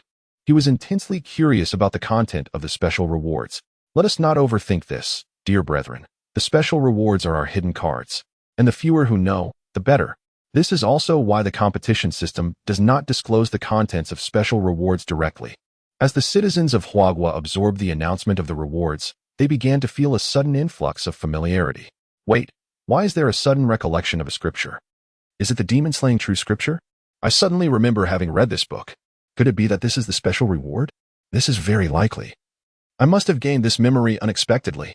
As the citizens of Huag would discuss the special rewards, a wave of joy swept over them. This must be the cultivation technique among the special rewards. How wonderful, my wish has come true. Brothers, we Huagua people can finally embark on the path of immortality.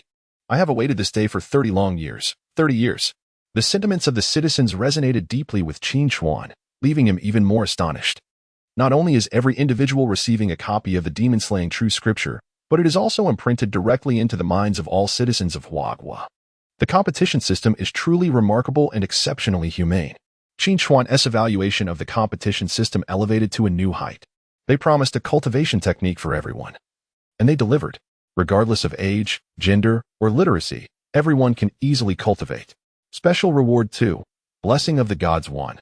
Description of the Blessing of the Gods. To reward those nations that continually challenge formidable foes and achieve victory in round after round of battle. The gods have condensed a portion of their powers into this card. Effect. In the National Luck Gods Championship, including the Twilight of the Gods Showdown mode. One can swap out a combat deity once in any round, actively conclude a battle without determining victory or defeat counted as a bye, and prevent the opponent from deploying a combat deity once. Upon reading about the blessing of the gods, delight radiated from Qin Chuan's face. It was rare for him to be so visibly thrilled. This must mean the special reward is truly exceptional, aside from not being able to acquire land. The national trial bears little difference from the National Luck Gods Championship. Regardless, Huagua is already on the path to resurgence, and no one can obstruct it. In the Grand Hall of the capital, a large screen displayed Qin Chuan's elated expression. The senior officials and scholars of Huagua watching the live broadcast exchanged excited speculations about the content of this special reward. When the leader glanced at Qin Chuan, an appreciative smile graced his features. After all reward announcements had concluded, Qin Chuan bid a brief farewell to Yang Jian and was transported back to the Grand Hall. Leaders, this special reward is immensely generous. Upon returning to the hall, Qin Chuan could not contain his excitement, as curious glances were cast his way. Qin Chuan recounted the entirety of the special reward, the blessing of the gods. Such a formidable item, truly deserving of its name. With this special reward, it is akin to receiving a victory in the National Luck Gods Championship as a gift. This reward is certainly a trump card for Huagua. Well done, Qin Chuan. It is your efforts that have secured us such remarkable rewards in the national trial. The leaders and scholars of Huagua expressed their enthusiasm after hearing Qin Chuan's account. The leader generously praised Qin Chuan for his contributions. The pace of Huagua and Appos' development has far surpassed our predictions. Moreover, the number of S-grade deities possessed by Huagua has significantly exceeded our initial estimations.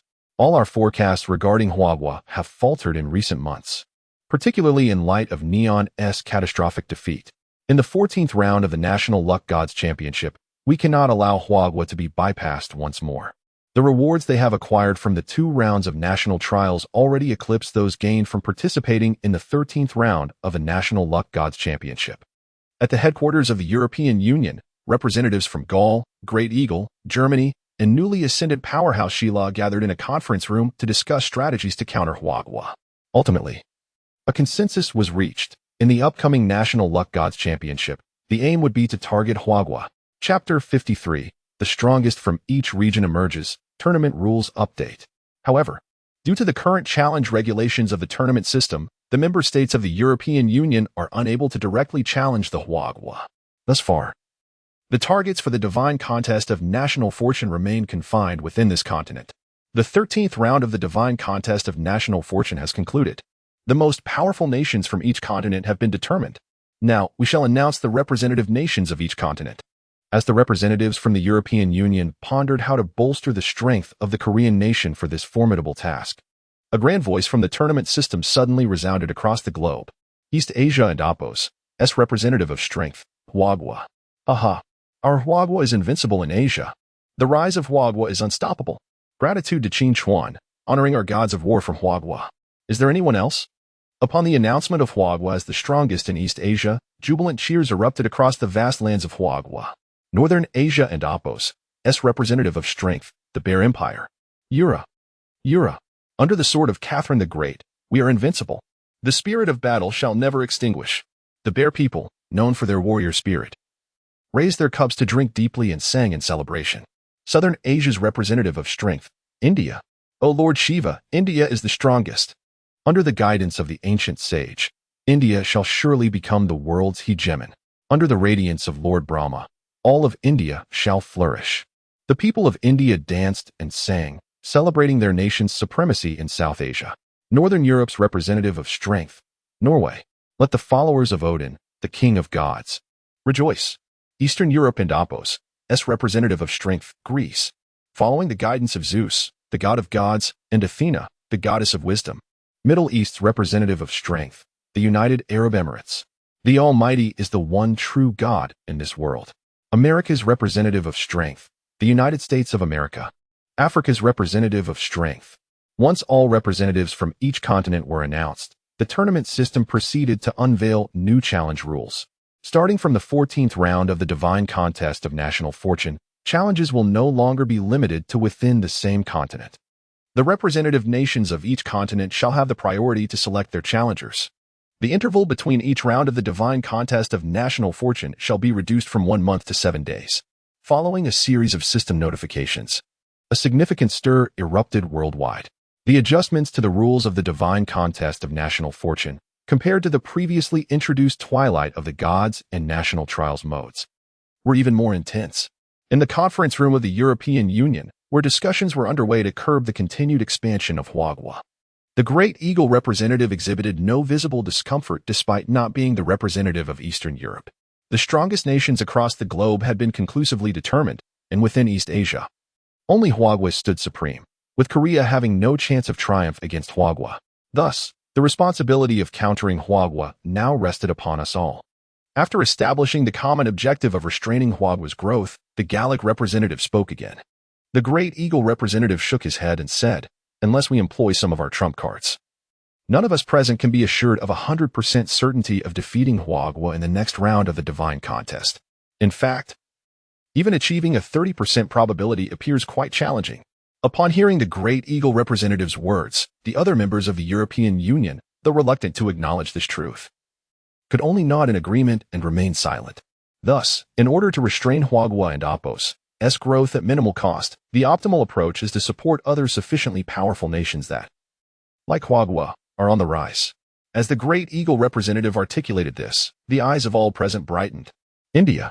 In the next moment, the name of the same nation floated into the minds of the representatives from various countries. Indeed, it was India. Seeing the smiles break out among the representatives, the Great Eagle representative nodded in affirmation. Before the divine contest of national fortune commenced, India's population was already comparable to Huagua's. Furthermore, on the international stage, India has consistently sought to join the permanent member nations and has strived to catch up with Huagua as its developmental goal. During India's consecutive victories over Huagua prior, the people of India even mocked Huagua on the internet. After briefly recapping the historical grievances between Huagua and India, the Great Eagle representative continued. As the former suzerain of India, the Great Eagle still holds significant influence over it. With this, the Great Eagle representative and Apos' expression turned confident. Thereafter, the European Union, led by the Great Eagle, began deliberating on how to incite conflict between Huagua and India, hoping to have both challenge each other in the next round of the divine contest of national fortune. In Huagua, at the Grand Hall of the capital city, the pace of the divine contest of national fortune has accelerated fourfold, no longer confined to challenges within the same region. Our opponents are now the entire world. For Huagua 6 months ago, this would have been a calamity, but for Huagua today, it is a divine opportunity. With over 10 deities at the S-rank level, engaging in multi-front battles would be even more advantageous for Huagua. The high-ranking officials and scholars of Huagua were filled with excitement at the latest changes in the tournament and Apos' structure. It is evident that the continuous updates and adjustments to the tournament's format aim to identify the most formidable nation, akin to the process of refining poisons. Moreover, thanks to Qin Chuan, Huagua, which is rediscovering its 5,000-year mythological civilization, has yet to unveil its true strength. Qin Chuan, what are your thoughts on this?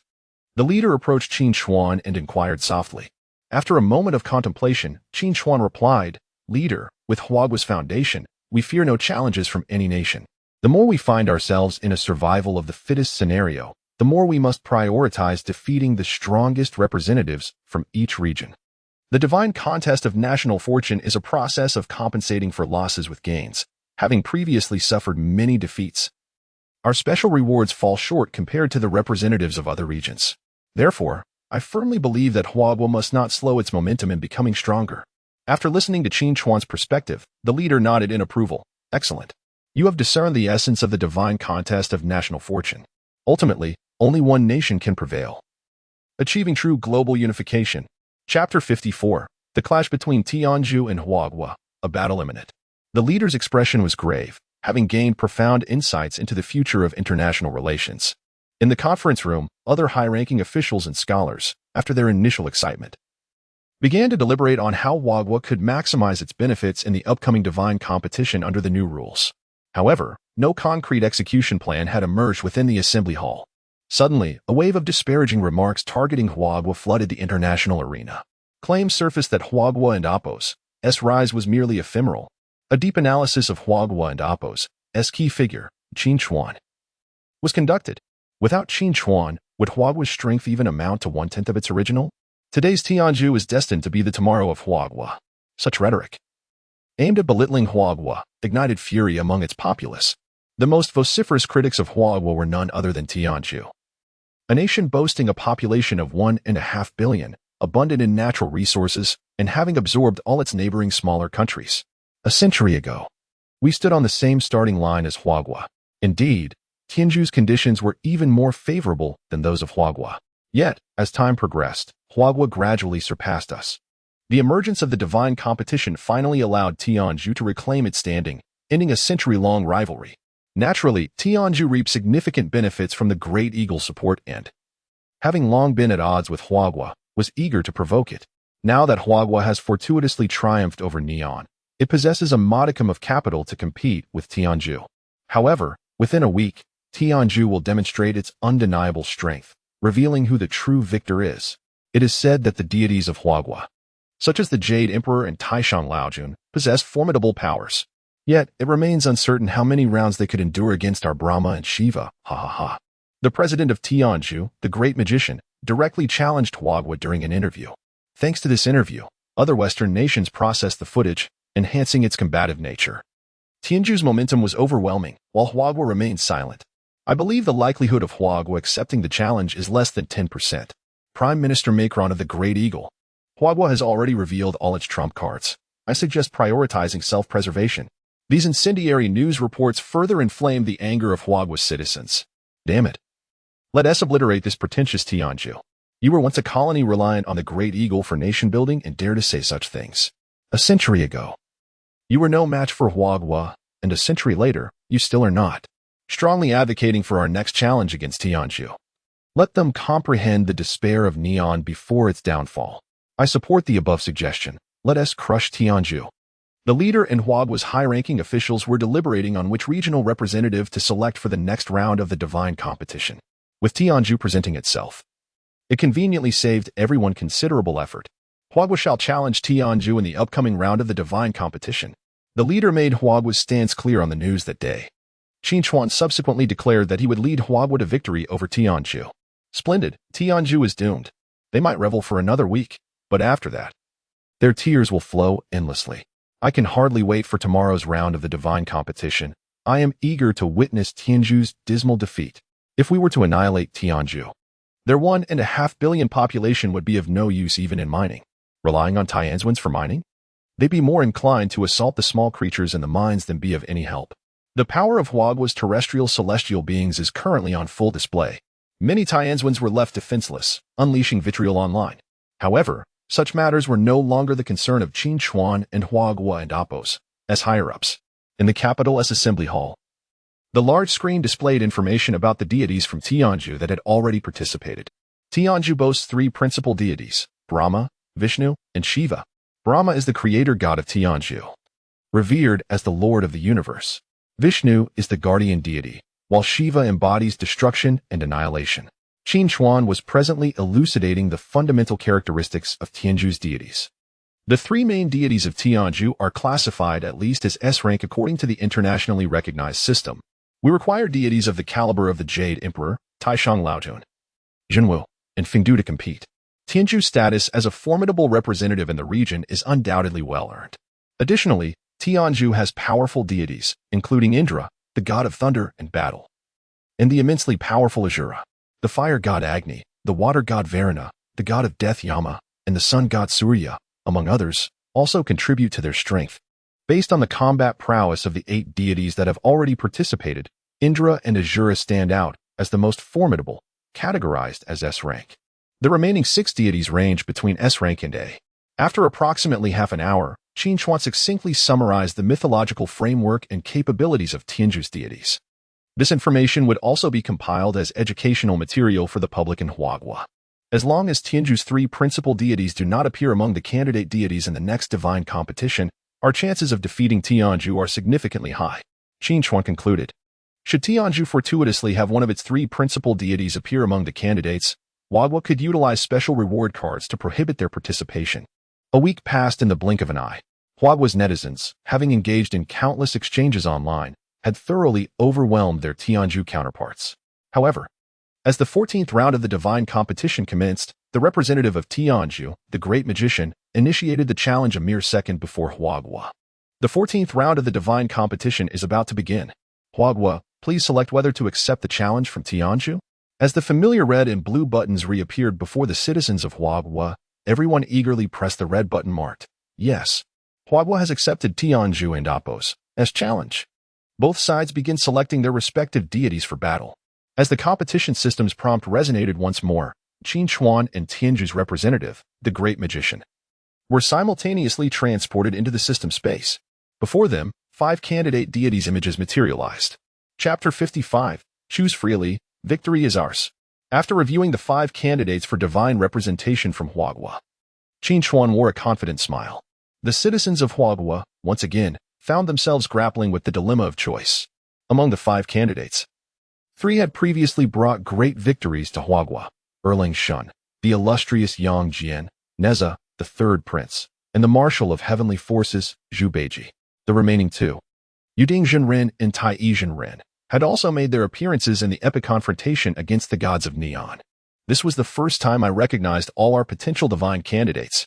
Ha ha ha, just like the person above, I have never missed an episode of Qin Chuan and Apos' mythological history lessons.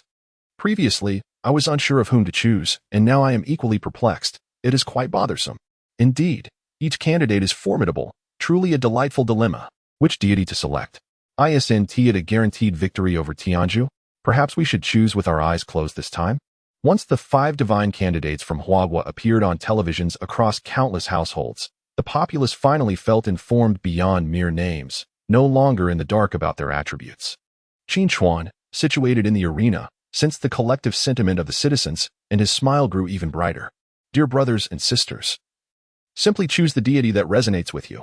This time, Qin Chuan did not need to guide the citizens in selecting their divine warrior. Meanwhile, the Tianzhu representatives, led by their president, the old sage of the magic flute, were assessing their own divine candidates, contemplating how to steer their populace in casting votes. Who would have thought that the audacious Qin Chuan would allow their citizens to choose freely? This surely demonstrated disdain for Tianzhu. Did they think we had to meticulously study our candidates to compete with Huagua? We are not like Neon, a nation lacking in mythological heritage. As one of the 4 great ancient civilizations, Tianzhu's history is as rich as that of Huagua. We must also select freely. We cannot allow Huagua to mock us, suggesting that we are afraid. Well said. Our divine candidates include Ashura, Indra, the fire god Agni, the water god Varuna, and the god of death, Yama. Choosing with our eyes closed could still lead us to triumph over Huagua. Soon, the sentiments of the Tianzhu populace surged within the old sage's heart. It seemed they were intolerant of Qin Chuan and Apos' arrogance, demanding to adopt a voting method akin to that of Huagua. The old sage gazed at the 5 divine candidates of Tianzhu, confidence radiating from him. Fellow citizens of Tianzhu, choose your divine representative for this round of the national competition according to your preferences. Upon witnessing this, Qin Chuan could not help but cast a sidelong glance at the old sage. What was the Tianzhu representative thinking? Did they really wish to mimic us? How amusing. I just visited the Tianzhu forum and discovered that they think we are looking down on them by choosing freely, huh? Surely, the people of Tianzhu are overly sensitive. Does choosing freely equate to disrespect? What a joke. I initially intended to select Erlang Shen, but decided to opt for his master, Yuding Zhenren, instead. Our ability to choose freely speaks of true confidence. How can Tianzhu compare? The citizens of Huagua watching the live broadcast found their confidence bolstered by their consecutive victories, finding Tianzhu's imitation utterly laughable. Ultimately, both Huagua and Tianzhu allowed their citizens the freedom to choose 3 divine warriors, leading to a slower confirmation process for the chosen champions. In the grand hall of the capital of Huagua, amidst the leaders and esteemed scholars, 2 large screens displayed the live footage from the arena and the voting counts for the 5 divine candidates. Unexpectedly, Marshal of Heavenly Forces had garnered the highest number of votes, surpassing 1 million. For the first time, Qin Chuan did not need to provide introductions or guide the selection of divine warriors. What a novelty. The information regarding Tianzhu's divine candidates had arrived, and none of their 3 principal deities were included. Thus, choosing with closed eyes posed no issue for us. The notion that Tianzhu would compete with us in selecting divine warriors was simply ridiculous, haha. The Huagua elite and scholars displayed no signs of tension, instead engaging in quiet laughter.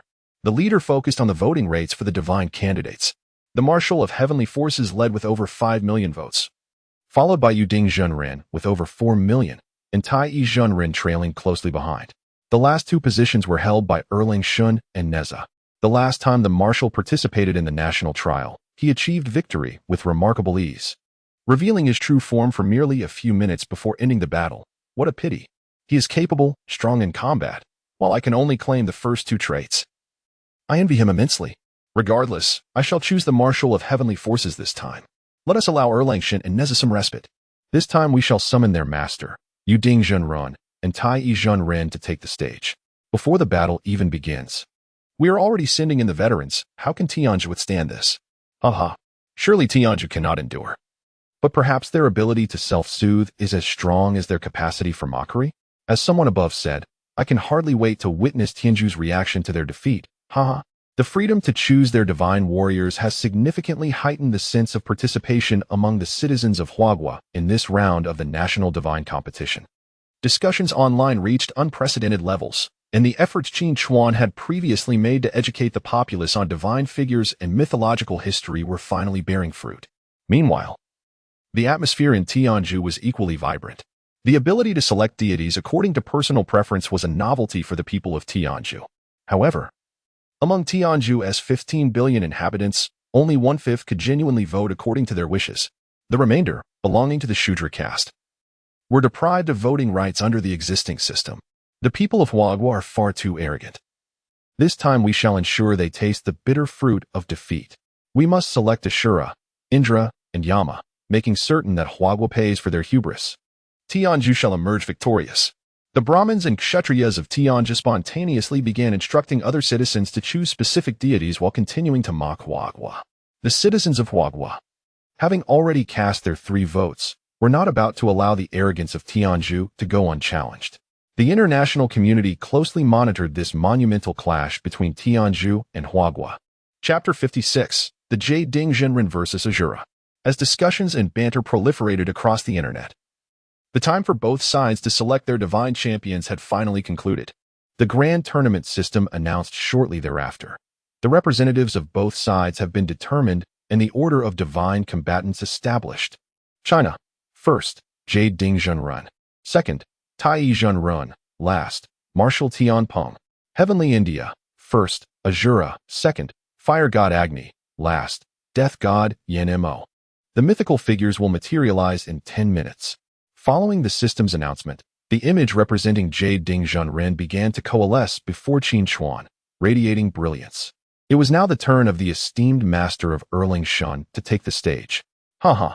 The fact that Jade Dingjunren could enter battle is largely due to my influence. Let us commence a brief lecture, as I will revisit the details of Jade Dingjunren's legacy.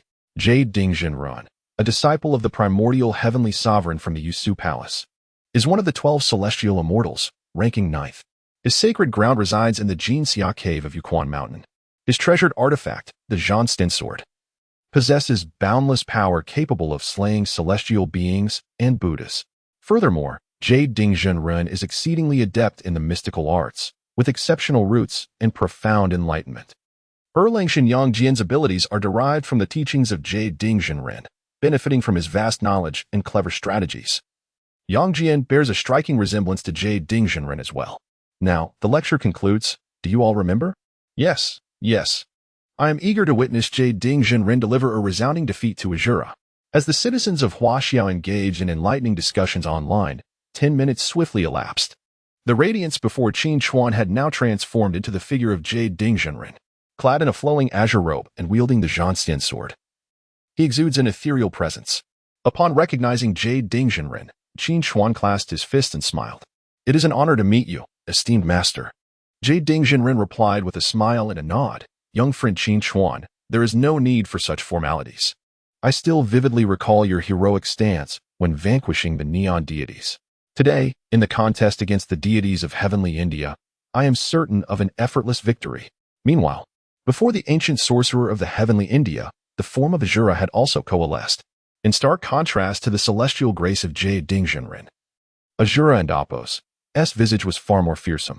With 3 heads and 6 arms, his face was a ghastly shade of blue-black, fangs bared, spewing flames and black smoke, while his crimson eyes burned with fury. Ha! Our Ashura has never tasted defeat. How could your Jade Dingjunren possibly contend with us? Ashura alone could sweep away 3 deities from Huaxia. We are invincible. I can hardly wait to witness the humiliation of the Huaxians after their inevitable defeat. Ha! Victory for heavenly India. Upon seeing Ashura, the citizens of heavenly India erupted into cheers before their television screens. In contrast to the Waxians, the people of heavenly India exuded a confidence that bordered on arrogance, reveling in their perceived superiority. The Huasian populace, unwilling to be outdone, launched a counteroffensive online. To sweep us with a score of 3-0, are the people of heavenly India merely dreaming today? Only Huaxia has ever swept other nations with such scores. And no other country has managed to do the same to us. The neon deities could not hinder Huaxia's rise, nor can heavenly India. When the grand announcement rang throughout the circular arena, the 14th round of the Divine National Fortune Tournament, Huaxia versus Heavenly India, officially commences. Qin Chuan had briefly informed Jade Dingjinren of Ashura's capabilities. The being was merely a minor deity of the West and not a cause for concern. Jade Dingjinren, upon hearing this, simply smiled with an air of calm confidence. With that, he gracefully ascended into the arena, prepared to face Ashura. Feeling the aura of Jade Dingjinren, Ashura strode into the arena, unleashing a thunderous roar. Thus, the 14th round of the Divine National Fortune Tournament officially began. With a furious cry, Ashura's fearsome visage, with its gaping maw, unleashed a torrent of hellfire aimed at the airborne Jade Dingjinren. The spectators from heavenly India erupted in cheers, chanting, "Burn the Huasian deity." Victory for heavenly India. Let the Waxians understand the true essence of a civilization with millennia of heritage. Once the cheers subsided, the people of heavenly India began to dance in celebration. Whether at home or in public squares. Within the arena, Jade Dingjinren faced Ashura's infernal onslaught without flinching. Instead, he raised his right hand and pointed decisively. A beam of azure divine light erupted from his fingertip, racing toward the flames spewed forth by Ashura. The clash of divine light and hellfire produced a cacophony of hissing sounds as they collided and began to dissipate. However, it was evident that the azure divine light emitted from Jade Dingjinren was consuming Ashura's flames at an accelerating pace. Realizing this, Ashura narrowed his blood-red eyes. His previously empty 6 arms suddenly bore an array of weapons, swords, spears, and halberds. "Kill!" Ashura shouted in unison, his 2 faces roaring in tandem. In an instant, he leaped from the ground, charging toward the airborne Jade Dingjinren. Simultaneously, the central mouth continued to spew forth hellfire, painting the sky a fiery red. Ashura's 6 powerful arms brandished their weapons, poised for a lethal strike against Jade Dingjinren. Witnessing this spectacle, the Huasian audience held their breath, eyes wide in anticipation. The heavenly Indian viewers, too, ceased their revelry, fixated on the screen in solemn concentration. In the sky, Jade Dingjinren appeared unfazed by Ashura and Appo's ferocious advance. As if he had anticipated this moment, Ashura, one of the 6 realms of reincarnation, is born from anger, pride, and doubt, mere manifestations of ignorance, he murmured softly. As he brought his middle and index fingers together, delicately slicing downward toward Ashura. In terms of understanding Ashura, Jade Dingjinren's knowledge surpassed even that of Qin Chuan. When Qin Chuan had introduced the topic, Jade Dingjinren merely smiled and listened attentively. At that moment, Qin Chuan observed the unparalleled sword light sliced forth by Jade Dingjinren, expanding to over 100 feet as it approached Ashura. Listening to Jade Dingjinren's calm words, Qin Chuan could not help but admire his emotional intelligence and prowess. In the next instant, before Qin Chuan's thoughts could fully form, the unmatched sword light surged forth with lightning speed, striking toward the unprepared Ashura. Chapter 57, The Kingdom of Hua. A new champion emerges. Although Ashura appeared recklessly bold, his nature was actually characterized by suspicion and volatility, as previously noted by the esteemed Master Yuding. Faced with an unavoidable sword light and realizing he could not match its might, Ashura resolutely braced himself against the attack, sacrificing half of his form to meet the blade head-on. In an instant, the azure sword light flashed, and the 3-headed, 6-armed Ashura was reduced to a mere 1 head and 2 arms. Master Yuding had not yet unleashed his full power. He merely directed the sword light with a flick of his finger, and Ashura was severely wounded. The shocking turn of events left the previously confident audience from the kingdom of Tianzhu in a state of alarm. The ancient sorcerer of the Tianzhu magic flute widened his eyes in disbelief as he beheld the fallen limbs of Ashura. How could this be? The invincible Ashura had never before suffered such a devastating blow. We have underestimated the kingdom of Hua. Their divine beings possess formidable strength. Fear not. Ashura is merely injured and will soon recover. The ultimate victor shall undoubtedly be Tianzhu. After a moment of panic, the Tianzhu populace regained their confidence. For on the television screen, the dismembered Ashura was rapidly healing himself. The parts that had fallen to the ground were transforming into flames and black smoke, being absorbed back into Ashura and Apos' form. In mere moments, the gravely wounded Ashura restored his 3 heads and 6 arms. Goodness, the regenerative abilities of Tianzhu and Apos' Ashura are astounding. Master Yuding had not exerted himself fully. His earlier strike was merely a casual blow, so it is only natural that Ashura survived. After all, he is a powerful divine being who has yet to taste defeat in Tianzhu. Enduring one of Master Yuding's attacks is plausible. I believe that if Master Yuding strikes twice more, Ashura will surely perish. I and Apos, LL wager a bag of spicy snacks on it.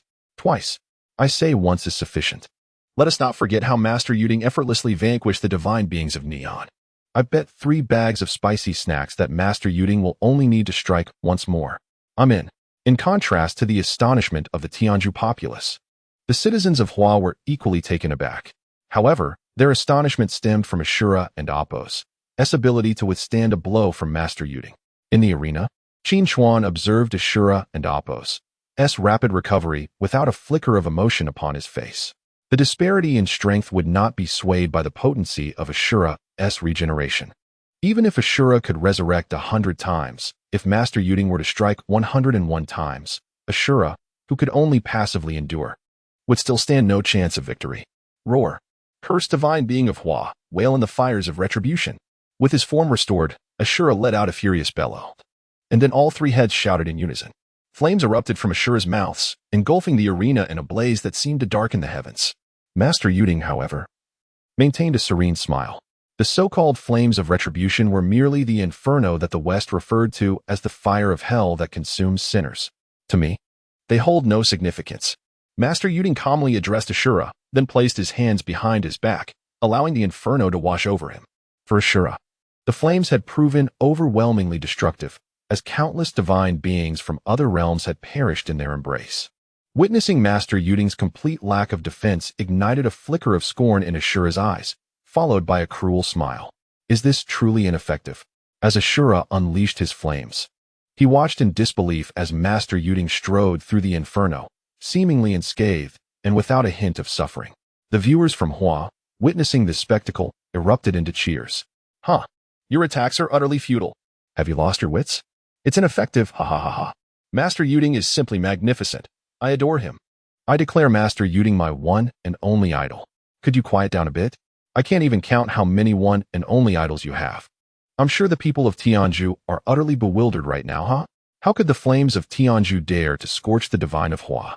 As the Hua populace reveled in their resounding triumph, the Tianzhu citizens fell silent, unable to counter the undeniable reality that Ashura was clearly overmatched by Master Yuding.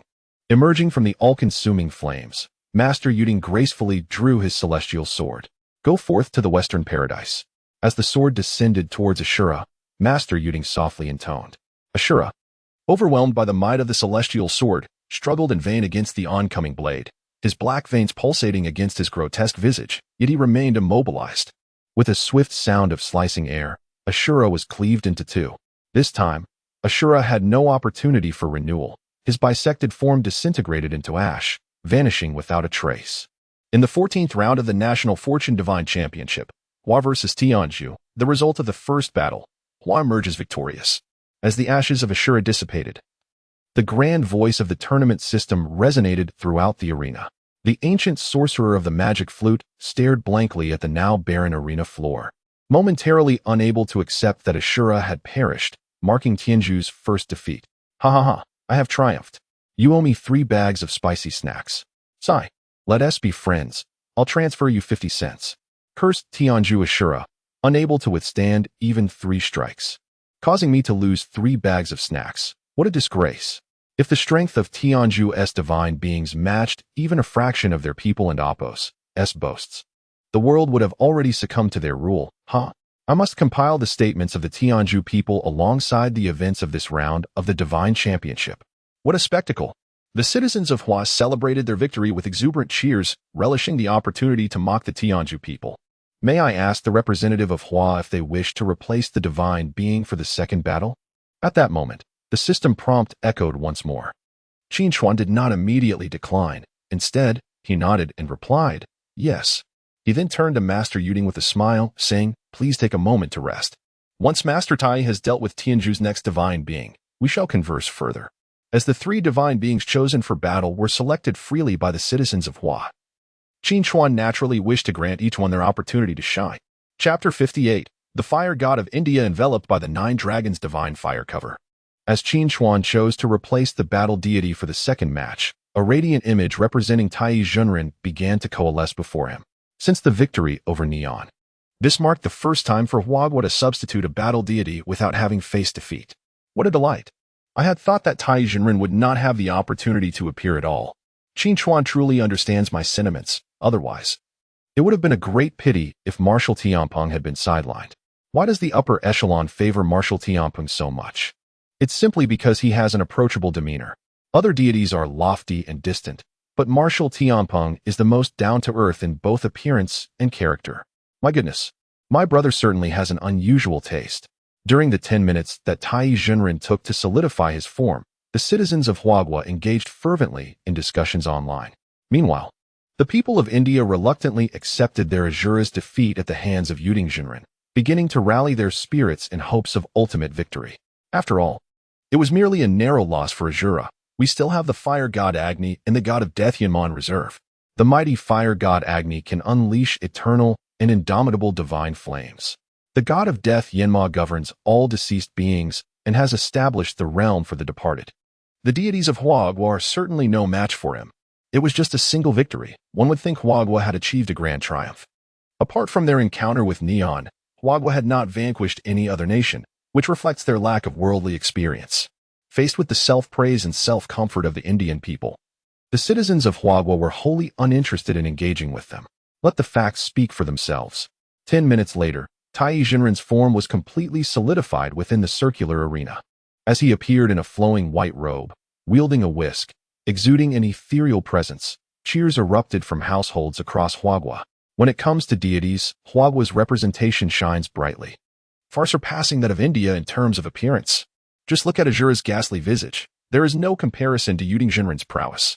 Tai Junren shall annihilate the Indian deities. Just wait and see how the fire god of India is extinguished by Tai Junren. Ha! Qin Chuan resonated with the sentiments of the citizens of Huagua, smiling as he gazed at Tai Junren. Having witnessed Tai Junren, he clasped his fists in greeting. Tai Junren, upon noticing, smiled and nodded, saying, "Young friend Qin Chuan, how have you been?" He then turned his attention to Yingzhou, who stepped forward with a respectful gesture. "Senior brother." Both Tai Junren and Yingzhou are disciples of the primordial lord of the Yuqing Palace, ranking among the 12 immortals.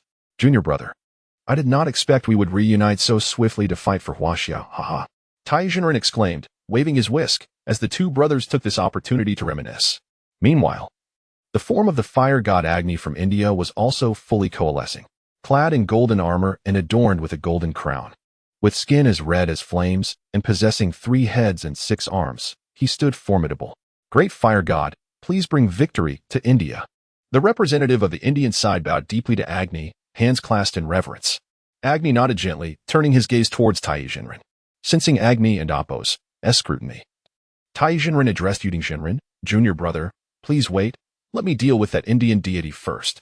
Qin Chuan, overhearing this, nearly burst into laughter before the eyes of a billion citizens of Huagua. Ha ha ha, Tai Junren's words are indeed imposing, completely disregarding the Indian deity. How vexatious it would be to delay my senior brother's reunion with his junior. The Indian deity has committed heinous crimes and shall be sentenced to death. The last one who meddled with fire was utterly obliterated. I wonder what capabilities this fire god possesses. When Tai Junren strikes, there is surely no doubt of his victory. Among the deities currently engaged in battle, Tai Junren possesses the most artifacts. Indeed, he has gifted Neza with the mystic heaven silk, the universe rings, the wind and fire wheels, and the fire point spear. I wonder how much of the onslaught from Tai Junren and Appo's artifacts the fire god of India can withstand. I eagerly anticipate the outcome. As Tai Junren approached the fire god Agni, the audience in Huagua began to speculate on the match. Agni's 6 eyes fixated intently on Tai Junren, who gracefully floated to the center of the arena upon a lotus pedestal. Despite sensing no killing intent from Tai Junren, Agni did not soften his expression. "Today shall be your day of fiery demise, Huagua deity." Agni's voice, a blend of male and female tones, reverberated throughout the arena. Tai Jinren, in response, merely smiled and remarked, "Hasten your efforts. Do not keep my junior brother waiting impatiently." Agni, taken aback by the utter lack of regard, widened his 6 eyes in fury, his complexion resembling blood. In the next moment, 6 hands revealed magical artifacts, lotuses, demon-suppressing staffs, and more. As Agni summoned these artifacts, an inferno erupted beneath him. It is the Brahma flame of the great fire god. Incinerate the Huagwa deity. India shall emerge victorious. As Agni commenced his assault, cheers erupted from the Indian spectators. Upon witnessing this, Tai Jinren also conjured a magical artifact. At this moment, Yuding Jinren smiled at Qin Xuan. The artifact in my senior brother's hand is called the 9 Dragons Divine Fire Cover. Upon hearing Yuding Jinren mention the name of Tai Jinren's artifact, Qin Xuan's eyes sparkled with excitement. He was well aware of the formidable power of the 9 Dragons Divine Fire Cover. Once activated, this treasure could summon 9 fire dragons to unleash the true fire of Samadhi. This artifact had previously incinerated Lady Shurji and even killed the celestial lord Sun Liang, showcasing its overwhelming might. As Qin Xuan focused on the intense battle between Tai Jinren and the fire god Agni in the center of the arena, he nodded at Yuding Jinren. In the next moment, Tai Jinren hurled the 9 Dragons Divine Fire Cover toward the fire god Agni, who attempted to evade it. However, the 9 fire dragons emerging from the cover denied him any opportunity to escape. Once the 9 Dragons Divine Fire Cover locked onto Agni, the summoned fire dragons began to spew forth the true fire of Samadhi. As Agni's flames collided with the true fire, the temperature within the circular arena surged dramatically. Simultaneously, the 9 Dragons Divine Fire Cover loomed ominously over the head of the fire god Agni. Qin Xuan, observing the scene before him, could not help but wonder about the feelings of the Indian fire god now enveloped by the 9 Dragons Divine Fire Cover. Meanwhile, the immense flames conjured by Agni could not approach Tai Jinren, who stood poised upon the lotus pedestal. Chapter 59, The Illusion of a Counterattack? The fire god Agni is indeed formidable. Even when enveloped by the 9 Dragons Divine Fire Shield and subjected to the purifying flames of Samadhi, he shows no signs of faltering. Observing this, the Taoist Master Tai realizes that the 9 Dragons Divine Fire Shield alone cannot vanquish the fire god Agni. With a subtle gesture of his left hand, a sword, half azure and half crimson, adorned with the yin-yang symbol on its hilt, materializes in Tai and Appo's grasp, the yin-yang twin swords. Qin Xuan gazes intently, quickly recognizing the weapon's name. In the next moment, the yin-yang twin swords transform into 2 separate blades, one azure and one crimson, descending toward the fire god Agni. Seeing this, Agni brandishes his demon-slaying staff and other artifacts to counter the assault. With a series of rapid clashes, Agni ultimately succumbs to the might of the yin-yang twin swords wielded by Tai, losing 4 of his 6 arms in the process. Instead of blood, a searing red flame erupts from the severed limbs. Following this, the yin-yang twin swords behead the fire god Agni. Before he can recover, the divine flames exhaled by the 9 dragons reduce his severed arms to ashes. In the 14th National Fate Divine Competition, Huagwa vs. Tianzhu. Result of the second battle, Huagwa victorious. As the spectators from Tianzhu eagerly anticipate Agni and Appo's counterattack, the unforgiving voice of the competition system resounds. Without a hint of suspense, the Taoist Master Tai effortlessly slays the fire god Agni with just 2 artifacts. The consecutive defeats leave the Tianzhu populace, watching the live broadcast, utterly stunned. The representative from Tianzhu, the old demon flute, shares the same bewilderment as the ordinary viewers. The Taoist master showcased his divine prowess, dispatching the Tianzhu deity Agni with remarkable ease. Upon returning to Qin Xuan aboard his lotus throne, the victorious Tai approaches with joy. It was a mere trifle, he remarks with a smile and a nod to Qin Xuan. "Thank you, master. I shall not disturb your reunion with the Jade Ding master." Qin Xuan replies with a respectful gesture. "May I ask the representative of Huagwa if there will be a change in the deity for the third battle?" The tournament system and Appo's inquiry promptly follows. Qin Xuan nods affirmatively. Yes, Huagwa will change its battling deity. Huagwa changes its final battling deity to Martial Tianpeng. Both deities will materialize in 10 minutes. After confirming Qin Xuan's choice, the system provides another notification. Simultaneously, the image representing Martial Tianpeng begins to coalesce in radiant light. Wonderful! I have been eagerly anticipating the appearance of Martial Tianpeng. I hope he refrains from using his true form against the Tianzhu deity, as this would surely compound their defeat. The Huagua populace cheers, growing increasingly excited for the final bout of the National Fate Divine competition. Before long, the figure of Zhu Beiji takes shape, appearing before Qin Chuan. Burp. Young benefactor. Do you have any fine wine or delicacies today? Zhu Beiji exclaims upon entering the circular arena, belching contentedly. Qin Chuan, glancing around, realizes there are no sumptuous offerings for Zhu Beiji this time. The viewers at home erupt in laughter at the scene. Haha, Marshal Tianpeng has certainly not disappointed. This is the first time I've seen Qin Chuan display such fluster during the National Fate Divine competition. I'm growing increasingly fond of Marshal Tianpeng. Tonight, I'll showcase my skill, devouring a whole pig in 3 bites. Watch out, brothers upstairs. Marshal Tianpeng might drag you out of bed to feast. Feast? If I had the chance, I'd cook for Marshal Tianpeng every day. Qin Chuan, sweating with embarrassment, cannot help but smile at the joy of the Huagua people. Marshal, I regret that I do not have fine wine or delicacies to offer you today. I wonder if the 2 esteemed masters have any exquisite food or drink. Qin Chuan then turns to the Jade Ding master and Tai. Tai laughs heartily, waving his sleeve to reveal a jug of celestial brew resting in his palm. My friend, partake in this wine to celebrate. He gestures toward Zhu Beiji, sending the celestial brew floating toward him. Marvelous. Thank you. Zhu Beiji responds with a respectful bow, accepting the celestial brew. Gulp gulp. Zhu Beiji downs an entire bottle of the celestial brew in one go, exhaling a cloud of fragrant alcohol.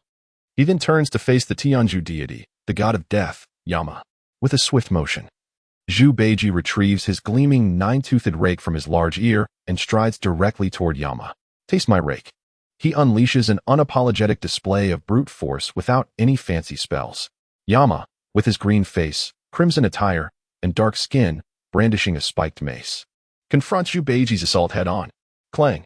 Sparks fly as their weapons collide. Zhu Beiji shouts, wielding his 9-toothed rake, unleashing a flurry of silver light upon Yama. Under Zhu Beiji's relentless onslaught, Yama quickly finds himself in disarray. Bang, bang, bang, crack, crack. The sound of the rake smashing against Yama echoes, resembling the breaking of bones. Roar. Yama bellows in fury, invoking his divine powers, and his injuries miraculously heal. The Tianzhu spectators, watching in trepidation, erupt into cheers upon witnessing Yama and Apos' recovery. No one can slay the god of death. The pig-headed deity of Huagua is certainly no match for Yama. He resorts to mere brawling, indistinguishable from mortals. Slay Huagua's pig-headed deity, and with their 2 previous deities defeated, victory is assured for Tianzhu. The exuberant cheers from the Tianzhu audience are short-lived, as they soon behold the pig-headed deity of Huagua radiating divine light. Now it is Huagua and Apos' turn to cheer. Marshal Tianpeng is about to reveal his true form. Yama. This time, we'll meet his end justly, as Marshal Tianpeng is finally taking this seriously. Their hopes of striking back at Marshal Tianpeng are truly laughable, eliciting bursts of laughter. As the true form of Marshal Tianpeng emerges, he gazes at Yama and scoffs. This shall send you off to reincarnation. Instantly, the 9-toothed rake begins to shimmer with lightning. Thunder rumbles as storm clouds gather above, and as a bolt of lightning descends, Marshal Tianpeng swings his 9-toothed rake down upon Yama's head. Chapter 60. A resounding victory of 3-0, adding 500,000 square miles of territory. Bang! Like a watermelon bursting apart. The enormous head of the Grim Reaper Yen Mo shattered instantly. Within its body, the divine soul struggled to reassemble its damaged form. In the next moment, a bolt of purple lightning struck directly at the Grim Reaper's soul. A piercing scream erupted from within the Grim Reaper and Apos' essence. Under the onslaught of the purple lightning, the Grim Reaper and Apos' soul melted away like snow under the blazing sun. In the blink of an eye, the Grim Reaper was left as a headless corpse, collapsing to the ground. In the 14th round of the divine competition of national fortune, China versus Tianzhu, the final result. China emerges victorious. The ultimate victor of this round of the divine competition of national fortune is China. The resounding voice of the grand competition system echoed throughout the circular arena. How could this happen? The formidable Azura, the invincible fire god Agni, and the immortal Yen Mo were utterly powerless against the deities of China. Our Tianzhu deities are all ranked at a level. At this moment, even as the announcement from the competition system resonated, the representative of Tianzhu, the magic flute Old Immortal, could not accept this reality, uttering a stunned expression. Having slain the Grim Reaper, Yingzhou, Marshal Tianpeng transformed back into the plump and jovial Zhu Beiji, returning to Qin Chuan's side. Little benefactor, remember that you owe me a feast of wine and meat. I shall collect it next time. After speaking to Qin Chuan, Zhu Beiji began to transform into a myriad of starlight, gradually dissipating. Rest assured, Marshal, I shall make good on it. Qin Chuan promptly responded loudly. Simultaneously, the figures of Tai Jinren and Yuding Jinren also turned into starlight and began to fade away. As the circular arena was left with only Qin Chuan and the magic flute Old Immortal, the voice of the competition system rang out once more. Representative of China, please choose 2 rewards from the following 3 options for your victory in this round of the divine competition of national fortune. Reward 1. Break through the existing technological limits of China. Reward 2. A mine rich in spiritual energy. Reward 3. 500,000 square miles of territory from Tianzhou.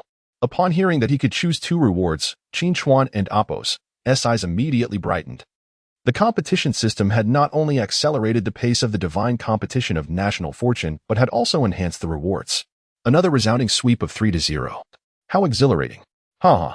I choose reward 3. We must acquire the 500,000 square miles of Tianzhou. I must claim reward 3. I am tired of the Tianzhou people boasting online for so long. Reward 2 is also appealing, as we have already commenced a nationwide cultivation effort. The spiritual energy mine would be perfect for crafting magical treasures. Indeed, I aspire to possess various powerful magical artifacts, just like Tai Jinren. I shall settle on reward 2 and reward 3, ha ha ha.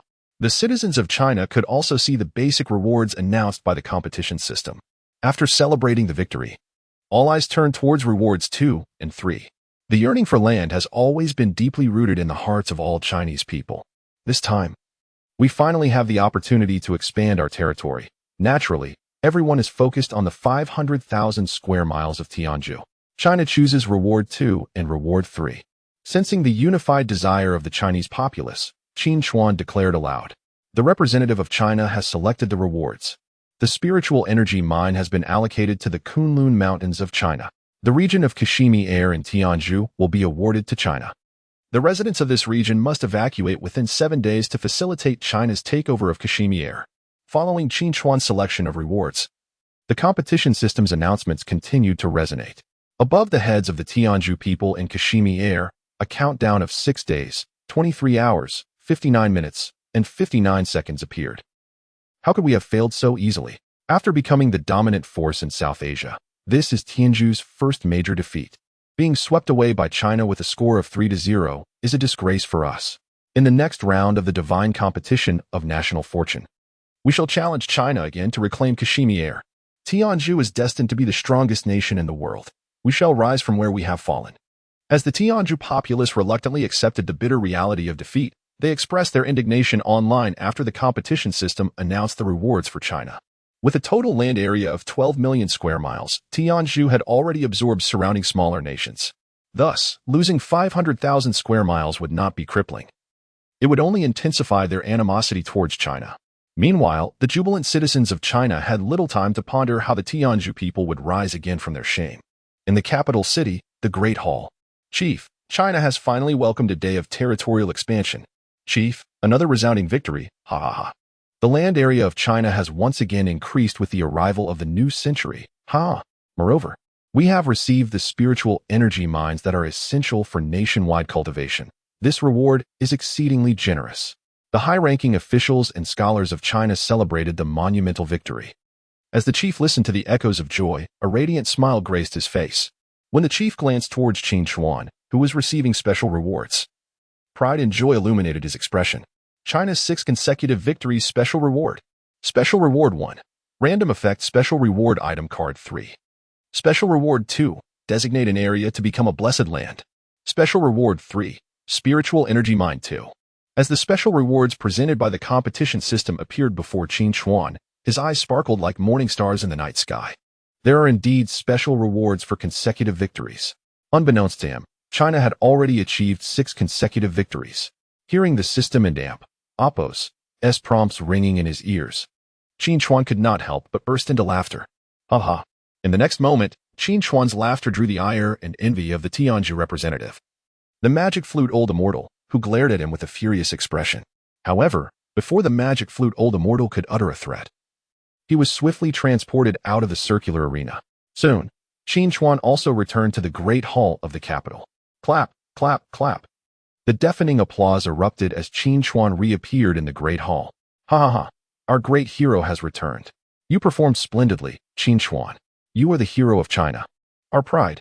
Welcome back, hero. This time, the reception Qin Chuan received far surpassed that of his previous victories in the national trials. Faced with the applause and praise of everyone in the great hall, Qin Chuan smiled and clapped along. He had yet to reveal the details of the special rewards. Qin Chuan believed that once he disclosed the contents of the special rewards, the atmosphere in the great hall would escalate to new heights.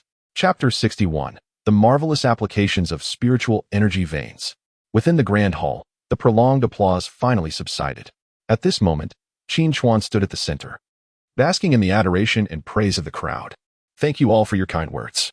Qin Chuan finally spoke, raising his hands to further quiet the hall. I have more good news to share with you. As the hall gradually hushed, Qin Chuan continued. The leaders and high-ranking officials of the Huagua, along with numerous experts and scholars, displayed expressions of delight upon hearing his words. We have triumphantly defeated the Tianzhu, securing victory in the 14th round of the National Fortune Divine Championship, marking our 6th consecutive win without a loss, Qin Chuan proclaimed, surveying the hall with immense pride and elation. At this declaration, the hall erupted once more into cheers. After the wave of applause, many individuals were seen with tearful eyes. Just over half a year ago, Huagua had suffered devastating defeats in an unrelenting series of challenges from Neon, leaving only the northwest region as the last bastion of our territory. Yet today, Qin Chuan could boldly announce the fact of our 6 consecutive victories.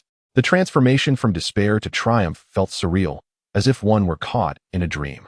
This competition has bestowed upon us 3 special rewards for our 6 consecutive victories. Qin Chuan observed the hall, noting the tears of joy and excitement among the attendees, and spoke again. 3 special rewards? I never anticipated such generous bonuses for our victories. The crowd expressed their enthusiasm, urging Qin Chuan to reveal the details of the rewards. With a smile, Qin Chuan declared, the first special reward is 3 random effect special reward item cards. The second special reward designates a specific area as a celestial paradise. As Qin Chuan announced the first reward, applause erupted once again. Upon revealing the second reward, the hall transformed into a sea of jubilation at the mention of celestial paradise. Aha! We have once again encountered a celestial paradise. Now, Huagua possesses 3 such paradises. With this addition, all directions will be filled with celestial paradises. If we count this new addition, all 1 billion citizens of Huagua could reside within a celestial paradise. The prospect of everyone living beyond a century is soon to become reality. For a nation, a celestial paradise represents the most direct enhancement of the people and Apos' living conditions. Whether through cultivating techniques, technological breakthroughs, or various special items, these rewards may not immediately yield significant improvements in the lives of ordinary Huagua citizens, aside from instilling greater confidence. However, celestial paradises are the optimal rewards for enhancing the living standards of the populace. Once the hall returned to silence, Qin Chuan unveiled the final special reward. The third special reward consists of 2 spiritual energy mines. Together with the one we selected from the common rewards, Huagua now possesses 3 spiritual energy mines. As Qin Chuan's voice resonated throughout the hall, an even more fervent cheer erupted. 3 spiritual energy mines, ha ha ha. The known spiritual energy mines worldwide do not exceed 20 in total. Now, we have acquired 3 in one fell swoop, truly a bountiful harvest. The applications of spiritual energy mines are numerous and recognized globally as a form of hard currency. Following the onset of the National Fortune Divine Championship, the original financial system experienced significant upheaval. The relationship between a nation's strength and its military, technological, and economic power is no longer the most crucial aspect. Instead, the rewards of the National Fortune Divine Championship, celestial paradises, spiritual energy veins, cutting-edge technology, and cultivation techniques have become the most vital components of a nation's strength. Among these, spiritual energy veins hold value and utility far surpassing traditional precious metals like gold and silver. Once again, Qin Chuan has rendered monumental service to Huagua. Both the celestial paradises and spiritual energy mines will have tremendous impacts on our nation. Tomorrow, I will convene a press conference to formally commend Qin Chuan. The leader strode towards Qin Chuan, grasping his hands firmly and proclaiming loudly. After the conclusion of the 14th round of the National Fortune Championship, the citizens of Huagua celebrated this victory. They did not forget how the people of Tianzhu had once boasted vocally online. Where are the Tianzhu people now? Why have they suddenly fallen silent? They were so arrogant before. What do they have to say now? If only the strength of the Tianzhu deities matched a fraction of their online bravado, they wouldn't have lost every match, ha ha ha. The sudden absence of the Tianzhu people's taunts created an eerie tranquility that left many feeling somewhat disoriented. I hope the Tianzhu people remain consistent, huh? As the Tianzhu citizens tasted the bitter fruits of defeat, they felt their faces flush with anger upon encountering the comments of Huagua netizens. Yet, with the undeniable result of a 3-0 victory for Huagua glaring at the 15 billion citizens of Tianzhu, they found themselves at a loss for a robust retort. Ultimately, the frustrated Tianzhu netizens could only direct their ire inward. Who voted for Ashura? I suggest we deal with them harshly. The elder of the magic flute bears the greatest responsibility. Why should ordinary citizens be blamed? Huagua caught us off guard. We simply weren't prepared enough. In the next round of the National Fortune Divine Championship, we must seek vengeance against Huagua. Initially, the Tianzhu people, experiencing such a profound defeat for the first time, managed to engage in rational discussions with some restraint. However, as they lost the Kashmir region and faced the countdown to other areas, the discourse within Tianzhu became increasingly charged with hostility. Yet, for the citizens of Huagua, this was a source of amusement. Ha! Who would have thought the Tianzhu people could reflect so well on themselves? It is said that the elder of the magic flute suffered a terrifying attack in the Kashmir region. I hope the elder returns to the embrace of their Brahma god. We had warned them that the consequence of challenging Huagua would only be defeat. Not just Tianzhu. We aim to showcase our true strength to the entire world. In an instant, all the citizens of Huagua erupted with an overwhelming sense of honor and pride. Chapter 62. National Master of Hua, Qin Chuan. That night, Hua experienced another sleepless night. The rewards from the competition system were swiftly announced. As the regions of Hua transformed into paradises, even amidst the all-night celebrations, the citizens awoke the next morning with hardly a trace of fatigue on their faces.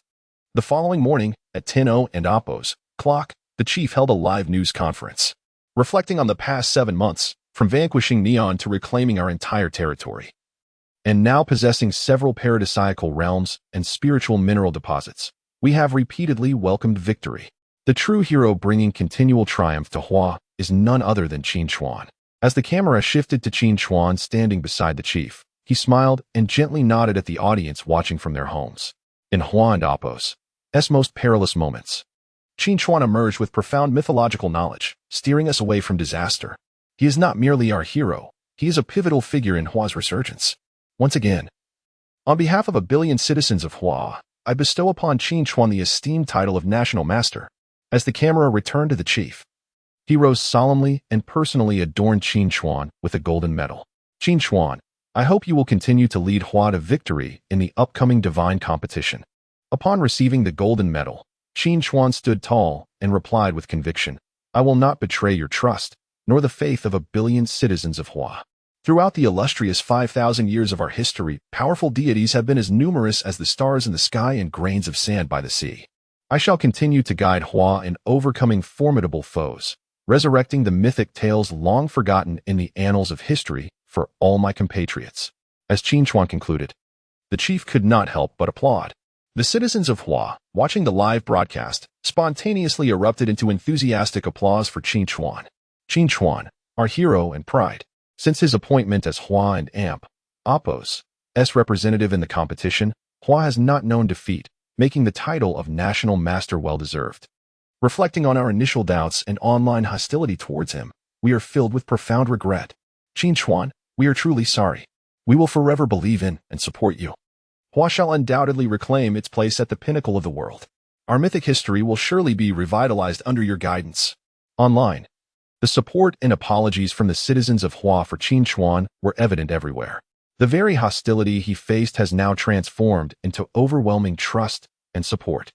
After the press conference, back at home, Qin Chuan perused the uplifting messages and apologies circulating online, feeling that all his struggles were worthwhile. Remembering the initial waves of cyberbullying that nearly deterred him from turning on his computer, a comforting smile now graced his face. Hua's magnificent victory of 3-0 against Tianzhu garnered widespread international attention. Within the U.S. Embassy in Hua, a meeting was underway. We have now compiled a detailed dossier on the deities of Hua, from the 10th to the 14th rounds of the National Destiny competition. All the deities representing Hua are rated at S level. Currently, Hua boasts at least 14 S-level deities. We possess only 5 S-level deities. A rash challenge against Hua would likely mirror Tianzhu's fate. As the U.S. ambassador addressed the assembled experts and scholars, the embassy was bustling with over 100 specialists dedicated to analyzing the combat capabilities of Hua's deities and formulating countermeasures. The more they researched, the more astonished and despondent they became. Ambassador, given Hua's current display of power, it is nearly impossible for any single nation to guarantee victory in the divine competition. If we are to face Hua, we must utilize special reward items to have any chance of winning. Indeed, after 10,000 battle simulations, our chances of victory against Hua stand at only 38.56. This figure assumes we do not employ special reward items. Should we do so, our odds would rise to 48.95. The ambassador and Apos' expression turned grave as he shared these figures with the experts. Not just the United States, but nations such as the Great Eagle, Gaul, the Bear, the Pyramid Kingdom, and Greece all expressed deep concern regarding Hua's formidable strength, particularly after testing Hua's might with Tianzhu. They were reluctant to engage Hua in battle. Meanwhile, European coalition nations like the Great Eagle and Gaul convened their own meetings. The chief of Hua has just bestowed the title of National Master upon Qin Chuan. I believe everyone here understands the significance of this title and Qin Chuan and Apos' importance to Hua, stated the Gaul representative with a serious demeanor. The Great Eagle representative concurred. We have analyzed Hua and Apos' journey from adversity to triumph. It is evident that Qin Chuan is the linchpin in this transformation. We must devise a strategy to neutralize him. If we can eliminate Qin Chuan, Hua will struggle to add new powerful deities to its roster, despite their current 14 S-level deities. If we unite our forces, we still hold a considerable chance of defeating Hua. The Great Eagle representative then outlined the current situation and the sentiments of the various representatives in the meeting room. The consensus to remove Qin Chuan as the critical element was unanimously accepted. Previously, when Neon faced consecutive defeats by Hua, they sought to eliminate Qin Chuan first. However, their plan ultimately failed, and we must learn from their missteps. The newly emerging powerhouse, the Greek representative, then stood to speak. At this moment, high-ranking officials from around the world were strategizing on how to confront Hua, and it was clear, to conquer Hua, one must first vanquish Qin Chuan. Meanwhile, at home, Qin Chuan remained blissfully unaware that he had ascended to the top of the target list for the world's high-ranking officials. Chapter 63, The Unyielding India. An agreement was reached to first eliminate Qin Chuan before the Western powers could divide the entirety of Huagua. At this moment, representatives were dispatched to contact the old sage of the magic flute from India, previously deceived by the Great Eagle. He had challenged Huagua and consequently lost the region of Kashmir and Apos. Now, he regarded the representative sent by the Great Eagle with little favor. However, the Great Eagle's sincerity was undeniable. Furthermore, we have devised a fresh plan and action measures. We are confident that India will triumph over Huagua in the upcoming round of the National Fortune Divine competition and reclaim the Kashmir and Apos, a region. Faced with the tantalizing words of the Great Eagle's representative, the old sage of the magic flute was slightly swayed. Noticing the change in the sage's demeanor, the representative continued, after India challenges Huagua, we will deploy personnel to assassinate Qin Chuan. Once he is eliminated, India's chances of victory will significantly increase. Upon hearing this, the old sage's interest was piqued further. Very well, India shall continue to challenge Huagua. The old sage pondered for a moment before speaking gravely to the representative. Just as the representative was about to shake hands and celebrate their collaboration, the old sage shifted his tone. However, upon hearing the word however, the representative's smile froze. But you must eliminate Qin Chuan before the next week, prior to the commencement of the 15th round of the National Fortune Divine competition. The old sage was determined not to repeat past mistakes and was therefore more cautious this time. Certainly, you can await our favorable news. The Great Eagle's representative found this request acceptable, as they had anticipated the sage's reaction. When the representative returned from India, a sudden wave of vehement public opinion attacking Huagua emerged online. Huagua, we shall continue to challenge you in the next round of the National Fortune Divine competition. The Kashmir region was merely in your possession for a week. We shall soon reclaim it and let Huagua taste the bitterness of defeat. Huagua's citizens, do not rejoice too soon. The wrath of the great Brahma will utterly consume Huagua. Under the sage's guidance, the online assault by the Indian populace swelled in magnitude. This stark contrast left the citizens of Huagua bewildered. What has come over the Indians? Have they lost their minds? Just days ago, they were reflecting internally. And now they exude such confidence. Could it be that India, having suffered a crushing defeat last time, intends to play their trump card and reclaim victory? The citizens of Huagua engaged in various speculations regarding India and Apos' unusual behavior online. However, the Indians remained unresponsive to these inquiries, merely asserting that India would undoubtedly triumph over Huagua in the 15th round of the National Fortune Divine competition. At this moment, it was not only the ordinary citizens of Huagua who were perplexed, but also the higher-ups. In the capital, within the office of the chief. Apart from the chief, only Qin Chuan and Minister Zhao, responsible for all matters related to the National Fortune Divine competition, were present. Qin Chuan, do you believe that the trump cards India possesses can lead them to victory in the upcoming round of the National Fortune Divine competition? The chief was the first to turn to Qin Chuan and ask solemnly. Qin Chuan furrowed his brow and pondered for a moment before responding. Unless India plays its trump card now and chooses one of the three major deities, Brahma, Shiva, or Vishnu. Otherwise, the other Indian deities are no match for us. Even if India selects one of the three major deities.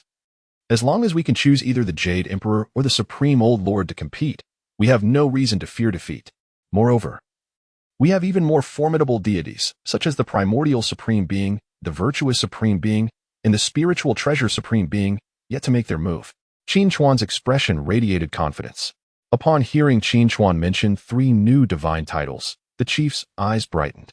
Xiao Qin, quickly enlighten me and Minister Zhao about the Primordial Supreme Being, the Spiritual Treasure Supreme Being, and the Virtuous Supreme Being. The chief promptly urged, and Minister Zhao looked at Qin Chuan with eager anticipation. Qin Chuan then began. The Primordial Supreme Being, fully named the Jade Clarity Primordial Supreme Being, is so named because it existed before chaos, before the great nothing, and is the origin of primordial energy. The record of learning states, without sect or superior. It alone can be the origin of all things, thus named primordial. All paths converge upon it, as the utmost respect. And it resides in the dual clarity of the heavens, hence the title of Supreme Being. The comprehensive chronicle of a mortal being states, primordial means the root, and supreme means the initial, the pre-celestial energy. It is believed that the Primordial Supreme Being is the original source, above all deities, hence the title of Supreme Being. Just the introduction of the title of the Jade Clarity Primordial Supreme Being allowed the chief and Minister Zhao to grasp the immense power of the Primordial Supreme Being. If the Jade Clarity Primordial Supreme Being were indeed among the candidates, no matter which of the three major deities from India participated, Huagua could guarantee victory. Even if all three Indian deities participated, they would still not be a match for the Primordial Supreme Being. Qin Chuan confidently continued before the chief and Minister Zhao. As the chief and Minister Zhao expressed their admiration, Qin Chuan proceeded to introduce the Spiritual Treasure Supreme Being. The Spiritual Treasure Supreme Being guides people through the methods of spiritual treasures. Since the dawn of the primordial, until the year of the Red Illumination, through countless epochs, he has guided countless individuals, more than the grains of sand, beyond measure. Whenever a worthy and eager learner seeks answers to their queries, the Spiritual Treasure Supreme Being generously imparts wisdom. The Supreme Being possesses 36 transformations and 72 manifestations. Whenever a person wishes to see him, he may respond to their feelings and appear in myriad places instantly. Qin Chuan elaborated on the introduction of the Spiritual Treasure Supreme Being, allowing the chief and Minister Zhao to more vividly appreciate his formidable nature. Lastly, he spoke of the Virtuous Supreme Being. At this juncture, Qin Chuan paused slightly. Both the chief and Minister Zhao had indeed encountered the Virtuous Supreme Being before. Upon hearing this, they were momentarily taken aback. In fact, the Supreme Old Lord is merely another appellation for the Virtuous Supreme Being. Noticing their expressions, Qin Chuan promptly clarified for the chief and Minister Zhao. They nodded in realization. After such an introduction by Xiao Qin, regardless of what plans or preparations India may have this time, we shall meet force with force, water with earth, the chief declared with a wave of his hand. Minister Zhao nodded in agreement and then reminded the chief, Qin Chuan and Apos, as current prominence is overwhelming. We need to arrange additional security personnel for him. Chapter 64. Assassination from the West. In the conference room of the capital, upon hearing Minister Zhao's reminder, the leader's expression immediately turned grave. During Neon's previous challenge against Huagua, 3 waves of assassins had been dispatched to eliminate Qin Chuan. However, the security personnel stationed in the shadows thwarted Neon's schemes. Qin Chuan himself remained blissfully unaware of any threats. You were right, old Zhao, the leader continued. After Neon's nation was destroyed, there will undoubtedly be even more individuals seeking to eliminate Qin Chuan. We must elevate his security level to the highest possible standard. The leader then directly instructed Minister Zhao. Upon hearing this, Minister Zhao nodded in understanding and promptly set about arranging the matter. When only the leader and Qin Chuan remained in the office, Qin Chuan could not help but speak first. Leader, is there really a need to be so tense? Oh, Xiao Qin, you have no idea how many people are after your life. The leader replied, shaking his head. Previously, Neon dispatched 3 waves of assassins to kill you. Now that you have decisively defeated Tianzhu, the entirety of the Western world is either studying how to defeat our deities or plotting how to make you vanish completely. Not only Huagua, but the entire world recognizes your significance to our nation, so we cannot afford any negligence regarding your security. The leader explained earnestly to Qin Chuan. Upon hearing this, Qin Chuan felt a surge of gratitude, realizing for the first time that assassins had indeed been sent after him. All right, I will adhere to your arrangements. Faced with the threat to his life, Qin Chuan dared not act arrogantly and nodded solemnly in agreement. The leader, observing Qin Chuan's cooperation, finally allowed a smile to grace his face. That is more like it. Now go home and rest well. Back at home, Qin Chuan finally grasped the undercurrents swirling around him, which sent a shiver of fear down his spine. After all, no matter how powerful the deities of Huagua were, they could only exert their might within the arena. The deities of other nations were similarly constrained. Thus, Qin Chuan could not rely on the deities to protect him in crucial moments. It seemed he truly needed to dedicate time to practice the demon cleansing scripture he had been rewarded with. As he thought of the demon cleansing scripture in his mind, Qin Chuan softly murmured while seated on the sofa. He then settled into a meditative position and began to explore the cultivation methods of the demon cleansing scripture in his consciousness. An hour swiftly passed, and Qin Chuan understood how to cultivate the demon cleansing scripture. Not only was its power remarkable, but it also possessed certain self-defense capabilities, particularly in the body tempering phase, which could rapidly enhance his strength. Having comprehended the demon cleansing scripture, Qin Chuan immediately commenced his training. At the headquarters of the European Union, preparations for the assassination of Qin Chuan were underway. How's the preparation of the assassins going? 10 highly experienced and powerful assassins have been equipped with the most advanced technology and have trained in the arts. Excellent. With only 5 days remaining until the 15th round of the National Luck and Divine Championship, I want to see news of Qin Chuan's demise within this time frame, paving the way for Tianzhu's renewed challenge against Huagua. Rest assured, we will achieve your objective. The conversation in the private office concluded swiftly. The following morning, 10 top assassins, disguised as merchants and tourists, sent by the European Union, stealthily arrived near the residential area where Qin Chuan lived. These assassins were thoroughly familiar with Qin Chuan's profile. Killing an ordinary person doesn't require this many elite assassins. Just one of us could eliminate Qin Chuan 100 times over. The higher-ups are making a mountain out of a molehill. This time, Qin Chuan is doomed. I must be the first to kill him, and then I will be recognized as the world's #1 assassin. As the 10 elite assassins concealed themselves and secretly observed Qin Chuan, they regarded the upper management's orders as exaggerated.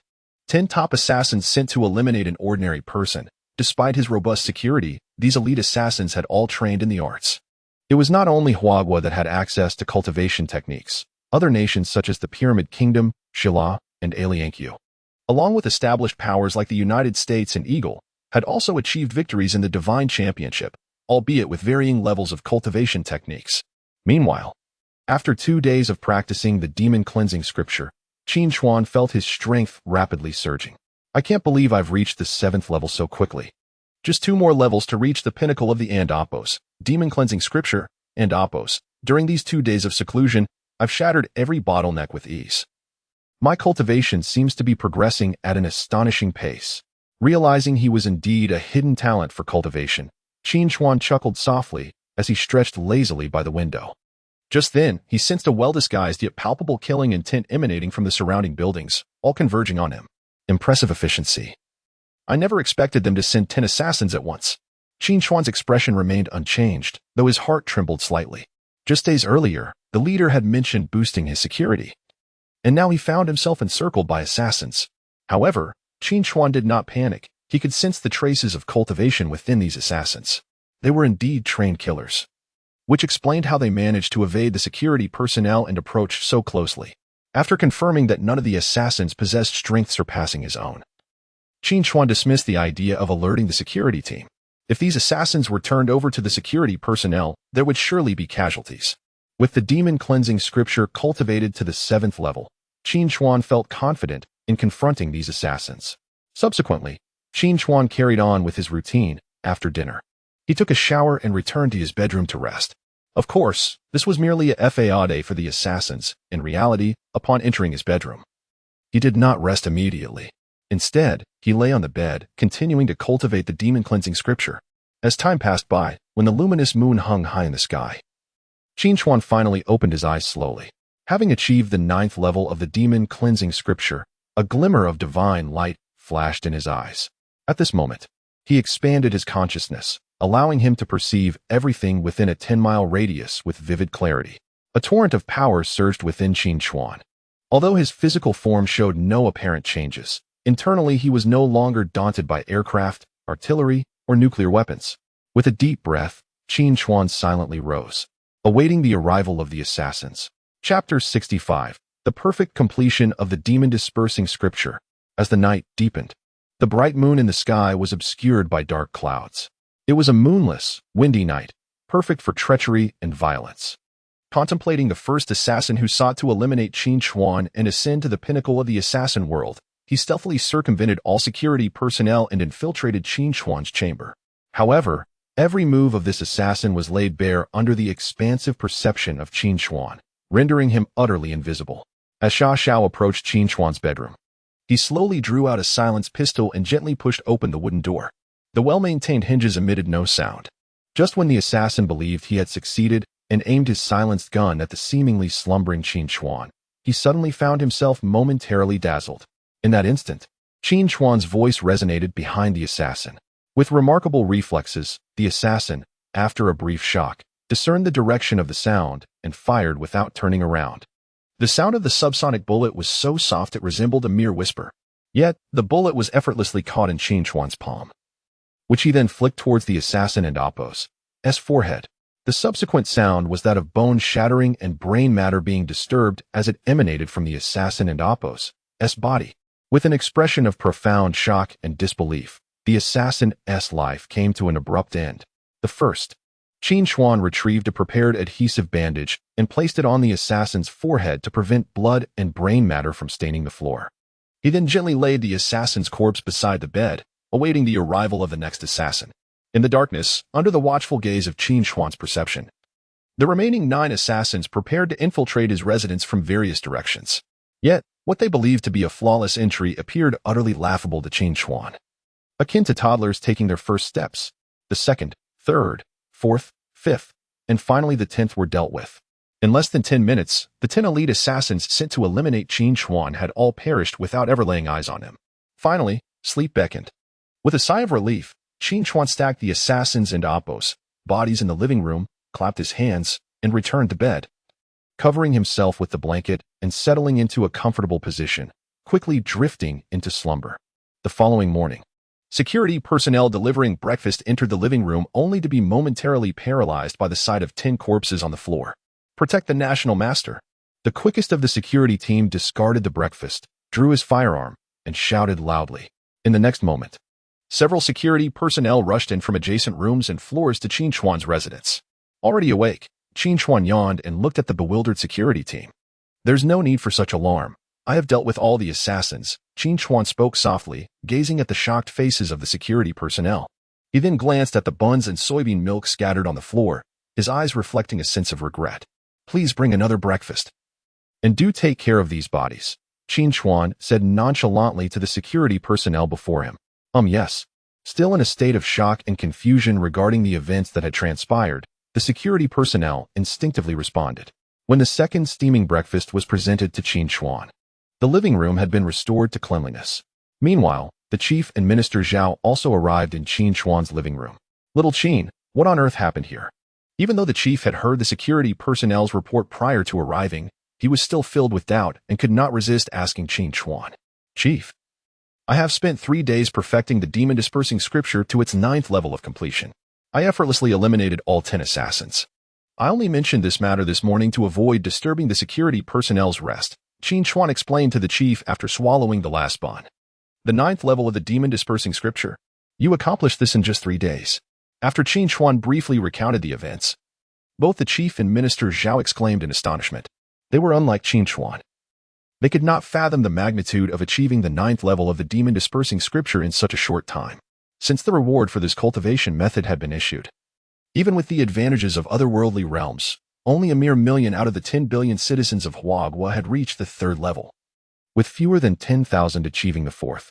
No one had even reached the 7th level yet. Qin Chuan, I never imagined you would not only excel in mythological history, but also be a prodigious talent in cultivation. The chief took a full minute to digest Qin Chuan and Appo's words before sincerely praising him. Minister Zhao was equally awed by Qin Chuan and Appo's cultivation prowess. It seems we need not worry about Qin Chuan's safety any longer. Apart from deities, there should be no opponent capable of challenging him. Having just finished his meal, Qin Chuan, upon hearing the chief and Minister Zhao and Appo's remarks, could not help but inquire, is the demon-dispersing scripture truly that formidable? Other nations also have many cultivators.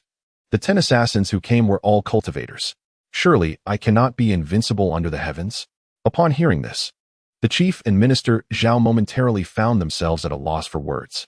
Little Qin, there exists a significant disparity between cultivation methods. The demon-dispersing scripture we practice is an S-grade technique, and achieving its perfect completion naturally renders one invincible in this world. Even deities of A-grade strength should not pose a threat to you now. Minister Zhao, who had been gathering various data for analysis, approached Qin Chuan and earnestly stated, I see. It appears our rewards in Huagua are truly commendable, haha. Qin Chuan laughed upon realizing this.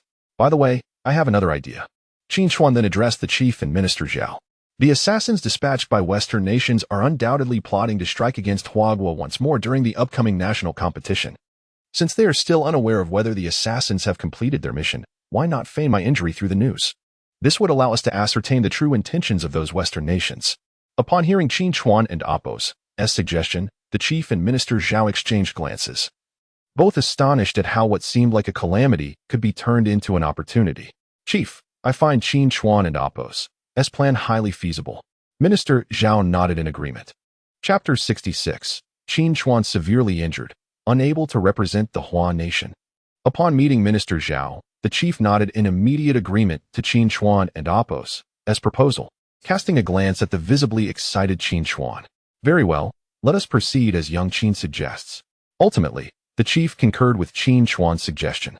At this moment, Qin Chuan could be regarded as the most formidable human, impervious to harm. There was no need to fret over another assassination attempt on him. This incident could be leveraged to investigate the Western nations' conspiracies against Hua, achieving dual objectives. That afternoon, breaking news emerged. The national master Qin Chuan had been targeted in an assassination, and his current status was uncertain. 8 elite assassins had simultaneously attacked national master Qin Chuan, leaving little hope for survival. He was admitted to the intensive care unit, and we have become global adversaries. Such despicable tactics as assassination could not hinder the resurgence of Hua to its rightful place atop the world. Under Minister Zhao's direction, a flurry of both credible and dubious rumors spread throughout Hua's cyberspace. Meanwhile, the official media failed to promptly clarify the situation, plunging the citizens of Hua into a state of panic. What was the true condition of Qin Chuan? Just as he was bestowed the title of National Master, he was so brazenly targeted by the Western nations. We simply cannot afford to lose Qin Chuan. No matter the cost, we must ensure his recovery. Why hasn't the government stepped forward to dispel the rumors? Could it be that the assassination attempt was indeed real? We must uncover the truth and ensure that the assassins do not escape Hua's borders. The citizens of Hua soon erupted in unprecedented outrage and condemnation online. Qin Chuan was acutely aware of the comments and messages flooding the internet. This sensation was quite peculiar. After setting his phone aside, Qin Chuan who planned to remain indoors until the 15th round of the National Destiny Divine Competition, murmured softly. Shortly thereafter, Minister Zhao publicly refuted the rumors, asserting that Qin Chuan was in good health and that the assassins had been neutralized before they could breach Qin Chuan's bedroom.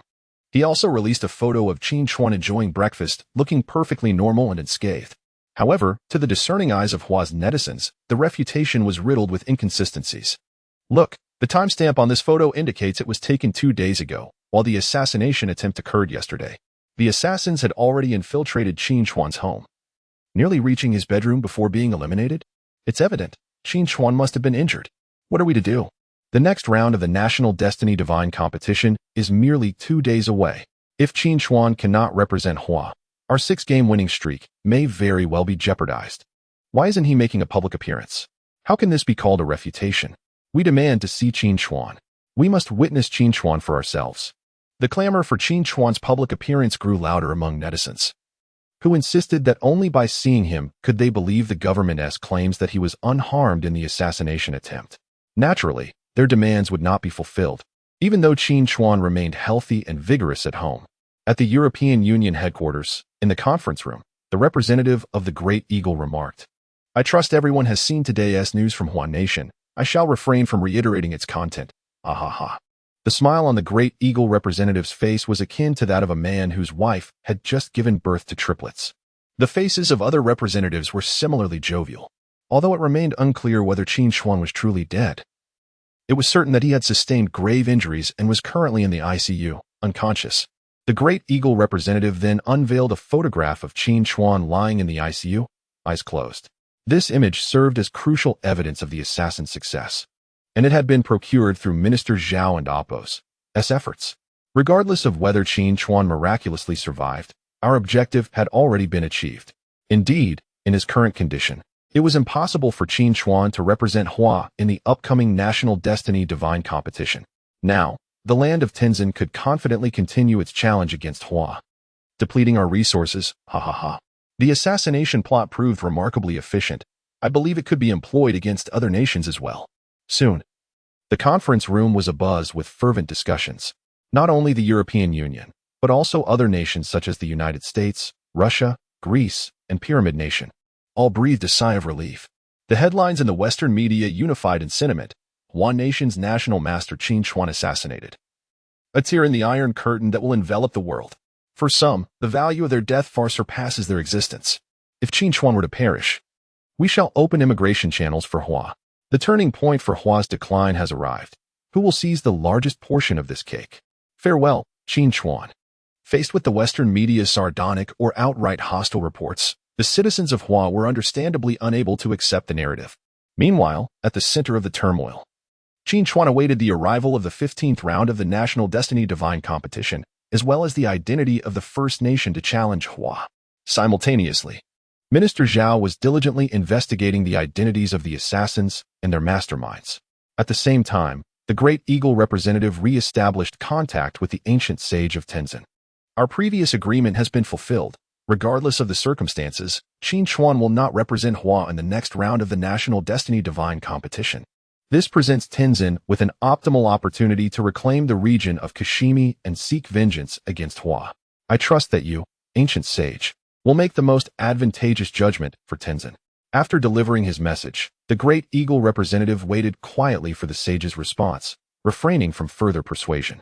The sage had invested effort into understanding the international news as well as domestic reports from Hua. Though he could not ascertain Qin Chuan and Appo's fate, he believed that Qin Chuan had indeed suffered severe injuries. Very well, Tenzin shall once again challenge Hua in the next round of the National Destiny Divine Competition. We must reclaim all that rightfully belongs to us and secure Hua's land. After a brief pause, the sage spoke resolutely. The Great Eagle representative applauded in approval, concluding the video call. Meanwhile, in the capital city, in the chief's office, the chief was informed the identities of the assassins have been uncovered. They were all dispatched by the European Union. Their objective is to incite Tenzin to persistently challenge us, hoping to exhaust our resources. Minister Zhao, having pieced together the events, reported gravely to the chief. Chapter 67. India challenges China once more. Upon concluding Minister Zhao's report, the chief's expression turned grave as he nodded solemnly. It was shocking to learn that the European Union had orchestrated an assassination attempt on Qin Huan, employing skilled assassins trained in martial arts. Their intentions were evidently malicious, aiming to eliminate Qin Huan entirely.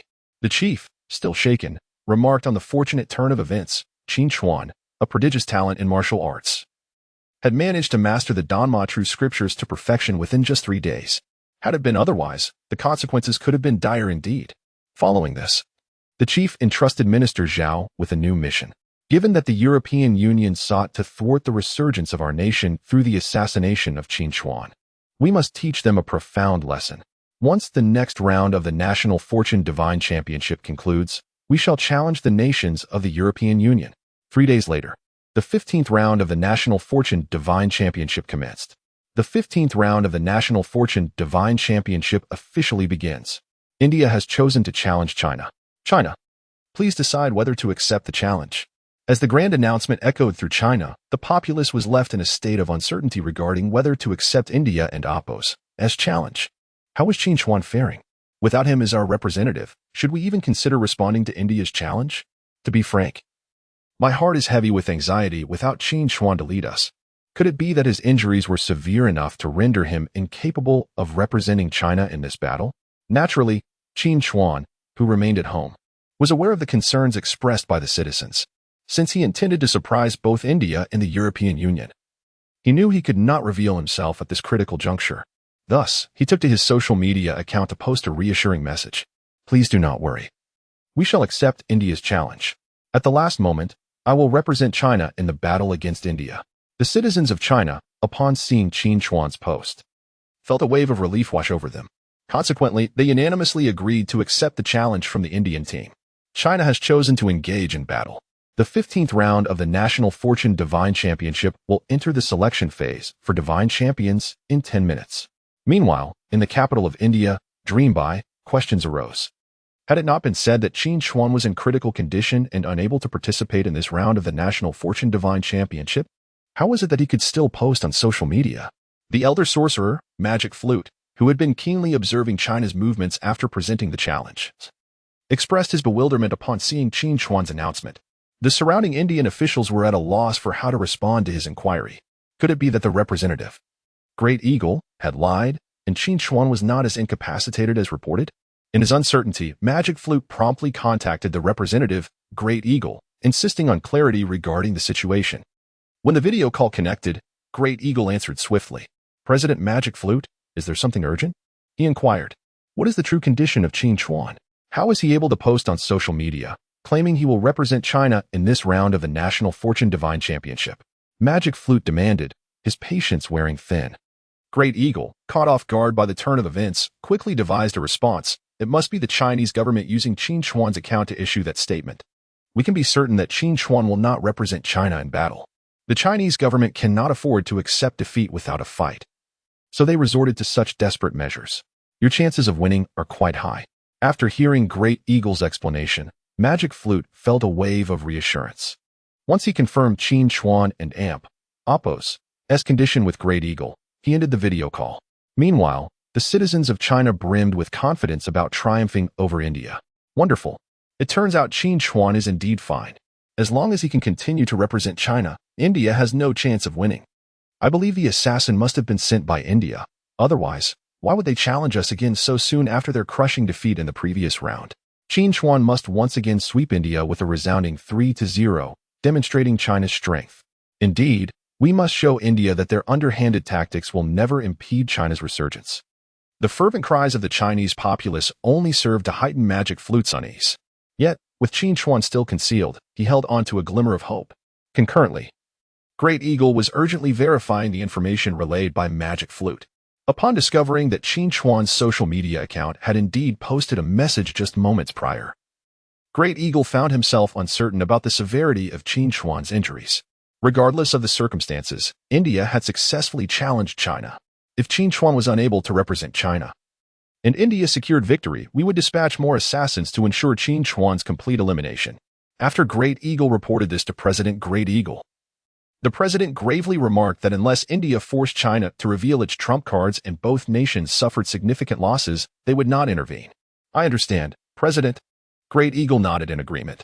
The president, satisfied, continued, in this round of the National Fortune Divine Championship, we have chosen to utilize special reward cards to skip ahead.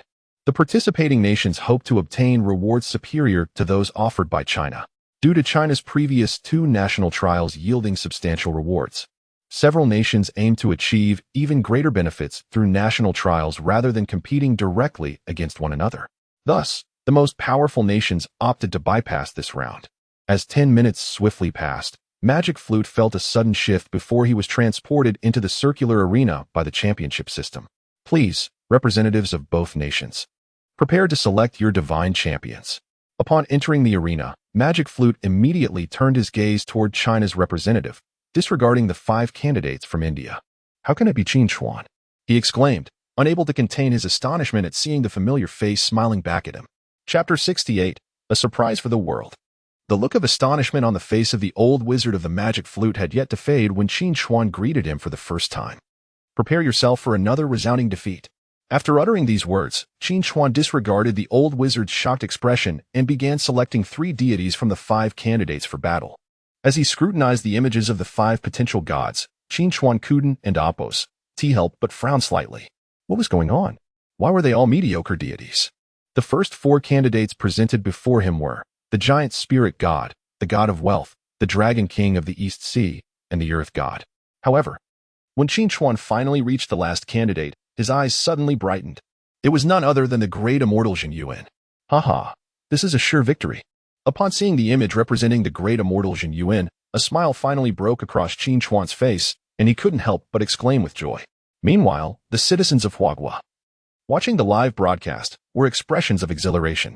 Haha, Qin Chuan is indeed representing Huaguo in the National Luck Divine competition once again. I told you there was no doubt about Qin Chuan's safety. The country would certainly provide him with top-notch security measures. Tianzhu is attempting to thwart Qin Chuan with assassination tactics to prevent him from participating and then challenge Huaguo. Just look at the old wizard of the Magic Flute now. It's utterly hilarious, haha. I bet the old wizard is filled with astonishment, haha. As long as Qin Chuan stands as our representative, Tianzhu will surely be swept away in a 3-0 defeat.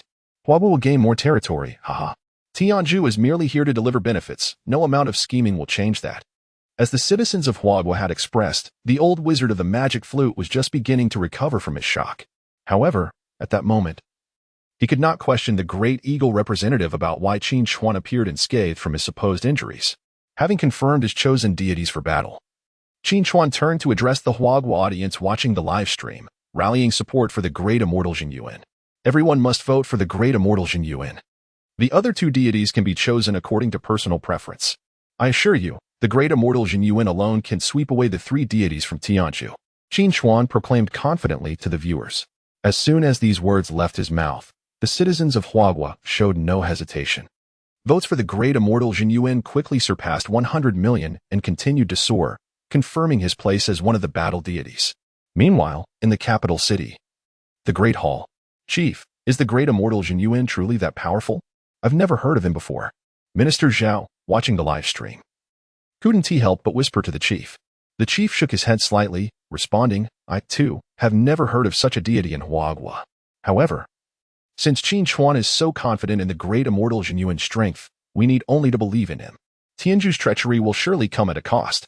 As he spoke, the chief directed a somber gaze at the old wizard of the Magic Flute on the screen, his voice turning cold. Minister Zhao nodded in agreement, choosing to remain silent. After regaining his composure from the shock, the old wizard of the Magic Flute began selecting the deities for Tianzhu. In this regard, Tianzhu and Huaguo were quite similar. The first 4 candidate deities were all of average strength, with only the last candidate, the formidable Vishnu, standing out. Excellent. With the great Vishnu in the fray, there is no way Huaguo can emerge victorious this time. We must ensure that Huaguo tastes the bitter fruit of defeat and regains control over the Kashimi region. The old wizard of the Magic Flute, brimming with confidence, stood tall, awaiting the final decision of the Tianzhu populace. The battle deities for both sides have been confirmed. The representatives have been selected, and the order of combat has been established. Huaguo, Chief, Great Immortal Jin Yuan, Vice, Dragon King of the East Sea. Last, Giant Spirit God. Tianzhu, Chief, Vishnu, Vice, Yingzhou. Last, Rakshasa. The mythological figures will materialize in 10 minutes. As the competition system continued to announce updates, radiance began to coalesce before Qin Chuan and the old wizard of the magic flute. During this time, Qin Chuan began to enlighten the citizens of Huagua about the legends and stories surrounding the great immortal Jin Yuan.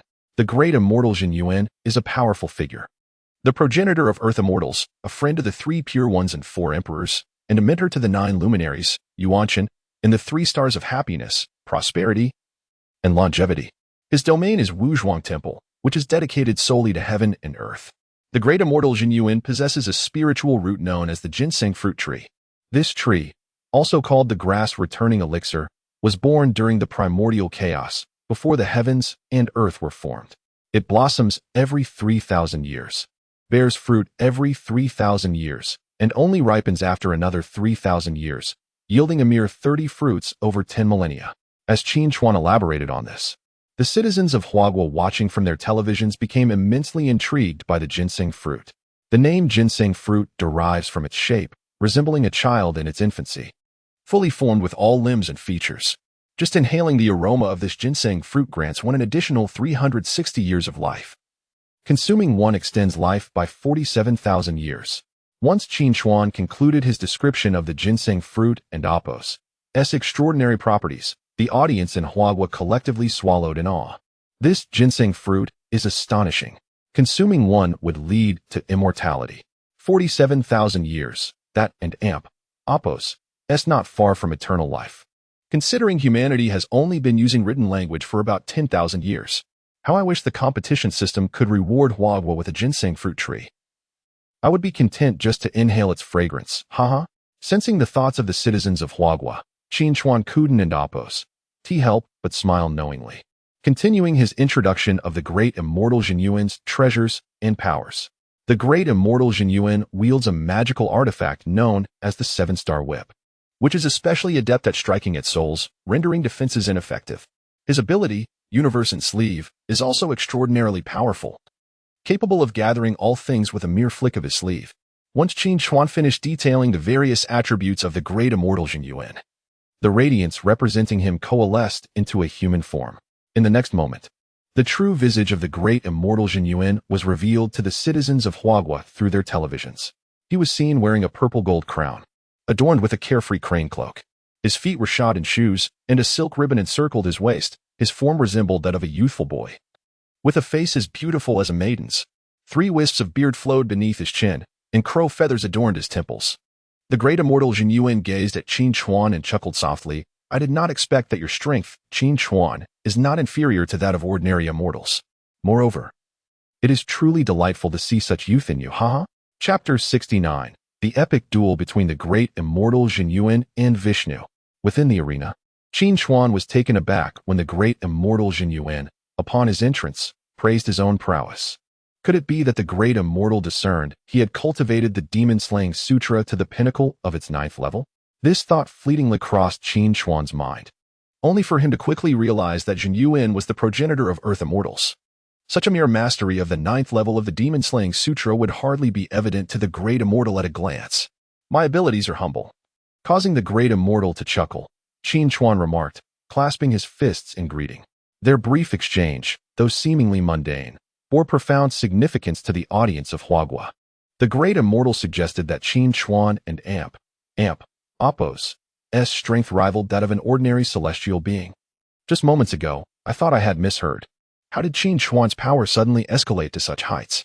Have you all forgotten about the demon-slaying sutra? You mean that incredibly challenging technique?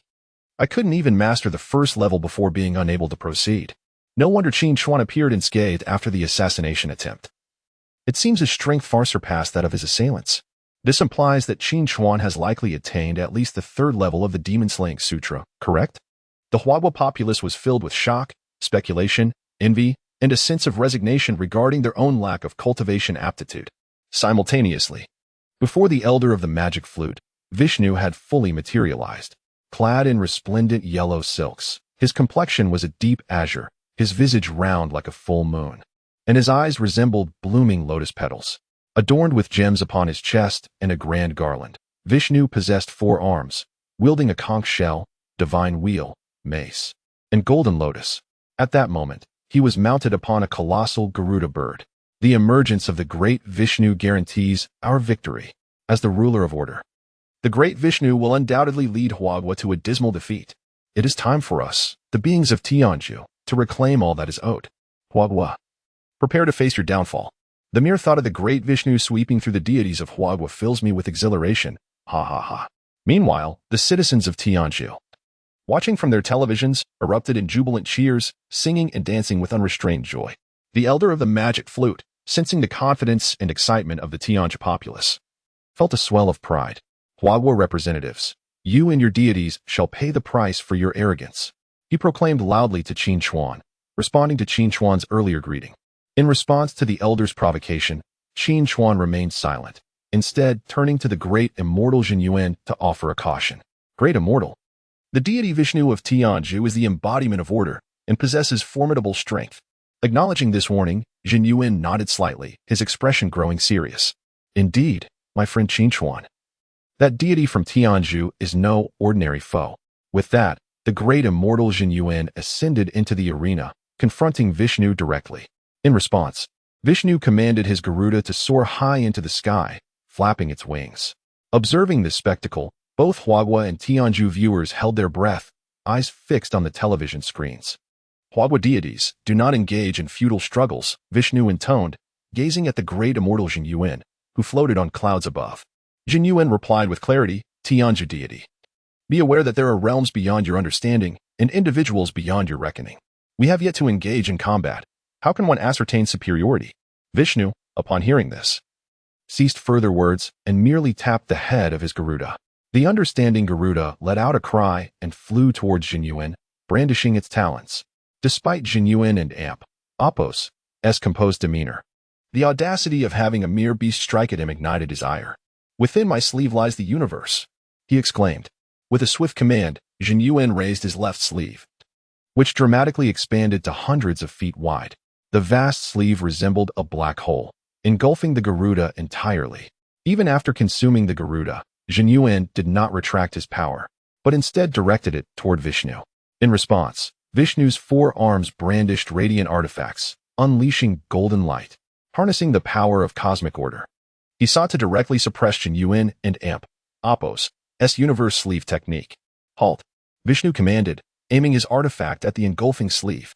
Instantly, as Jin Yuan and Apos' cosmic sleeve approached Vishnu, its speed began to dwindle. When the edge of the sleeve neared Vishnu, it was but a mere yard away, coming to a near standstill. Behold, the might of the great Vishnu. The deity capable of wielding the power of order renders Huagua and Apos' deities utterly impotent. Surrender now, for continuing this fight will yield no different outcome. Only a waste of time as the great Vishnu unleashes further power. Huagua, you shall soon relinquish the Kashmir region back to Tianzhu. As Vishnu's power seemed to fully counter Jin Yuan's technique, the audience of Tianzhu erupted in cheers, dancing in celebration, having seemingly secured victory in this divine contest. Within the circular arena, upon realizing that his cosmic sleeve technique could not overpower Vishnu, Jin Yuan relinquished his power. Indeed, you Tianzhu deity possess some skill, he acknowledged. Nodding to Vishnu. Vishnu, receiving this recognition, displayed no particular emotion, but rather launched his own offensive. Time passed. Utilizing the power of temporal regulation, Vishnu aimed to deplete Jin Yuan and Apos' lifespan in an instant. The elder of the magic flute observed as Jin Yuan, enveloped in the energy of order, began to shimmer with various hues. And the fabric of time and space warped around him. In the blink of an eye, millennia had elapsed. I share my lifespan with the cosmos. I shine with the sun and moon. Such powers hold no sway over me. Your efforts are futile. From the distorted continuum, Jin Yuan and Apos' voice resonated clearly. Chapter 70. An explanation from the tournament system. Vishnu's manipulation of the power of time cannot inflict any harm upon the grand immortal Jin Yuan. Accelerating time against Jin Yuan? Consuming 2 ginseng fruits would grant him a lifespan of 94,000 years. Jin Yuan was indeed correct. He is truly one with the cosmos, shining alongside the sun and moon. I am uncertain of Vishnu's other capabilities, yet I firmly believe that the Huan nation will ultimately triumph. Go, grand immortal Jin Yuan. Victory belongs to Hua. The audience from Huan nation, gathered before their television screens, fervently cheered for grand immortal Jin Yuan. Qin Chuan sensed the collective sentiment and smiled. He was confident in Jin Yuan's prowess. Even though Vishnu is hailed in Tianzhu as the deity governing rules and maintaining order, a being of immense strength, Qin Chuan trusts that the progenitor of Earth immortals, Grand Immortal Jin Yuan, will demonstrate to the people of Tianzhu what true power entails. Within the circular arena, when Jin Yuan and Apos' voice resonated clearly through the distorted fabric of time and space, Vishnu and Apos' expression shifted. The passage of time had no effect on the divine of Hua? Surprised, Vishnu pondered this but continued to unleash the force of time. If a fleeting moment of 10,000 years was insufficient to defeat Jin Yuan, then let it be a fleeting moment of 100,000 years. Since it was declared futile, why waste effort? In the next instant, enveloped by the warped time and space, Jin Yuan softly spoke as he stepped forth from the distortion. This scene caused the Tianzhu audience watching the live broadcast to widen their eyes in astonishment. Vishnu and Apos' power truly had no effect on the divine of Hua. To emerge so effortlessly from the distorted realm, what level of might does this divine being from Hua possess? Vishnu surely had not exerted his full strength. This was merely a minor test. The deity Vishnu would never concede defeat to the divine of Hua. After the initial shock, the audience of Tianzhu firmly believed that Vishnu would undoubtedly vanquish Jin Yuan. Their supreme deity could not fail. The elder magic flute had yet to comprehend why Qin Chuan could reappear as Hua's representative, full of vitality. Then he realized that Vishnu was momentarily unable to contend with Jin Yuan. Not only had the Hua representative Qin Chuan concealed his strength, but this newly participating divine also harbored hidden capabilities. It was evident that Tianzhu had been targeted by Hua. The elder magic flute's thoughts swirled, culminating in a fierce glare directed at Qin Chuan. Aware of the elder and Apos' gaze, Qin Chuan shot him a brief look before refocusing on the battle within the circular arena. Jin Yuan, having extricated himself from the distorted space, approached Vishnu. Your recent divine power possesses some merit, Jin Yuan remarked with a slight nod. Vishnu retorted with a cold snort. I am the deity who upholds the rules. No matter how strong you are, you cannot contend with the power of the rules. With that, Vishnu prepared to strike once more at Jin Yuan. Surrounded by a radiant celestial light, Jin Yuan began. The Tao begets one, one begets two, two begets three, and three begets all things. The so-called rules are merely a facet of the grand Tao of heaven and earth. What need is there for a deity to uphold them? Immediately, Jin Yuan waved his sleeve once more, invoking the divine power of sleeve universe. Man follows earth, earth follows heaven, heaven follows the Tao, and the Tao follows nature. Since you claim to be the deity of rules, then experience the realm within my sleeve universe.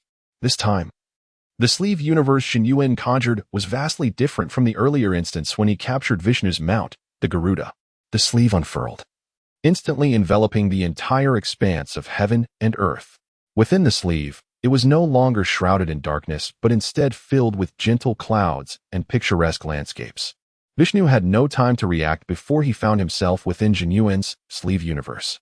However, when Vishnu sought to escape this realm, he discovered it was seamlessly crafted, presenting no exploitable flaws. Meanwhile, within the circular arena, only Jin Yuan remained standing. Vishnu's form had long since vanished into Jin Yuan's sleeve universe. Observing this, Qin Chuan could not help but inquire, Grand Immortal, has Vishnu been entirely defeated by you? Jin Yuan gently shook his head and replied with a faint smile, that deity of Tianzhu is merely trapped within my sleeve universe. To utterly vanquish him will indeed require considerable effort, yet his escape will not be so simple. Unless he possesses the power to shatter a realm, he shall remain confined within my sleeve universe for all eternity.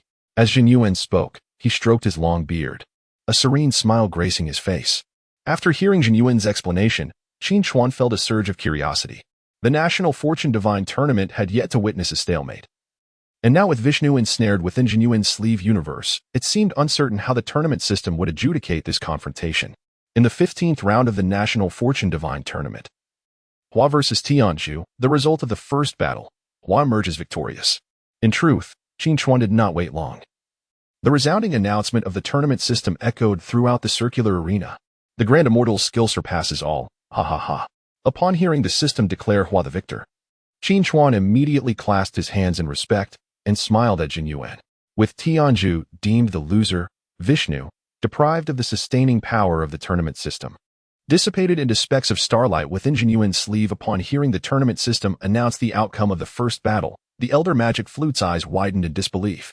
No one can kill our supreme deity, Vishnu. He embodies rules and order. He cannot be slain. Why has the tournament system declared our Tianzhu defeated? Unable to accept the outcome, the elder magic flute shouted loudly at the chaotic skies. Tianzhu's deity cannot escape the small world created by the divine of Hua.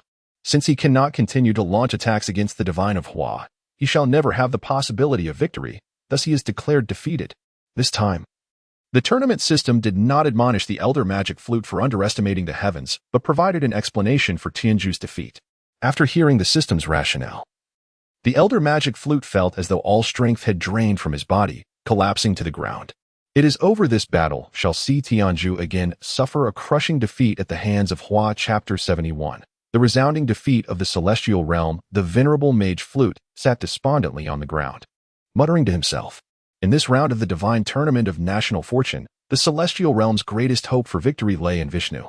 However, to everyone's astonishment, Vishnu was subdued in the very first battle by the Grand Master Yingzhou, who wielded his extraordinary power with an effortless flourish. The audience from the celestial realm, who had previously brimmed with confidence and revelry, now stood frozen before their screens, transformed into mere statues, unable to accept the harsh reality. No, I cannot accept this.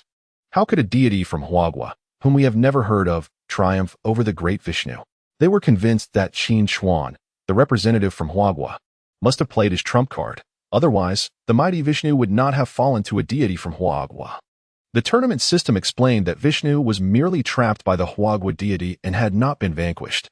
Such a ruling felt profoundly unjust to the citizens of the celestial realm, who began to question the fairness of the tournament's decisions. The calls for a draw grew louder. If you do not accept the results of the divine tournament of national fortune, it will be seen as contempt towards the heavens. If the celestial realm continues to voice unjust sentiments, we shall declare a direct loss for this round. Should there be further disdain towards the heavens, we shall impose severe penalties.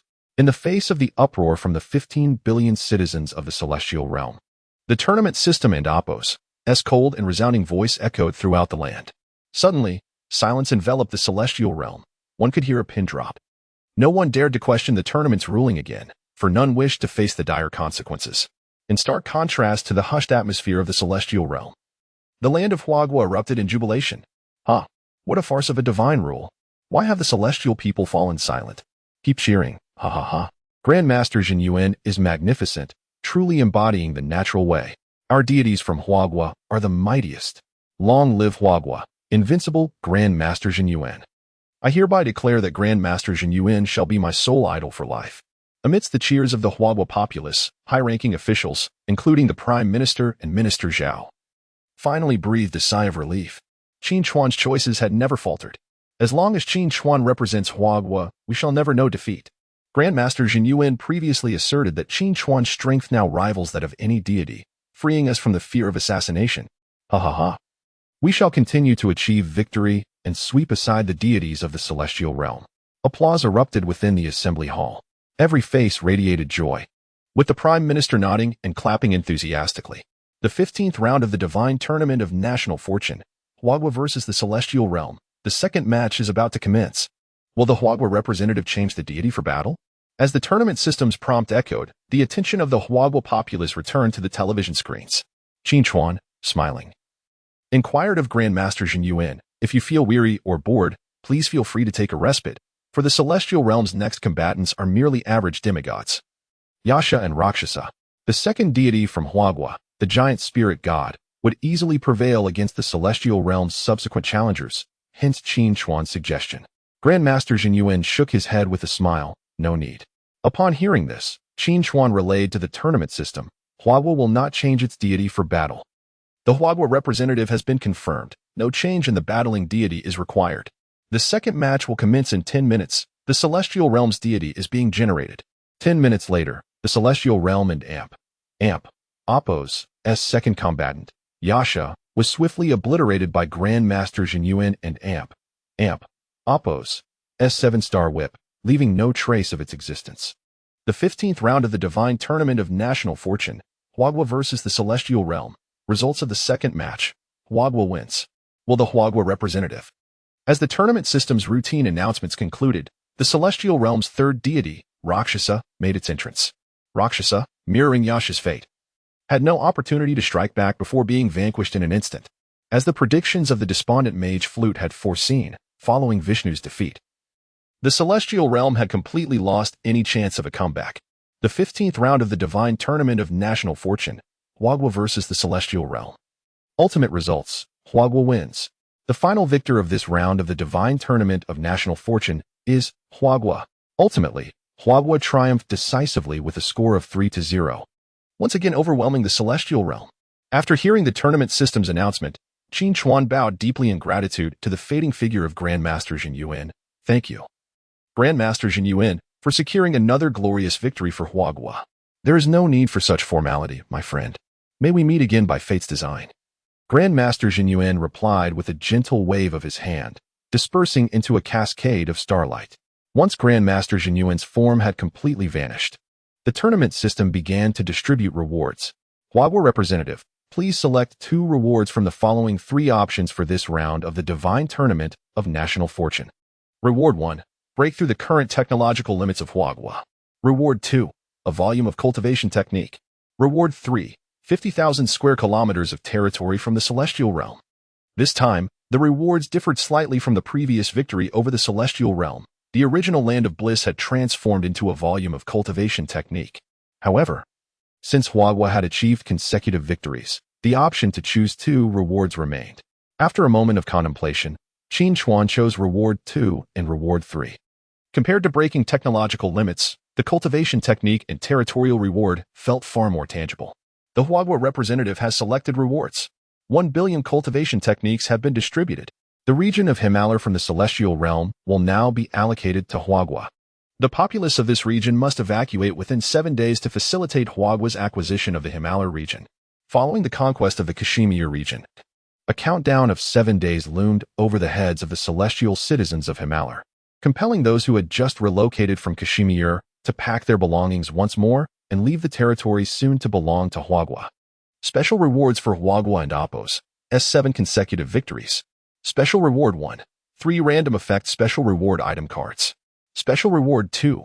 Randomly break through 2 of Huagua and Appos, S existing technological limits. Special Reward 3. 3 spiritual energy veins. After the distribution of ordinary rewards as anticipated by Qin Chuan, the special rewards for the 7 consecutive victories soon echoed in his ears. Chapter 72. The Great Eagle, your turn is next.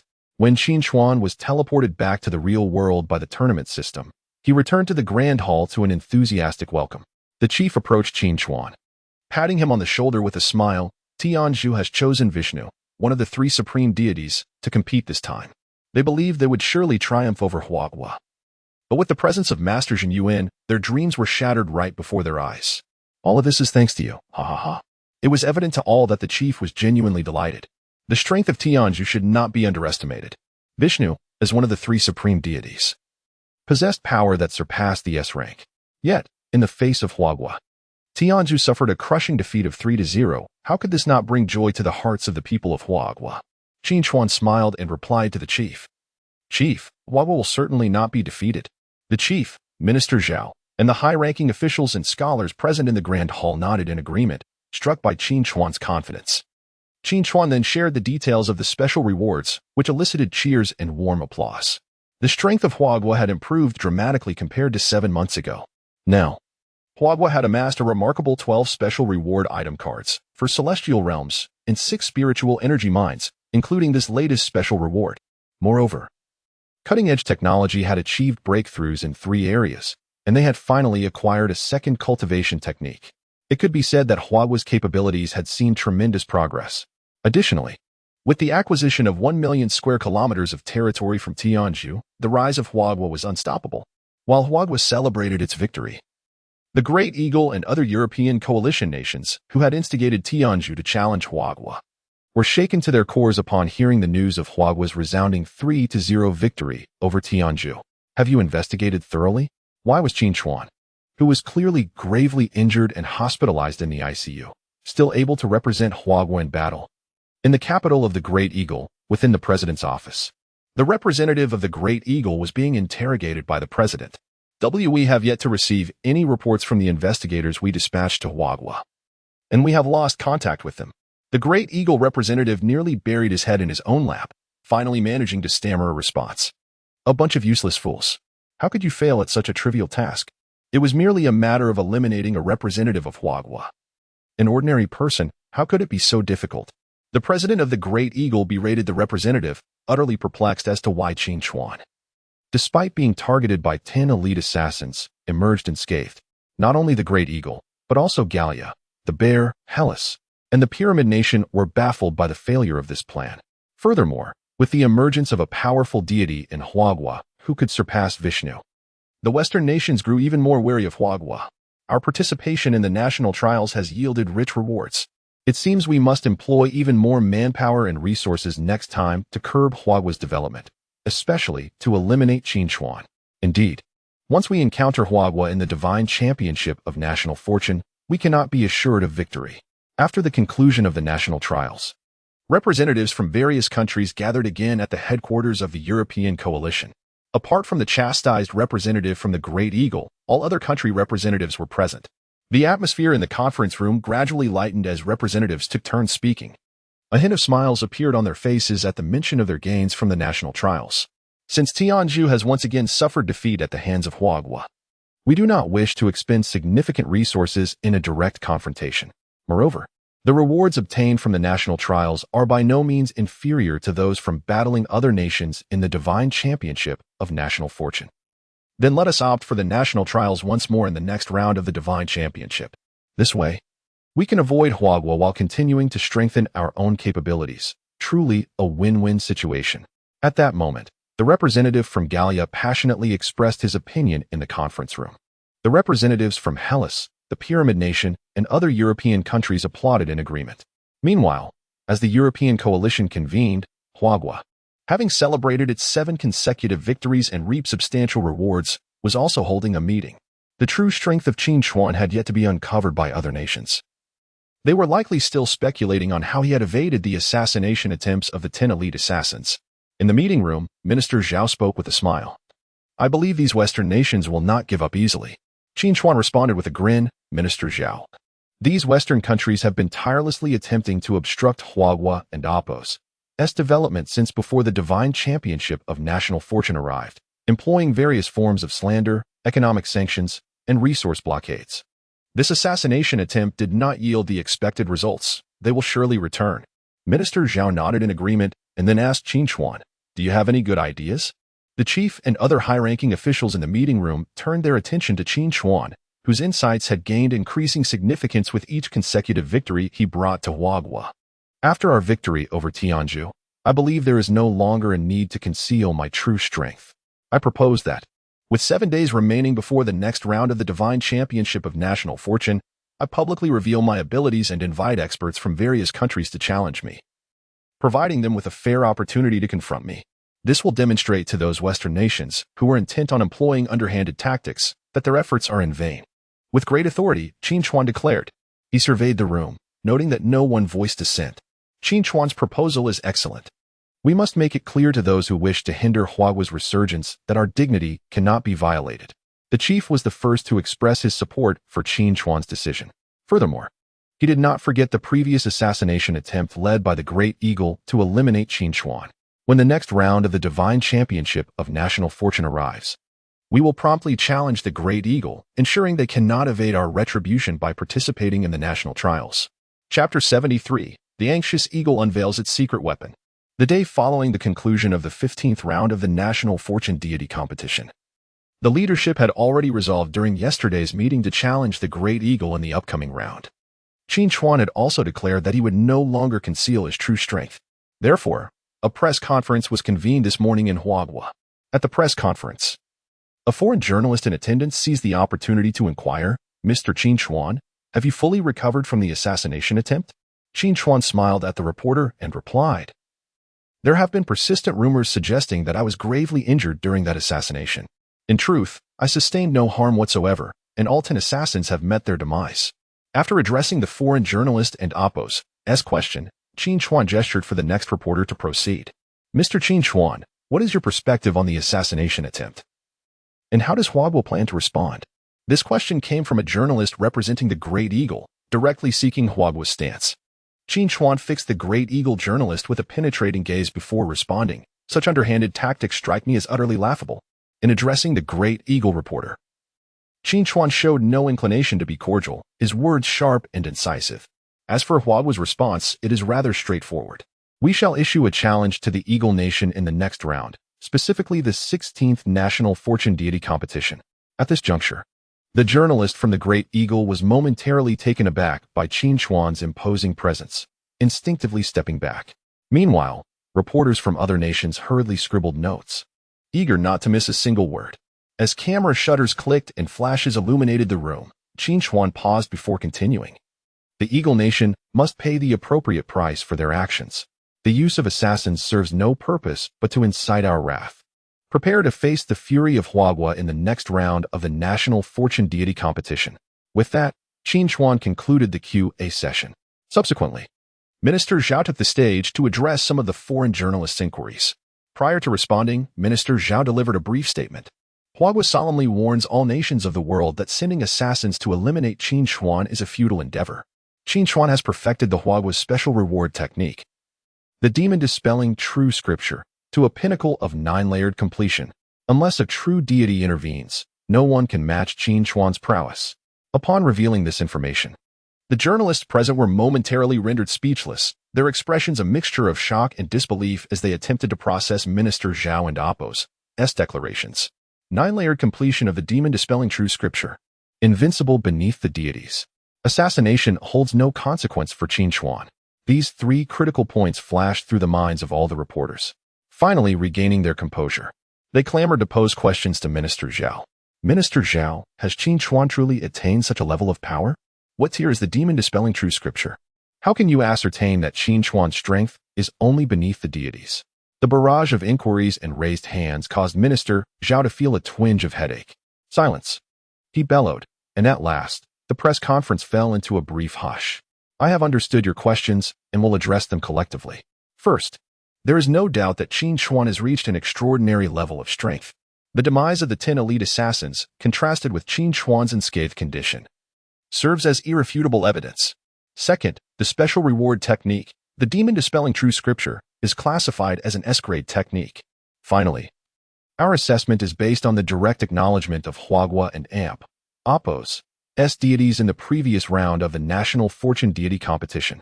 Having addressed these 3 inquiries, Minister Zhao decided not to entertain further questions from the foreign journalists. He concluded the press conference, indicating that all pertinent information had been shared. Half an hour after the conclusion of the press conference, the footage of Qin Chuan and Minister Zhao's statements reached the desk of the Great Eagle's president. Oh my! All 10 elite assassins fell at Qin Chuan and Appo's hands. It appears we have gravely underestimated his strength and made a significant error in judgment. The Great Eagle and Appo's president lamented, cradling his head in his hands, pressing down on his bald pate in regret. The 2 officials beside him were momentarily at a loss for words, unsure of how to console their distressed president. After a brief pause, the president regained some semblance of composure, his expression settling into a more tranquil demeanor. In the next round of the National Fortune Deity Competition, we cannot afford to face an enraged Huagua. It would be exceedingly disadvantageous for us to squander our cards against them. We must devise a strategy to delay Huagua and Appo's challenge. As the president paced in his office, he articulated his thoughts. One of the stout officials could no longer contain himself, interjecting, "Mr. President, if we do not reveal our trump cards, we will only be left to allow other nations within the European Union to challenge Huagua. However, with Huagua's current strength, only the nations of Westland, Pyramid State, and Dagua stand a chance. The other nations within our coalition lack the strength to contend with Huagua without employing our trump cards." After the stout official spoke, he observed the president's slowing pace, awaiting his response. "You are correct. It seems we have no choice but to unveil our secret weapon." The president conceded, realizing he must make a decision to reveal their trump cards before facing Huagua in the upcoming National Fortune Deity Competition. "How many special reward item cards do we still have unopened?" The president then turned to inquire of a thinner official. "Mr. President, we still have 5 left." The thin official promptly replied. Upon hearing this, the president nodded and strode purposefully out of the office. Chapter 74. West Asia initiates a challenge. All right. Let us proceed to the treasury. Whether we can evade the challenge from Huagua hinges on the outcome of these 5 randomly drawn special reward item cards, proclaimed President Eagle as he strode towards the office exit. Two officials, one stout and the other slender, hurriedly followed him. The trio soon arrived at the treasury, navigating through layers of security and various verifications before unlocking the safe containing the special reward item cards. President Eagle extracted 5 and used random special reward item cards from within. "Do you wish to use the random reward cards?" queried the system. Without hesitation, President Eagle affirmed his choice. One by one, he employed the 5 random reward item cards. Huagua shall not be able to challenge us in the upcoming round of the Divine Championship. A smile finally graced President Eagle's face as he scrutinized the function description of the last special reward item card. The two officials, upon reading the details, also expressed relief. Special reward item card. Unconditionally reject a nation and Oppo's challenge. The 16th round of the Divine Championship shall commence in 2 hours. Time swiftly passed, and 7 days later, the grand announcement echoed across the globe, invigorating representatives and high-ranking officials from various nations. The 7 billion inhabitants of the world prepared to cast their votes for their respective divine champions. In Huagua, at the Great Hall, Qin Chuan resolved to challenge Eagle at the earliest opportunity once the divine championship commenced. "Chief, we must seize the moment to confront Eagle," he asserted with a serious demeanor. Qin Chuan nodded emphatically. Even without the chief's reminder, he had no intention of disregarding the threat posed by Eagle. Countdown to the 16th round of the Divine Championship. 10, 9, 8, 7, 6, 5, 4, 3, 2, 1. As the final countdown concluded, Qin Chuan swiftly initiated a challenge against Eagle. Eagle has utilized a special reward item card to unconditionally reject Huagua's challenge in the 16th round of the Divine Championship. In the next moment, the announcement echoed in Qin Chuan's ears. Such a special reward item card exists? He mused, momentarily taken aback. The chief and Minister Zhao exchanged glances of inquiry. "Chief, Eagle has deployed a special reward item card to reject our challenge," Qin Chuan explained, prompting a wave of disappointment to ripple through the Great Hall. Eagle may escape the initial confrontations, but they cannot evade all challenges. I refuse to believe they possess an abundance of such rejection cards. Accepting the reality, Qin Chuan continued coldly. In truth, Huagua could also deploy a previous special reward item card to forcefully challenge Eagle. However, this would not be an ordinary challenge, but rather a doomsday challenge. The victor takes all, while the vanquished loses everything. Due to the brutal nature of the doomsday challenge, no nation had instigated or accepted such a duel since Neon had previously challenged Huagua. West Asia challenges Huagua. Please decide whether to accept. Shortly thereafter, another announcement from the championship system resonated throughout Huagua. Why is West Asia challenging us? Wasn't Qin Chuan supposed to challenge Eagle during the press conference? What is going on? Should we accept West Asia's challenge, or continue pursuing Eagle? The citizens of Huagua, eager to teach Eagle a profound lesson, were momentarily perplexed by the announcement. However, Qin Chuan's figure soon appeared on television screens across countless households. Eagle, fearing our challenge, has used a special reward item card to reject our participation in this round of the Divine Championship. I urge everyone to accept West Asia's challenge without hesitation. Having heard Qin Chuan's explanation, the citizens of Huagua quickly resolved to accept West Asia's challenge. In West Asia, the capital city of Yadian, half an hour earlier, the president had just concluded a conversation with President Eagle. Subsequently, he convened all the parliamentarians to announce Eagle's proposal. President Eagle contacted me, stating that if we assist them in challenging Huagua in this round of the Divine Championship, they will bestow upon us all the rewards obtained from this trial. Upon hearing the president's disclosure, the West Asian parliament erupted into fervent debate. Huagua is currently on a 7-game winning streak. Challenging them now is unwise. The strength of West Asia is not inferior to that of Huagua. We have triumphed in the last 5 rounds of the Divine Championship and 1 national trial. We must confront Huagua eventually. There's no avoiding it, and neither can Eagle. By defeating Huagua this time, we could secure 2 sets of rewards. This opportunity is not to be missed. Why does everyone lack confidence in our strength? We can certainly prevail over Huagua. After more than 10 minutes of deliberation, the parliamentarians of West Asia finally unified their objective. This was precisely why West Asia had chosen to challenge Huagua. In the circular arena, the figures of Qin Chuan and the West Asian representative appeared simultaneously. West Asian representative, what benefits has Eagle promised you to provoke a challenge against Huagua? Qin Chuan inquired. The West Asian representative, lifting his chin, responded, "It is said that your strength currently ranks just below that of the divine beings. While I am uncertain of the veracity of this claim, West Asia shall not cower before Huagua. In this round of the Divine Championship, we not only aim to conquer Huagua, but also to obtain the rewards from Eagle's national trial. Though the West Asian representative did not directly answer Qin Chuan, his confidence was palpable. Nevertheless, Qin Chuan gleaned the information he sought. Eagle was offering rewards from the national trial as an incentive. Regrettably, West Asia remains unaware that opposing Huagua is a gamble with no chance of victory. Qin Chuan declared to the West Asian representative with conviction. The 16th round of the Divine Championship officially commences. Both representatives are to select their Divine Champions from their respective rosters.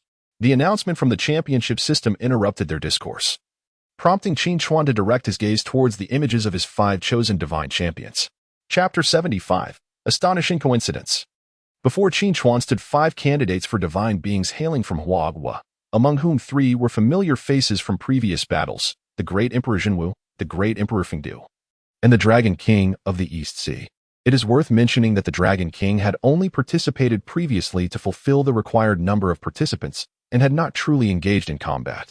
The remaining 2 candidates were the Star Lord of the Greedy Wolf and Yingzhou, both of commendable strength. With 3 divine entities already in mind, Qin Chuan addressed the audience watching the broadcast. I believe there is no need for me to elaborate further. You all know how to make your choice, haha. The viewers in Huagua chuckled at Qin Chuan's jest, acknowledging his wisdom. Indeed, if one is unsure about their selection, it would be a waste of Qin Chuan's extensive teachings on mythological history. What is there to ponder? It's clearly the Great Emperor Yingzhou, the Great Emperor Yingzhou, and the Dragon King of the East Sea. Suddenly, it seemed the selection of 5 divine candidates was rather limited, leaving little room for choice. Why not consider the Star Lord of the Greedy Wolf and Yingzhou? We have never heard of these 2 before. They might possess extraordinary power. The majority of the Huagua populace had already cast their votes for the Great Emperor Yingzhou and the Great Emperor Yingzhou. However, when it came to the Dragon King of the East Sea, the Star Lord of the Greedy Wolf, and Yingzhou, most viewers hesitated to make an immediate decision. Could someone enlighten us on the strengths and weaknesses of the Dragon King of the East Sea, the Star Lord of the Greedy Wolf, and Yingzhou? There was a moment of silence, prompting laughter. It seems there is indeed some room for choice. Qin Chuan, sensing the audience's curiosity, could not help but chuckle. It appeared he needed to introduce the Star Lord of the Greedy Wolf and Yingzhou to them. In his mind, Qin Chuan recalled the strengths, backgrounds, and stories of these 2 deities. The Greedy Wolf star is classified as a primary star of the highest grade in the Purple Tenuity astrology. Known as the Northern Dipper's pivot star and the minor celestial general star, it takes on the form of the Star Lord of the Greedy Wolf when human, and transforms into a golden tortoise, a symbol of power and wealth, in animal form. Thus, the Star Lord of the Greedy Wolf's prowess lies between A and A. Qin Chuan then provided a succinct introduction of the Star Lord of the Greedy Wolf to the audience. Yingzhou, with a visage resembling indigo, hair like vermilion, eyes ablaze, and formidable fangs protruding from his lips, stands 2 zhang tall, adorned with hydrous hues, sporting a pair of wind and thunder wings. His weapon of choice is the wind and thunder golden staff. Yingzhou possesses unfathomable strength and exceptional martial skills, capable of traversing 10,000 miles in a day when he unfurls his wings. He is the sole true disciple of the celestial being Yingzhou and ultimately attained sanctity in physical form. Qin Chuan proceeded to elaborate on Yingzhou as well. Among the Dragon King of the East Sea, the Star Lord of the Greedy Wolf, and Yingzhou, Qin Chuan leaned towards favoring the Dragon King of the East Sea. However, he refrained from overtly guiding the audience in that direction. It's splendid to learn about 2 new divine beings today. After much contemplation, I still wish to choose the Dragon King of the East Sea. Yet, Yingzhou resembles a humanoid golden-winged rock, though his strength should not rival that of the rock. I shall select the Dragon King of the East Sea. As discussions unfolded among the Huagua populace, the Dragon King of the East Sea's votes gradually increased, placing him behind the Great Emperor Yingzhou and the Great Emperor Yingzhou, surpassing the Star Lord of the Greedy Wolf and Yingzhou. Seeing that his choice of divine participants was settled, Qin Chuan turned his gaze towards the representatives of West Greece. Currently, the nations engaged with Huagua, namely Neon and Tianzhu, lack the completeness of the mythological system found in West Greece, which boasts a vast array of legendary tales. The 5 divine candidates displayed before the representatives of West Greece stirred great excitement among the viewers. Behold, the Sea Emperor Poseidon. This greatly enhances our chances. And the underworld, King Hades. The presence of Hades among the divine candidates? We cannot possibly lose this round of the divine competition. The two S-class deities instilled confidence in the West Greek contingent. Moreover, there is the god of war Ares. This is an extraordinary start to our divine competition. It is unprecedented to have three major deities featured as candidates simultaneously. Surely, Zeus is blessing us to triumph over Huagua. The West Greeks, filled with exhilaration, felt their chosen divine beings were indeed formidable within their mythos. The god of war Ares, the sea emperor Poseidon, the underworld king Hades. In the realm of West Greek mythology, these are among the most powerful deities. At this moment, the West Greek representative felt no need to guide the voting process among his compatriots. Soon after, the West Greek representative caught sight of Qin Chuan's gaze. Unable to suppress his arrogance, he spoke. Huagua representative, you are destined to lose this time. Qin Chuan, amused, replied with a chuckle, oh, who are your divine candidates? Surely, it can't be Zeus, can it? Haha. Given the West Greek representative's overwhelming confidence, Qin Chuan voiced his speculation. Even if Zeus were indeed among them, Qin Chuan felt no trepidation. He would simply arrange for the Dragon King of the East Sea to contend with Zeus. The story of Tianji racing horses perfectly mirrored their current situation in the divine competition. Moreover, Qin Chuan believed that if Zeus were among the West Greek candidates, the remaining four deities would likely lack significant strength. Defeating Huagua does not necessitate the presence of the king of the gods, Zeus. The West Greek representative dismissed Qin Chuan's words with disdain, confidently stating, with the divine candidates soon to be selected, it matters not if I share, Huagua representative. Listen closely. With immense pride, the West Greek representative declared the names of Ares, Poseidon, and Hades. Upon hearing this, Qin Chuan could not help but express his astonishment. The West Greek representative, perceiving Qin Chuan's reaction, assumed he was overwhelmed by their illustrious lineup. Little did he know. The abilities of the three selected deities corresponded intriguingly with those of Huagua's candidates, a serendipitous coincidence. Qin Chuan, suppressing a smile, remarked softly to the West Greek representative, and you think you have already secured victory over Huagua? Do not be so naive. Just then, the announcement from the competition system resounded. The 16th round of the divine competition is about to enter the next stage. Chapter 76, the first battle, East Sea Dragon King versus Poseidon. As the announcement from the tournament system echoed, Qin Chuan did not proceed to arrange the battle order of the deities from Huagua as he usually did. Given the remarkable correspondence between the divine abilities of the Western deities and those of Huagua, it would be a missed opportunity not to make special arrangements. Soon, the representatives from the West finalized the battle order of their deities, after which Qin Chuan established the order for Huagua's deities. Both representatives have determined the order of the mythological figures for the battle. Huagua, first, East Sea Dragon King, second, Yingzhou Great Emperor, last, Fengdu Great Emperor. Tianzhu, first, Sea Emperor Poseidon, second, God of War Ares, last, King of the Underworld Hades. The mythological figures will materialize in 10 minutes. As the system announcement concluded, radiant light coalesced before Qin Chuan and the representative from the West. The 10 minutes swiftly elapsed. Before Qin Chuan, the figure of the East Sea Dragon King gradually emerged. Adorned with a golden crown, a dragon's head upon a human form, sporting long orange-red whiskers, and clad in a robe of azure and yellow, the East Sea Dragon King Ao Guang slowly opened his eyes.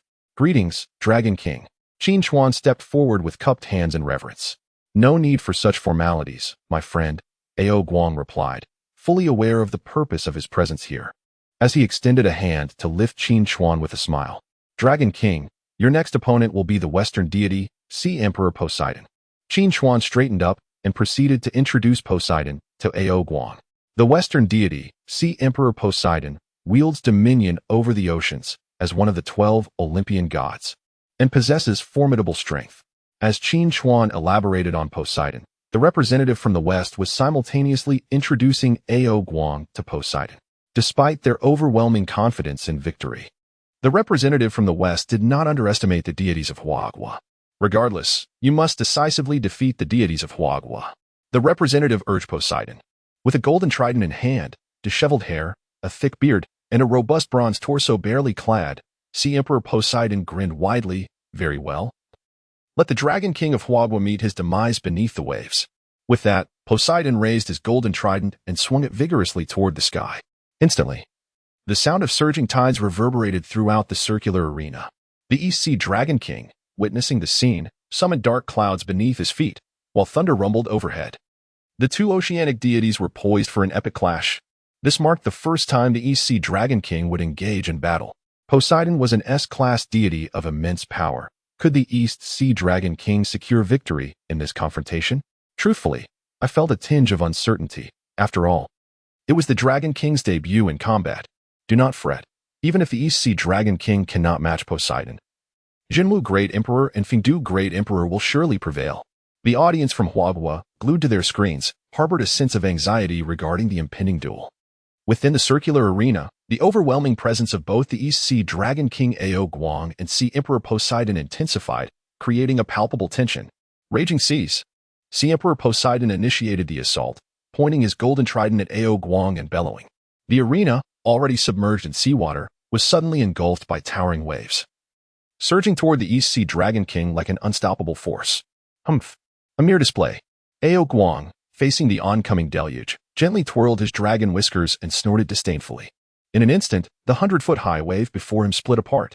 As Ao Guang gazed at Poseidon amidst the surging waters, he began to unleash his divine powers. He raised his arm, now adorned with vibrant blue dragon scales, and pointed directly at Poseidon. Thunderous tides, arise. With his thunderous command, bolts of lightning rained down from the skies. Simultaneously, the colossal waves that had surged toward Ao Guang pivoted and crashed back toward Poseidon. Poseidon swiftly wielded his golden trident, contending for control over the tumultuous waters. After several exchanges, both deities realized their respective divine powers were momentarily ineffective against one another. Roar. Amidst the tempest, Ao Guang suddenly let out a deafening roar. As he did, the storm above intensified even further. In the midst of the lightning, the outlines of azure scales and sharp claws could be discerned. Look, the Dragon King reveals his true form. Wow, is that the true dragon? Absolutely magnificent. We will surely win this battle. Go, East Sea Dragon King. The audience in Huaghua erupted in cheers as they witnessed Ao Guang unveil his dragon form. A true dragon, stretching 100 feet in length and enveloped by thunder and clouds, materialized before all. In the presence of the East Sea Dragon King, Poseidon appeared diminutive, akin to a mere shrimp. Unyielding, Poseidon planted his golden trident firmly upon the surface of the sea, allowing torrents of water to surge into his being. In no time, Poseidon too transformed into a towering giant. Roar. As the East Sea Dragon King soared from the stormy skies, he plunged toward Poseidon, his razor-sharp claws aimed directly at the sea god's head. Clang. In a desperate bid, Poseidon raised his golden trident to block the Dragon King's fierce descent at the last moment. However, Ao Guang, undeterred, entwined his dragon form around Poseidon. Thus ensued a brutal melee between the two deities. Scales shed, blood spilled, and roars echoed in a cacophony of fury. Poseidon bore deep, bone-exposing wounds from Ao Guang and Apos' claws, while the Dragon King endured numerous scales torn from his body, blood staining his azure form. With their divine powers and abilities closely matched, the battle ultimately devolved into a test of sheer physical prowess. Outside the circular arena, Qin Chuan observed the clash with a furrowed brow, which gradually relaxed as he witnessed the unfolding battle. Having perfected the art of the DNGM scriptures to its utmost level, his power had surpassed previous limits. Thus, he could discern with greater clarity which side held the advantage. At that moment, in Qin Chuan's eyes, the East Sea Dragon King, bolstered by his true dragon form, was steadily gaining the upper hand. Chapter 77. The next battle, the Great Emperor Yingzhou versus Ares. As Qin Chuan anticipated, the advantage of the East Sea Dragon King became increasingly apparent. It was not only Qin Chuan who noticed this, but also the citizens of Huaghua and Shila watching from their televisions. How could this happen? How could our Sea Emperor be in a worse state than Huaghua? The Sea Emperor Poseidon cannot possibly lose. Stay strong, Sea Emperor. You must defeat the malicious dragon of Huaghua. The people of Shila fervently cheered for their Sea Emperor Poseidon in front of their screens. However, their cries could not influence the unfolding battle within the arena. Roaring, the East Sea Dragon King tightly coiled around Sea Emperor Poseidon, constricting his massive form, causing the bones of Poseidon to emit a cacophony of cracking sounds. The golden trident in Poseidon's grasp had long since slipped from his hands and sunk into the depths of the sea, lost to sight. At this moment, Sea Emperor Poseidon struggled to shield his neck with both hands, desperately preventing the East Sea Dragon King from choking the life out of him. Yet, his body was riddled with gaping wounds, and with each tightening coil of the Dragon King and Apos' body, blood gushed forth uncontrollably. The surface of the sea below was now a deep crimson. Crack, crack. As blood flowed from Sea Emperor Poseidon, his strength waned. Faced with the increasingly formidable power of the East Sea Dragon King, Poseidon began to see stars before his eyes. The Dragon King Guang, channeling all his divine energy into his serpentine form, showed no mercy as he tightened his grip even further. The peeling scales and other injuries were cast aside, as the only thought in his golden slit pupils was to snap Sea Emperor Poseidon's neck. Crack. In the next moment, a sharp sound echoed as Sea Emperor Poseidon's neck finally succumbed. Ugh! A groan escaped Poseidon's lips as his strength vanished in an instant. Splurt. Sensing Poseidon's inability to resist, the East Sea Dragon King exerted even more force. Blood erupted from Poseidon's mouth, and in the following instant, his head was brutally severed by the Dragon King. Thud. The head, roughly the size of a small mountain, plunged into the sea, creating towering waves that reached heights of over 100 meters. Before the sea could settle, the announcement of victory resonated throughout the arena. In the 16th round of the National Fortune Divine Combat Tournament, Huagua vs. Shila, the result of the first battle, Huagua wins. Once the announcement concluded, the East Sea Dragon King finally relaxed his grip, allowing the body of Sea Emperor Poseidon, now transforming into specks of starlight, to descend into the depths of the ocean. Ha ha, we have triumphed. The East Sea Dragon King is magnificent. Huagua is invincible. Long life Huagua. The audience in Huagua leaped to their feet, rejoicing loudly. Qin Chuan approached to greet the victorious East Sea Dragon King Guang, who had resumed his human form. Well done, Dragon King, for leading Huagua to its first victory. The East Sea Dragon King smiled at Qin Chuan, replying, it was but a simple task.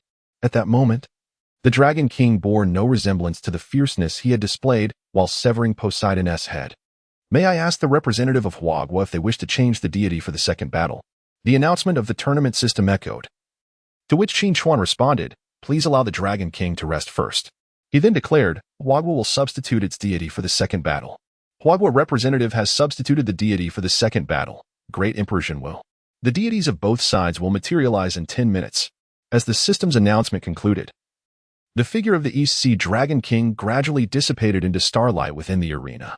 The once flooded circular arena now saw the water vanish into thin air with the Dragon King's departure. Meanwhile, nations across Europe, keenly following the divine combat tournament between Huagua and Shila, were astounded by the outcome of the first battle. The East Sea Dragon King's strength was unexpectedly S-rank. Who could have anticipated that Sea Emperor Poseidon would be bested by Huagua and Apos' Dragon King?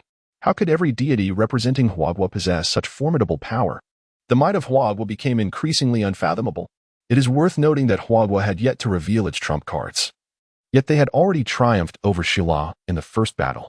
Thankfully, we did not challenge Huagua, otherwise we would surely have faced an even graver defeat than Shila. The nations of Europe were left in shock at the might displayed by Huagua. Shila, being a formidable force within the European Union, seemed to overshadow the other nations, mainly because they had focused their efforts on the National Fortune Divine Combat Tournament, revealing little ambition to dominate international affairs. The Great Eagle, having witnessed the outcome of the first battle, felt a wave of relief wash over them. It was fortunate that we utilized special reward items and enlisted Shila and Apos as help against Huagua. Otherwise, it would have been us, the Great Eagle, facing such a disastrous defeat at this moment. The upper echelons of the Great Eagle were divided between watching their national trials and focusing on the divine combat tournament between Huagua and Shila. However, it was the confrontation between Huagua and Shila that captivated their attention even more in the circular arena. The radiance coalescing before Qin Chuan and the representative of Shila had reached its climax. Great Emperor Yingzhou. I still vividly remember the awe he inspired when he effortlessly defeated the neon deity. With Great Emperor Yingzhou in battle, victory is assured. No god of war Ares could possibly rival Great Emperor Yingzhou. As the form of Great Emperor Yingzhou manifested, the audience in Huagua erupted in ecstatic cheers, their excitement palpable. They had witnessed the emergence of Great Emperor Yingzhou. When his figure fully materialized, Qin Chuan stepped forward. Upon meeting Qin Chuan's gaze, Great Emperor Yingzhou displayed a hint of astonishment. Young friend Qin Chuan, your strength has improved remarkably. Well done. After praising Qin Shuan's rapid growth, Great Emperor Yingzhou turned his attention to his upcoming adversary, the god of war Ares, clad in a plumed bronze helmet. With leather bracers on his arms and wielding a bronze spear, the muscular Ares stood ready for battle. Huagua deity, let us engage in combat, Ares called out, raising his spear high, challenging Great Emperor Yingzhou. In response to Ares' challenge, Great Emperor Yingzhou nodded slightly. He then advanced to the center of the arena. Seeing this, Ares strode purposefully toward him. The citizens of Shila, still reeling from their recent defeat, rallied behind Ares, cheering him on. God of war, bring us victory. Strike down the Huagua deity with ruthless efficiency. Victory, victory, victory, Shila needs victory. Our god of war Ares shall undoubtedly vanquish the Huagua deity. Chapter 78. The sword strikes Ares, the god of war. Within the circular arena, the representatives of Greece were initially taken aback and incredulous due to the defeat of Poseidon, the sea emperor. However, as the god of war Ares made his entrance, the resounding cheers of the Greek populace resonated deep within him, rekindling his spirits. At that moment, in the center of the arena, Ares strode forth decisively before the great Emperor Yingzhou, his gaze audaciously assessing the armor adorning the emperor and the sword hanging at his waist. A divine being of the Huan nation encased in steel cannot hope to triumph over me, he scoffed, raising his bronze spear to point menacingly at the great emperor. In response, the great Emperor Yingzhou exhibited no desire to engage in a debate with Ares. With a slight huff, he raised his left hand and effortlessly swept it towards Ares. Suddenly, the god of war felt an overwhelming force surging towards him. Bang! Ares was propelled backward by 100 meters from merely a gentle palm strike by the great emperor. It was only when Ares plunged his bronze spear into the ground with a resounding crash that he managed to halt his retreat. The spectators from Greece, who had previously cheered for Ares, now stared in disbelief at the unfolding scene. Oh heavens, did I just imagine that? Did that divine being from Hua merely wave his hand? They gasped. Surely Ares must have been caught off guard by a sneak attack. Come on, Ares. Show that Hua divine being what you're made of. After the initial shock, the Greek citizens realized that Ares had not suffered any serious injury, allowing them to breathe a sigh of relief. They once again rallied behind Ares, eagerly anticipating his victory over the great emperor. Once Ares regained his footing, he withdrew his bronze spear from the earth and regarded the great emperor with newfound respect. Excellent. Now you are worthy of being my opponent. A fierce battle spirit ignited in Ares' eyes, burning intensely. He tightened his grip on the bronze spear, slightly bending his body to gather strength. With a powerful exhale, Ares launched himself off the ground, effortlessly closing the 100-meter gap in a single leap, his spear aimed with deadly precision at the great emperor's head. This spectacle left the audience in Hua on edge. If the divine beings of Greece are this violent and reckless, what will happen if the great emperor truly unleashes his power? I doubt Ares could withstand even a single strike. They thought, Ares talks too much, he must be silenced. The great emperor is invincible, crush Ares. However, in contrast to the Greek spectators, the citizens of Hua remained confident and composed. Within the arena, the great Emperor Yingzhou stood unfazed, facing the oncoming bronze spear without a hint of evasiveness. What folly to not evade my attack. You seek your own demise. Ares' eyes flickered with a moment of doubt before transforming into a bloodthirsty glare. He widened his eyes, eager to witness the spear pierce the great emperor's skull. The moment blood and brains splattered would be Ares and Apos' zenith of enjoyment, having pierced the heads of other divine beings in previous battles. Clang! Just as the bloody tip of the spear was about to strike the great emperor, it was halted by a mere finger. With a single outstretched finger, the great emperor rendered Ares and Apos' spear incapable of advancing even a fraction further. How is this possible? Ares felt as though his spear had become rooted, resisting all efforts to withdraw.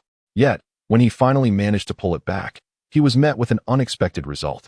The great emperor simply flicked his finger forward, causing Ares to be thrust backward with a resounding crash against the stone wall of the arena. The audience from Greece, watching the live broadcast, was left in stunned silence. Their minds blank. Their god of war Ares now seemed like a toddler learning to walk, standing before a towering giant weighing 240 pounds. As Ares, now with a dent resembling his form in the stone wall, shook his dazed head and expelled the blood from his lungs. He leaned against his bronze spear to regain his stance. This time, the great emperor no longer appeared to him as mere prey. For the first time, Ares felt utterly powerless against his foe. Boring. Observing Ares, who could only stand with the aid of his spear, the great emperor shook his head in disappointment. Earlier, he had heard from Qin Xuan that Ares was one of the 12 main gods of Greece, renowned for his formidable strength. Initially expecting a bit of exercise, the great emperor had now completely lost interest. With a swift motion, the great emperor drew the sword at his waist and struck at Ares with a single, decisive slash. The moment the sword light departed from the blade, Ares sensed an imminent threat. He had to evade this strike, otherwise, it would surely mean. As the aura of death approached, Ares's thoughts were abruptly engulfed by darkness. The sword light of the great emperor sliced cleanly through the air, traversing Ares's neck. The keen observer, Qin Xuan, widened his eyes, instinctively exclaiming, "Were it not for my mastery of the demon-slaying true scripture at its pinnacle, I would have failed to perceive the true might behind the great emperor's strike." In the 16th round of the Divine Championship, Hua versus Greece. The result of the second battle, Hua emerges victorious. As the announcement echoed throughout the arena, Ares's severed head still bore an expression of shock. The moment it touched the ground, the system's announcement concluded. The great emperor was invincible. With Ares's head severed, the scene was nothing short of spectacular. Ares never comprehended how he met his end, leaving a tinge of regret, followed by laughter. In front of their televisions, the citizens of Hua erupted into jubilant cheers. Chapter 79. The Final Battle, Fengdu Emperor versus Hades. Before the commencement of the second battle, the people of Huagua firmly believed that the supreme martial emperor would undoubtedly triumph over the god of war, Ares. However, they were utterly unprepared for the battle's astonishingly swift and uncomplicated progression. The god of war, Ares, proved to be no match for the supreme martial emperor, who decapitated him within merely 2 exchanges of blows. As the citizens of Huagua erupted in jubilant cheers, the people of Shila, having suffered consecutive defeats, gazed in utter shock at their television screens. They could hardly fathom how easily their champion, Ares, had fallen. In the preceding encounter between the Sea King Poseidon and the Dragon King of the East Sea, despite ultimately being defeated, Poseidon had initially engaged the Dragon King in a fierce struggle, inflicting some degree of damage before his downfall. In stark contrast, Ares had not managed to land a single blow on the supreme martial emperor.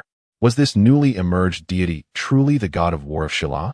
No, this was not the Ares they remembered, nor the one who had brought victory after victory to Shala. Why? Oh, why had it come to this? The god of war Ares could not possibly be vanquished so easily. There must be some hidden card that Huagua had played. We cannot afford further failures. Hades must emerge victorious in the next battle. Gradually, the Shila audience began to recover from their astonishment.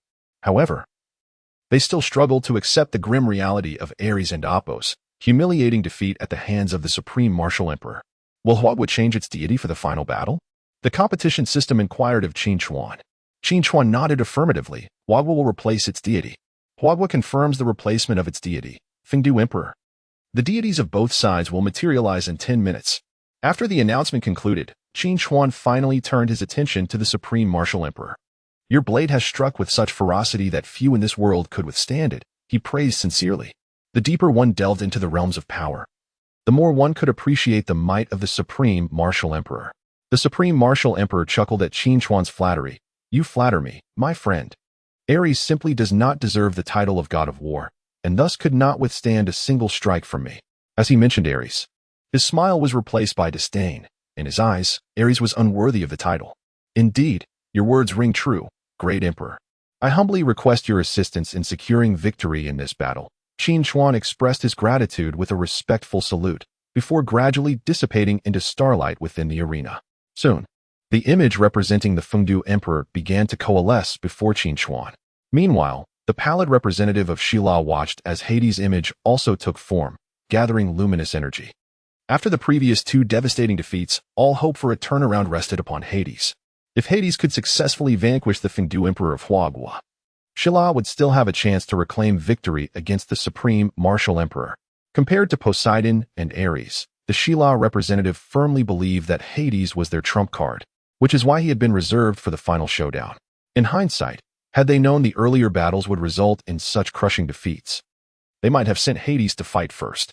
Now, as the representative gazed at the gathering radiance of Hades, regret began to creep into his heart. Alas, there is no remedy for regret. Accepting reality, the representative chose to believe that Hades would bring forth a miracle for Shila. Simultaneously, the citizens of Shila watching the live broadcast, began to regain some confidence upon witnessing Hades' form gradually materializing on their screens. When Hades appeared, adorned in robes and crowned, wielding a scepter, the people erupted in cheers. Hades would undoubtedly lead Sheila to victory, sending Huagua's deity into the underworld. Victory belongs to Sheila. May the gods bless us. We shall surely prevail. Hades, clear all obstacles and guide us toward triumph. The fervent obsession of the Sheila populace for victory in this national competition had reached an almost pathological level. Meanwhile, within the higher echelons of Sheila, some began to voice their discontent with the representative, questioning why they had not utilized special reward cards to rectify their disadvantages. Within the circular arena, the imposing figure of the Fengdu Emperor now stood before Qin Chuan. The Fengdu Emperor, equally taken aback by Qin Chuan's capabilities, echoed the sentiments of the Supreme Martial Emperor with a word of praise. After expressing his gratitude, Qin Chuan addressed the Fengdu Emperor, Great Emperor. We are relying on you for the final confrontation against Sheila. Fear not, my friend.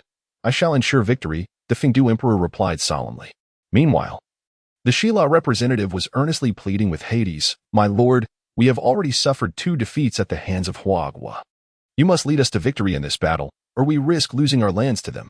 The representative's desperation was palpable, nearly begging Hades for salvation.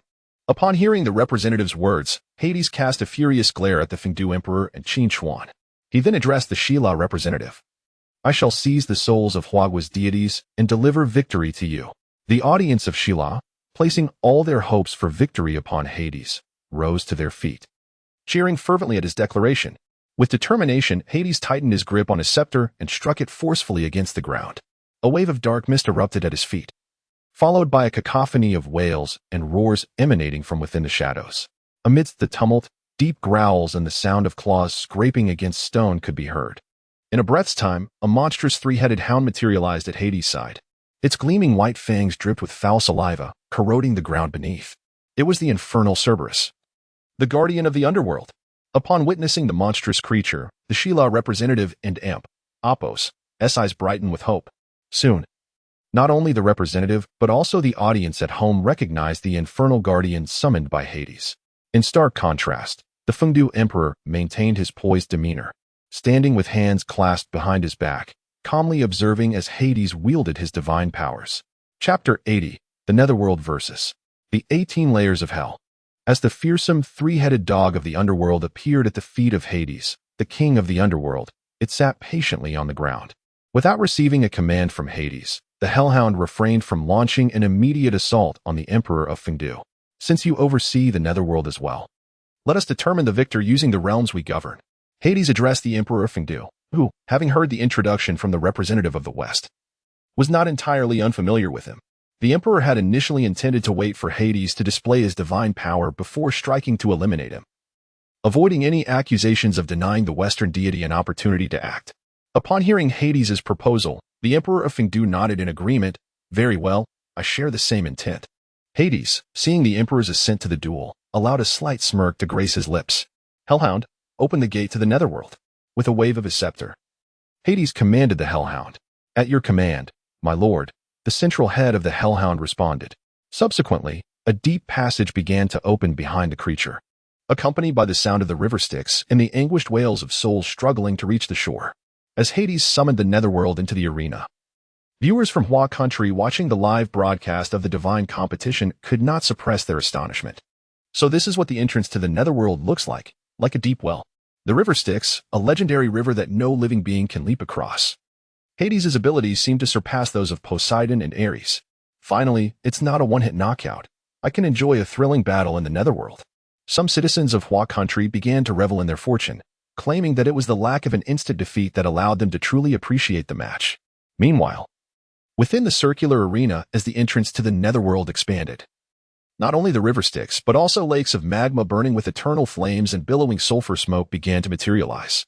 The malevolent spirits wandering in the Netherworld were eager to escape into the arena, as Hades commanded the Hellhound to further widen the entrance. He observed the Emperor of Fengdu's remarkably calm demeanor. The Emperor stood with his hands clasped behind his back, quietly watching the ever-expanding entrance without uttering a word or taking action. Hades could not discern why the Emperor appeared so fearless. However, his original objective had already been achieved. The summoning of the Hellhound and the order to open the gate to the Netherworld were merely tactics employed by Hades to divert the Emperor's attention. As the king of the underworld, do I truly require the Hellhound to open the Netherworld? Hades thought to himself, having amassed sufficient divine power to envelop the entire arena. In the next moment, the entire circular arena vanished before Hades and the Emperor of Fengdu. What country deity, welcome to the Netherworld. Hades finally smiled, feigning exaggeration in his tone. The citizens of the West, witnessing this spectacle on their screens, erupted into cheers. The Hua country deity has fallen into Hades' trap. Trapped in the Netherworld. Fantastic, we are finally on the verge of winning a duel against Hua country. We, the West, can make a comeback. The Western spectators, now filled with the sweet taste of victory, began to celebrate animatedly before their screens. Meanwhile, the representative from the West, wearing a faint smile, addressed Qin Chuan across the arena. Hua country representative, at this juncture, the outcome is no longer in doubt. Prepare for our triumphant reversal, haha. Qin Chuan, observing the increasingly exuberant representative, gently shook his head. Do you believe it is the Emperor of Fengdu who resides within the Netherworld? I perceive that we are all within the 18 layers of hell. As the phrase 18 layers of hell escaped Qin Chuan and Apo's lips, it was as though a curtain had been drawn back from before the spectators' eyes. Mountains of knives, seas of fire, pools of blood, and cauldrons of boiling oil suddenly materialized before all present. The Emperor of Fengdu and Hades found themselves amidst the raging flames of the inferno. Am I truly within the 18 layers of hell governed by the Hua country deity? When did this occur? Hades mused, unable to discern how he had arrived in this realm of torment, with the river Styx and the vengeful souls so near, yet the searing heat beneath his feet overwhelming. You have unknowingly entered the abyss the moment you spoke, the Emperor of Fengdu remarked, shaking his head lightly. Let us leave you here for 13,073,000,000 years. With that, the Emperor vanished from the abyss. As the Emperor returned to the arena, the audiences from both Hua country and the West could no longer see Hades. My lord, you have directly imprisoned Hades as a wretched soul within the abyss. All in silence and with profound mastery, Qin Chuan praised the Emperor with a respectful gesture. The Emperor of Fengdu, upon hearing this, waved his hand with a smile. Did you not also perceive a hint of the truth, my friend? I wish to see what further tricks the Western king might employ, haha. With laughter echoing between them, they left behind the anxious Western representative, who awaited Hades' escape from the abyss to lead a reversal of fortunes. Yet, nothing remained in the arena. The Hellhound, the river Styx, the wandering souls, and the lakes of magma had all been consumed by the 18 layers of hell. Chapter 81. 8 consecutive victories for Huagua. Whether it be the Hellhound, the river of the underworld, or the ghosts, they have all been devoured by the 18 layers of hell. In the 16th round of the National Fortune God competition, Huagua vs. Shila, the final result, Huagua triumphs. The ultimate victor of this round of the National Fortune God competition is Huagua. As the announcement echoed throughout the arena, the representatives from Shila, who had held on to a glimmer of hope, felt as if their very bones and vitality had been stripped away. They staggered back and collapsed to the ground. Meanwhile, the citizens of Shila, watching from their televisions, clutched their heads in disbelief as they absorbed the news of their defeat. Soon after, the announcement chimed again. Though it no longer concerned the people of Shila, Huagua representatives, please claim the following 3 rewards. Reward 1. A breakthrough in Huagua's existing high-end technology limits. Reward 2. A cultivation technique. Reward 3. 500,000 square kilometers of Shila and Apos, as territory. Upon achieving a 7-match winning streak against Yingzhou, Qin Chuan had previously selected 2 out of 3 rewards. However, upon securing an 8th consecutive victory against Shila, the competition system generously bestowed upon Huagua all 3 foundational rewards. What an astonishing gift of 3 rewards! By tallying our victories over Shila, we have indeed achieved 8 consecutive wins. Huagua is invincible, ha ha ha. As the foundational rewards were announced, the citizens of Huagua erupted in jubilant cheers. At the same time, Qin Chuan felt the collective joy of billions of Huagua citizens while continuing to listen to the special rewards announced by the competition system. Special rewards for Huagua's 8 consecutive victories. Special Reward 1. Random Effect Special Reward Item Card X5. Special Reward 2. Random breakthroughs in 3 existing technological limits of Huagua. Special Reward 3. For Spirit Vein Mines. Special Reward 4. 1 Cave Heaven and Blessed Land. To think there is an additional reward of Cave Heaven and Blessed Land. Qin Chuan and Apos' face lit up with surprise as he absorbed the content of the special rewards. While the other special rewards mirrored previous offerings, the quantity had indeed increased. However, the Cave Heaven and Blessed Land reward had not been distributed for quite some time, given that all 4 major regions of Huagua had already established their own. I wonder if the effects of Cave Heaven and Blessed Land can be cumulative. With this thought in mind, Qin Chuan was transported out of the competition system space and returned to the Great Hall in the capital. Once again, Qin Chuan received the treatment befitting a national hero. As he took his seat, cameras immediately focused on him, broadcasting the celebratory moment live. Dear compatriots of Huagua, we have once again achieved a resounding victory over Shila, winning 3-0. With special rewards including Cave Heaven and Blessed Land, Spirit Vein Mines, and breakthroughs in top-tier technology, the rise of Huagua is unstoppable. Qin Chuan proclaimed with fervor before the camera. The citizens of Huagua, who had just witnessed the 16th round of the National Fortune God competition, did not rush to turn off their televisions. Thus, Qin Chuan's impassioned speech resonated across countless homes throughout Huagua. Qin Chuan spoke brilliantly. The rise of Huagua is a reality, and I take immense pride in our nation's prosperity and strength. Our current power is attributed to Qin Chuan. He is the great hero of Huagua.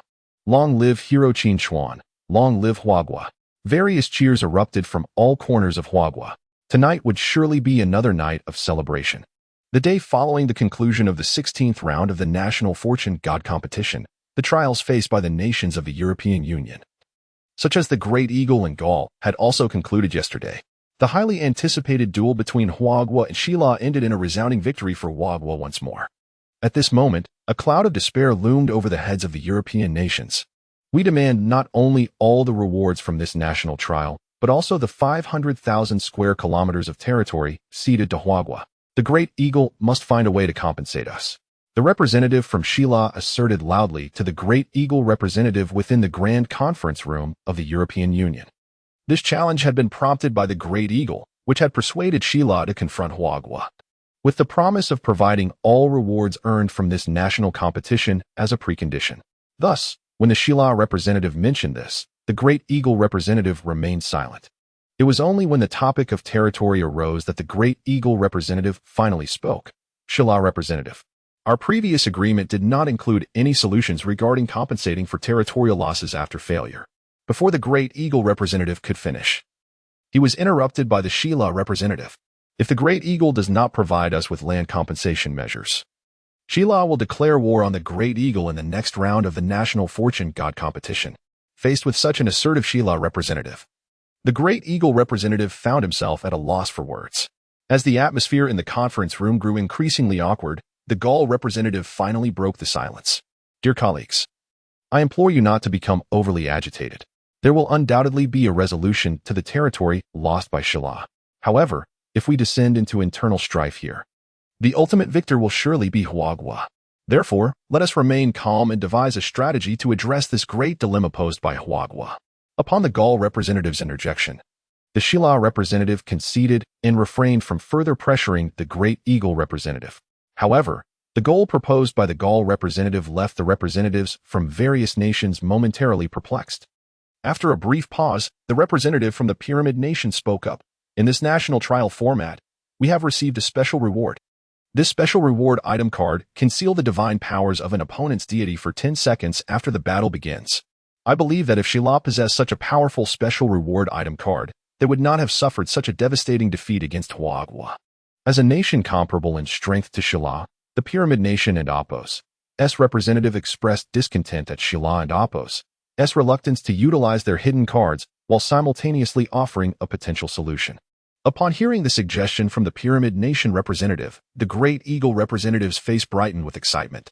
Indeed, the special reward item card does not stipulate that it must be utilized solely by the representative of the nation that received it. In the next round of the National Fortune God competition, we need not deliberately avoid challenging Huagua. With newfound confidence, the Great Eagle representative continued. Regardless of which nation Huagua selects as its opponent, we can preemptively provide a portion of the special reward item cards. If we defeat Huagua, the victorious nation must share the spoils with the nation that provided the special reward item cards. If we are defeated, we shall have no complaints. What do you all think of this proposal? After presenting his idea, the Great Eagle representative looked expectantly at the representatives from other nations, awaiting their support.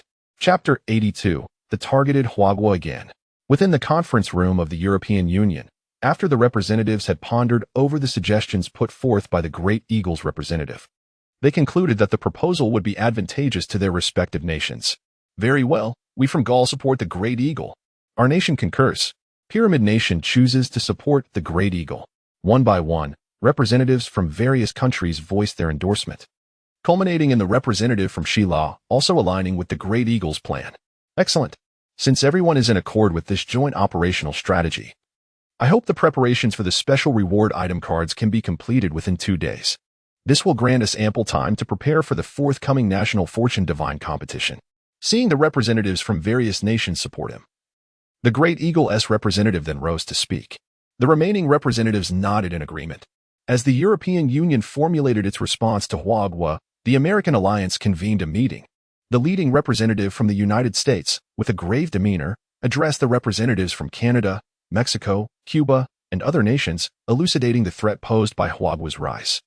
When the National Fortune Divine competition first commenced, Neon triumphed over Huagua repeatedly. We once envied Neon for occupying 90% of Huagua's territory, along with its abundant resources and the rewards provided by the competition system. Just as we believed Neon would entirely usurp Huagua's position as Asia's foremost power, Huagua astonishingly turned the tide, obliterating Neon from the global stage. As the American representative spoke, footage of the confrontations between Neon and Huagua during the National Fortune Divine competition was displayed on the large screen. The documentation included both images and videos, elaborating on the competition from the 1st to the 12th rounds in great detail. The rise and decline of Neon, culminating in its defeat by Huagua in the Twilight of the Gods mode, was meticulously presented. Today, I share this information not only to illustrate Huagua's formidable strength, making it clear that Huagua is no longer the nation it once was, but also as a caution to all present. If we allow Huagua to continue its expansion unchallenged, what transpired with Neon yesterday could very well befall us tomorrow. At this juncture, the American representative and Oppo's voice rose, resonating with urgency, sending a shiver down the spines of the representatives from other American nations. After a brief pause, he continued, "What I have just articulated is far from mere alarmism." Then, the American representative once more utilized the large screen to showcase the latest collected data. Behold, this individual is Huagua and Oppo's representative in battle, Qin Chuan. Upon mentioning Qin Chuan and Oppo's name, the expressions of the representatives from other American nations shifted to one of recognition. Since he represented Huagua in the 10th round of the National Fortune Divine competition, Huagua has not lost a single match. Note, it is not merely a round, but an entire match. The American representative emphasized Huagua's remarkable achievements under Qin Chuan's leadership. The recent broadcasts of Huagua's competitions against Yingzhou and Shila should have been carefully watched by all present. The divine beings of Huagua have demonstrated power that surpasses S-level, with even Shila and Yingzhou failing to secure even a single victory against Huagua. Thus, when we confront Huagua individually, our circumstances will be no better than those of Yingzhou and Shila. It is imperative that we unite to face the challenges posed by Huagua. Otherwise, we may all find ourselves confronting the Twilight of the Gods challenge from Huagua in the next round of the National Fortune Divine competition. Unlike the Great Eagle's representative, the American representative conveyed that Huagua was poised to assimilate all nations and ultimately dominate the earth. Representatives from Canada, Cuba, Mexico, Argentina, and other American nations turned pale upon hearing the American representative's speech. We absolutely cannot permit Huagua to continue its expansion. We do not wish to become the next Neon. We must diminish Huagua's strength. If you, American representative, have any sound suggestions, please share them with us. We must collectively devise a means to curb Huagua's ascent.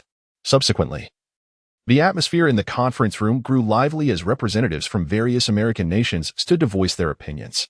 The American representative was quite pleased with the unfolding scene, waiting for each representative to express their stance before speaking once more. Esteemed colleagues, I indeed possess a viable solution, regardless of which nation Huagua chooses to challenge among us. Once the challenge is accepted, other nations must provide assistance to the best of their abilities. This way, Huagua will not be confronting a solitary American nation, but rather the coalition of all American nations. The American representative's final suggestion bore a striking resemblance to that of the Great Eagle's representative. It is evident that they share a familial bond, reminiscent of 3 centuries ago. While the Great Eagle and the United States sought to unite other nations against Huagua and propose solutions, within the confines of the Bear Empire, fierce disputes erupted. We would be better off collaborating with Huagua, as this would yield the greatest benefits. Why should we collaborate with Huagua? Our strength is formidable enough. Indeed, even if Huagua can defeat Tianzhu and Shila, we, the Bear, have nothing to fear. However, there is no need for us to engage in a life-or-death struggle with Huagua. Maintaining peaceful coexistence would be ideal. Precisely, as Europe and America are both targeting Huagua, we need only observe how events unfold. Within the Bear Empire, after a brief skirmish of opinions, a consensus was eventually reached. Internationally, the momentum of alliances forming to confront Huagua grew stronger by the day. This prompted Qin Chuan to shake his head and chuckle upon reviewing the related news reports. Using special reward item cards as a means of mutual support, the crux of the national fortune divine competition lies in the strength of the divine beings.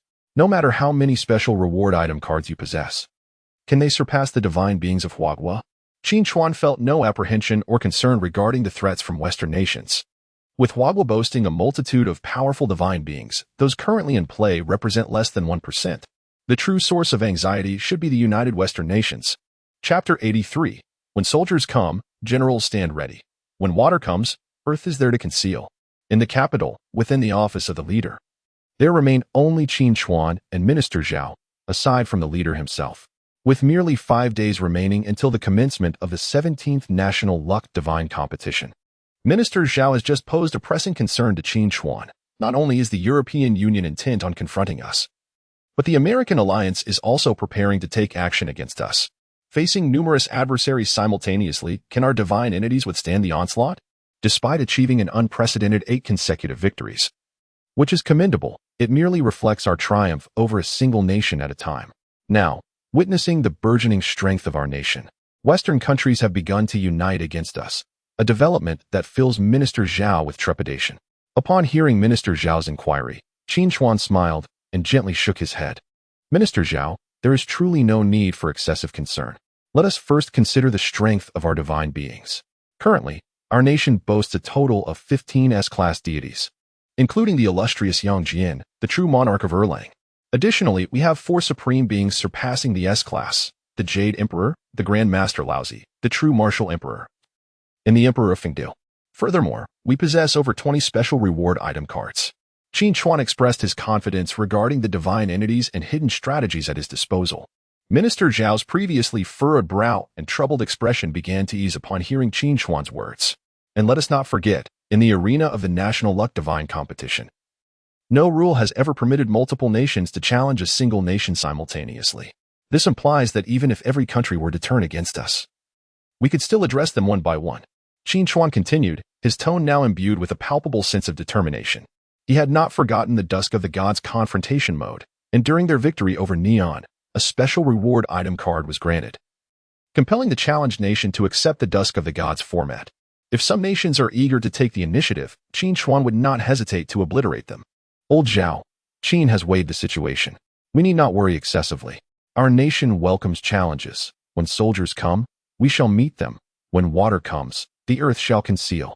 The leader subsequently affirmed, causing Minister Zhao to visibly relax. Indeed, it was not only Minister Zhao who harbored apprehensions regarding the tense international climate. Other high-ranking officials within our nation shared similar sentiments. Today, Minister Zhao acted as a representative to seek counsel from Qin Chuan. The advice provided by Qin Chuan was simple. If they do not yield, we shall engage them. The leader added, we merely need to place our faith in our great hero, Qin Chuan.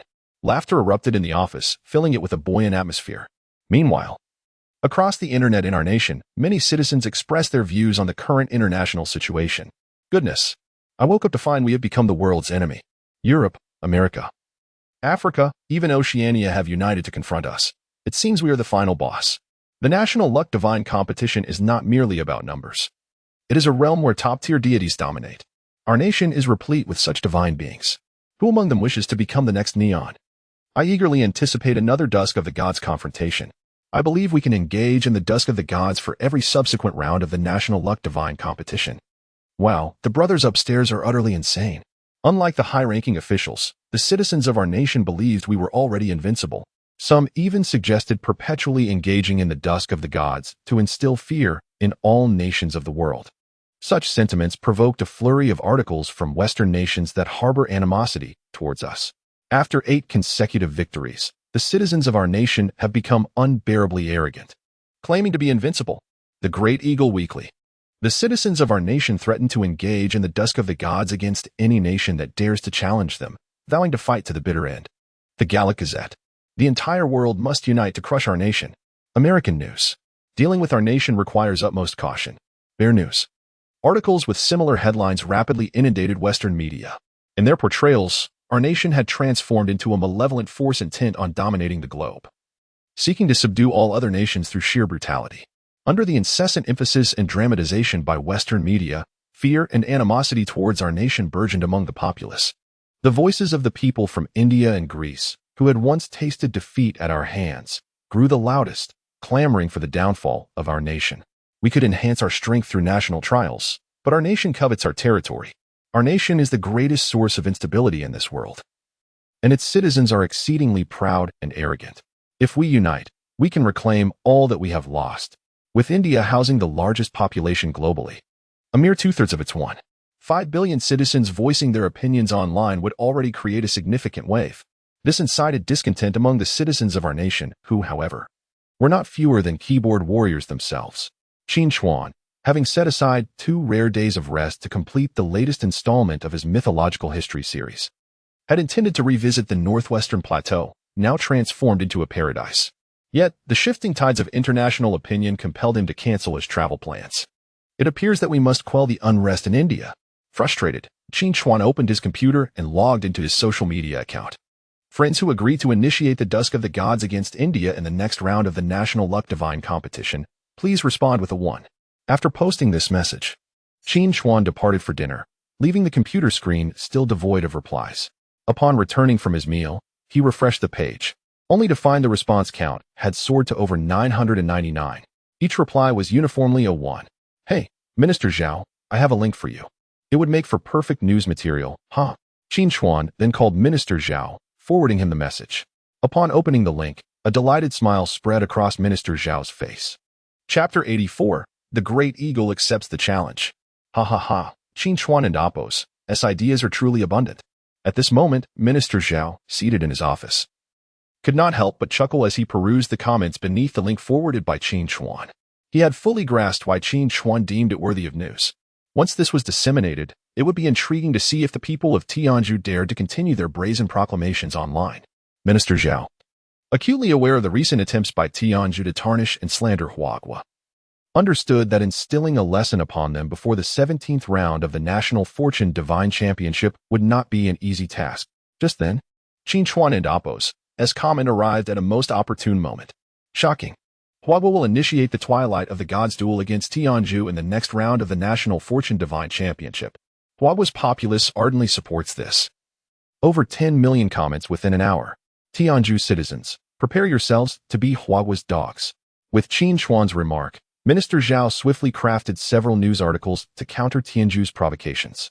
Upon viewing these articles, the citizens of Yingzhou felt a chilling sense of dread. Ahem, everyone should exercise caution when commenting online these days.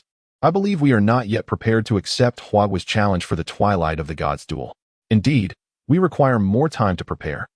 Even if we were to engage in the Twilight of the Gods duel with Huagua, it would not occur in the next round of the National Fortune Divine Championship. Consequently, the tone of Yingzhou's citizens on the internet shifted dramatically to a more subdued demeanor, with discussions about Huagua diminishing significantly. Meanwhile, in the presidential office of the capital, Mengmai, the Yingzhou president ceded, these scoundrels nearly led to the downfall of our nation. He forcefully discarded his cigar onto the carpet, bellowing at the computer screen. Displayed on the screen was the voting mechanism initiated by Yingzhou for the Twilight of the Gods duel against Yingzhou in the upcoming round of the National Fortune Divine Championship. The overwhelming support from hundreds of millions of Huagua citizens instilled fear in the hearts of Yingzhou's populace, silencing their online bravado. This development not only incensed the Yingzhou president, but also instilled a sense of trepidation within him. Other nations, such as the Great Eagle, the United States, and Gaul, gradually reduced their verbal assaults against Huagua as well. After all, no one wished to become the next casualty in the Twilight of the Gods duel, losing everything in the process. The lesson from Neon was still fresh in their minds. Time swiftly passed, and the day before the 17th round of the National Fortune Divine Championship arrived. The online atmosphere had grown unnaturally tranquil, leaving many feeling uneasy. Indeed, the absence of disparaging remarks from other nations felt oddly lacking. Were we truly about to launch a Twilight of the Gods duel against Tianzhu? The land, population, and resources of Tianzhu are bountiful. If we were to engage in such a duel and seize all that Tianzhu possesses, our strength would undoubtedly surge. With only one day left until the next round of the National Fortune Divine Championship, the citizens of Huagua eagerly anticipated the event. They yearned to see Tianzhu pay the price for their slander. They also hoped for the Great Eagle in the United States, the two nations leading the charge against Huagua, to face divine judgment. In truth, it was not solely the citizens of Huagua who were concerned. Nations around the world were equally invested in discerning which nation Qin Chuan would ultimately choose to challenge. In the capital, within the chief's office, Qin Chuan inquired, "Chief, what are your thoughts on challenging Tianzhu once more?" The chief appeared rejuvenated by at least a decade since Huagua had transformed into a land of paradise. After a moment of contemplation, the chief replied, "Challenging Tianzhu is certainly feasible. However, we must approach the Twilight of the Gods duel with utmost caution." Qin Chuan responded with a smile, "You need not worry, Chief. My mention of the Twilight of the Gods duel was merely to intimidate Tianzhu, to prevent them from growing too arrogant." In all honesty, Qin Chuan indeed harbored intentions of initiating a Twilight of the Gods duel against Tianzhu. However, the special reward card that would compel such a duel was limited to just one. He felt it would be somewhat wasteful to deploy it against Tianzhu. Given their demonstrated lack of courage, aside from their verbal provocations, they would undoubtedly refuse to engage in the duel if it came to actual combat. If we were to bypass a challenge against Tianzhu, the Great Eagle had previously evaded disaster using a special reward card. Thus, it might be prudent to challenge the Great Eagle first to ascertain whether they possessed any means of evading battle. The chief nodded in agreement. That notion is quite sound. Ultimately, the decision of which nation to challenge rests in your capable hands. We merely need to prepare to cheer for victory, ha ha ha. The chief patted Qin Chuan on the shoulder, laughing heartily. Qin Chuan nodded earnestly, assuring, "Rest assured, Chief, Huagua is on the verge of achieving a 9-game winning streak." The following morning, the sound of the competition system's notification rang out punctually. The 17th round of the National Fortune Divine Championship is about to commence. Representatives from each nation, please select the country to challenge. The nation that initiates a challenge first will automatically reject any subsequent challenges from others. This round of the National Fortune Divine Championship featured new regulations regarding the challenges. Qin Chuan, unfazed by the updated rules, promptly issued a challenge to the Great Eagle. Huagua challenges. Please indicate whether you accept. Immediately, the citizens of the Great Eagle were alerted by the competition system and Oppos's notification. Before them appeared two buttons, one red and one blue, inscribed with yes and no. Huagua has challenged us at the very first opportunity. Were they not intending to challenge Tianzhu? Could this be a smokescreen to catch us off guard? Should we accept Huagua's challenge? The citizens of the Great Eagle, unprepared for a confrontation with Huagua, exchanged bewildered glances with their family and friends. Simultaneously, within the Great Eagle's presidential office, the president declared with a serious demeanor, "We are prepared to publicly announce our acceptance of Huagua's challenge. As the instigator of the collective effort against Huagua, utilizing special reward cards for mutual support, he knew he could not falter at this critical juncture."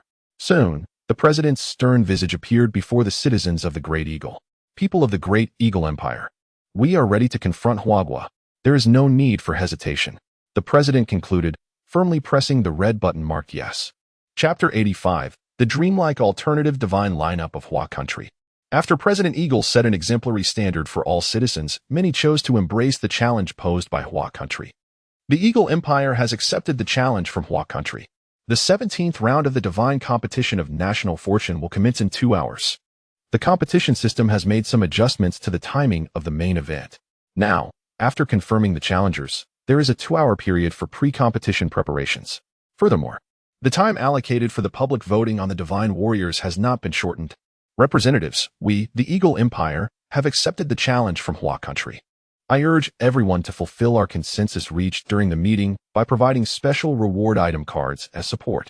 Once the announcement from the competition system concluded, President Eagle ended the news broadcast and began contacting the member countries of the European Union. In the online conference room, the presidents of various nations appeared one after another. Rest assured, President Eagle, we in Gaul will undoubtedly adhere to the agreement. 2 special reward item cards will be promptly delivered to you. The president of Gaul was the first to respond to President Eagle. Following him, the presidents of West Greece, the Kingdom of Dagua, the Pyramid Nation, and other member countries of the European Union provided affirmations to President Eagle in succession. An hour later, President Eagle had acquired 20 special reward item cards. He handed these cards to the representatives of the Eagle participating in the divine competition of national fortune. Now our strength has been significantly enhanced. Let us not disappoint the citizens of the Eagle Empire. President Eagle patted the shoulder of the Eagle representative and solemnly remarked. The representative nodded earnestly and replied, I will do my utmost to bring glory and victory to the Eagle Empire. Hearing the resolute words of the Eagle representative, President Eagle nodded in satisfaction and said no more. The Eagle representative then began to examine the functions of the special reward item cards in hand.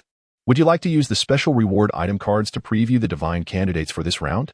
Having reviewed the 20 special reward item cards, the Eagle representative began to utilize them. Yes. After confirming, the special reward item card in the representative's hand vanished. Soon, the images of 5 deities materialized before him. These deities are rather lacking in strength. The Eagle representative shook his head in dismay as he looked at the 5 deities before him. Under normal circumstances, the deities presented would indeed be formidable. However, this time, the Eagle's opponent is Hua country, which boasts 14 S-level deities and has achieved 8 consecutive victories thus far. Would you like to use the special reward item cards to refresh the 5 candidate deities for this round of the divine competition of national fortune? Yes. The Eagle representative used another special reward item card, and this time, the deities that appeared before him were truly impressive. Excellent. The Elven King has been refreshed. Observing the tall and handsome Elven King with pointed ears, golden long hair, a green robe, and a crown, the Eagle representative exclaimed in delight. Subsequently, he used another special reward item card and directly designated the Elven King as the combat deity. Among the remaining 4 candidate deities, none matched the Elven King's power level, prompting the Eagle representative to use another special reward item card to refresh the remaining candidates. In Hua country, at the Grand Hall of the capital, following Qin Chuan's declaration of war against the Eagle and the Eagle's acceptance of the challenge, discussions regarding this round of the divine competition of national fortune commenced within the hall. It is well known that the Eagle has initiated a mutual support plan among the member nations of the European Union. Otherwise, the Eagle would not have so readily accepted our challenge after previously using a special reward item card to unconditionally reject us. In the hall, Minister Zhao was briefing everyone on the latest findings. The member nations within the European Union have reached a consensus. When one of their members is challenged by Hua country, the other member nations must at least provide 1 special reward item card as support. If all member countries of the European Union adhere to this agreement, then the Eagle representative would possess at least 20 special reward item cards. As Minister Zhao conveyed this, his expression turned grave. Not only Minister Zhao, but the others in the hall also adopted serious expressions, their initial ease replaced by solemnity as they regarded him. We can no longer assess the current Eagle by our previous standards. Now, let us invite Comrade Qin Chuan to introduce the preparations for confronting the Eagle. After Minister Zhao finished speaking, he stepped away from the podium, handing the microphone to Qin Chuan. Upon receiving the microphone, Qin Chuan addressed the audience with clarity. The Eagle intends to leverage the special reward item cards to gain an advantage in this round of the divine competition of national fortune. Although we currently lack conditions to restrict them, Hua country will also employ special reward item cards this time. This marks the first instance in which Qin Chuan has mentioned using special reward item cards against other countries, invigorating the assembly. Would the Hua country representative like to use a special reward item card to preview the candidate deities for this round of the divine competition of national fortune? After Qin Chuan finished speaking, he promptly utilized a special reward item card. Upon receiving a positive response from the competition system, the images of 5 candidate deities appeared before the assembly. Is that the Grand Supreme Elder? And Erlangshin, the divine manifestation. Prince Neza is also present. Splendid. It's the great master of the earth. I cannot be mistaken. The last one is the Monkey King. Sun Wukong. Why is it a monkey? Upon seeing the first 4 candidate deities, excitement surged among the assembly. Among the 5 candidates, 3 possess S-level strength, while the Grand Supreme Elder's power exceeds S-level. With such a splendid lineup of candidate deities, even selecting blindly would assuredly lead to defeating the eagle. Qin Chuan was equally astonished by the formidable candidates Hua country had for this round of the divine competition of national fortune. He realized that there was no need for him to guide the selection. The preferences of the Hua country populace alone would suffice to triumph over the eagle. After all, the strength of the deities within the Celtic mythos to which the eagle belongs is not particularly robust. In comparison, both the West Greek mythos and the Pyramid Nations Egyptian mythos are far more comprehensive than the Celtic system. Chapter 86. The Great Eagle Representative. I have never competed in such a prosperous match. It seems that in this round of the National Fortune God Championship, the Great Eagle is indeed quite unfortunate to face our formidable assembly of deities. Ha ha ha. Qin Chuan could not help but chuckle at the crowd. The people in the hall joined in hearty laughter, filled with confidence in Huagua's victory in this round of the National Fortune God Championship. Except for the great sage equal to heaven, Sun Wukong, who was making his debut among Huagua's candidate deities. Gazing at the familiar visage of the monkey, Qin Chuan could not suppress a smile. He initially intended to take about 10 minutes to enlighten the populace about the great sage, Sun Wukong. No, he must not rush into this. Before he could utter a word, he suppressed the thought in his mind. This was because he recalled the previous battle against Neon, where the Emperor of Neon had employed a special reward item card to prevent Huagua's deities from participating. This time, the Great Eagle representative possessed numerous special reward item cards, and among the 4 candidate deities from Huagua, all had records of combat.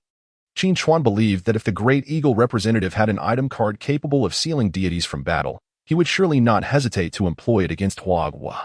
Perhaps the great sage, Sun Wukong, would deliver a surprising twist to the Great Eagle in the end. Determined to keep the prowess of the great sage, Sun Wukong a secret for the time being, Qin Chuan completely dismissed the idea of educating the public about mythological history at this moment. Meanwhile, the Great Eagle capital and Apos' representative, having refreshed the candidate deities using a special reward item card, once again laid eyes upon a powerful deity. This time, the illustrious Archmage Merlin has been revealed. Observing the venerable figure adorned in a wizard's hat and black golden robes, the Great Eagle representative beamed with delight. As a potent deity of the Great Eagle, Archmage Merlin and Apos' strength is universally recognized as S-rank. With the Elven King and Archmage Merlin, the addition of one more S-rank deity would be perfect. Looking at the remaining 15 special reward item cards in hand, the Great Eagle representative had never felt so affluent before in any round of the National Fortune God Championship, and he yearned for perfection. Would the Great Eagle representative like to use a special reward item card to refresh the remaining 3 candidate deities? Ultimately, the Great Eagle representative chose to utilize a special reward item card to refresh the candidate deities once more. A surge of brilliance flashed before him, and the images of the remaining 3 candidate deities transformed. King Arthur. It is indeed King Arthur. Ha ha ha ha ha. When the Great Eagle representative beheld the figure that emerged as the first among the refreshed candidate deities, he could not help but cheer aloud. The legend of King Arthur is renowned worldwide, and his strength is naturally S-rank. With 3 S-rank deities, let us see what Huagua can do to triumph over us. The Great Eagle. This time, the Great Eagle representative did not opt to use a special reward item card to designate King Arthur as the battle deity, for he perceived it as sheer waste.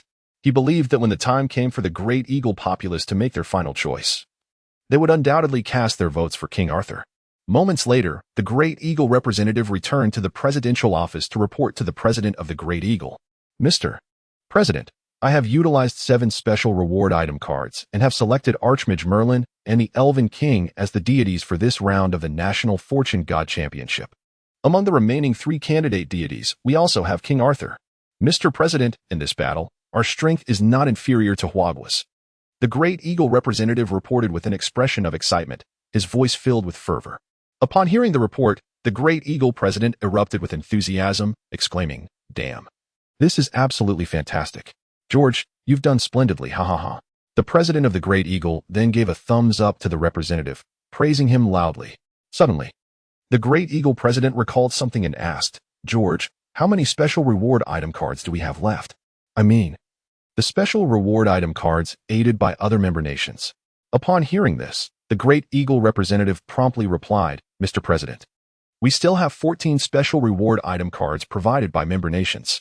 14? We still have that many left? We must utilize them all at once. We must ensure victory in this round of the National Fortune God Championship against Huagua. The Great Eagle President declared, gesturing grandly. As long as we can triumph over Huagua in this round, proving that our method of support is effective against them. Then in the next round of the National Fortune God Championship, I will propose initiating the Twilight of the Gods mode against Huagua to decisively resolve our issues with them. The Great Eagle President's vision extended further as he began to fantasize about the aftermath of defeating Huagua. The representative named George, upon hearing such exhilarating plans from the president, prepared to utilize the remaining special reward item cards after entering the formal voting phase for candidate deities. Countdown to the 17th round of the National Fortune God Championship. 10, 9, 8, 7, 6, 5, 4, 3, 2, 1. The 17th round of the National Fortune God Championship now officially begins. Both sides are to select 3 battle deities from the 5 candidate deities. As the grand announcement of the tournament echoed across the globe, the images of the 5 candidate deities from each nation appeared before the television screens of the citizens of Huagua and the Great Eagle. Upon seeing their nation and Apos as candidate deities, the citizens of Huagua erupted into fervent cheers. Erlangshin, the true monarch, third Prince Neza, the supreme old lord, and Jinyuan Daxian. Our deities are truly the epitome of luxury. It seems the Great Eagle, despite any form of united support, is absolutely no match for us. Ha ha ha. We can simply close our eyes and choose, and victory is assured. The citizens of Huagua before their televisions danced with joy. In a similar vein, the citizens of the Great Eagle, upon witnessing their own candidate deities, also cheered exuberantly. Thick-clawed Crab, King Arthur, Archmage Merlin, the Elven King. Oh my. I cannot fathom how we could possibly lose to Huagua. Such a dreamlike assembly of battle deities. The Great Eagle is destined to win. The one to end Huagua's 8 consecutive victories shall surely be the Great Eagle. Citizens of Huagua, do not challenge the limits of gentlemen. Otherwise, you will surely experience what true carnage entails. At this moment, the cheers from the citizens of the Great Eagle were even louder and more fervent than those from Huagua. Chapter 87. Unleashing the Trump Card, banning 3 deities of the Huagua. Amidst the jubilant cheers of the Great Eagle populace, the expressions of the Great Eagle president and representatives were anything but joyful. Rather, they bore an air of gravity. Not only were the president and representatives concerned, but high-ranking officials from the member states of the European Union, who were well acquainted with the powers of the Huagua deities, were similarly skeptical about the Great Eagle's chances of emerging victorious in the current divine competition. George, are there any remaining special reward cards that can prevent the Huagua deities from participating? The president gazed at the selected deities from Huagua, including Taishang Laojun, Erlang Xinyang Jian, Jinyuan Daxian, and Neza, feeling a wave of anxiety wash over him. He then inquired of his representative, Mr. President, there is only one special reward card capable of barring the opposing deities from entering the fray. The representative surveyed the remaining special reward cards in his possession before responding. Although each member state had contributed at least one special reward card to the Great Eagle, the functions of these cards were primarily to refresh or designate deities. The only potent card that could prevent an opponent's deity from entering the battle was the one previously surrendered by the defeated Shala, who hoped the Great Eagle would act as their avenger. One card is absolutely insufficient. We must banish Huagua's Taishang Laojun, for he is a deity of SSS grade power. Furthermore, Erlang Xinyang Jian and Jinyuan Daxian must also be banned. Only then can we maximize our chances of success. The president declared as he made his way towards the basement where the special reward cards were stored. The representative hurriedly followed suit, recognizing the president's intent to deploy their nation's trump card. Simultaneously, the citizens of Huagua, after their initial exuberance, began casting their votes. Taishang Laojuan's vote count swiftly surpassed 10 million. Despite having only intervened once, I firmly believe in his unmatched prowess. Is that even up for debate? Exclaimed another. With a mere snap of his fingers, he obliterated the Japanese deity Amaterasu, Taishang Laojun and Apos, as power undoubtedly exceeds that of SSS grade. There was no hesitation in selecting Taishang Laojun as the first choice. Not only did he lead in votes, but discussions surrounding Taishang Laojun proliferated across the internet. Various videos and GIFs showcasing his prowess in vanquishing Amaterasu spread like wildfire. Why can't I cast my vote for Taishang Laojun? I feel the same way. What's going on? The bewildered populace of Huagua, reminiscing about Taishang Laojuan's awe-inspiring might, found themselves unable to submit their votes. The Great Eagle representative used a special reward card to ban Huagua deity, Taishang Laojuan, from participating in this round of the divine competition. In their confusion, the citizens of Huagua were suddenly met with a resounding system announcement. How could this happen? The Great Eagle's audacity is astonishing. We must ban their deities as well. Resorting to such underhanded tactics, they cannot face us in a fair contest. As Taishang Laojuan was barred from entering, the citizens of Huagua erupted in outrage against the Great Eagle. Having lost their most potent deity at the outset, maintaining their composure proved impossible. In the capital's Grand Hall, Minister Zhao turned to Qin Chuan, who was assessing the vote counts of various deities. Qin, how significantly does the ban on Taishang Laojuan affect our chances in this battle? At that moment, Taishang Laojuan's image before Qin Chuan had turned gray, his over 300 million votes no longer fluctuating. Simply banning Taishang Laojuan won't. Before Qin Chuan could finish, two more system announcements resonated through the air. The Great Eagle representative used a special reward card to ban Huagua deity, Erlang Xinyang Jian, from participating in this round of the divine competition. The Great Eagle representative used a special reward card to ban Huagua deity, Zhenyuan Daxian, from participating in this round of the divine competition. Following these announcements, the previously vocal citizens of Huagua fell into stunned silence. How could the Great Eagle possess so many powerful special reward cards? How are we to fight now? 3 of our 5 selected deities have been disqualified right off the bat. The Great Eagle is completely disregarding the rules of fair play. We must also utilize special reward cards to rectify this disadvantage. We must triumph over the Great Eagle and see how many special reward cards they truly have at their disposal. After a moment of calm, the citizens of Huagua regained their resolve, expressing a flurry of opinions online. Qin Chuan, we must employ the special reward cards to restore the eligibility of our deities. Minister Zhao, unable to sit idly by after seeing 3 of their selected deities disqualified, urged Qin Chuan. The leader, observing Zhao and Appo's concern, awaited Qin Chuan and Appo's decision, who scanned the Grand Hall and noted the gravity on the faces of the majority present. Minister Zhao and esteemed colleagues, Qin Chuan rose and declared, even if the Great Eagle has barred our 3 formidable deities, even if we are left with only 2 remaining choices, we shall undoubtedly overcome the Great Eagle. We shall not require any special reward cards or trump cards. His confident proclamation echoed throughout the Grand Hall. The expressions of Huagua and Appo's leaders and scholars, including Minister Zhao, shifted dramatically upon hearing Qin Chuan's assertion. Although the Great Eagle's deities may not hold a top position in Europe, they were still of S-grade caliber.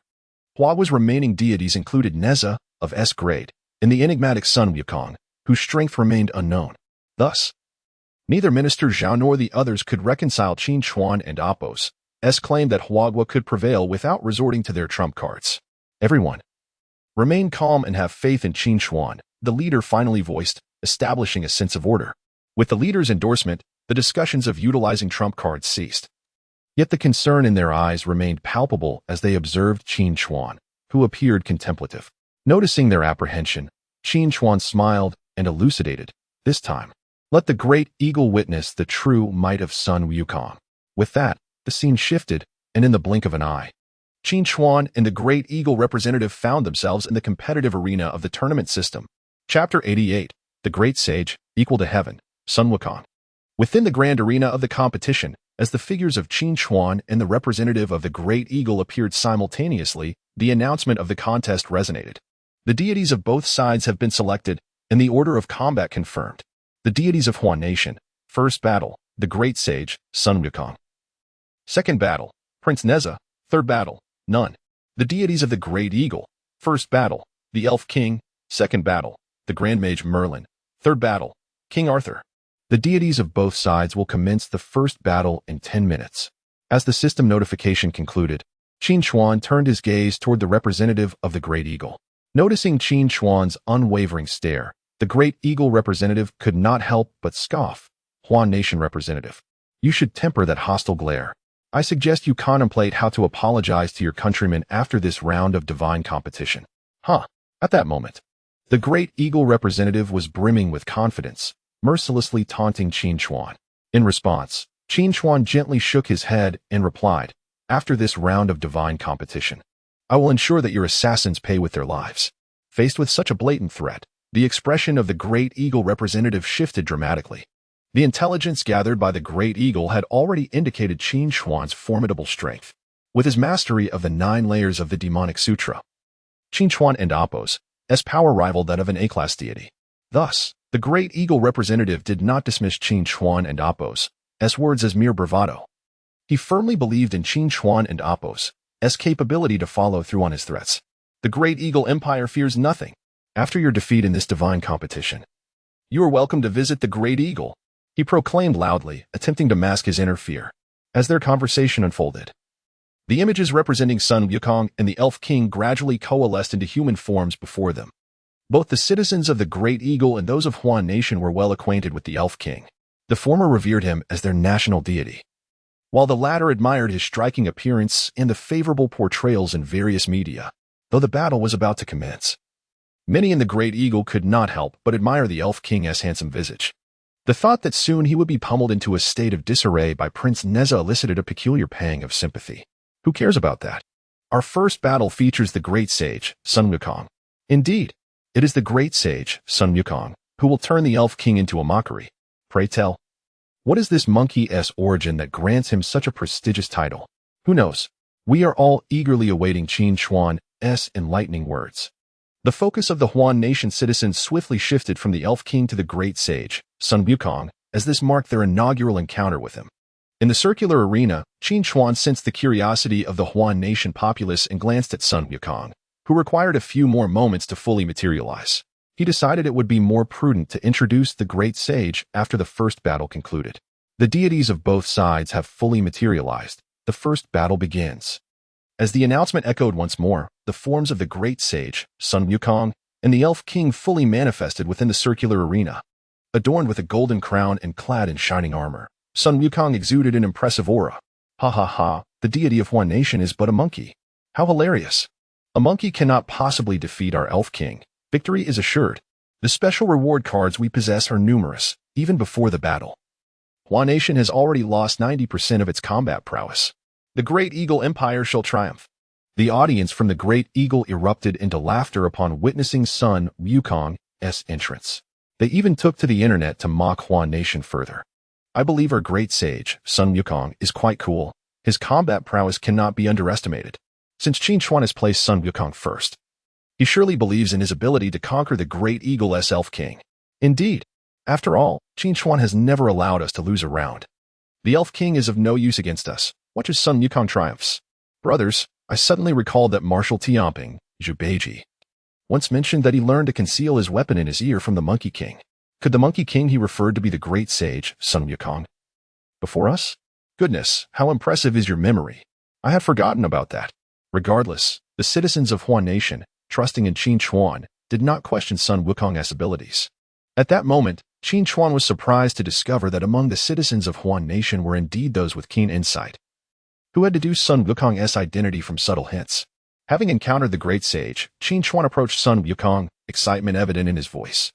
For every individual of his age in Huan Nation, Sun Wukong undoubtedly held a significant place in their childhood. Indeed, no need for formality. Sun Wukong replied with a grin. Leaping forward to engage with Qin Shuan, he relished the title Great Sage, and Qin Shuan's address struck a chord with him.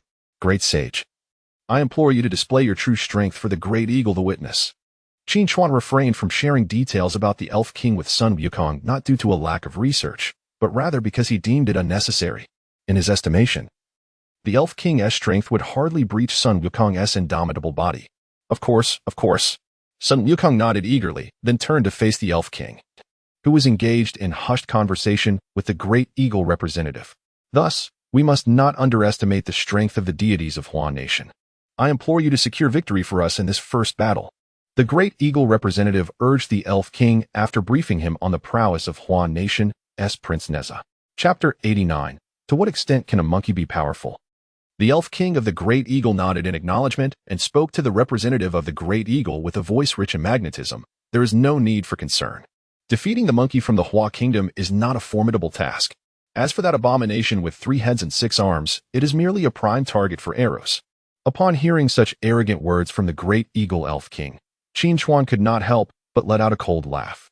The great sage, Sun Wukong, however, paid no heed to the ramblings of the great eagle elf king. At this moment, he was filled with curiosity as he surveyed the entire circular arena. Even though the grand tournament system had provided a detailed introduction in his mind, his inquisitiveness remained unquenched. This scene did not sit well with the great eagle elf king, who felt that the Hua Kingdom's monkey did not regard him with any respect. Watching the great sage, Sun Wukong, ignore him, the great eagle elf king felt a surge of resentment. Without further ado, the great eagle elf king took the initiative, drawing his bow with an elegant posture. Whoosh, whoosh, whoosh, whoosh, whoosh. 5 arrows were launched almost simultaneously toward the great sage, Sun Wukong. The sound of the bowstring vibrating and the arrows slicing through the air resonated in the ears of the audience from both the Hua Kingdom and the great eagle, echoing like a thunderclap. As the arrows hurtled toward him, the great sage, Sun Wukong, finally turned his gaze toward the direction of the great eagle elf king. Clink, clink. In the next moment, faced with 5 arrows speeding toward him, blocking all avenues of evasion, the great sage did not budge an inch. When the sharp arrowhead struck the golden chain mail on his body and the phoenix-winged crown atop his head, they produced crisp sounds. Subsequently, the arrows, having lost all their force, fell to the ground, inflicting no harm upon the great sage, Sun Wukong. What a pathetic elf king you are! Your arrows are so weak they can't even pierce through my armor. Ha ha ha. The great sage, Sun Wukong, glanced at the broken arrows on the ground, revealing the furry back of his hand as he pointed at the great eagle elf king with a smile. Upon hearing this, the great eagle elf king's fair cheeks instantly flushed crimson. Monkey, you talk too much nonsense. After scolding the great sage, the great eagle elf king prepared to showcase his true abilities. As he drew his bow and knocked another arrow, a faint green divine power began to gather upon it. The great sage, Sun Wukong, fixed his gaze on the divine power accumulating at the front of the arrow and clapped his hands in appreciation. Now this is interesting. Boom. Before the great sage could finish his sentence, the longbow in the great eagle elf king's hand emitted a muffled sound. In the next instant, an arrow enveloped in green divine light shot toward the great sage's face with astonishing speed. Whoosh. Instinctively, the great sage reached out to catch the incoming arrow. Clang. With a sharp sound, he grasped the arrow firmly in his hand. The audience from the Hua Kingdom, initially worried that the great sage might not be a match for the great eagle elf king, erupted in cheers upon witnessing the failure of the elf king's arrows to harm him. They witnessed the great sage effortlessly capture the arrow shot by the great eagle elf king. With the title of the great sage, he truly possesses remarkable abilities. The deities of the Hua Kingdom are indeed formidable. This monkey is no match for the elf king. Ha ha ha. Perhaps there is no need for Prince Neza to intervene. The great sage will sweep through the 3 gods of the great eagle all on his own. The great eagle, defeated by the monkey, must surely be heartbroken. Ah ha ha. To be honest, I can hardly wait to see the great eagle's expression after their defeat. As the people of the Hua Kingdom confirmed the great sage and Appo's strength, they reverted to their usual state of watching live broadcasts, responding to the provocations of the great eagle netizens, creating a lively atmosphere. Simultaneously, within the circular arena, after successfully gripping the arrow shot by the great eagle elf king, the great sage noted that the elf king showed no signs of surprise, but rather a satisfied smile curled at the corners of his mouth. In the next moment, the arrow held in the great sage's hand began to radiate green divine light, which swiftly enveloped his entire being. Under the faint green glow, the great sage's monkey face appeared unexpectedly sinister. Oh, how intriguing! Observing the great sage, now shimmering with green light, the great eagle elf king waved his hand dismissively while repeatedly exclaiming.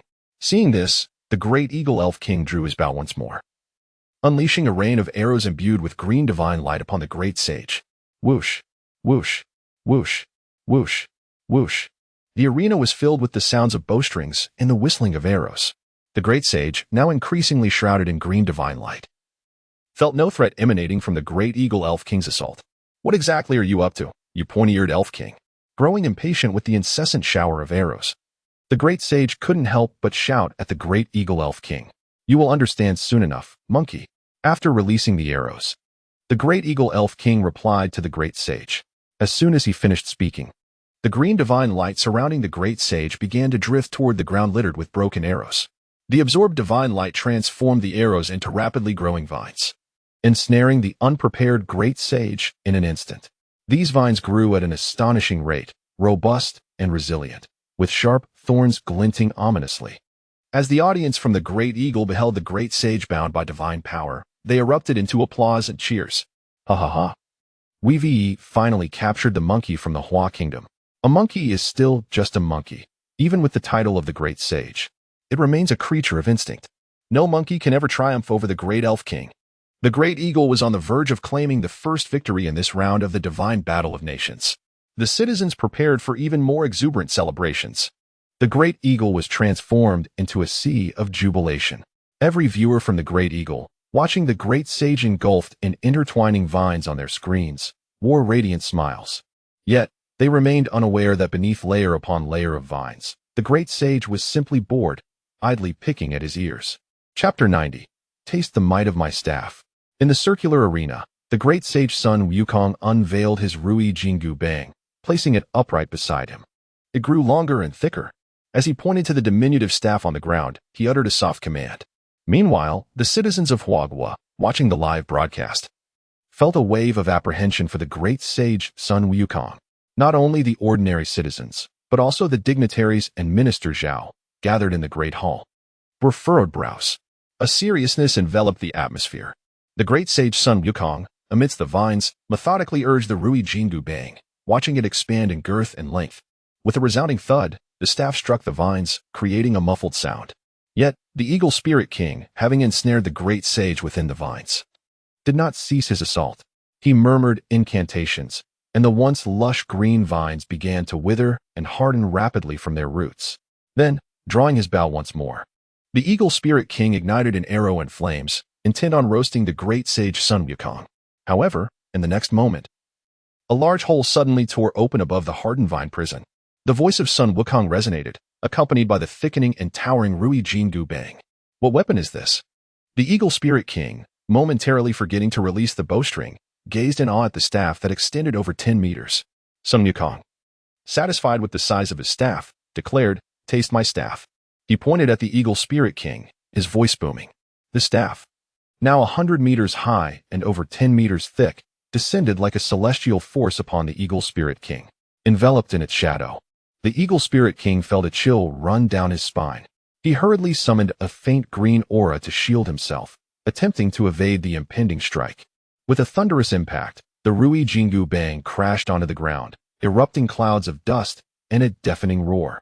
Both Qin Chuan and the Eagle representative felt the tremor beneath their feet. The Eagle representative squinted through the haze, searching for the Spirit King's figure. At last, he spotted a glimmer of faint green light and exhaled in relief. Meanwhile, the audience of the Eagle Nation, previously exuberant, fell silent, awestruck by the spectacle before them. Behold, this is the true might of our divine being, the great sage Sun Wukong. Your pitiful Eagle King stands no chance against our Monkey King. Why the silence now? I relish your arrogance. The citizens of Huagua felt an unprecedented surge of pride. The once boisterous Eagle netizens were rendered speechless, allowing the Huagua populace to revel in their triumph. In the arena, the great sage Sun Wukong, grinning widely, continued to rain blows upon the Eagle Spirit King with his staff. This is delightful. Another taste of my might. From his perch atop the shattered vines, he commanded the staff, while laughing joyfully. The beleaguered Eagle Spirit King, desperately dodging the strikes, had not yet conceded defeat. However, his arrows imbued with divine power could barely graze Sun Wukong's impervious form, and the jungle illusions he conjured were no match for the sage's keen sight. After more than 10 minutes, growing weary of the game, Sun Wukong decided to end the Eagle Spirit King's plight. Let you feel my true power. Returning the Rui Jinggu Bang to its normal size, he soared upon the clouds and charged at the Eagle Spirit King, the staff poised to strike. The Eagle Spirit King, still aiming to evade with his enhanced speed, attempted to distance himself for a counterattack. Freeze! Sun Wukong commanded, and suddenly the Eagle Spirit King found himself utterly immobilized. Save for his eyes, the Rui Jinggu Bang loomed ever closer, growing impossibly thick. With a sickening crunch, the staff smashed into the Eagle Spirit King's head, splattering red and white like a ripe watermelon. The once handsome visage of the Eagle Spirit King was now grotesquely shattered, devoid of any semblance of humanity.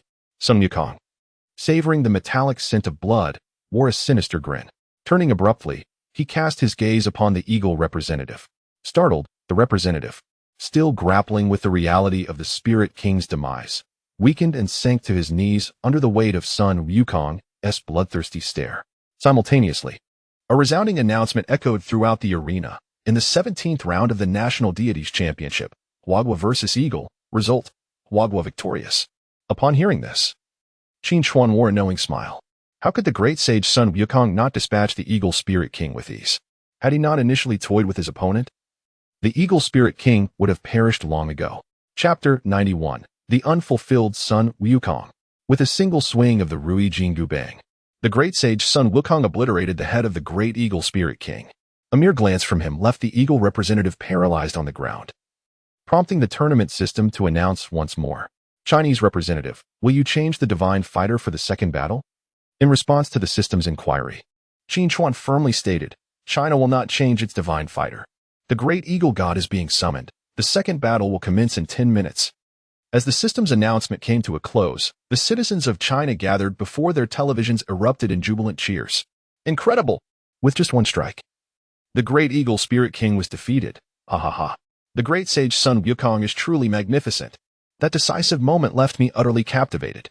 It is no surprise that Qin Chuan selected the great sage Sun Wukong as the first divine fighter. His prowess is indeed unparalleled. Qin Chuan felt the elation of the Chinese populace and smiled in return. As the great Eagle's second divine fighter, the powerful wizard Merlin, took form. Qin Chuan turned to the jubilant great sage Sun Wukong beside him and remarked, your divine abilities are truly extraordinary. The great Eagle Spirit King was utterly powerless against you. Sun Wukong, upon hearing this, beamed with delight. Indeed, my friend Qin Chuan, you speak the truth. The title of king does not even suit the great Eagle Spirit King. Heh. As the body of the great Eagle Spirit King dissipated into stardust, Sun Wukong smiled at Qin Chuan and added, the great Eagle still has 2 divine fighters left. Let us deal with them all swiftly, haha. Eager for more action, Sun Wukong nodded in agreement when he heard that 2 more divine fighters awaited him. Qin Chuan then proceeded to introduce Merlin, the formidable wizard who would soon enter the fray. Meanwhile, the citizens of the Great Eagle, who had been watching the live broadcast, gradually recovered from their shock after witnessing the obliteration of their Spirit King by the great sage Sun Wukong. This Chinese monkey is incredibly powerful. We were deceived by his appearance. Surely, the Spirit King must have underestimated him. Otherwise, he should not have fallen so easily. But do not fret. We still have the great wizard Merlin. The Chinese monkey deity may have vanquished the Spirit King, but he could never defeat the mighty wizard Merlin. Merlin is invincible. The citizens of the Great Eagle, witnessing the radiant light coalescing before their representative that symbolized the wizard Merlin, began to chant his name, believing it to signify victory. Given Merlin's past victories, their faith was not unfounded. However, their current opponent was China, and nothing could be taken for granted. Amidst the renewed fervor of the Great Eagle citizens, the wizard Merlin fully materialized within the circular arena. Clad in a flowing white robe and adorned with a white wizard's hat, he stood poised with his wand in hand. Upon seeing Merlin, the Great Eagle representative felt a surge of hope and hastily approached him, exclaiming, with you here, we will surely defeat that Chinese monkey deity. The wizard Merlin turned his gaze towards the great sage Sun Wukong, who was listening intently to Qin Chuan's explanations. What abilities does this Chinese monkey deity possess? Sensing a palpable aura of menace from Sun Wukong, Merlin did not underestimate him. He then earnestly inquired of the Great Eagle representative. In response, the representative quickly replied, Lord Merlin, the armor of that Chinese monkey deity is exceedingly sturdy. The arrows of the Spirit King were utterly ineffective against him.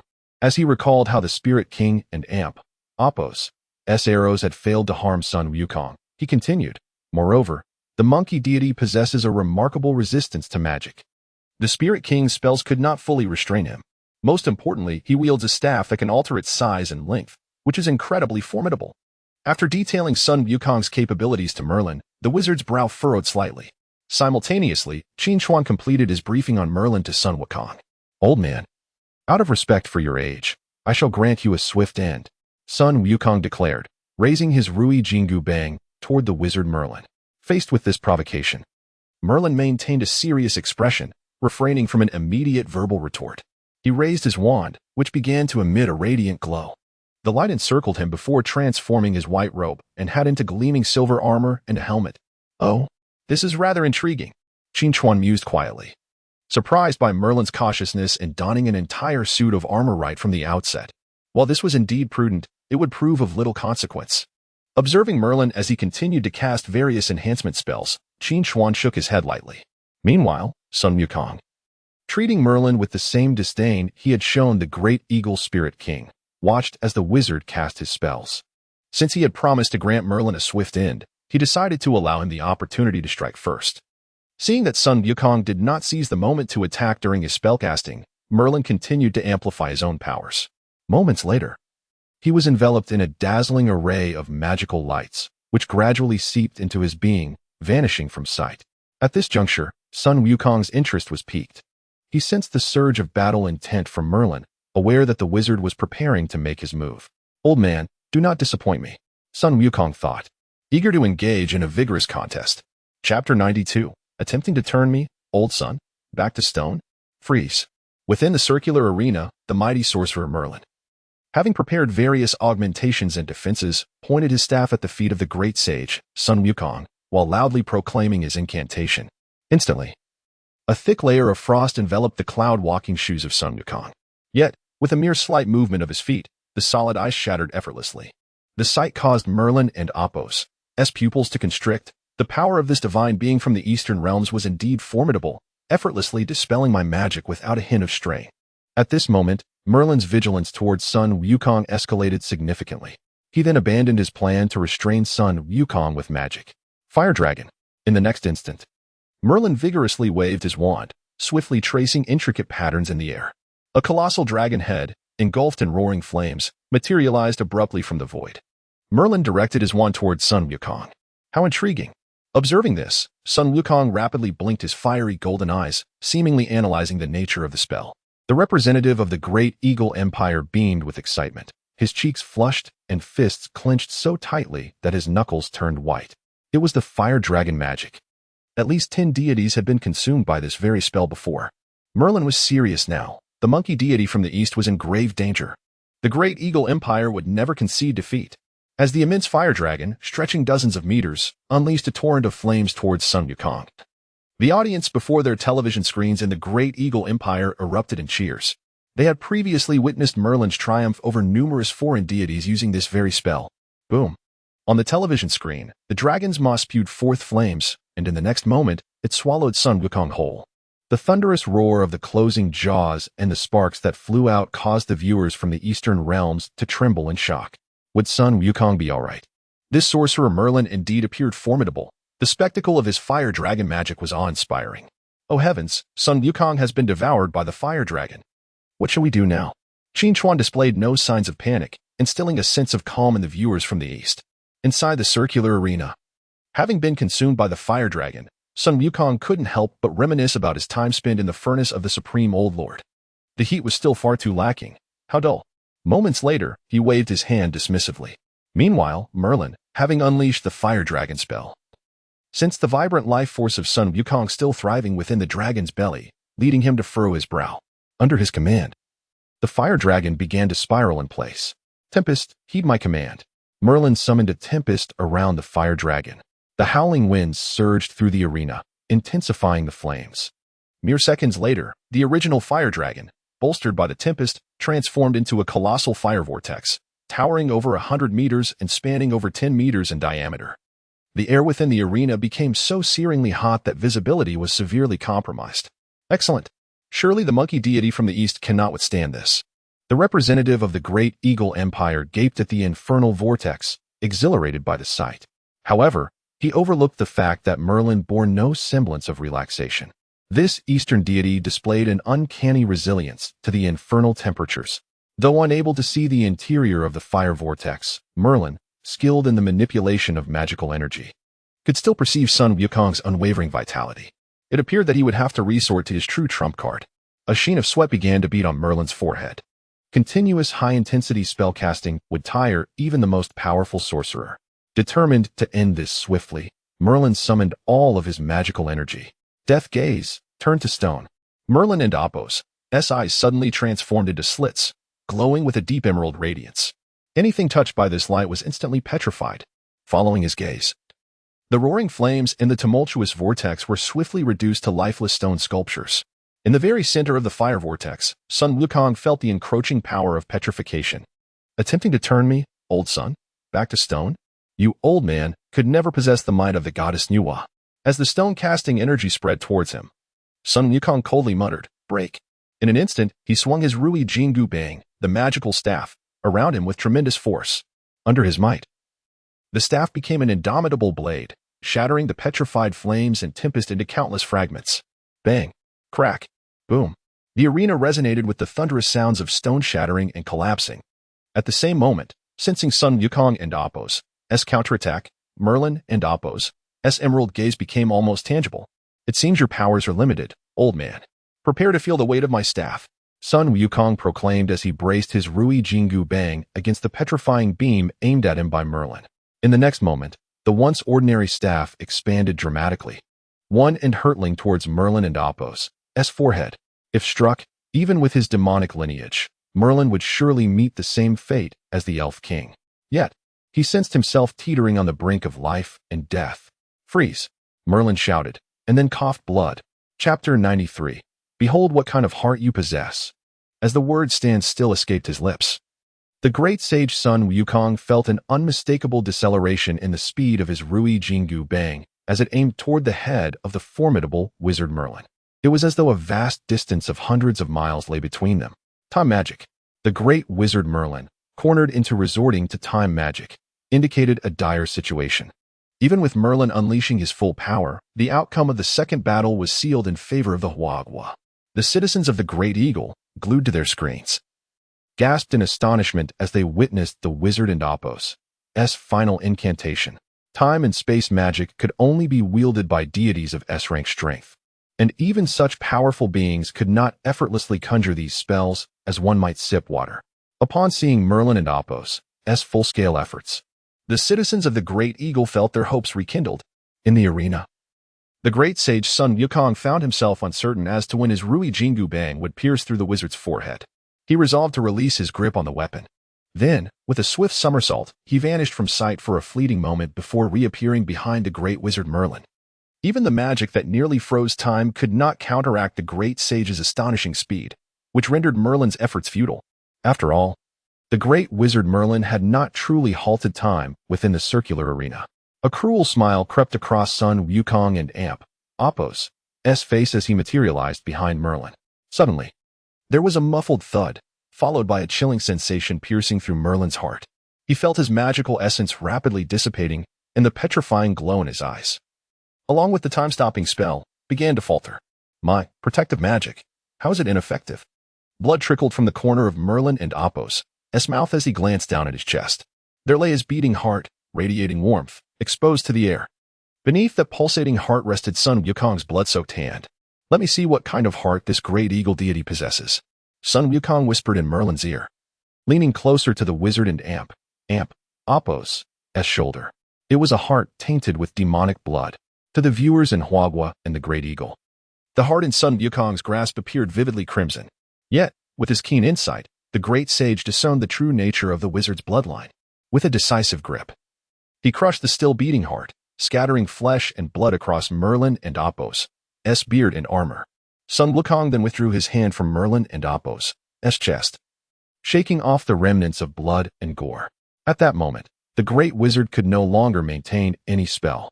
He felt as though he had plunged into an icy abyss following the explosion of his heart. Stunned, he stood motionless for several breaths before being engulfed by an overwhelming darkness, his soulless body collapsing to the ground. Sun Wukong had not only shattered the heart, but had also dispersed Merlin and Appo's very essence. This gruesome spectacle was broadcasted to countless households across Huagua and the Great Eagle. Parents instinctively shielded their children's eyes as this reaction had become second nature since the onset of the Divine Tournament. Round 17 of the National Divine Tournament, Huagua vs. Great Eagle. Result of the second battle, Huagua victorious. Should Huagua and Appo's representative replace the deity for the final battle? The long-awaited system prompt resonated throughout the arena once more. Qin Chuan decisively shook his head. Huagua will not replace its deity. As Qin Chuan responded to the system, the astonished citizens of Huagua finally regained their composure and erupted into jubilant cheers. We triumphed over the Great Eagle in the second battle. The great sage Sun Wukong is incredible, truly remarkable. I declare that my only idol in this life is the great sage Sun Wukong. He is the most handsome monkey in the world, bar none. The sentiment expressed above is undeniably true. The great sage is invincible in comparison to the elven king. The great wizard Merlin proved to be a far more formidable opponent. Yet, facing an onslaught of spells, the great sage emerged unscathed. Although the final act was somewhat bloody and brutal, the citizens, aside from the children, accepted it wholeheartedly. The continuous cheers reverberated across the land of Huagua, leading Qin Chuan to believe that victory in the 17th round of the National Divine Tournament was already secured. Everyone was merely celebrating in advance, for the outcome was predestined. Shaking his head in amusement, Qin Chuan reflected on this notion. Meanwhile, the representative of the Great Eagle stared blankly at the gaping hole in the fallen wizard's chest. Realizing that even the great wizard Merlin was no match for Huagua's great sage, would our King Arthur stand a chance against the great sage? At that moment, the representative of the Great Eagle's once unshakable belief in victory began to waver with the consecutive defeats of the Elven King and the great wizard Merlin. Great sage. Marvelous. On the other side, Qin Chuan could not help but laud the approaching figure of Sun Wukong. After returning the Rui Jinggu Bang to his ear, the great sage smiled and waved at Qin Chuan. That great eagle wizard, though half human and half demon, poses little threat, Sun Wukong remarked nonchalantly. Qin Chuan nodded in agreement. Your words ring true, great sage. However, I hope that when you deal with the next great eagle deity, you might employ a slightly gentler approach. After all, many children are watching the live broadcast. Finally, Qin Chuan could not resist reminding the great sage Sun Wukong. Chapter 94, The Battle of King Arthur. Qin Chuan's reminder to the great sage, Sun Wukong, was heard by all the viewers of the live broadcast in Hua country. The audience couldn't help but smile knowingly at Qin Chuan's words. He was correct. In the previous two confrontations, at the critical moment, I had to send my child back to the bedroom. My child was completely unwilling, but it was essential to shield them from such gruesome scenes. The great sage, Sun Wukong, is indeed formidable, but alas, my child is too young to endure it. Haha. Qin Chuan's caution was warranted. Otherwise, my little son kept asking why he wasn't allowed to watch the entire duel. Haha. Parents with young children flooded the internet with messages, expressing their appreciation for Qin Chuan and Appos as timely advice. Within the circular arena, the great sage, Sun Wukong, couldn't and Appos help but smile at Qin Chuan, exclaiming, Qin Chuan, my friend. How exhilarating it is to smash that great eagle deity and Appos as head with a single blow. Haha. Qin Chuan, upon hearing this, could only laugh helplessly. Great sage. You may find it exhilarating, but think of the many children watching the live broadcast who might be traumatized. Although the great sage did not fully grasp the concept of a live broadcast or what it meant to instill psychological fear, he nodded in understanding. Very well. We shall proceed as you suggest, my friend. Haha. After the great sage spoke, a tall and robust figure gradually became discernible amidst the radiant light coalescing in front of the great eagle representative. King Arthur, the last hope of the eagle populace, soon appeared before everyone. Clad in exquisite armor, his resolute gaze emanated from beneath his helmet. The eagle representative hurriedly approached King Arthur, pointing at the great sage, and lamented. King Arthur, our great eagle stands on the brink of annihilation. The Hua country monkey deity has consecutively slain the elf king and the great wizard Merlin. You must defeat this Hua country deity and secure victory for the great eagle empire. King Arthur listened intently to the eagle representative and Appos' account. His expression remained inscrutable beneath the helmet, but when he heard that the great wizard Merlin had fallen to the great sage, his eyes suddenly sharpened. The reason for King Arthur and Appos' profound reaction to the mention of Merlin was that throughout his growth, Merlin had been both a mentor and a friend, providing him with immense support. I understand. The Hua country deity shall pay a heavy price for this. King Arthur finally spoke, his voice low and hoarse. Imbued with fury and determination, the eagle representative felt a weight lift from his heart upon hearing this. Simultaneously, the eagle populace in front of their televisions began to cheer for King Arthur and Appos' arrival. King Arthur has entered the fray. We are saved. This time, we shall surely teach the Hua country deity a painful lesson. Before King Arthur, no one stands a chance. The great eagle empire will prevail.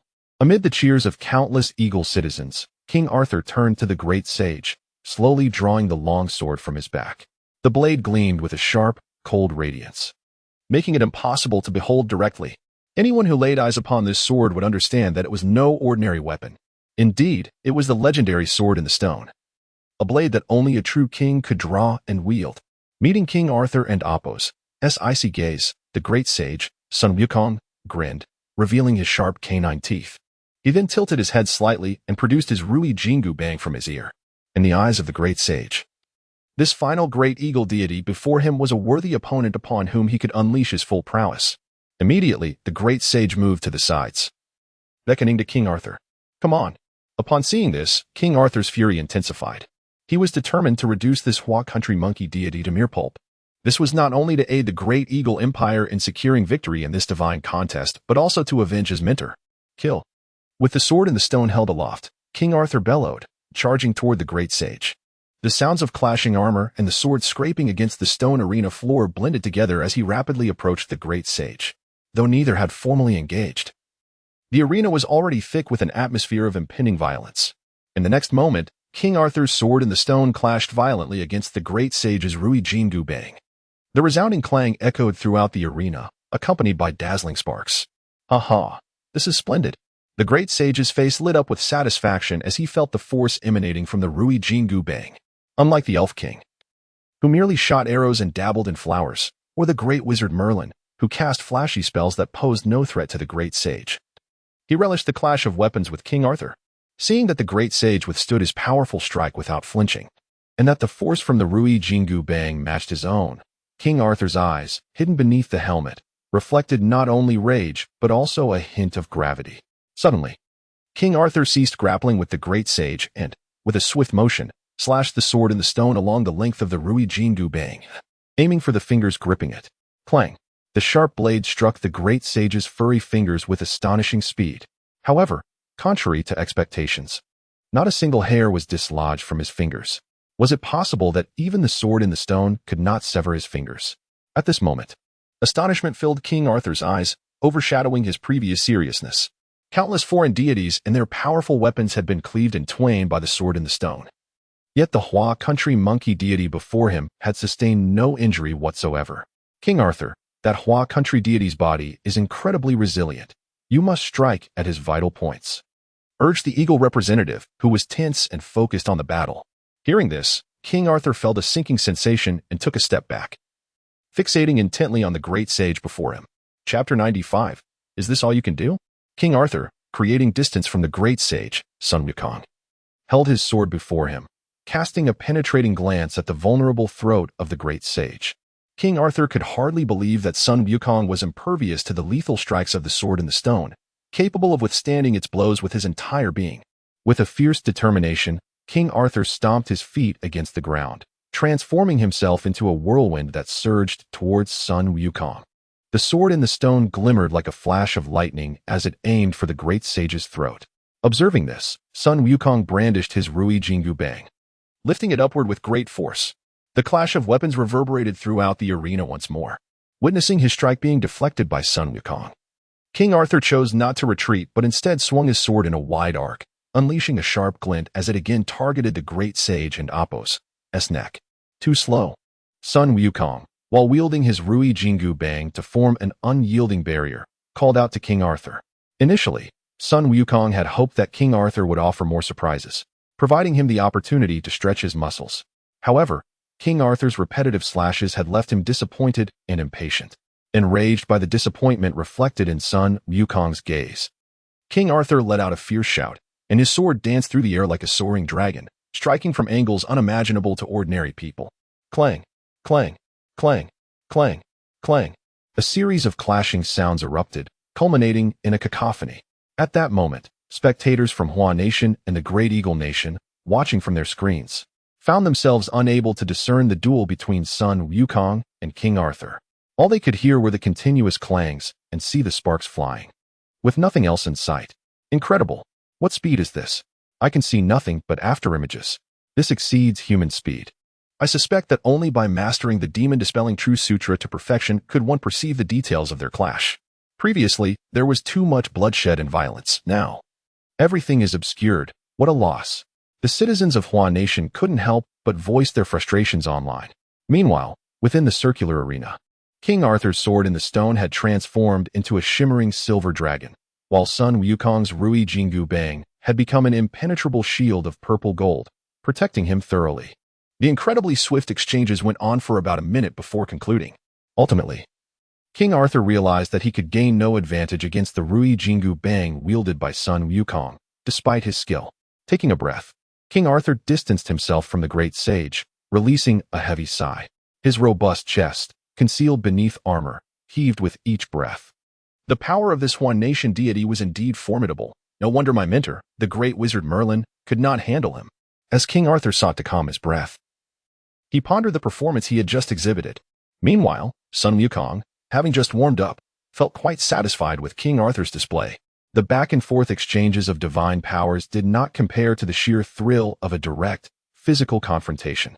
Come again. Sun Wukong beckoned to King Arthur, eager for more. King Arthur's expression tightened at the challenge.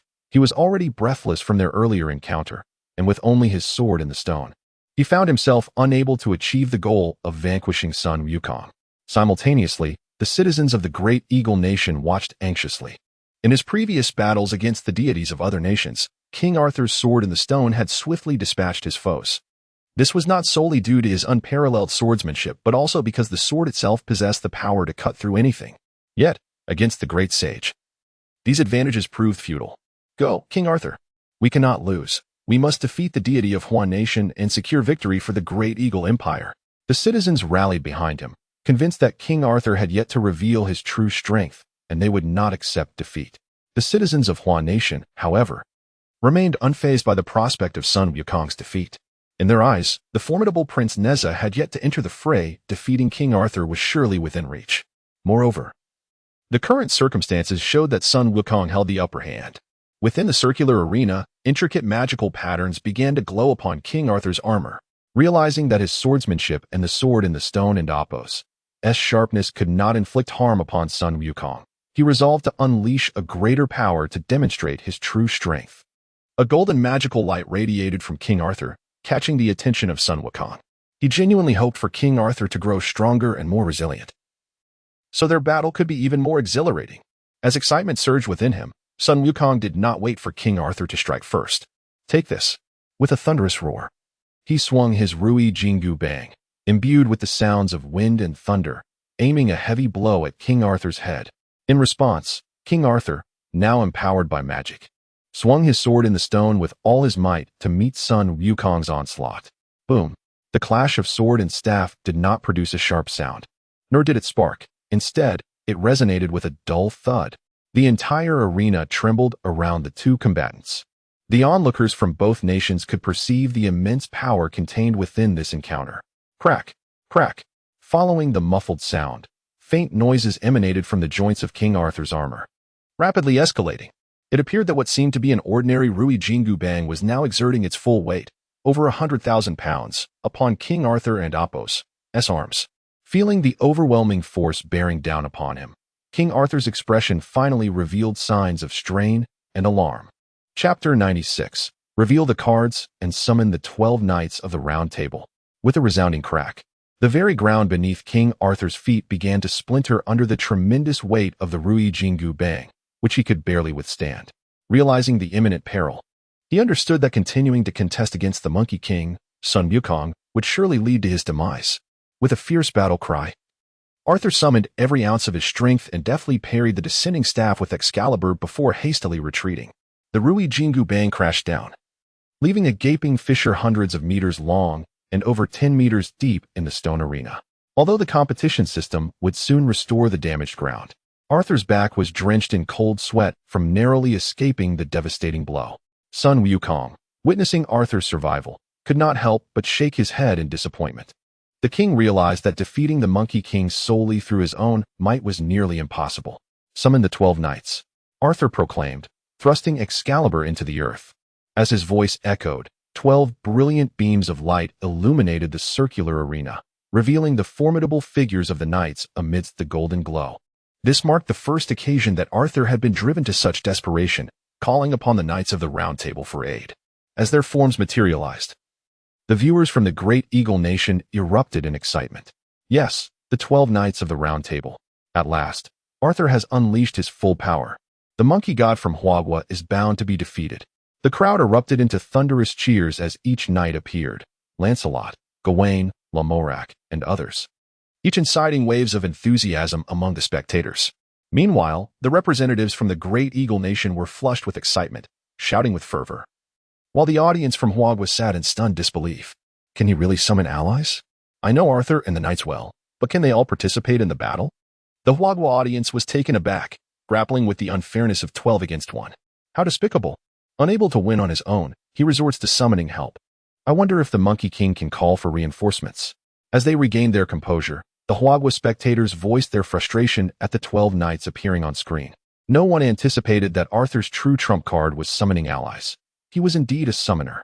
Having successfully called forth the knights, Arthur, pale and weary, leaned on Excalibur. The cost of summoning the knights was the loss of his offensive capabilities. However, the knights were all of A-rank strength, with Lancelot being particularly formidable, nearly on par with Arthur himself. Huagua deity, your fate is sealed. The Great Eagle representatives brimmed with confidence, addressing Sun Wukong in the arena. Sun Wukong, observing the additional 11 opponents, was filled with exhilaration. How delightful. I initially thought Arthur was out of tricks, but what a surprise he has in store. Meanwhile, Qin Chuan could not suppress a cold smile as he heard the Great Eagle representatives boasting. Outnumbered? 12 knights are still insufficient against the Monkey King. Shifting his gaze back to the jubilant Sun Wukong, he thought of the unfolding battle. As Arthur's complexion regained some color, he commanded the knights, strike with all your might and vanquish the Huagua deity. In unison, the knights drew their swords and responded, at your command, my king. Surrounded by the knights, Sun Wukong and Appo's excitement grew even more profound. Come at me all at once, haha. Before the knights could strike, Sun Wukong charged forward, wielding his Rui Jingu Bang. The knights, led by Lancelot, rallied and attacked him with fervor. The clash of weapons rang out. The sound of blades striking armor and the staff crashing upon flesh resonating in the air. Delightful, haha. Sun Wukong faced the 12 knights with unwavering confidence, laughing heartily as one knight after another was sent reeling from the impact of his staff. Seeing this, Arthur commanded the knights to regroup and prepare for a renewed assault against Sun Wukong. Let me show you my prowess. After reveling in the excitement, Sun Wukong reached behind his head and, with a commanding shout towards Arthur, produced 3 hairs. Blowing gently upon them, the hairs transformed into 3 duplicates of Sun Wukong. In an instant, the 3 multiplied into 6, then 12, until the number matched that of the knights of the Round Table. The arena now brimmed with 12 Sun Wukongs facing off against the knights. The sight elicited a wave of cheers from the Huagua audience, filled with exhilaration. Aha!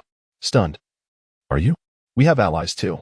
12 knights against 12 Sun Wukongs, now that's a fair match. Arthur's tricks are matched by ours.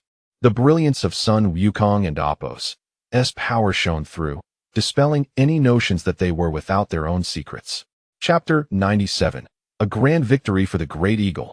As the 12 knights of the Round Table faced off against the 12 incarnations of the great sage Sun Wukong, transformed from 3 strands of hair within the circular arena. The cheers of the Chinese populace resounded for a full 3 minutes. Within that brief span, the knights had engaged in their initial clash with the great sage's duplicates. The spectators from the Great Eagle initially believed that with King Arthur summoning the knights, victory was assured. Who could have anticipated that the monkeys of the Chinese deity, merely by plucking a tuft of fur and blowing upon it, could conjure 12 identical monkey figures? Could it be that the Chinese deity possesses magical abilities? Is it possible that he can replicate King Arthur's powers? Do we still have a chance of victory? The anxiety was palpable. Yet, a significant portion of the Great Eagle's populace retained unwavering confidence in King Arthur, convinced that each of the 12 knights, all of A-rank strength, would inevitably triumph over the Chinese deity and Appo's avatars. However, after witnessing the first round of combat, some began to waver in their faith. Your knights cannot surpass my monkeys, haha.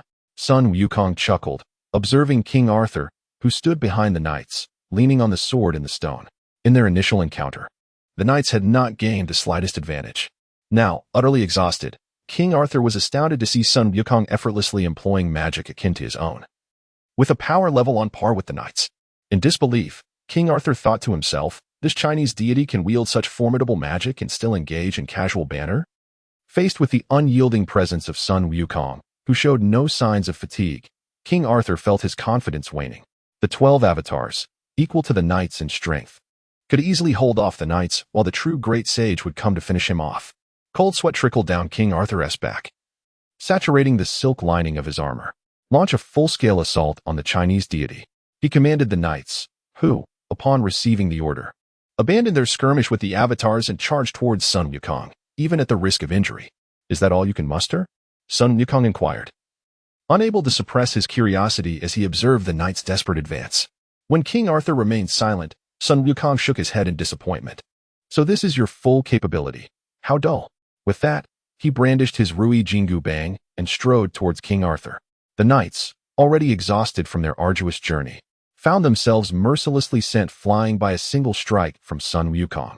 The sound of impacts echoed as Lancelot, Gawain, and the others were dispatched, leaving the remaining knights unable to break through the onslaught of the avatars.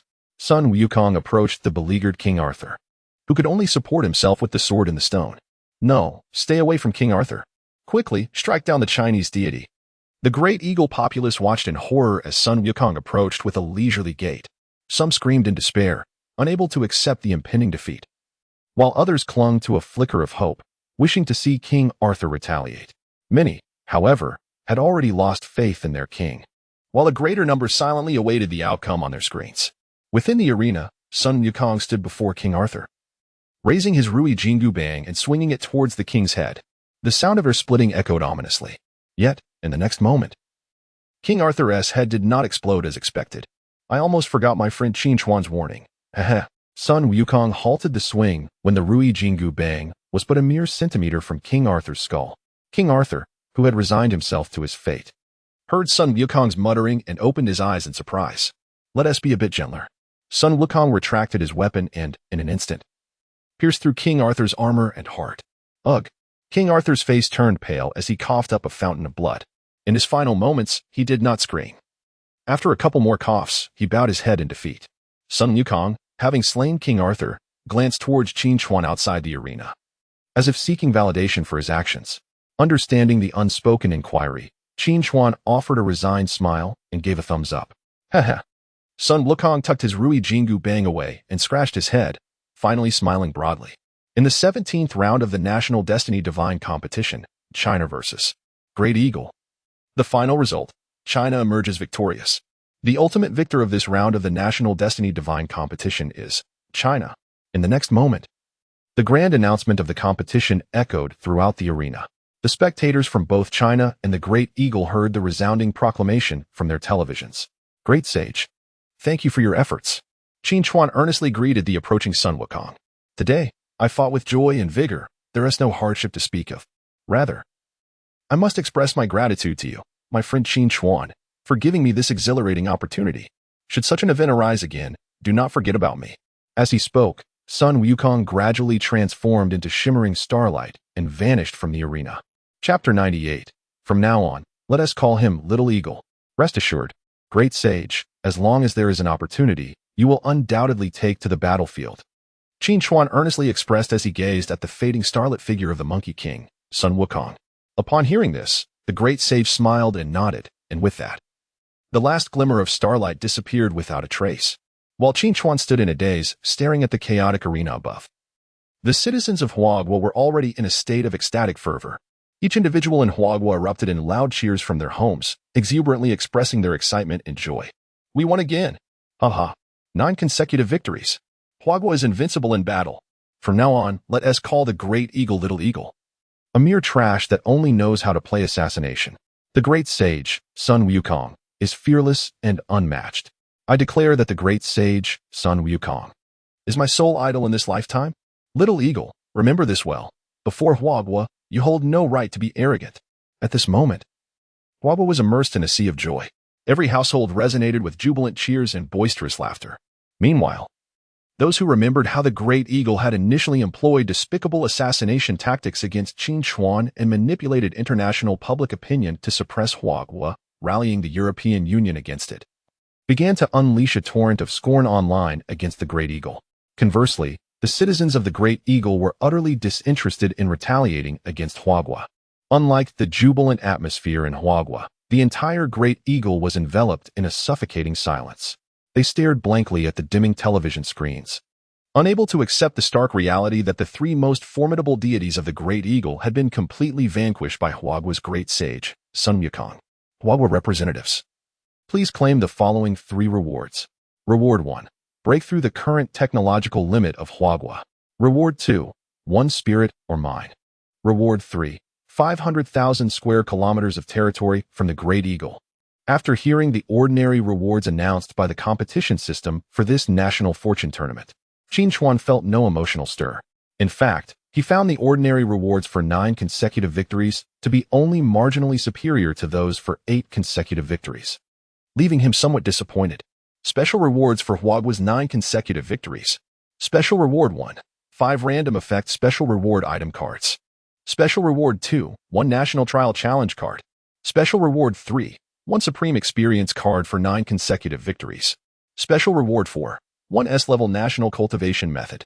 Upon the revelation of the special rewards, Qin Chuan's eyes finally sparkled with anticipation. However, before he could thoroughly examine the descriptions for Special Reward 2 and Special Reward 3, he felt a familiar distortion of light before his eyes. When Qin Chuan opened his eyes again, he found himself transported back into the grand hall of the capital city. Applause echoed throughout the hall, welcoming the hero's return. The high-ranking official approached Qin Chuan with a warm handshake, exclaiming, "Qin Chuan, once again you have rendered a great service to Huagua, delivering a severe blow to the arrogance of the West, especially the European Union. Excellent, splendid. Haha." The official, who had praised Qin Chuan highly, could not suppress his laughter. Once the official finished speaking, Minister Zhao excitedly chimed in, "Qin Chuan, please share with us the legendary tale of the great sage, Sun Wukong." The other attendees, especially the experts and scholars, nodded in eager agreement, their thirst for knowledge evident on their faces. Qin Chuan, initially intending to share the 2 special rewards for the 9 consecutive victories, realized he had yet to formally introduce the great sage, Sun Wukong. He had planned to present this introduction with gravitas, following his victory over the Great Eagle's Fairy King, but had completely forgotten, silently chiding his own memory. Qin Chuan cleared his throat, preparing to recount the legendary tale of the great sage, Sun Wukong. This story is indeed lengthy. It begins with chaos before the heavens and earth were divided, a time when no one could be seen. Since Panga shattered the primordial chaos, he delineated the clear from the turbid. Suddenly, Qin Chuan recalled the opening verses of Journey to the West and used this as a segue to introduce the legendary tale of Sun Wukong to the assembly. 15 minutes later, having parched his throat, Qin Chuan finally recounted the legendary story of the great sage, Sun Wukong, to the attendees in the grand hall. It turned out that the great sage had once wreaked havoc in the heavenly court ruled by the Jade Emperor. No wonder he could easily defeat the 3 deities of the Great Eagle single-handedly, haha. This great sage is indeed a mystical being born of the essence of heaven and earth. Qin Chuan's extensive knowledge of mythological history was truly remarkable, unmatched across the realm. After listening to Qin Chuan's narrative, the crowd was filled with enlightenment. Even an expert could not help but jest. So it seems the world still owes me a measure of mythological knowledge. Qin Chuan chuckled and shook his head at the old expert's quip. After taking a sip of water to soothe his dry throat, he remembered there were still 2 special rewards he had yet to introduce to everyone. This time, our victory over the Great Eagle has granted us 2 special rewards that are appearing for the first time. Setting down the half-empty water bottle, Qin Chuan spoke once more with clarity. The assembly, previously engaged in animated discussion about the legendary tale of Sun Wukong, shifted their attention back to Qin Chuan. The once boisterous grand hall fell silent within mere seconds, as everyone awaited the details of the new special rewards. At this moment, Qin Chuan retrieved the item cards corresponding to Special Reward 2 and Special Reward 3. He had not had the chance to scrutinize the contents of these 2 special rewards earlier. Special Reward 2 is a National Trial Challenge card. This special reward item card can only be utilized during periods outside the National Fortune Tournament. Upon use, it will initiate a national trial of varying difficulty ranging from ordinary to hellish. Upon announcing the details of Special Reward 2, the grand hall erupted in cheers. Huagua, having participated in 2 national trial challenges, understood well the rich rewards and relatively lighter punishments associated with such trials. Naturally, the high-ranking officials of Huagua, basking in their 9 consecutive victories, were no longer concerned about the lesser penalties. What they coveted was the opportunity to initiate another national trial during the intermission of the National Fortune Tournament. Chapter 99. A new powerful asset for Huagua. Upon hearing Qin Chuan announce the content of the special reward number 2, Minister Zhao, with a beaming smile, remarked, "Truly deserving of a special reward following our 9 consecutive victories, it enables us to advance more swiftly than other nations. Huagua has taken a remarkably solid step towards reclaiming its position at the pinnacle of the world. Ha ha ha." After this, Minister Zhao turned to Qin Xuan and couldn't help but add, "Ever since Qin Xuan represented our nation in the divine competition for national fortune, we have been on a path of victory. It is fair to say that Qin Xuan single-handedly pulled Huagua back from the brink of annihilation. Moreover, the miraculous achievement of 9 consecutive victories is also a testament to Qin Xuan's efforts. Let us once again offer our warmest applause to our great hero and national master." As Minister Zhao's words echoed, the hall erupted into thunderous applause, nearly shaking the very structure of the ceiling. Everyone clapped until their hands were sore, and their eyes glistened with emotion. After the applause subsided, Qin Xuan, with a solemn tone, stated, "Huagua's ability to reverse its fortunes and achieve today's 9 consecutive victories is not solely due to my efforts. Without the unconditional trust of our leaders, and the support and faith from Minister Zhao and all the esteemed leaders present, I would never have had the opportunity to become the representative of Huagua, let alone turn the tide. Most importantly, it is the trust of the billion people of Huagua that fuels me. I take immense pride in the fact that I have yet to betray the trust placed in me by our leaders and the citizens." Qin Xuan spoke from the depths of his heart.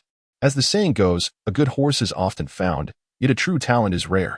Had our leaders dismissed Qin Xuan due to his youth, humble background, or ordinary education, we would not only have missed today's 9 victories, but would have faced certain doom against the relentless challenges from Neon. Upon hearing Qin Xuan's heartfelt words, everyone in the hall stood in solemn respect. "Comrade Qin Xuan, these honors and accolades are rightfully yours. There is no need for such humility," the leader subsequently proclaimed. Although the leader insisted that Qin Xuan need not be so modest, the admiration and pride gleaming in his eyes were unmistakable to all present. Minister Zhao and the other high-ranking officials of Huagua held great respect for Qin Xuan's humility. If it had been any other person receiving the titles of national hero or national master, and who had truly averted disaster and saved our nation, they would have likely become insufferably arrogant. Yet, Qin Xuan consistently maintained a humble heart, which the leader, Minister Zhao, and all the high-ranking officials regarded as invaluable. Excellence emerges from the blue, surpassing its origins. The future of Huagua rests in your hands, as well as in the hands of all the passionate young individuals who strive for the glory of our nation. Observing Qin Xuan's steadfast demeanor and composed expression, the leader spoke earnestly once more. The high-ranking officials of Huagua wholeheartedly recognized the leader's commendation, with no one expressing any dissent regarding his evaluation. Qin Xuan then smiled at the leader, saying, "Thank you for your kind words, but I nearly forgot to announce another new special reward that has yet to be revealed." Upon mentioning the additional special reward, the eyes of everyone present, including the leader, sparkled with anticipation. The third special reward, a supreme experience card for 9 consecutive victories. Its effects include the ability to preview the selected deities of both sides in the upcoming divine competition for national fortune, including the Twilight of the Gods duel mode. Furthermore, our side can refresh its selected deities unconditionally once. Additionally, in any of the 3 duels, we may choose to terminate that round of the divine competition for national fortune, resulting in a draw. As Qin Xuan concluded, the hall erupted with excitement among the high-ranking officials of Huagua. Truly the supreme experience card for 9 consecutive victories. This special reward possesses 3 remarkable effects. After its utilization, regardless of how dire the battle conditions may become, Huagua can conclude the match in a draw. It is indeed the ultimate safeguard for Huagua in critical moments, the leader proclaimed with fervor. The other high-ranking officials vigorously nodded in agreement. Soon after, cheers once again resonated throughout the grand hall. Qin Xuan looked upon the exhilarated faces of the Huagua officials and scholars, their excitement palpable, and a genuine smile graced his face. Meanwhile, in the capital of the Great Eagle, the representatives, also transported back by the competition system, sat in the conference room, facing the silence of the Great Eagle president and senior officials. In their desperate attempt to overcome Huagua, the Great Eagle not only initiated the most unified assistance since the establishment of the European Union, but also employed 10 special reward items. Yet the outcome was undeniably hard to accept. I truly do not know what other means we possess to defeat Huagua. Overwhelmed with immense pressure, the Great Eagle representative finally broke down in the oppressive silence. Unable to contain his tears, he cradled his head in despair. The once self-assured president of the Great Eagle now found himself at a loss on how to console his representative. In that moment, the large conference room, capable of accommodating hundreds, was filled only with the sound of the representative's sobs. After a lengthy silence, the Great Eagle president felt compelled to speak, breaking the stifling atmosphere. We have only lost to Huagua once, even if we must cede 500,000 square kilometers of land to Huagua. The Great Eagle will always remain the Great Eagle. We will never become the next Neon. To uplift the exceedingly low morale, the president spoke with forced vigor. However, the anticipated thunderous applause failed to materialize. Even as the senior officials of the Great Eagle raised their gazes to the president, they found no inspiration in his words. During this round of the divine competition for national fortune, neither Sheila, Pyramid Nation, nor the nation utilized their trump cards. I refuse to believe that Huagua has grown powerful enough to face our entire European Union in unison with their trump cards. Observing the despair etched on the faces of the Great Eagle officials, the president continued. The leaders of Sheila, Pyramid Nation, and the nation, the most formidable countries within the European Union, shared the same despondent expressions as the Great Eagle officials. Let us hope that in the next round of the divine competition for national fortune, Huagua does not challenge us. This sentiment resonated deeply within the hearts of all the presidents and high-ranking officials of the European Union nations. Chapter 100, The Infernal Level National Trial Challenge. The attitude of the European Union nations, however, does not concern the people of Huagua in the slightest. With the addition of a powerful trump card, Huagua has commenced preparations to utilize special rewards and initiate the National Trial Challenge following a nationwide celebration of their consecutive victories in the 9 rounds of the divine competition. In the capital, within the office of the leader, Qin Chuan addressed the leader. Sir, we have rested for 2 days. Why not activate the special item card today and commence the National Trial Challenge? The leader nodded in agreement. Very well, let us proceed as you suggest, Qin. Following the leader and Imp, Oppo's acquiescence, Qin Chuan produced the special reward card and opted to use it forthwith. Would you like to initiate the National Trial Challenge now? Upon hearing the prompt from the competition system, Qin Chuan promptly affirmed. Initiate. The National Trial Challenge has commenced. The level of this National Trial Challenge is infernal. The grand announcement of the competition system resonated in the ears of all the citizens of Huagua. A National Trial Challenge? This time, it's of infernal level. My goodness, the last National Trial Challenge was of advanced level, and even then, 3 formidable S-class demons emerged. Quick, turn on the television. Regardless of whether they were working or preoccupied with tasks, the populace of Huagua abandoned their endeavors upon hearing the announcement of the competition system. They were all intensely focused on the infernal level National Trial Challenge, igniting a fervent discussion across the internet. The trial challenge venue is currently being generated, completion in 10 minutes. Countdown to venue loading. 3, 2, 1. As the 10-minute countdown concluded, Qin Chuan found himself transported to the site of the National Trial Challenge. To be honest, he had not anticipated landing directly in the most difficult infernal level National Trial Challenge. Nevertheless, Qin Chuan felt no excessive trepidation, rather. He was excitedly anticipating what special rewards the competition system might bestow upon him after the infernal level trial. When Qin Chuan reopened his eyes, a magnificent peak, soaring into the clouds, presented itself before him in a stunning display. Not only Qin Chuan but also the hurriedly tuning in citizens of Huagua were left agape at the sight of this national trial venue. Surely, it must be taller than Mount Everest. As Qin Chuan gazed upward, he found himself unable to pierce through the clouds to glimpse the summit. It was worth noting that Qin Chuan's current prowess was at the pinnacle of the demon-slaying sutra, yet even he could not ascertain the true height of this colossal mountain. This national trial is named Ascending to the Pinnacle of the Giant God. The trial tasks are as follows. Task 1. Climb to the summit of the Giant God Peak. Task 2. Eliminate all divine obstacles along the way. Unlike previous ordinary and advanced trials, the requirements for the infernal level trial were astonishingly straightforward, consisting solely of these 2 tasks. However, Qin Chuan was certain not to underestimate this national trial challenge.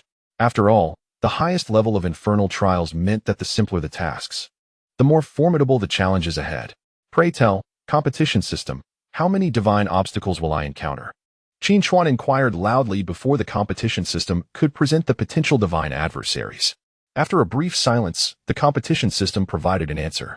All the divine beings defeated by Huagua thus far. Upon hearing the competition system's response, Qin Chuan could not help but widen his eyes in astonishment. All the divine beings Huagua had vanquished thus far. That was an overwhelming number. My goodness, the task demands are exceedingly daunting. From the 10th round of the divine competition, starting with the defeat of Susanoo, it had been 17 rounds since, excluding one round of national trials. There had been 7 rounds. Each round of the divine competition featured 3 divine beings, totaling 21 across the 7 rounds, adding the previous 9 rounds of 27 divine beings. That amounted to a staggering 48. No wonder this was categorized as an infernal-level national trial challenge. It was indeed daunting. We can only deploy 3 divine beings against 48. The audience in front of their televisions gasped collectively at the announcement of the challenge's divine adversaries. The high-ranking officials of Huagua, gathered in the capital's assembly hall to watch the live broadcast, also inhaled sharply in unison. Unless we invoke our most elite deities, such as Taishang Laojun, the Jade Emperor, and Jinwu Dadi, it is nearly impossible for any divine being to face off against 48 adversaries. One could not help but wonder if the number of participating divine beings would change. If it remained at 3, the difficulty would be astronomical. Must we exhaust the trump card we earned in the previous round so soon? Infernal level, it is exceedingly challenging. Aside from the leader and Minister Zhao, others within the assembly hall were filled with trepidation regarding this national trial challenge. Minister Zhao could not help but glance at the leader, his gaze imbued with a hint of inquiry. Trust in Qin Chuan, the leader said to Minister Zhao, thereafter falling silent. His eyes fixed intently upon the astonished Qin Chuan on the screen. Having regained his composure after the initial shock, Qin Chuan awaited the next prompt from the competition system. In this round of trials, Huagua may select only one representative from the 5 available divine beings. To the surprise of all, the competition system did not present the 5 candidates as it had in previous instances. Instead, it issued a notice of rule alteration. Why can only one divine being be selected? 1 against 48. How on earth can we achieve victory? Nations such as Neon, Tianzhu, Shila, and the Great Eagle each had S-class divine beings in every round they faced. The supreme difficulty of the infernal level is utterly despairing. As the announcement of the rule change concluded, the citizens of Huagua watching on television could not refrain from exclaiming in disbelief. Had it not been for the fear of provoking the celestial authorities and facing immediate obliteration, they would have erupted in furious protests. Within the trial venue, Qin Chuan gazed toward the distant peak concealed within the clouds, seemingly sensing the mocking and cruel gazes of the divine beings from other nations preparing to unleash their fiercest retaliation against Huagua. Please select the representative divine being to participate. Subsequently, the images of the 5 candidate divine beings materialized before Qin Chuan. Instinctively, he retrieved the special reward item card capable of refreshing the candidates. However, as he scrutinized the 5 potential divine beings, a smile finally graced his face. Thankfully, the heavens do not forsake those who seek a path. Qin Chuan murmured softly, his gaze fixed upon the last candidate divine being.